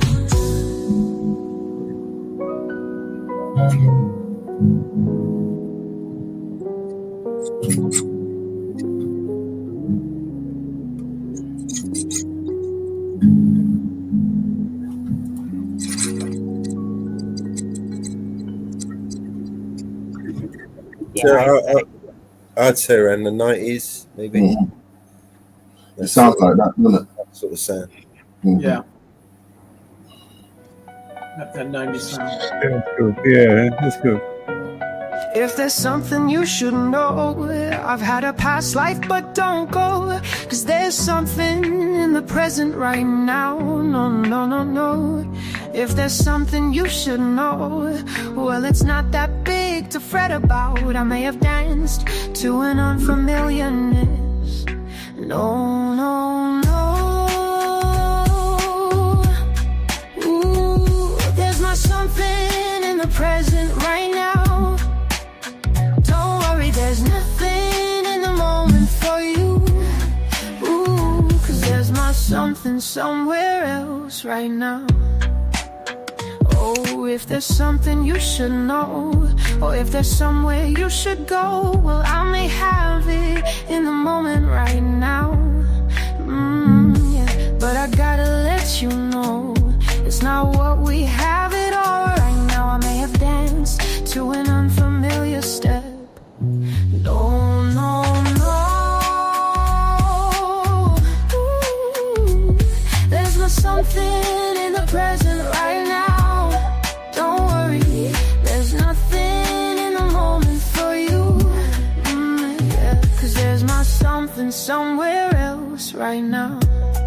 Ooh, 'cause no, if something isn't new, I dance to old familiar you.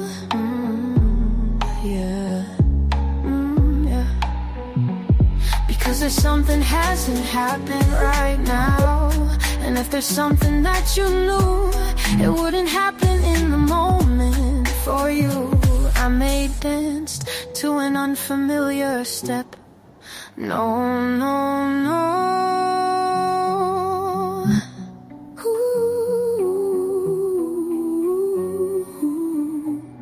No, don't worry, there's my something in the moment right now. No, no, no. 'Cause there's my something somewhere else right now. Definitely one I'm gonna send to you. Right?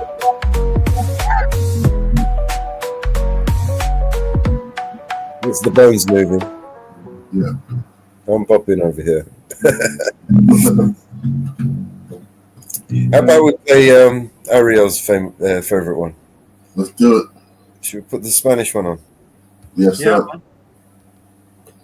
I like this one. The original artist, man. I think she's great. Yeah, she's good. Paso por tu barrio, mi salsa favorita en la radio. Espero no encontrarte, ya no vuelvo más. Me voy de aquí sin mirar para atrás. ¿Qué pasa en mi cabeza? Ya no te tengo miedo. Ya no, ¿qué fue? Ya no me tienes presa en tu corazón de acero.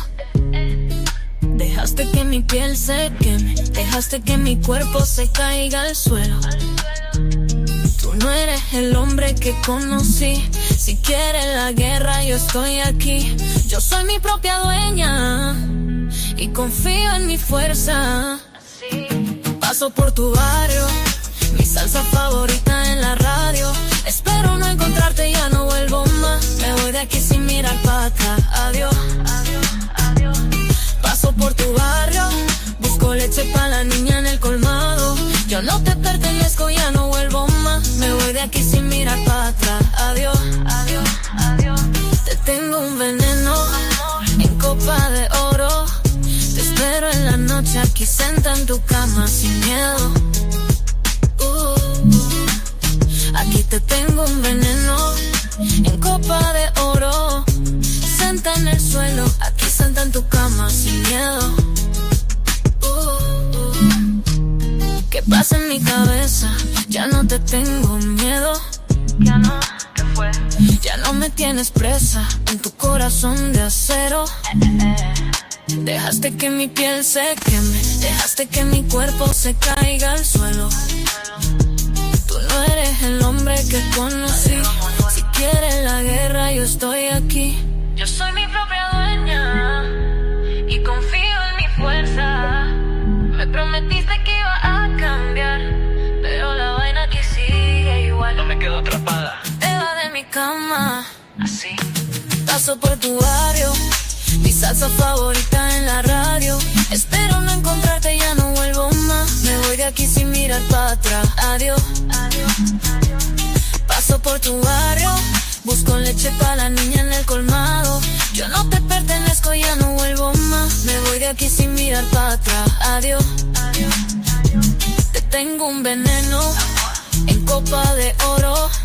Te espero en la noche aquí sentada en tu cama sin miedo. Aquí te tengo un veneno en copa de oro.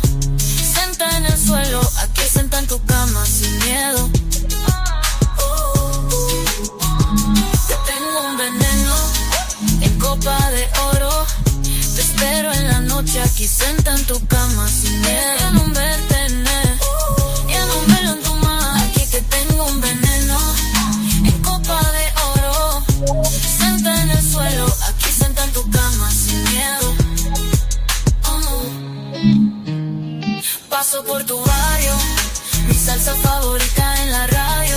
Espero no encontrarte, ya no vuelvo más. Me voy de aquí sin mirar para atrás.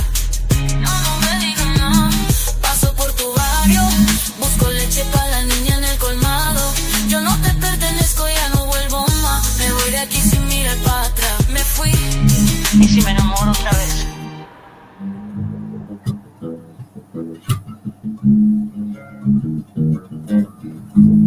You need to release some of these. I need to start working on that maybe next week or something.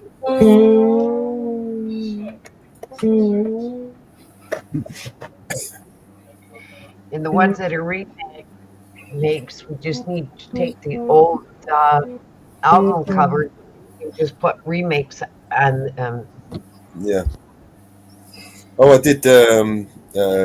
What's the name? I actually want to extend the old guy Mitch song. Mm-hmm. I want to make it longer. I'll add some more lyrics to it.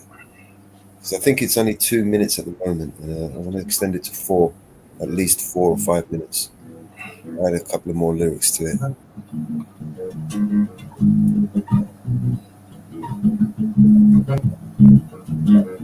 One might be too much. They're 2 different beats.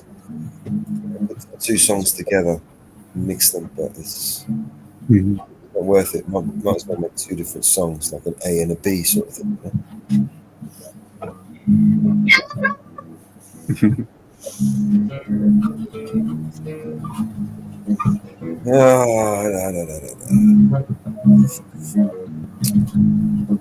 do you think? Should we make some real music, or should we play some videos? We're going to chat. For almost 9 hours. Hey, say that again. Been on for almost 9 hours. Oh yeah, I ain't worried about that. Oh yeah. So, I've been cleaning, so I don't know what. I got breaking news. Tyson Fury lost. Oh, good. Hopefully he can retire now. Yes, Tyson lost. Yeah. Did you watch it? Yeah, I was watching it while I was playing. Yeah, it was a good fight, man. All right. They were banging. They banged from the beginning to the end. Tyson can't handle it. I think he lost. Yeah, he lost. What are you wearing off? It was close, but he lost. He's got some stamina, the guy, now. Yeah, he does. Yeah, for a big guy. Yeah. There we go. Let's play this one.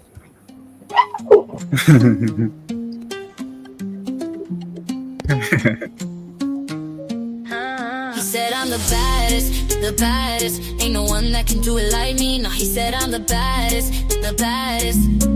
I drive him the maddest.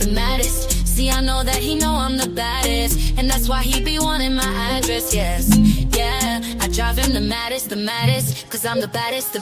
Ain't nobody better than a proper man that holds tools like a handyman. First place, no race, got him running laps. No cape, he's fly than a Superman, yeah. And no, I ain't scared. You can catch me outside, cause we out here. So beware. Cause if you really want it, we can take it there.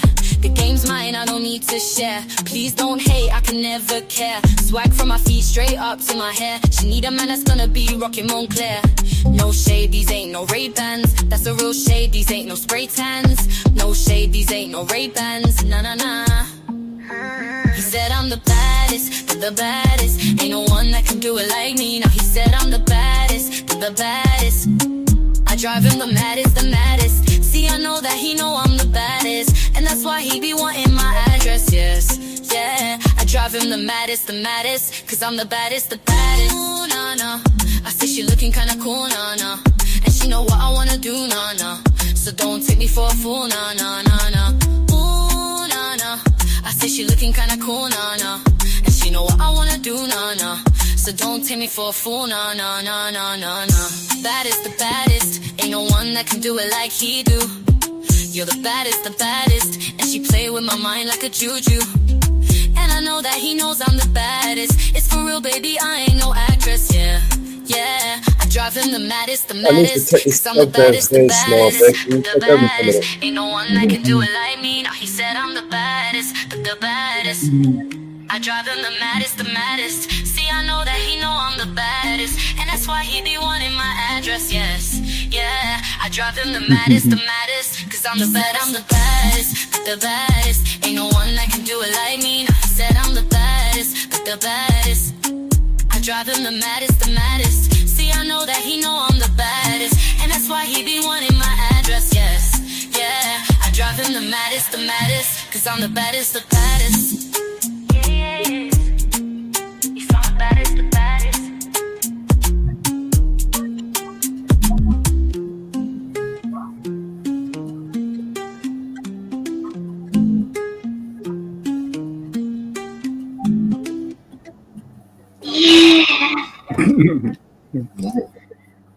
Did you see the update on that in Germany? No. 5 dead. Oh, with the guy that run the car into them. Yep. Yeah. 9-year-old and 4 adults. They just took him to court. Wow. It's not the first time that happened either. Yep. He is upset with the way illegals are being treated. Oh, well, he can go back to his country then. Yeah. He's upset with treatment of refugees. Is why he did it.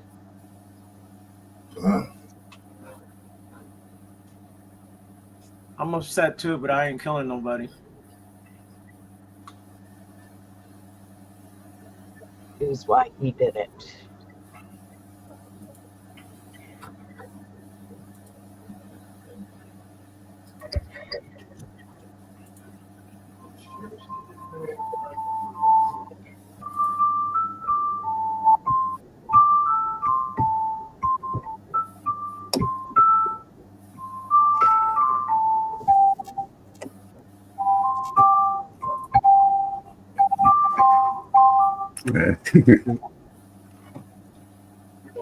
Richmond Police Department's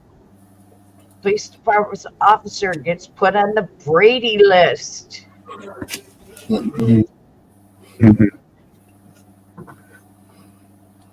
Yeah.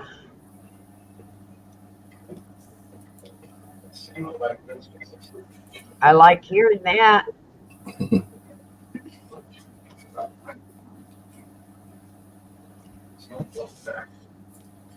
Wow.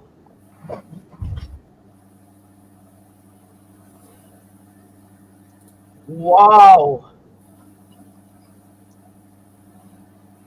Here's an interesting one.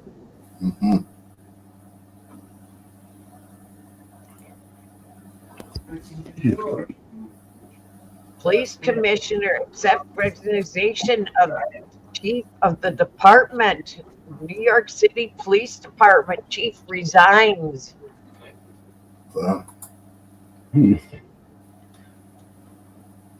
Over sexual misconduct allegations.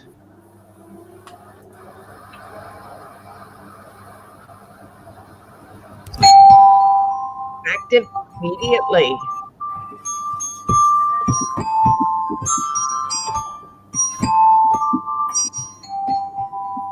Dying.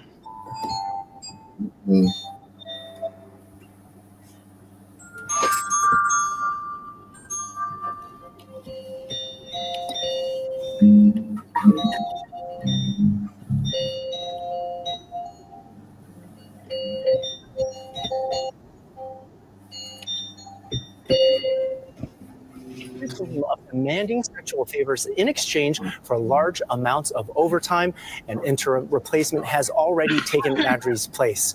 Fox 5's Richard Jacobus is live right now at police headquarters in Lower Manhattan with this breaking story. Richard, what's going on there?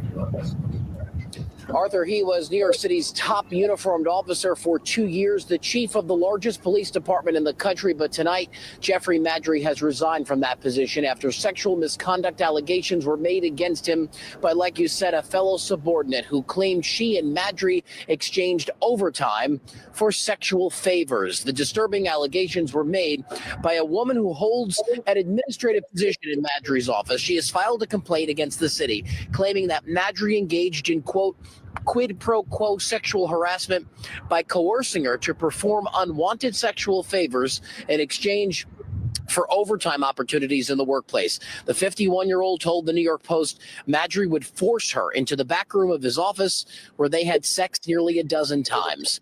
Maddrey joined the police force in 1991 at the age of 20 and rose through the ranks to become chief of housing in 2021, then chief of patrol later that year before being promoted to chief of department in December of 2022.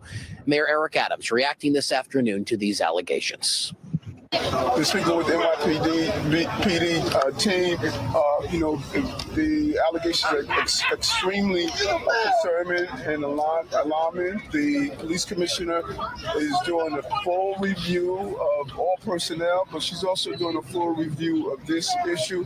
And it just would be inappropriate for me to go into the details of these allegations, but it's currently under review. In a statement to the New York Post, Maddrey's attorney said this is completely meritless and we denied every aspect of this. Meanwhile, NYPD Commissioner Jessica Tisch says her department takes all allegations of sexual misconduct seriously and will thoroughly investigate this matter. Fox 5 has also reached out to Maddrey's attorney for a full statement, but we have not heard back. Chief of Patrol John Chell moves now into the position of interim chief of department, at least for now. We're live at police headquarters, Lower Manhattan. Richard Giacobus, Fox 5 News.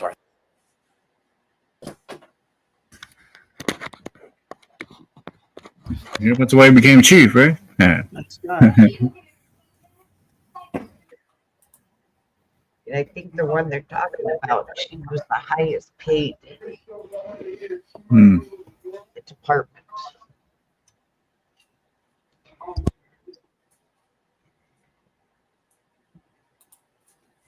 If I remember right.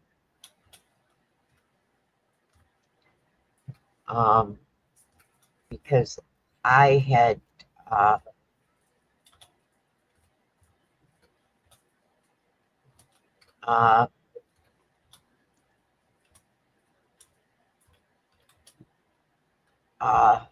looked it up at one time.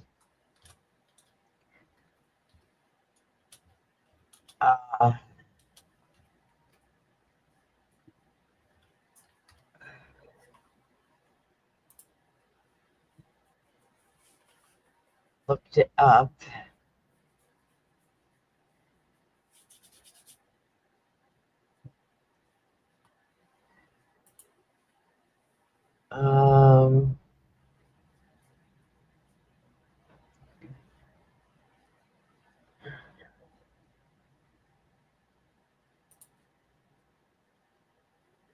And the lady they're talking about,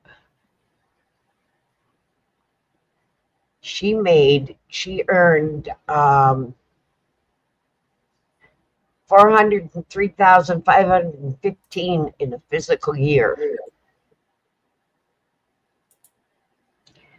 Her base pay was $164,477 in fringe benefits.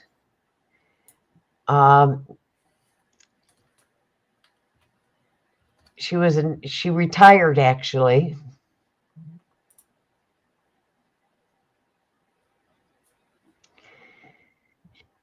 She took early retirement. She was the highest paid New York City Police Department employee.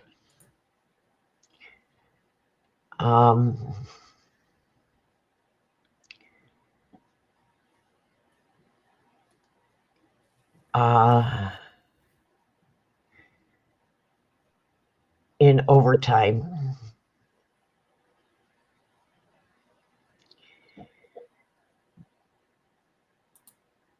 And starting salary for is only $58,000 $580.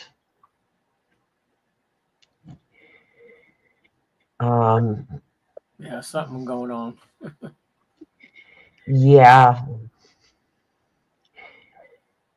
She worked average 74 hours per week.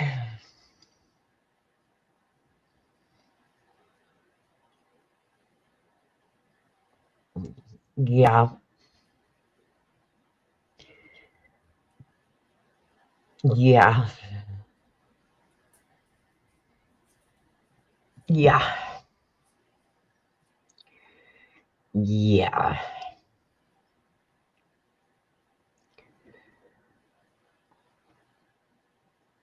Yeah. She was a lieutenant special assignment.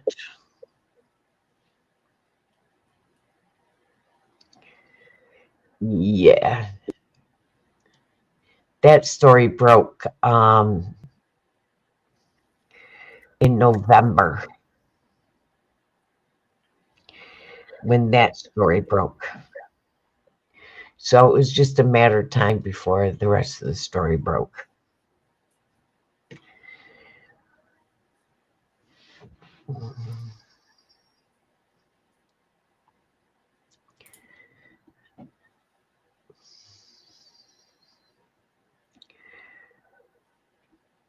Before the rest of it broke.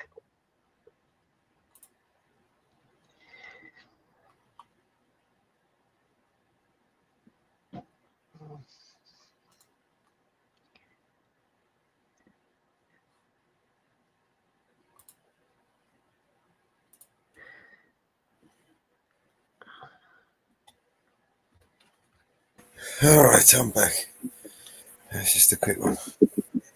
No. Oh, man. Just kind of Bloody cold. Kind of hitting the keys over here.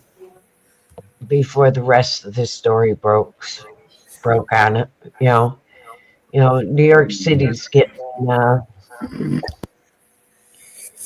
It's like hell, New York City, isn't it? It's like if you could describe hell with one word or two. and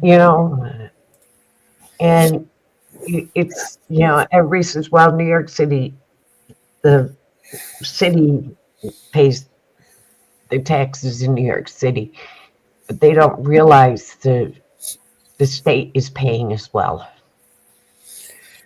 Everybody in the state is paying.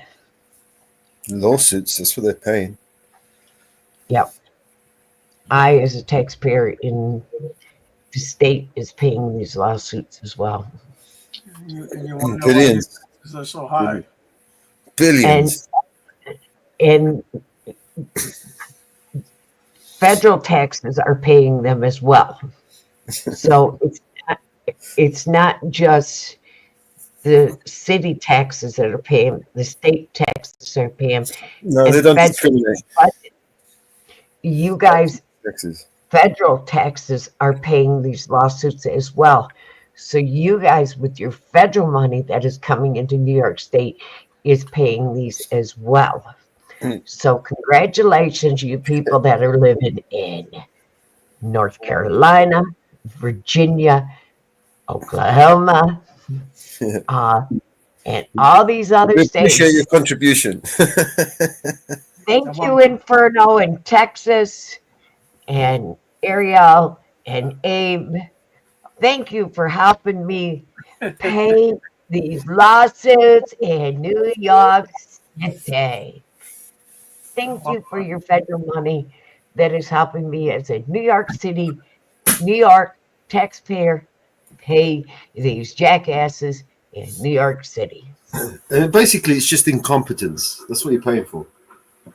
Thank you for helping me as a New York City, New York State taxpayer pay New York City's incompetent police department pay the. And everybody in chat or everybody that is listening to this, thank you for helping me pay these incompetent people pay these lawsuits. Because I don't think you realize you're paying these lawsuits as well. Don't think you realize that, Ariel, did you? No, that sucks. I had no idea. Didn't realize it. You didn't realize it, did you, Inferno? No.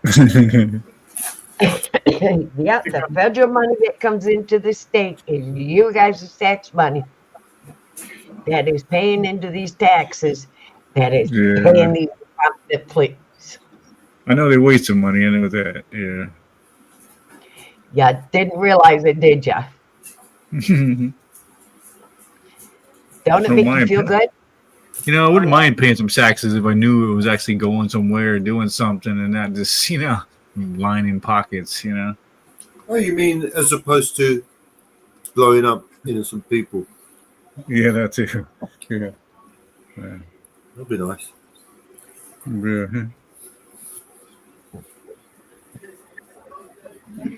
Mr. Most Hated.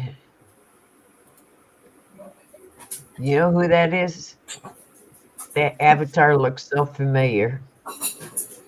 But I'm not sure who that Mr. Most Hated is. Oh, that's JT. Yeah, JT. Oh, okay. Yeah, I think he dropped off. Yeah, sorry guys. There he is. It's man. I'm composed and I'm composed and back for more. Yeah, it's all right. the federal money that comes into New York State. Hey, the federal money goes to pay the lawsuits. New York State money goes to pay taxes. Everybody in New York State that pays taxes on our property taxes goes to New York City, and New York City taxes pays for the lawsuits. But yes, everybody pays for these lawsuits. Just like my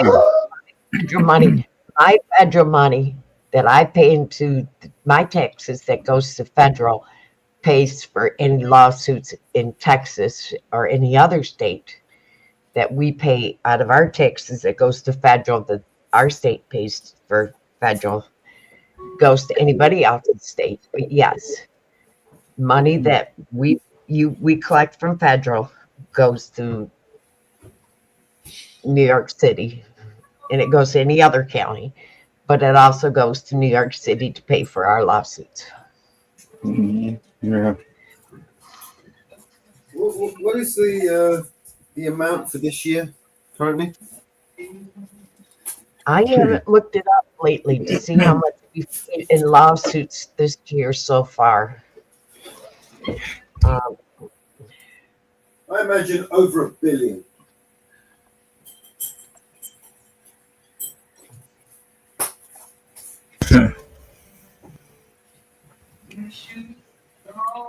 Overstuffing. Yeah, so they do. They do.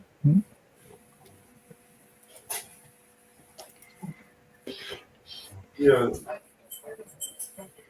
Okay.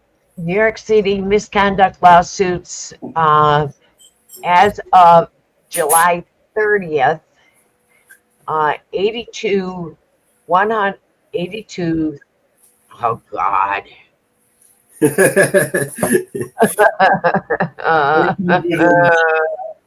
Well, let me see the number. How many numbers is that? I'm putting it in chat.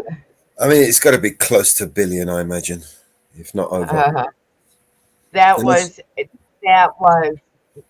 July 1st to July 30th. All right, so what's that? 82,168,000. That's nowhere near $1 billion, and that's what for? Just New York. That was only January to July. That was only January to July.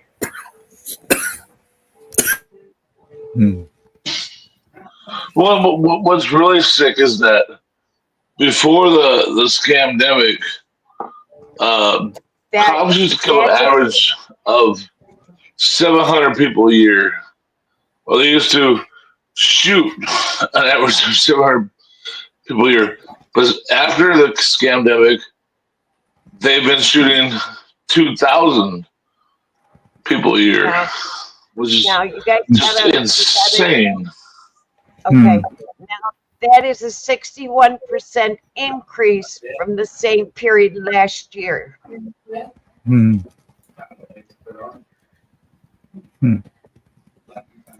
That is a 61% increase from last year.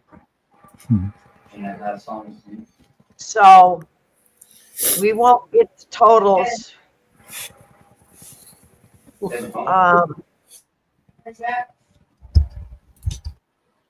We won't get the totals until now. They just paid out 175K settlement in September. That's not included in that. Okay. So you got to figure the 175K they just paid out in September. So, well,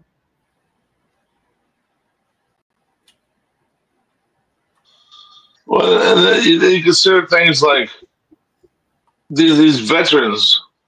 They don't have nothing to give these veterans. And then, like, what if they give them this $82 million? What good could be done? You know, for their housing and their medical needs, but they get nothing. I mean, how many homeless people would that home? Right. But for me, first I looked to the veterans because they were given a promise, and all they get is when they get discharged, they get their GI Bill, and they get sent packing, and it's like, well, they need more than that because they have their freaking leg blown off, you know, or their fucking arm blown off, and they were given a promise, and they get nothing. You know, it's disgusting. Veterans is a very hard thing for me. It's a very hard thing for me. I'm a mom of a veteran. And I'm a mom of a disabled veteran. Yes, ma'am. I know that. It's disgusting the way they're treated. You know? And I've had to fight for what treatment my son has gotten.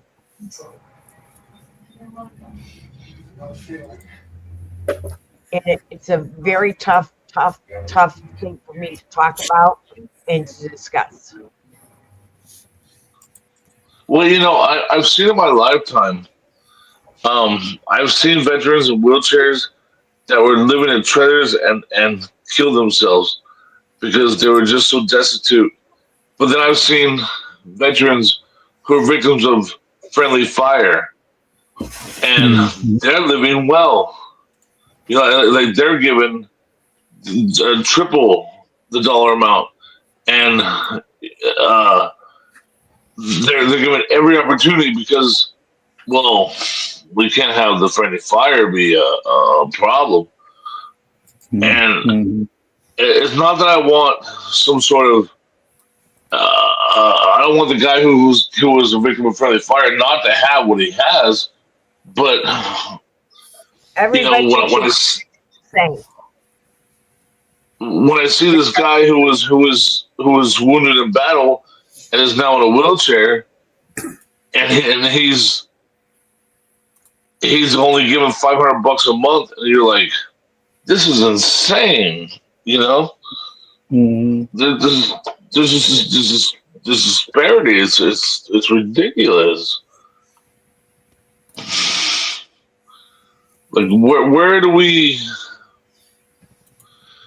Where is the promise get upheld? Like at what point? You know, it's because of profit, right? And the need for profit. You know, as long as there's profit in war, as long as there's profit in poverty, as long as there's profit in sickness, there'll always be those that want to profit from it, who will capitalize on it, right?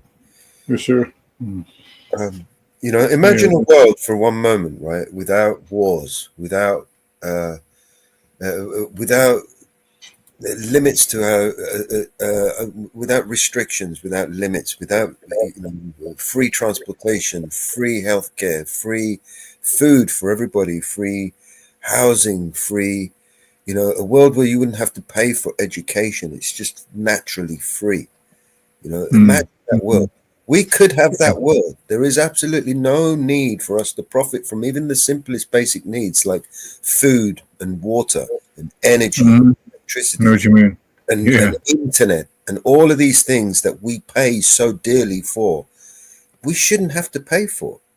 We could have all of this in abundance and still live and still make and still earn and still, it's just because of the need of the few, the greed of the few outweigh the need of the many, right? Yeah, for sure. Right now, just one of these fucking dirty-assed trillionaires, right, could feed and clothe and house probably everyone on the fucking planet for the rest of their lives if they wanted to. But it would mean that they wouldn't have as much for themselves, right? And they wouldn't. What? Yeah, you can buy that third golden sink. The good third golden sink, right? For their basement bathroom, They like to lord and master over us. Yeah. Our troops went in with no man left behind and came out with leaving no man left behind. But our government forgot that we leave no man behind. And they forgot that we leave no man behind. But somewhere along the line, they forgot they're leaving our men behind. And until we get somebody in that remembers we leave no man behind, and they understand we leave no man behind, and we start treating our guys the way that they trained our guys, we leave no man behind, nothing's going to change. Right now, we've got 60,000 US troops sitting ducks, right, in extremely volatile locations, right, in the Middle East, waiting like cannon fodder to be attacked. Well, that's what they just stop. They just stop with these stupid, nonsensical wars. These people are not out there fighting for freedom. They're not out there fighting for a way of life. They're out there fighting for beggars' dollars, and that's the sickest part of it. They're not protecting our way of life. They're fighting for the beggars to put more money in their fucking pocket. That's the sickest part of it all. They don't know that. They're indoctrinated and programmed to think a certain way, right? Well, and I don't blame them. I don't. Yes, they were fooled. They were fooled to think that they were doing something for all of us. And I don't blame them for that. But they were made a promise, and I want that promise to be upheld to them because that promise was in my name, and I want that promise to be upheld to them.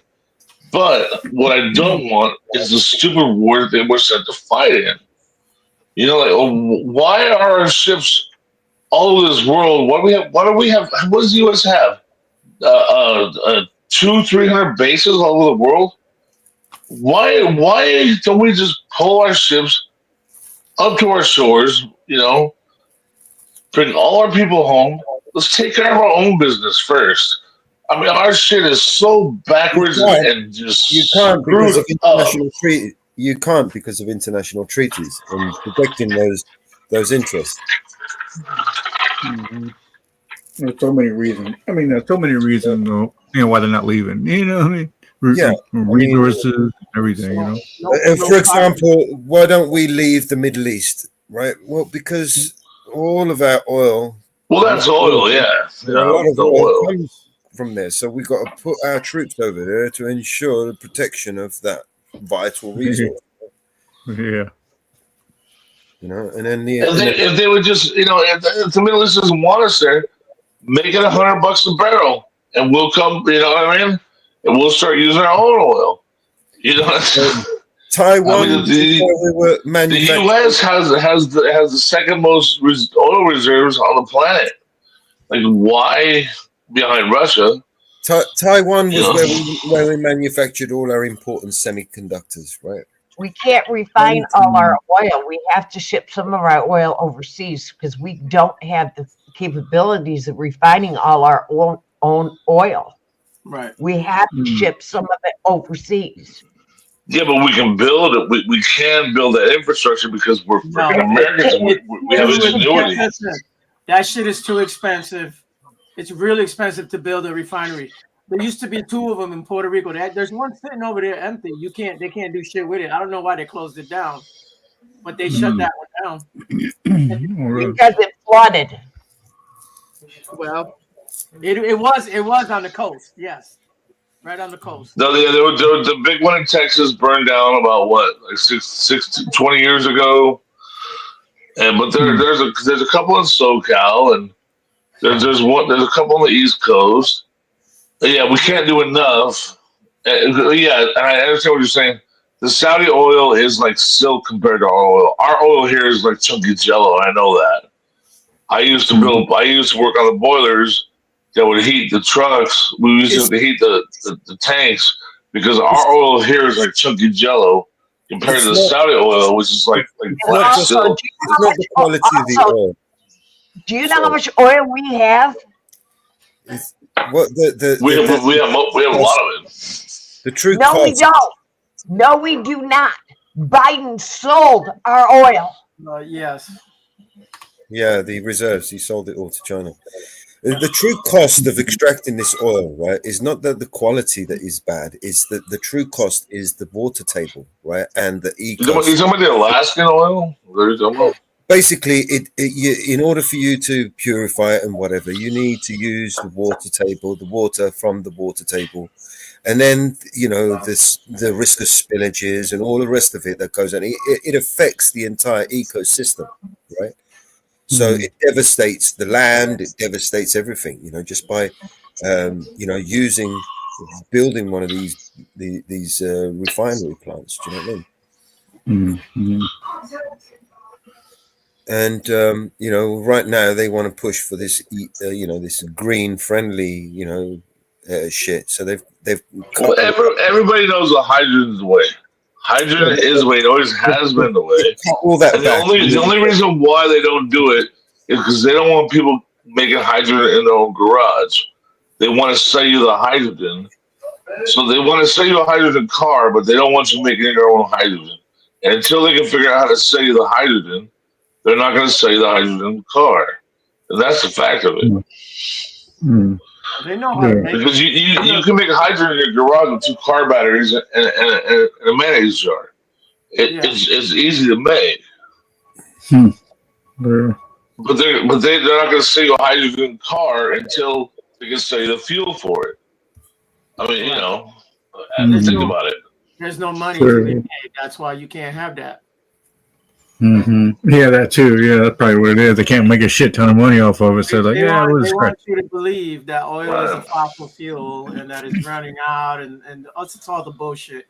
What makes electricity? But that's what I'm trying to say. The electric car. I'm sorry. But you need fossil fuels to make the electricity. It just doesn't make any sense. I think, but. Yeah. Well, it's the lithium, for instance, to make the lithium batteries. The cost of mining lithium is even worse than mining anything else. I mean, it's the most toxic stuff for anybody. You know what I mean? It's the most dangerous environment on the planet. And lithium. You know what I mean? Mm-hmm. Yeah, because they're getting in them, right? And it's probably affecting them in their brains, right? You're dead. You know what I mean? Oh, I see. Yeah. Well, when I look at things like I look at remember DVDs and then Blu-rays. By the time they sold you DVDs, they already had the capability for Blu-rays. They wanted to save the DVDs, and then they want to sell you Blu-rays, right? They want to make the money, on both sides. So that's, I think, what electric cars is. They want to sell you the electric cars, and then they want to sell you the hydrogen cars. You know what I mean? They want to double dip. They always want to double dip, right? Yeah. They're not satisfied with making the money once. They want to make it twice. There you go. So lithium mining, a crucial step in the production of lithium-ion batteries, has raised concerns about its environmental social impacts. The extraction process involves significant water consumption, air pollution, and the potential for toxic waste contamination. Here's a summary of the issues. Water pollution. Lithium mining requires large quantities of water, which can lead to water scarcity and pollution. The process of extracting lithium from brine or hard rock ores can release toxic chemicals such as sodium hydroxide and sulfuric acid into the surrounding water sources. Air pollution. Mining operations can generate significant amounts of particulate matter, nitrogen oxides, and sulfur dioxides, contributing to air pollution and potential health risk for nearby communities. Toxic waste. Lithium mining generates hazardous waste, including heavy metals like lead, mercury, and arsenic, which can contaminate soil and groundwater if not properly managed. Community impacts. Local communities near lithium mines are often face displacement, health concerns, and economic instability due to the mining activities. Now, what was that town recently, Mama Bear? The one that was hit by the hurricane? One with a lithium mine that Mr. Elon Musk owns. Oh, I see. Hey, don't tell Greta about this. Greta will be very upset. How dare you? Yeah. So the pieces are all falling into place, right? Remember, you remember Greta though? Remember Greta? And you see, do you see how they portray the Elon Musks and the Donald Trumps as our saviors? They're going to come save us. They're going to save us. We great guys. Yeah. Right. Yeah. When they're literally leading us right into the trap, right? They're the ones heading up the whole fucking. Mr. Trump, he's won all this stuff to get him, this fuss to get him into office. He ain't even in office yet, and he's surrounded himself with Zionists, the worst kind. Right? That was near Asheville, North Carolina. Well, you know whose husband has a lot of stock in this? That company is Harris's husband. Yeah, we don't care about the communities. He's such a nice guy. What do you mean he's hurting people? He's such a nice guy. Yeah, and Kamala has such nice hair for a black. He just wants to displace a whole town, thousands of people, just so they can just exploit a lithium mine. Yeah. Yeah. Don't worry. We're creating jobs. We're bringing jobs and production back to America. We're going to make it great again.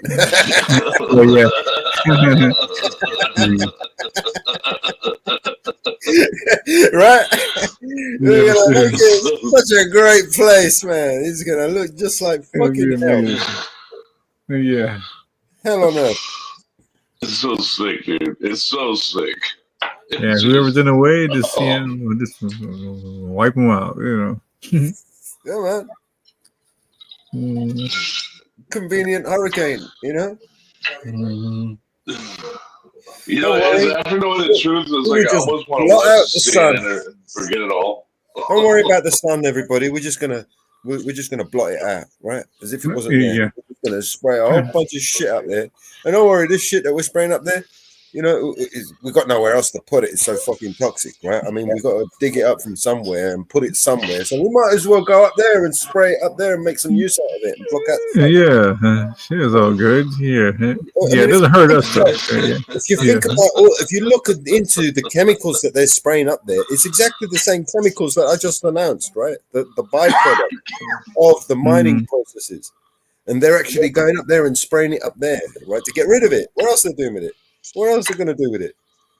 Yeah, I guess that's what they're Spread doing. it out over a large area and then hope no one notices. Mm-hmm. They can put in a rocket and shoot it to And the if they sun. get sick in the process, it's all right. We've got some pills for that.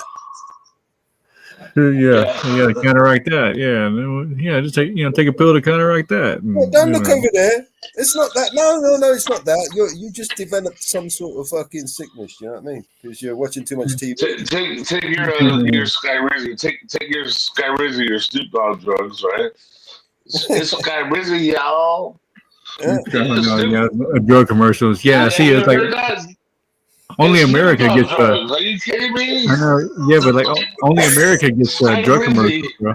Yeah, only America gets drug commercials. America and New Zealand. We're gonna make America great again. Yeah. Okay. So that tell you. All right. Okay. When Trump left office, the oil, our refinery, the oil underground was full. The caverns were full of oil. As of August 1st, 2024, there was only 372 million barrels of crude oil left. Yeah. Where? Who knows what's reported, what's true, what's not? You know what I'm saying? Right. But that's actually, if it's accurate, it's dangerously low. You mean in Alaska or the Alaska No, pipeline? They the shut down that pipeline reserve. on the East Coast, remember? That's the reserves. Yeah, the number's scary there too, probably. This is our energy security for America. You know, just in case, you go into a war, a crisis or something, you've got these reserves, right? They're leading us into a war while they've disarmed us and taken away all the energy. I mean, wake the fuck up. They've destroyed the food supply. They've destroyed the energy supply.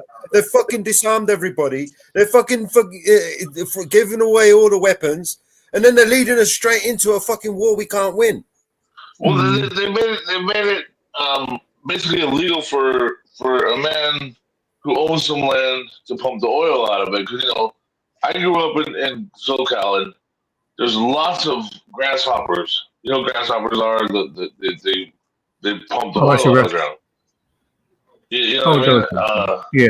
Yeah. But those have disappeared over my lifetime because they have made them basically illegal to pull the and the oil rigs off the coast. They made it basically illegal to do it. It's sickening what they're doing. A man can't make a living anymore. This is the U.S. Department of Energy fact sheets. This is, I just put it in chat. This is from the U.S. Department of Energy. And this is in the world, behind Russia, we have the second most oil. Because we have a lot of dinosaurs over here, they say. If oil comes from dinosaurs, we had the second most. We may have the most oil in the ground, but this is what is pumped that can be made. This is what we have in barrels of crude oil that Biden sold our oil. This is what we have left that can be made into gas, refined into gas, and it's only 580 millions of 580 gallons of gas that can be refined. That's only 580 million tanks of gas. He crippled the U.S. Everybody's been bitching about this for years. For the last 2 years, he crippled us. He has crippled I us. used to work on the boilers because on top of every oil strike is there's natural gas, and so they'll use natural gas. I have a friend that just flew out 2 days ago for Saudi Arabia to work in the oil fields. He works for 30 days at the oil fields in Saudi Arabia. He comes home for 30 days and flies back to Saudi Arabia for 30 days.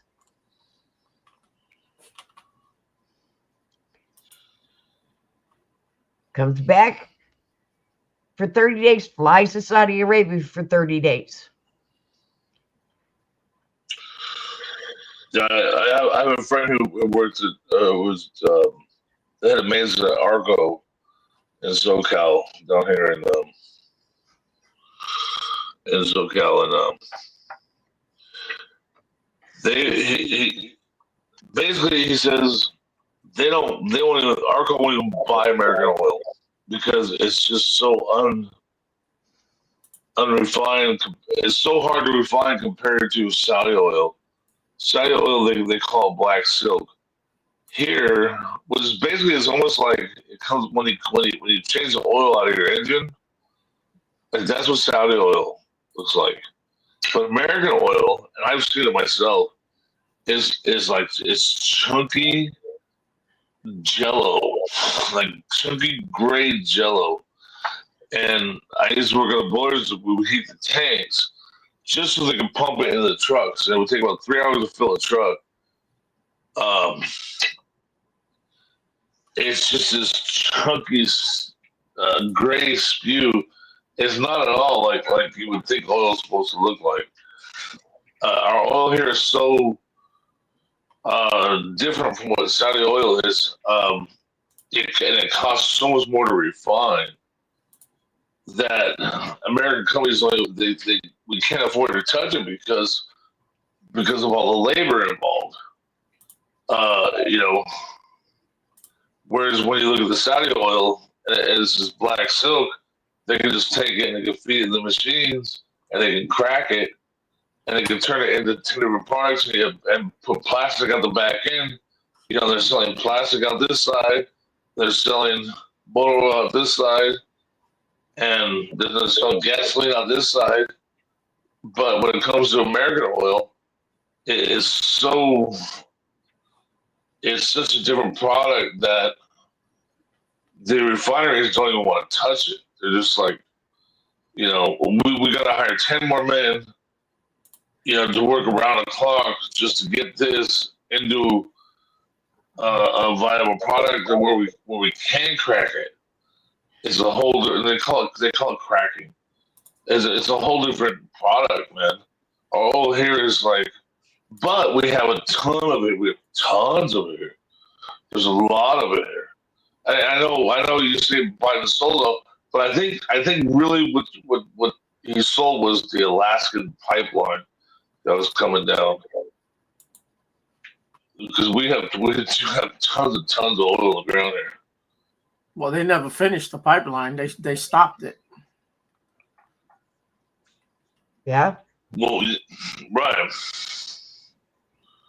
But also he shut down the one there was two in the east, the one in North Carolina. He shut that down, and that oil has been just sitting in the ground over there, which is why the gas prices went up when he shut down that pipeline, right? He's going to open them back up anyway, so in a few months that'll all go up. It'll change. It'll also bounce back the. Well, that's my experience. I've been around. I've seen this stuff. That's just my experience. So. But it will mean that the energy, they won't meet the energy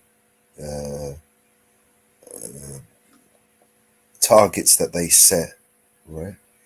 Which could possibly mean facing fines, right? But we'll see, man. We'll see, because I actually believe that they're actually working with each other, pretending to be against each other. Because look at the way that I think it has to do with the solar and all that stuff too, and they call me offering me free solar panels, and I turn them down, and people go, "Well, why don't you take the free solar panels and look how they've set themselves up with Elon Musk, right? I mean, this guy. I mean, look at his projects and look at the business that he does, right?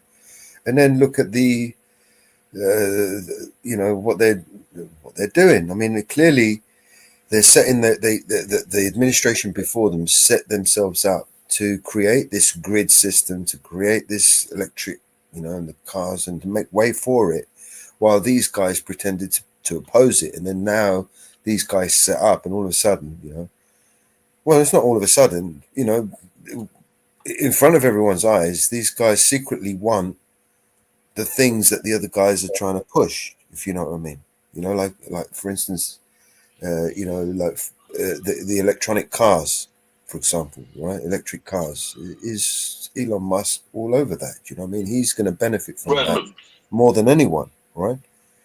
But when Trump was in office in his first term, there was a transfer of wealth. They took all the money out of oil and they put it into big pharma, right? That was the whole CARES Act, right? He's the one that signed the indemnity agreement, right? Yes. He's the one that signed it. I mean, people forget that. He is literally the one that signed the indemnity agreement, giving them immunity from any possible side effects that that might come from the experimental jab. Do you know what I mean? He did that.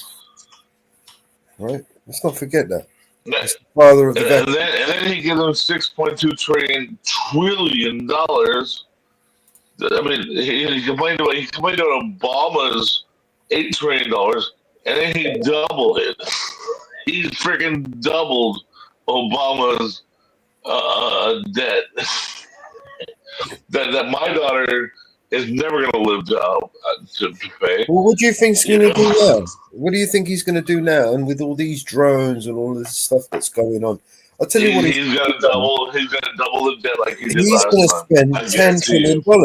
He's got to fill up the oil reserves. He's got to rebuild the army. He's got to rebuild the wall. He's got to fucking digitize everything in the middle of a war, in the middle of a fucking financial collapse, all of this stuff. He's going to do that in 4 years, right? The guy has got to be Jesus fucking Christ and walks on water and turns water into wine to be able to Not gonna happen. Not gonna happen. Never gonna happen in a million fucking years. I don't even think Jesus Christ could do something like that. He's the biggest banker shill since Woodrow Wilson. There's been no bigger banker shill than Donald Trump since Woodrow Wilson. If you really look at it. It kind of broke up for me. What was that? I said there's been no bigger banker shill besides the Donald Trump, besides Woodrow Wilson. Donald Trump is, without a doubt, in my eyes, the most successful president in history. How do you mean? Besides Ronald Reagan? More successful than all of them. He's managed to get more people off their ass to vote either for or against him. Right? Yeah. There you go. There you go. You understand? He has done more for democracy than anyone else has. He has given the implied consent to literally do whatever the fuck he wants. Blow up countries, drop a bomb, nuke. You've literally given him your consent. All of those people have just agreed, consented to this tyrant. Mm-hmm. The whole Middle East right now is going off because of him. He blew away Iran's, the son of Iran's a leader. He blew away New York before he left office. Did you see the video I played earlier of the drone that went into the? In New York City, he blew away right in New York City. Right. Yeah, I'm not sure if Mama Bear saw that video. Trump ordered that. Yeah, Trump's drones before he left office blew the son of Iraq's leader away right in the middle of New York City. Am I wrong on this? I haven't heard about it myself, man. Too. Yeah, so 4 years ago it happened. I see. Oh. Mama Bear, did you see that drone attack earlier today in Russia? Yeah, CNN's not going to report on that stuff. CNN, Fox News, they're not going to report on that because they're owned by who, right? A drug Well, the company. bankers who want this war. So, It was like a 9/11 attack, right? What we saw earlier. Did you guys see it? The drone attack in Russia. No. Oh. It was earlier today. I'll play it again. Let me bring it up. We have to get our news secondhand through different sources because our TV doesn't give us real news, Mm-hmm.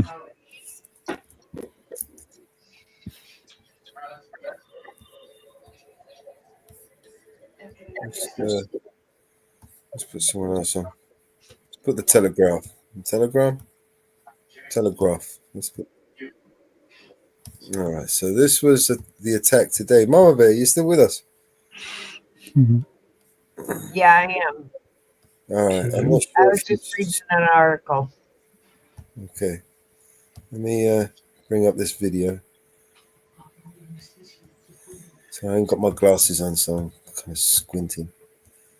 I was reading an article about a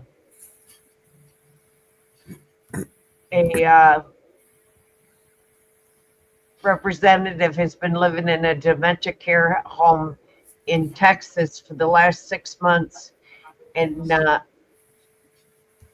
she's been missing for 6 months, and they just found out she's been living in a dementia care center. 6 months. Oh, well, she's okay, I guess. Yeah, check this out. Check this out, Margaret. This was earlier on in Supposed to have an attack intelligence. Can you see the screen? Yep.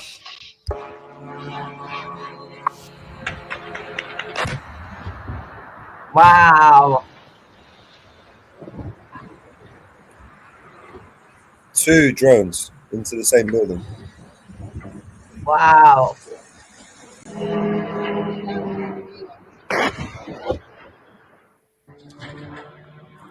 We sanctioned this. Yeah, I know, right?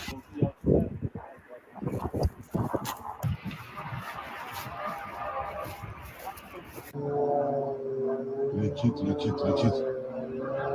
Охуеть.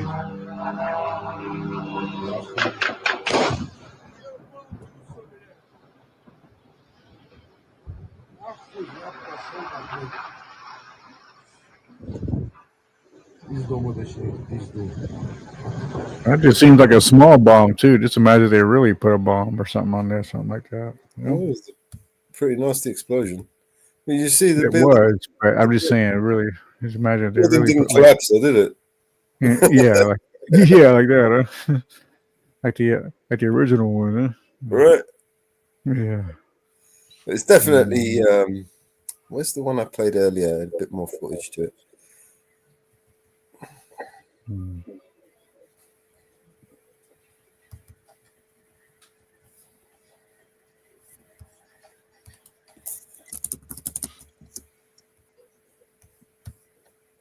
Congress has turned into one big nursing home now. Mm-hmm. Yep. And Mitch McConnell and all them guys are pretty much gone. This is what we're supporting. This lunatic doing this. We're supporting this. We literally. Беспилотник, смотри, беспилотник летит. We've literally opened the doorway, right, and we set a precedent. We've now said this is fair game, right? So now, if Russia starts to attack our countries, right, in a similar manner, Yeah. what now? Right. You know, On and on and on, right? They've escalated this, right? They're using our drones. Well, This everybody lunatic, knows the problem with attacking America. this lunatic, the one that we're supporting and funding, right, has just committed an act of terror, right, on a civilian population, right, that we sanctioned and okayed, right? These are war crimes, right, against the Geneva Convention. These are war crimes. We are now implicated, our countries, or should I say our leaders, are implicated in acts of war, right? How many civilians were killed in this? Oh, yeah. Right. This was a civilian high-rise block, right? This is not, even if we were legitimate in that building, right? Just because it was in a civilian zone, outside, inside Russian territory, right? Israel did it. Israel did it. Well, it certainly looks like they did. They helped, right? Because those drones, right, they're ours, right? I imagine Israel does the sickest stuff, and people go, "Well, they warned them." Israel makes our drones over here, right? In the UK, we've got a couple of companies over here that make military drones for Israel, right? And for us, but basically they're Israeli companies, right? And these are the ones that were used here. I mean, you didn't really need to zoom in to see what the type of drones that they were using, and they are the type of drones that they make. Do you know what I mean? So, yeah, but Israel warns them before they attack. Israel, They warn them. They give them 5 or 6 hours before they take action. Israel at the moment is that what they say? Isn't that what they say though? They say that every time they go, but Israel gives them warning. Israel at the moment. Are you kidding me? Why are so many people freaking dying? Like, it's the sickest stuff, man. They go, Israel is currently occupying yet another country, right? It's currently excuses for Israel. It's currently occupying the buffer zone in Syria, right, in the Golan Heights. It's occupied the Golan Heights for a long time now, and nobody seems to talk about it. Nobody cares, no mainstream media talk about it. But now they've exceeded their boundaries, and they're not going to move. The leadership there, they were asked in a press conference that when for how long do they intend to hold the occupied areas, and they said indefinitely, forever. Basically, they don't intend to leave that territory ever, right? Yeah. But then I wonder when Iran starts acting, and like, are people gonna go, okay, so America's teaming with Israel? If people in America are gonna go, the former ISIS, Al Qaeda factions that we were fighting against, our former enemies, right? We are now supporting and funding, right? Who are the ones who toppled the Assad regime in Syria, right? So we are now funding the people that we were at war with for fucking 20 years, right? And then they had choppers, right? Right.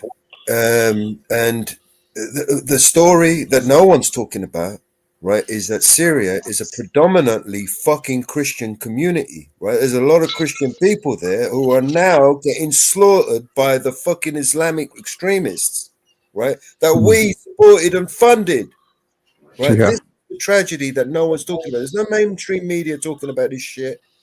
Sure. Yeah, especially here with the drug companies own everything. Christian people, right? These are supposedly, our brethren, right?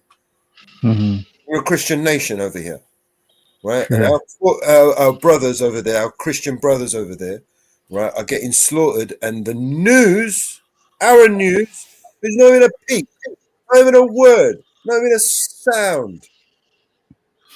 Well, you know what the real travesty is that all we can talk about is the funny happened because we were always fucking with the Middle East, right? Like for some reason, I don't know why the Middle East isn't allowed to be of our society, right? They're taking and it so all. 9/11 happened in America because the Middle East was, sick of us. But boy, if they thought we were fucking them before 9/11, look what we have done after 9/11. You know why the oil? Look at what we've done over there. JT, do you know why the oil that comes from over there that comes over so clean and so perfect, right? You know why? Because they don't give a shit about using all the water supply, right, to clean their fucking oil, because they don't give a fuck about anybody else there, right? They can all fucking go and dig a hole in the fucking desert as far as they're concerned, right? They need that water. You know what I mean? Whereas over here, they've got, they're basically slaves politicians over there, got to lie to us about it, and they've got people over here who are free thinkers and who don't give a shit and will stand up to all that shit. Won't let them do that shit over here, right? Right. That's why they do the oil over there is so much cleaner, is because they're using all the fucking water to clean it all up. Over here, it's all sludgy and dirty and shit because they got to worry about fucking arguing with us over using the water. They can't use too much water because we'll get upset about it. Yeah. Right? You know what I mean? Really? Over there, they don't give a fuck who gets upset about it. They'll chop the fucking head off. That's right. Right, exactly. Yeah, There's do whatever, slave labor over there, yeah.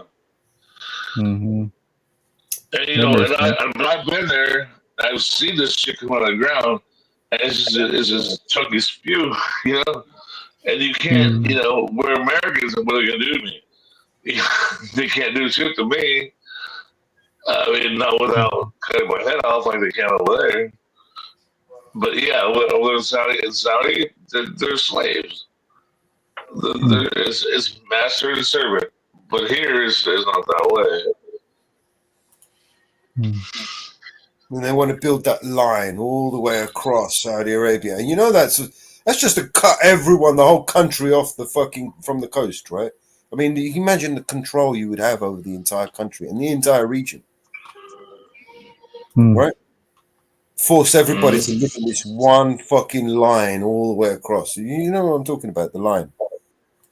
It's failed anyway. There's, $1 trillion fucking project gone down the drain. Do you know what I mean? Right. Oh, yeah. You know what I liked what they did? I liked how they plugged up the canal, and I was like, now that's right, just to show everybody what the fuck would happen if they just acted like one ship got stuck in that fucking canal, right?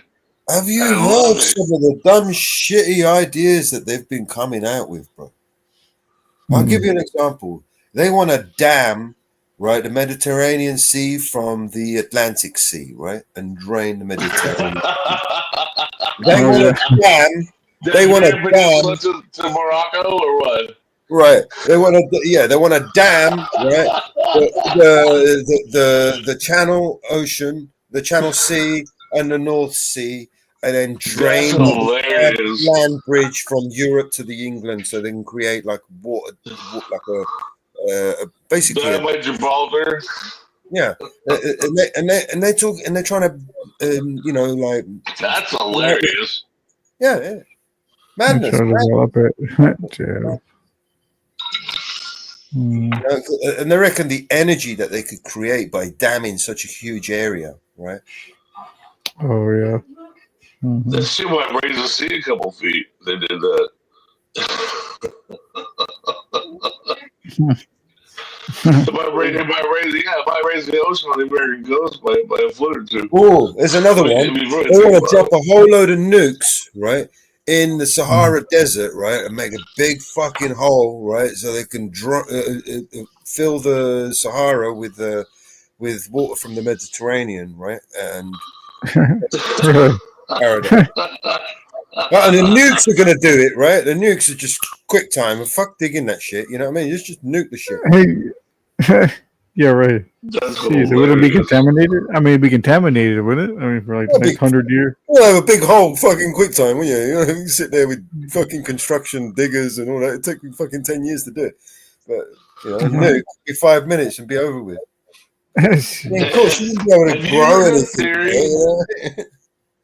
Have you heard that theory that North Africa was really a less tropical forest until they started herding cows there, and it was the cow farts that turned it into a desert.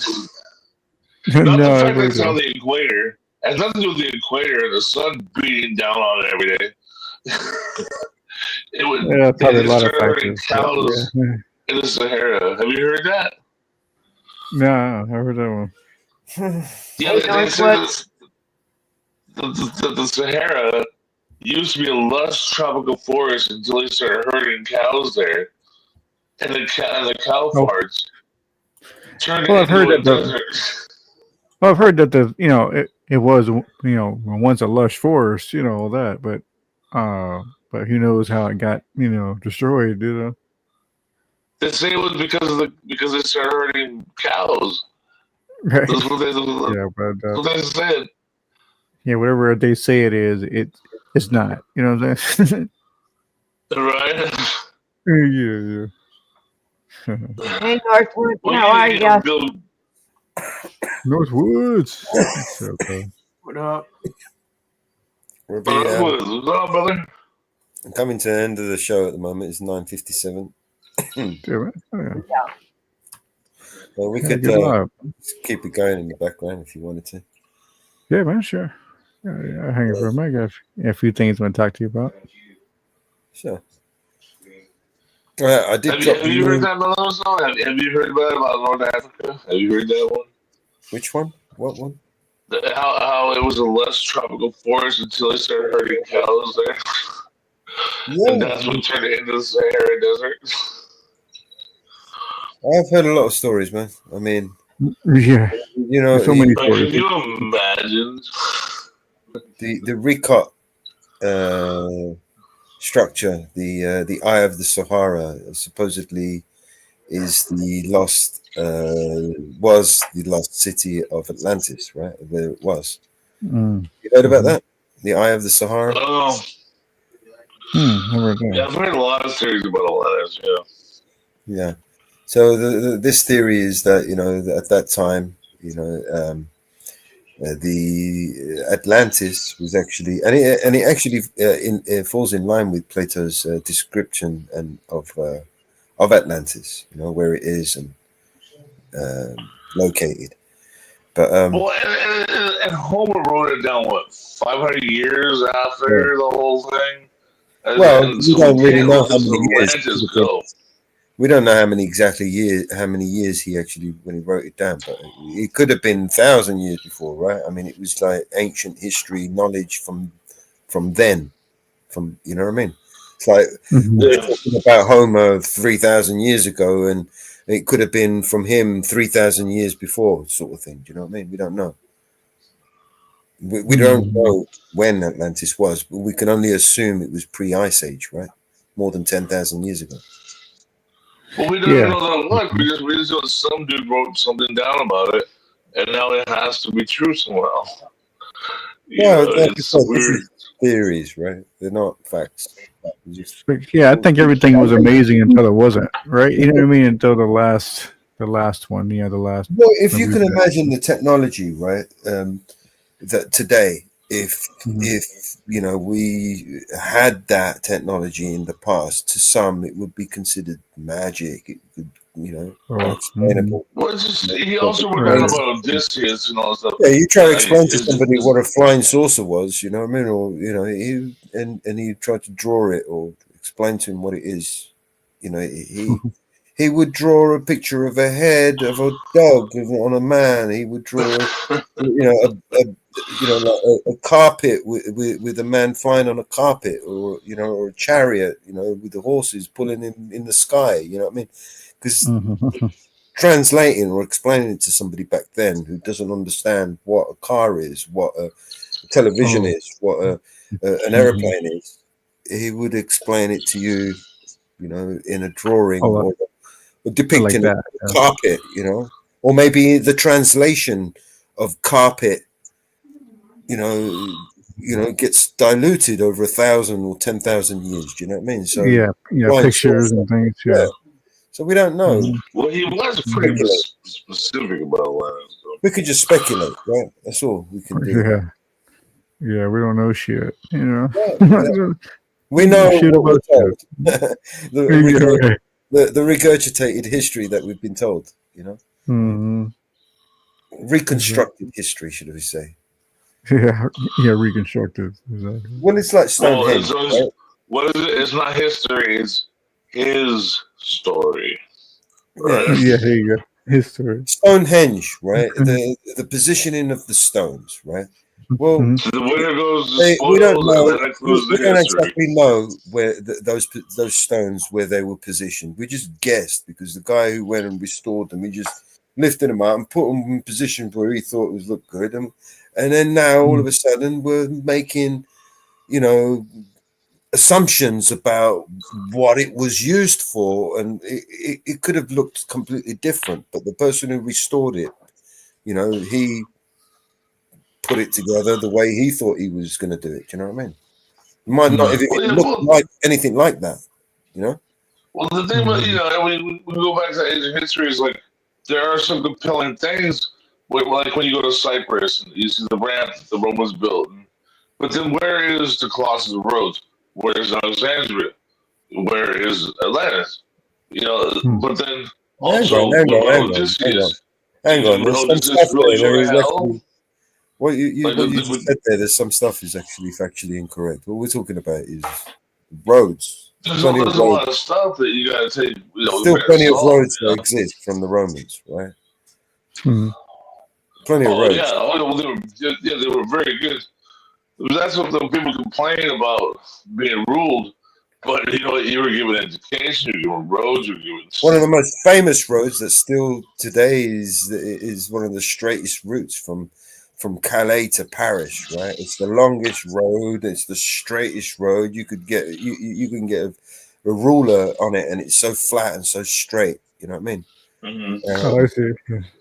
You know, and all right, it's been changed over the years, you know, for the cars and the tarmacs and that, but they built on top of these straight roads. Do you know what I mean? And it's weird driving on such a straight route. You know, like you're driving. So straight. Yeah. Yeah, it's weird, man, because you swerve. You can't help but swerve. There's no camber in the road. There's no. You know what I mean?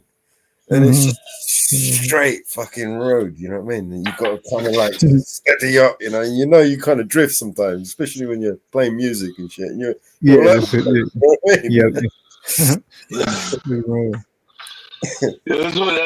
the Life of Brian. You know, I love it when they're bitching about the Romans. You know, have you ever seen that? The Life of Brian. I actually believe that there was flight capabilities back then, even in the Roman days, right? Oh, I understand. Sure. Oh, like hang gliders and stuff like that. No, more like hot air balloons sort of style. I think hot air balloons goes back a long time, longer than we have led to believe. Do you know what I mean? At least back to the Vikings. Do you know what I mean? I would say. Sure. Sounds like something. Yeah, because I mean, had there been like a, I mean, it didn't take long to figure that out. Well, there's evidence of a global community from thousands of years ago, even from the Egyptian days of the pyramids, right? So, if they were a global community back then, they must have had some sort of flight capability, in my opinion, right? You know, you can't get from Egypt to South America without, you know, fucking sprouting wings and flying, man. Yeah, without getting in the air, yeah. I mean, the ocean would be. America wasn't discovered, right?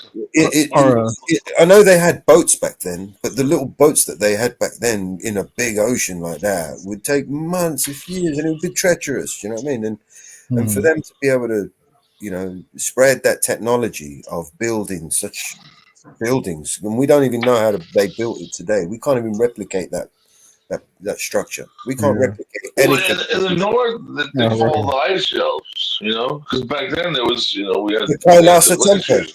The Kailasa Temple. There's no way we can replicate that today. The Egyptian pyramids, all of the pyramids, and there's thousands of pyramids all over the world, and we only know about 3 of them, right? Like, well, you know what's crazy? You know what's one of the craziest things about history is the Mesopotamians, right? And there is evidence that during the Copper Age, there is copper from Michigan that's missing, and there's actually evidence that copper ended up in Europe. right? Hmm. That's one of the craziest I things. know. The mashed potatoes. I know they. But there's no record of it, except for the fact that Michigan copper, the elements that are actually found in European copper. So the mashed potatoes had to come over and taken it and went back to Europe with it, but they didn't make any record of it. There That's one of was. the craziest things. They did a like an autopsy exam or whatever test they did on these mummies, right? And they found evidence like traces of cocaine, and cocaine is only found in South America. That's hot. Oh yeah. The Egyptians had cocaine in them and cannabis, by the way, right? So they like their cannabis and they like their cocaine, and you know if they had cocaine, they must have got it from the South American. The South American. They must have got it from the South American brothers, right? I mean, where else are they going to get it from? Right? And there's you know, guess what? You know, coincidentally, there's pyramids in South America. Do you know what I mean? Oh yeah. Exactly the same type of building, the way the building interlock, the way the building blocks interlock, the basically the engineering is more or less exactly the same, right? Yeah, the pyramids, yeah. Yeah. Well, that's what the Mormons say, right? The Mormons say that Christ was over there and over here, right? It's supposed to be it's coincidence, right? We're led to believe it's supposed to be coincidence. I mean, there's pyramids everywhere across Europe, in Ukraine, actually, Russia. No, but you know, the Mormons say that there was a guy that came over. You know, China has carried all of their pyramids. There was an eagle that landed out of the sky, and it became a dude with sandals and a burqa, and he showed them how to build pyramids, right? Isn't that what the Mormons say? Don't think so. The Mormons say that Christ came over to South America. You don't know that? Listen, the Mormons are just delusional, though, right? I mean, how could the fucking Christianity came like 5,000 years after the pyramids were built by over 10,000 years ago, right? At the very least, they were built 10,000 years ago. And there's evidence that the Sphinx actually didn't have a face of a man or of a human or a human face. It actually had. I'm fine with what you said as long as you said it actually had a face of a dog, right? The original. Oh, a dog. Yeah. Oh, okay. Yeah, and over the years, they carved it into a face, and then they changed the face. So it was Napoleon. It was Napoleon who blew off the nose of the Sphinx. Did you know that? Yeah, the thing about the noses too, like they were like kind of like erase all the noses. Yeah, erase all the noses. He aimed his cannons and he blew off the nose. Apparently, he had a big. Is that really true? Is that actually really true? Well, I mean, you can. The nose thing. I've heard about the nose. Yeah, I've heard about the nose thing. Because apparently, the nose had Negro features, and they wanted to remove the Negro features. Yeah, the nose is a brand. You know what I mean? It's like, well, the nose is a brand of a, it's like is the face kind of. So it's like, if you destroy the nose, you destroy it because it might even look like something that completely foreign too. That you would like, what the hell is that? Are you serious? That's really no. That's a theory that I came across. You know what I mean? And I don't. Me too. Find no reason. I never heard that Napoleon was an Asia. I never heard that. I never heard that he was down there.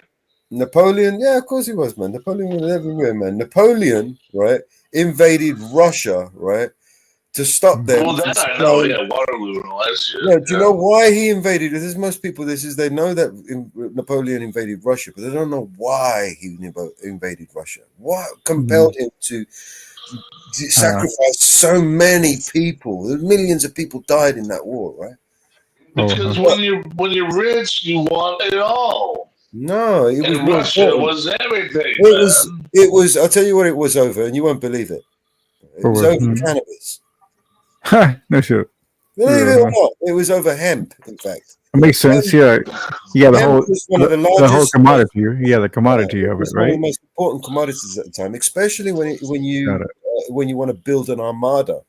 Britain But wanted to crops don't build. grow in Russia. Jesus. Britain wanted to build an armada, right, to fight to fight Napoleon, right, and in order to prevent the British from obtaining the materials, i.e., the hemp they needed desperately, right, to produce to create this armada, right, they basically he went to stop them. He went to burn down their fields and shit. You know what I mean? Yeah, over cannabis. But the crops don't grow in Russia, man. Crops don't grow in Russia. Maybe You in mad? the south. Okay, maybe Ukraine, the south. Ukraine is the breadbasket to the world. Did you know that? Since Ukraine has been in war, right, people in Africa have been starving because they rely heavily on the Ukraine that's imported from the grain that's imported from Ukraine. That is true. But that's in the extreme southeast or southwest of Russia. That's Africa grows whatever that Africa grows. They export it. They rely on exports. They don't grow anything for themselves. They rely on cheap imports, and they get cheap imports from Eastern Europe. Right, so they rely on all the grain from Eastern Europe, while we get all our grain even cheaper from Africa. Right, weird how it works out. It's not the Trans-Pacific. Well, only North Africa is organized. The rest of north and south, in between is all. It's just fuck all, really, right? You get kind of the western shore, the northern, the south, and the western shore, and everything else in Africa is just kind of like Lion King. Yeah. I mean, I'm going to end this show because we've gone over. Okay, right. 12 minutes. All right. You still want to chat and whatever? Yeah, sure, right. Let's stick Yeah, around. you going in? I would like staying in your stream or you going to Jitsi? Jitsi? Or? Yeah, I do. Yeah, I can give you a Jitsi link. Hang on. I've already put it in there. Yeah, I think you did earlier. Yeah, you did earlier. If it's the same one. Yeah. Do you want to try it? Do you want to get in there? Oh, you know what? I don't see it. Oh no! Oh, there it is. I see it. I can drop it again. Yeah. Let's see if it dropped. Let me see if I can get in there from here. yeah, who's the fourth guy in here? Who is that? Is that the tree? What is that? Yes, there we go. Ariel. It's me, Ariel, man. There we go. Let me mute up here. Yeah. Come Ariel. Yeah. Yeah, where's the link? There's a link. I just put it in the private chat. Oh, in the private. Okay. Chat. Yeah. I'm over there. A new little office over there. There's a couple of new features we put it in over there. We can transfer files directly to each other now, so we don't have to upload them to a file uploader. Yeah. Oh, interesting. Oh man. Yeah, there's a few little features over there. We can actually go live from there. We don't even need StreamYards anymore. Oh really? Right. Yeah, probably better there then. Yeah, and I can actually. I'm not sure how many this server will take, but according to the, we're supposed to be able to get at least 200 people on it. Oh, I got access to that. What I do wrong? Yeah. Imagine this with 200 people on it. Imagine 200. Wow. 200 people over here. Yeah, I'm insane. Imagine 200 of JTs. You can get away. Oh, you son of a bitch. You know, there is an option that you can create, like push to talk. Have you ever heard of push to talk? You mean like I've seen it on things, but it's like a new app. You know? So instead of having a mic open like we have now, right, we can turn it on. So we have to push the space bar, like a walkie-talkie type of thing. Oh, okay, yeah, that's kind of cool in a way because then it makes it probably more. Yeah, especially when there's a lot of people, and you could just push to talk. Otherwise, it's just everyone's talking over each other. Makes sense. I'll see you over there. I'm already in there, right? I'll see you over there. No worries. Which one do I push? Allow while visiting? Allow this time? Which one do I push? What? Oh, you see the one that it says where is it? The meat when you see it, the meat, vigilante. Yeah, just allow your mic. Stuff, man. Yeah, you're gonna have to allow your mic. Vigilante. Is it access denied? Really? Yeah, if you deny access to your mic, it won't let you in, obviously, because you need your mic so you can talk. Hey, man, I've been better. Have I not been better? I've really been trying to be better. Am I better Yeah, now? man. Yeah, man, for sure. A bit more training. We get it. It's like we all get used to each other too. That's another thing. It's like we all get used to each other. Y'all kind of, you know what I mean? That's kind of part of it too, you know? Thank you, Inferno. You know, I'm not everybody else, you know? All right. Well, anyway, let's wrap this up and we'll get over to Jitsi. And Let me go chat, and then I hit the link, and then... I wouldn't be JT, right? I wouldn't be JT if I didn't talk over people. Yeah, you probably won't let you, if you're in here, it probably won't let you go in there because you've got a mic open or something. Well, yeah. Is that what it is? Mine's open. Mine's open here too. And, it wants my username and password. It wants username, password, and all that shit. Well, you shouldn't do. Just put in the name, basically. Yeah, I'm going to click the link. All right, I'm going to stop this down now.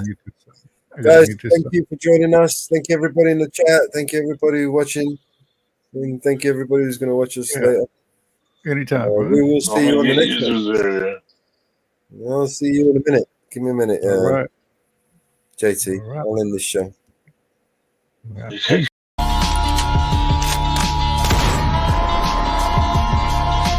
This is your emergency broadcast system. All civil unrest has gone global. All capital buildings and cities are under siege by the United States government to quell the domestic terrorist threat. All residents of urban neighborhoods and cities are being ordered to stay in their homes until the threats are eliminated. If you disobey orders, you could be shot on sight by rogue agents, federal forces, and domestic terrorist militias. This is your emergency broadcast system. This is a national alert. Imminent threat is nationwide. You must stay in sight of your homes or risk being shot on sight. The conspiracy is upon you. Your conspiracy friends were right all along. Now you must learn to survive. If you hear this, you are the resistance. This is your emergency broadcast system. End of broadcast.